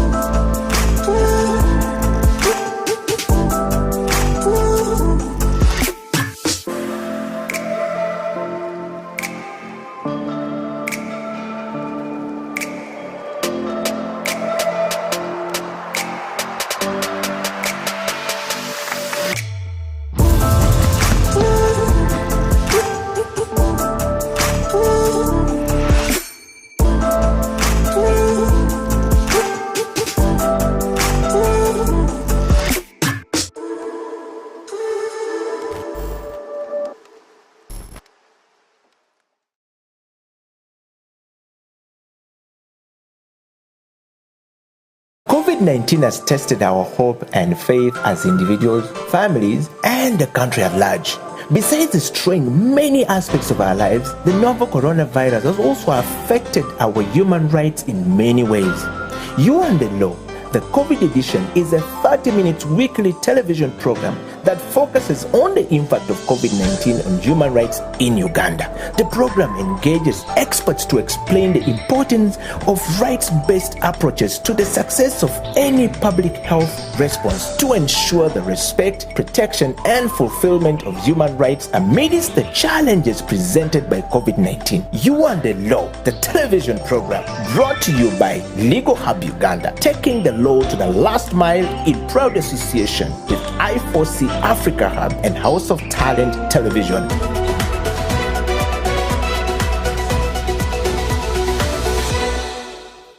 I'll always remember the first lockdown, the fact that both the state and the citizens were struggling with what to do and what not to do. And I think for me, that was the first moment that I felt the impact of COVID-19 on women, because I remember in the first couple of weeks, all the helplines were co-opted for reporting COVID-19 cases. Yes. So immediately, the hotlines that we usually used for reporting cases of violence were switched off, and they were used for reporting instead infections. That was the first issue. So that means women and children had nowhere to report cases from. So for me, that was the first in terms of when we're responding. But also I remember in the first set of guidelines, we did not have specific consideration, gender considerations.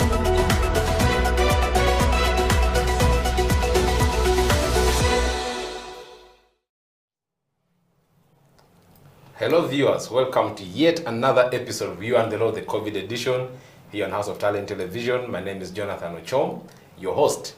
In this edition of You and the Law, we've been discussing COVID-19 and how it has affected different human rights in the country. We've talked about human rights as a concept, we've discussed access to justice, we've discussed labor rights, we've discussed employment, and various other human rights that have been affected by the pandemic. Today, we sit down to reflect on how COVID-19 has affected a significant section of our community, and that is women. How has COVID-19 affected women's rights? With me in studio is Ms. Mercy Grace Munduru.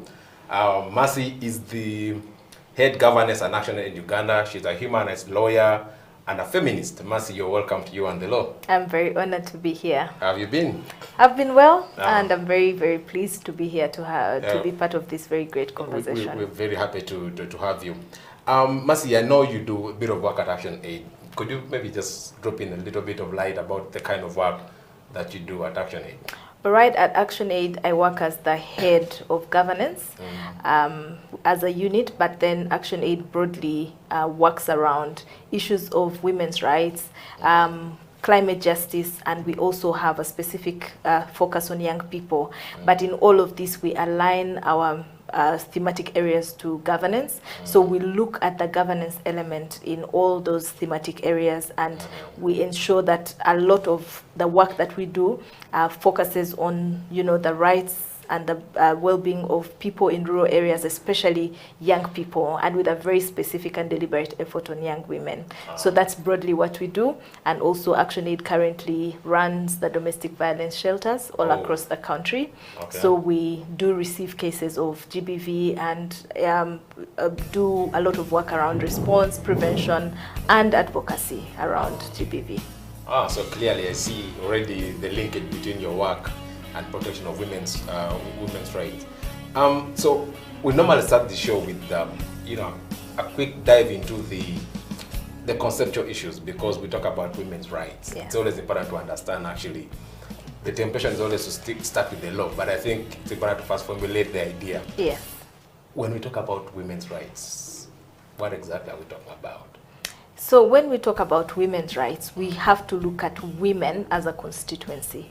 And I think most of the time why there's a lot of focus on women is because of the vulnerabilities. Okay. And these vulnerabilities have a background, and this background is in the social norms, especially, these societal constructed norms that determine who a woman is, what a woman should do, and how they should do it. So at the end of the day, you realize that this then creates inequalities in our community. And so as a result, all across the world, there's been a recognition that women are affected disappropriately because there are already these very underlying beliefs and, societal notions that put women at a certain level compared to their male counterparts. So that is why there are specific rights that are designed, that have been, called women's rights, that are at the heart of every country's policy and legal framework to ensure that there are specific women-related issues that are addressed within existing human rights frameworks, which I know on this show you've previously spoken about. So there are specific rights that just relate to women because of these inequalities that I spoke about that perhaps we'll discuss later in the show that are now clustered to be called women's rights. They appear disappropriately to women. So from what you're saying, the idea is to sort of equalize things? Exactly. Actually, it's around equity. The fact that already we have human rights. So with the Universal Declaration of Human Rights, there are broader human rights that really apply to any human being, regardless of if they're men or they're women. But overall, you can look at women as a constituency of their own, and you realize that there are certain things that are unique to women. There are certain rights, reproductive or otherwise, that are very unique to women. So out of that bigger framework of the Universal Declaration of Human Rights, there are now also other international laws that are specific to women, that are meant to address inequalities, that are meant to address, discrimination, and the fact that, women are excluded from a lot of processes. So there are particular laws, both international and national, that specifically exist to address inequalities as a result of the norms that I was talking to you about earlier. Okay, so you've started by sort of taking us a little bit into the legal aspects now, Yes. and I thought maybe we'd then take on from there. So when you talk about these rights, what law, makes it mandatory for us to protect, women's rights? Do we have a framework at the national, international, regional level that can enable me say that I'm speaking about women's rights because I have the backing of this law? Yes. So as I said broadly, for human rights, of course, we know that the one legal framework that we look to, where all the other laws are derived, is the Universal Declaration of Human Rights. Now, within there have been other laws that have emerged that are specific to different groups of people, and I'll just restrict myself to women. So at international level, there are quite many. So but the most pronounced is CEDAW, which really focuses on elimination of all forms of discrimination against women. That is what it stands for. So within this law, there is a framework provided for what women's rights should look like. What countries that subscribe to these international laws should ensure that exist within their national laws. So if you look at Uganda as a country, as a signatory to these international covenants, it is within Uganda's mandate to now domesticate or to pull elements of this law and put them in their national law, because international laws have an international application. So for an international law to be applicable in our context as Uganda has to draft a law that takes into consideration components of this law. So within the country, of course, we have the constitution that is very specific on issues of women's rights. The constitution makes specific mention to the fact that women are vulnerable, and that women, along with other vulnerable groups, should be protected. And the law specifically also provides for affirmative action, very innovative ways through which women can be elevated to the same level, because we know that because of these social norms, many women are excluded from decision making, many women excluded from participation in the public sphere. So the constitution is very specific in terms of what should happen, but also the constitution gives powers to the parliament to enact other laws that stream from the constitution that are very specific to these vulnerable groups, and specifically women. So from that we have very many pieces of legislation that entail issues around women's rights. So I'll give an example of some of these laws.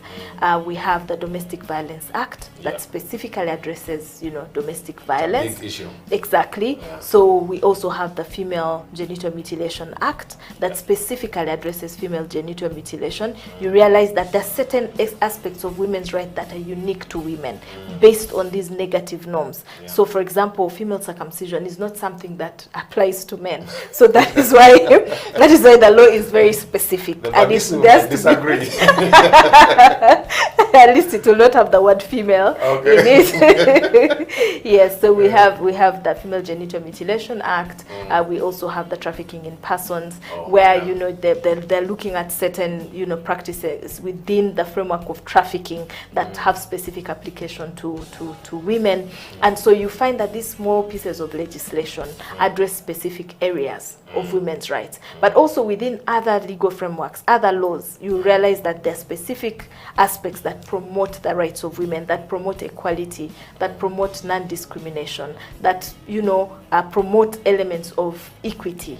Equity is really, you're not striving to make people equal, but that you're creating a platform that raises them to a certain level where they can fairly participate with other groups. Yes.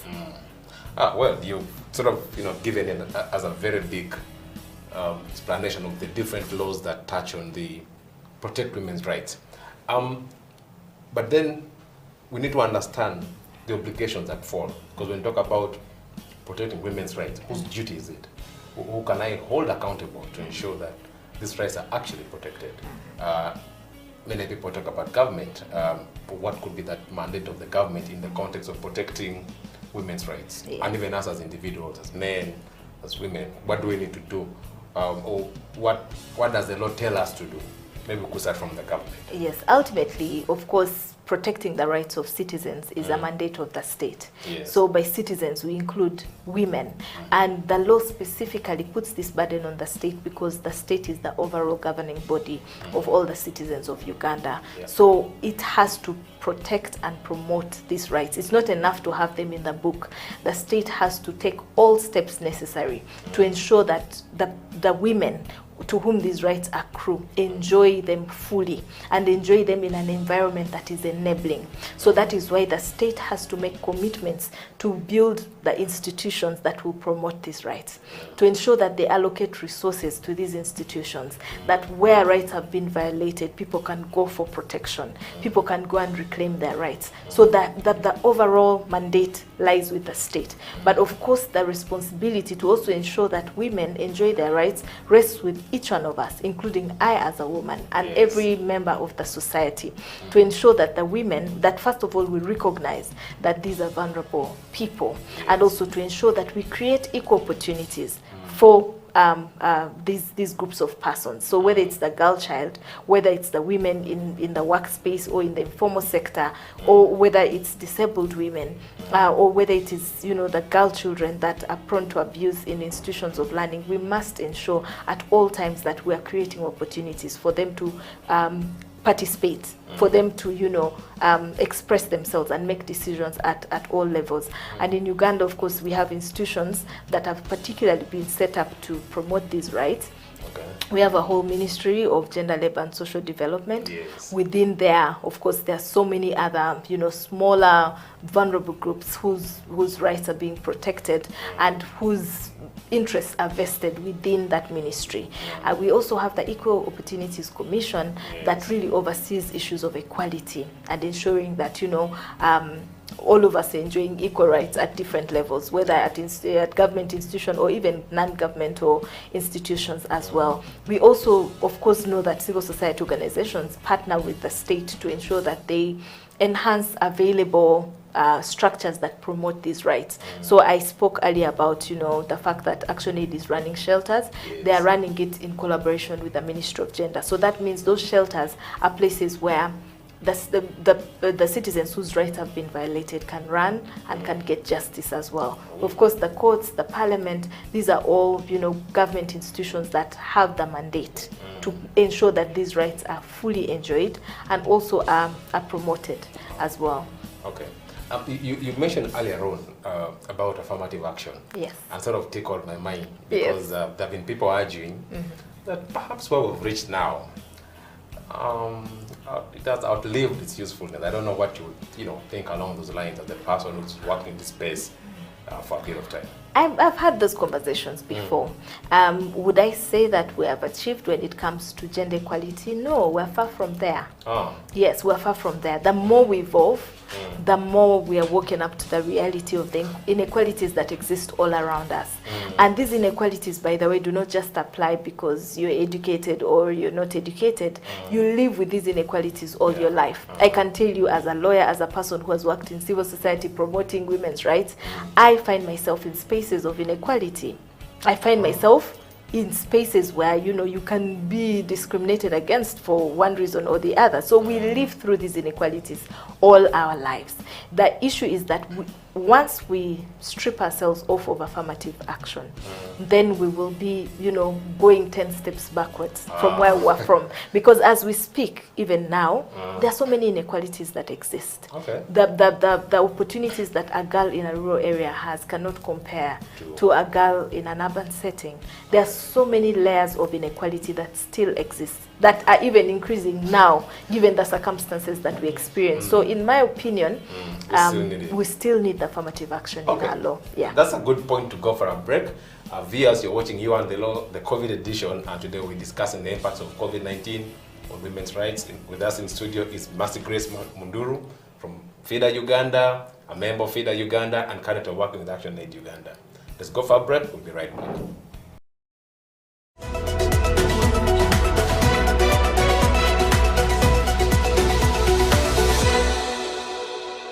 When it comes to the law, we basically live the law, on a day-to-day basis, Whether it is in your bedroom, there is a law that governs it. If you're married, for example, even if you're single, there could be something touching on the law, because you might be in your bedroom with an underage girl, or you might be with another person's wife, all the things are the law, If you're a human being, you have rights. Those rights are called human rights. They are examples: the right to health, the right to freedom from torture, that underscores human dignity, freedom from slavery. You're not supposed to be someone's slave. If you look at our penal code, it sets out another marriage laws. It sets out the persons who can marry and those who cannot marry, right? For example, you can't marry your close relatives. If you did, you'd be committing a crime.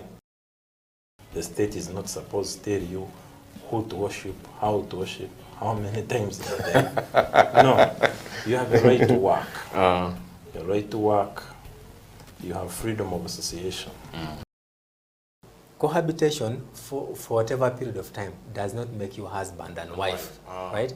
And that is why we emphasize to people that when the relationship is still hot, you must ensure that you do what?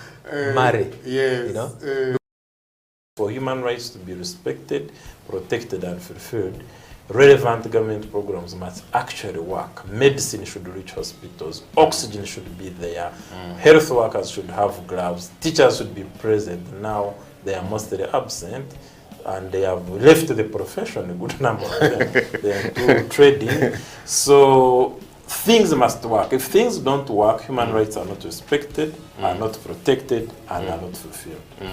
COVID-19 has tested our hope and faith as individuals, families, and the country at large. Besides destroying many aspects of our lives, the novel coronavirus has also affected our human rights in many ways.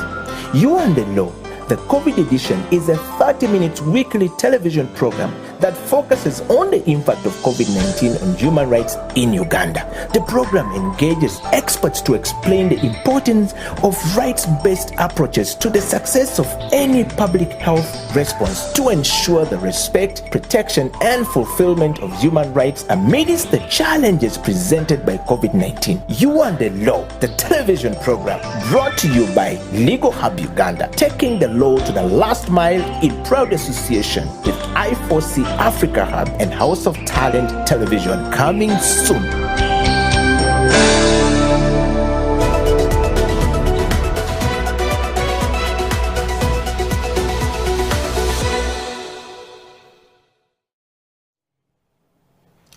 Welcome back. This is You and the Law, the COVID edition here on House of Talent Television. My name is Jonathan Ochom, your host, and today we have Ms. Mercy Munduru from Action Aid Uganda to discuss with us the effects of COVID-19 on women's rights. Mercy, welcome back from the break. Thank you.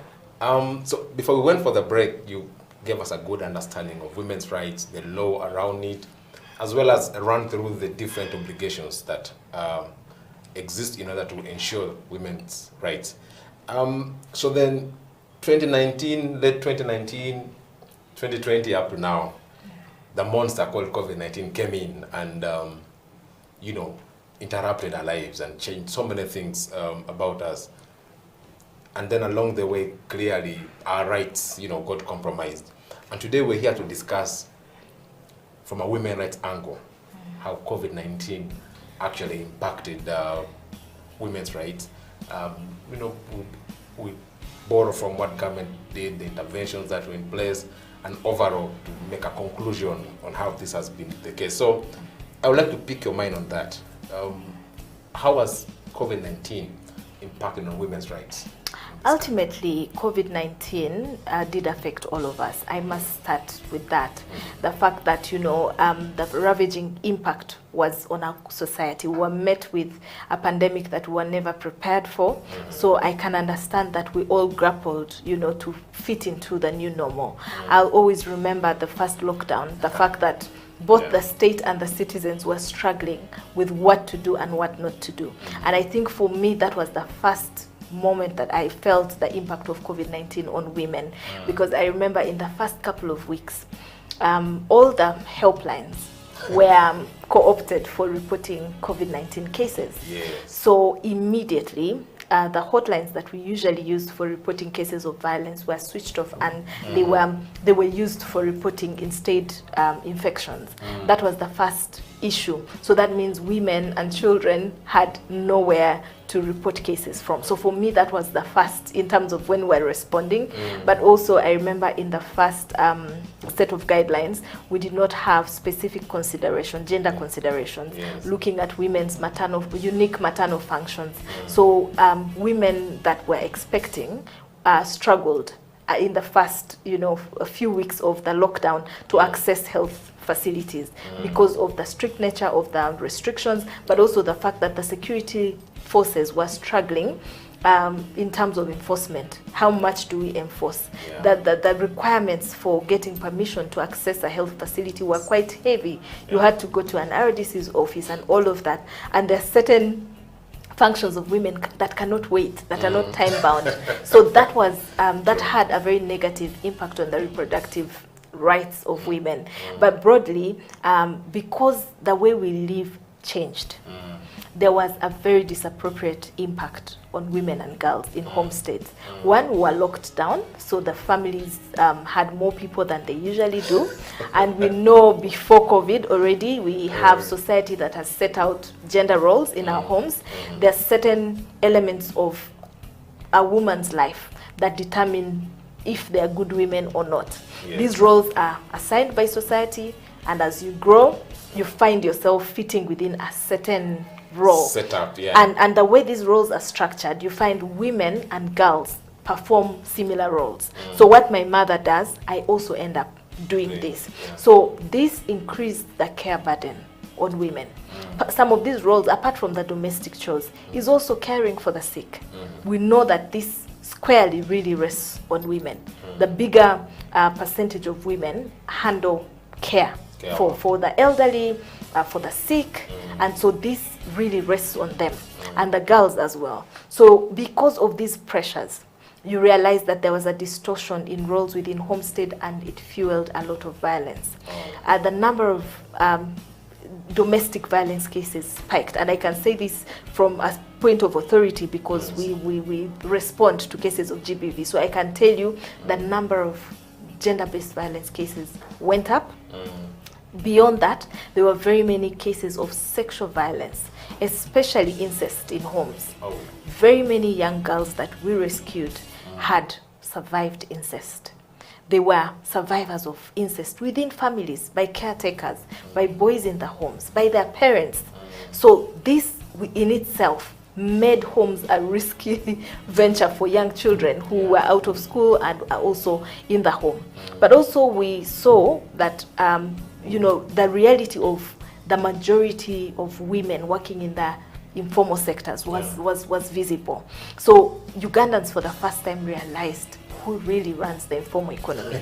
So when they were talking about markets and who runs them, who does work in the markets, majority of those were women who now had to be locked up in the markets, at the same time also provide for their families. And in this process, most of them were exposed to sexual violence because they were sharing spaces and sanitary facilities with men in most of the markets. But also just the risk of disease, sleeping in that open space and being able to, you know, fend for a living was a challenge. I remember one case where a lady was working in the market and then she would send a rider to deliver food for her children.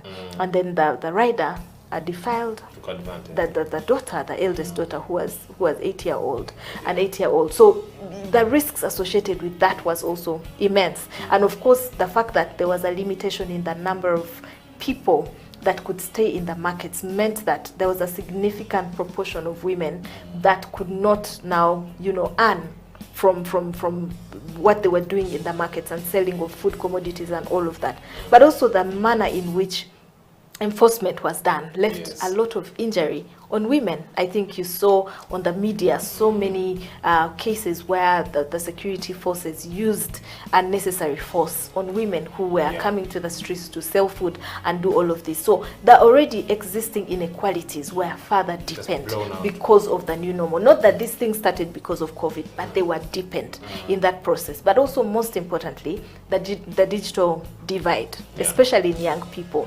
We know that, of course, schools were disrupted. They're still disrupted up to now. And there were now alternatives to learning that emerged due to COVID-19. So many children moved from physical learning to, you know, online learning. And you realize that many children, especially in the rural areas, already could not access learning. This is for both boys and girls. But beyond this, girls were affected differently. Why? Because they're taken up doing household work. They're taken up doing care work with their mothers. So at the end of the day, you realize that girls cannot make time for studies. Girls cannot even access the digital space to learn. But also beyond this, as a coping mechanism, we know many families that co-opted their girls for marriage just because it was a means for survival in that moment. So, I mean, children have lost a significant amount of time at home, and many parents believe that, you know, this situation may not change, so why don't I just give my daughter away to marriage? That was part of, you know, that disappropriate impact. So you can see that the impact was both economic, social, but also political, because we had elections while we were battling with the pandemic as well, and how many women could give up what they were doing to participate in the election cycle. How many women could leave the household work and go and vote, for example. So that in itself was an issue. But also with the clampdown on some of the NGOs, and especially women's rights NGOs, it was very difficult for women to participate effectively during this period. And most of this was done in the pretext of, you know, trying to enforce restrictions around COVID-19 and social distancing and all of that. So most women couldn't participate. Mercy, you've given us like a 360-degree analysis of how COVID has affected women's rights, literally from all angles. But I'm curious to know, government put in place a couple of measures, you know, to protect the spread of this virus. And I'm wondering, are there those that you think, what's your view of those from the angle of protecting women's rights, the different COVID measures that were put in place? How did those affect or enhance women's rights during the pandemic? I think as a country, largely we struggle with gender mainstreaming already. It's already a struggle. And so it's no wonder when they were putting together the COVID task force, there was not much consideration given to the gender dimensions. I remember some of the pronouncements by key government officials that were saying that domestic violence is not a big issue. Sad. And yet within the first month, there was a spike in the number of cases police was reporting of death from domestic violence. So for me, first of all, not having a gender mainstreaming perspective at the point of, bringing together the task force, both at national level, but also at regional level, that was already a problem. But also the amount of resources that were committed to responding to, the gender-based violence related issues, or just an engendered response. When you're measuring vulnerabilities, when you're measuring the impact of this on different groups of people, how much investment are you making to ensure that the vulnerable groups, especially women, are covered? But also, when it comes to even the measures that around awareness on COVID, not many of the messages, save for the ones by civil society, were targeted to address some of these inequalities that are deepened by COVID-19. And for me, I felt like that was a very big problem. Even the briefs to our security forces, for them to be able to appreciate that, how they enforce, because within the enforcement guidelines, I know that, for example, a male officer cannot handle or arrest a woman. But we saw this happening on the media. And that in itself goes to show that we did not prepare enough to respond to the challenges that would be presented by COVID-19, but also in the workforce. Having to issue guidelines that preserve or protect the rights of women in the formal and informal space, because we know many organizations and groups laid off people due to the impact of COVID-19, but we also know again that this affected women a lot more, because in the leisure and tourism industry, we know most of the informal workers that work there are women and girls, and so we saw how that really affected them in that process. So I still believe that we could have done better, but even beyond that, having come out of the first lockdown, in preparing relief packages, especially economic relief to entrepreneurs, we should have mainstream gender in those interventions, because you know that the group of women affected from the informal sector is huge. So as you prepare economic relief, especially to the informal sector and the business sector broadly, you should specifically and deliberately target women in those spaces, because you know that majority of those affected are them. Someone could think if you're not putting a tough burden on the government, but it's not my assessment to make. Let's go for they made a commitment. They made a commitment to mainstream gender. Yes, you're watching You and the Law, the COVID edition here on House of Talent Television. Today we're discussing the effects of COVID-19 on women's rights, and with me in studio is Miss Grace Munduru from Action Aid Uganda. Let's go for a quick break. We'll be right back.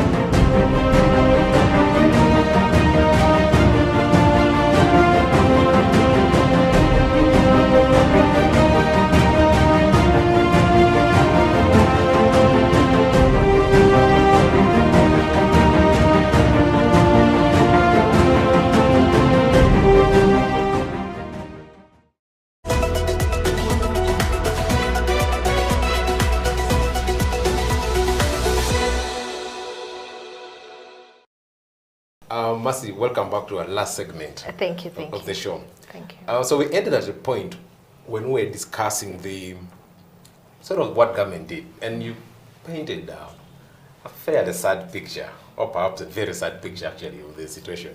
And I would want to know, don't you think there are a couple of things that could have worked well, that you think maybe government did well in that intervention in as far as protecting women's rights is concerned, and the positive, that we can report?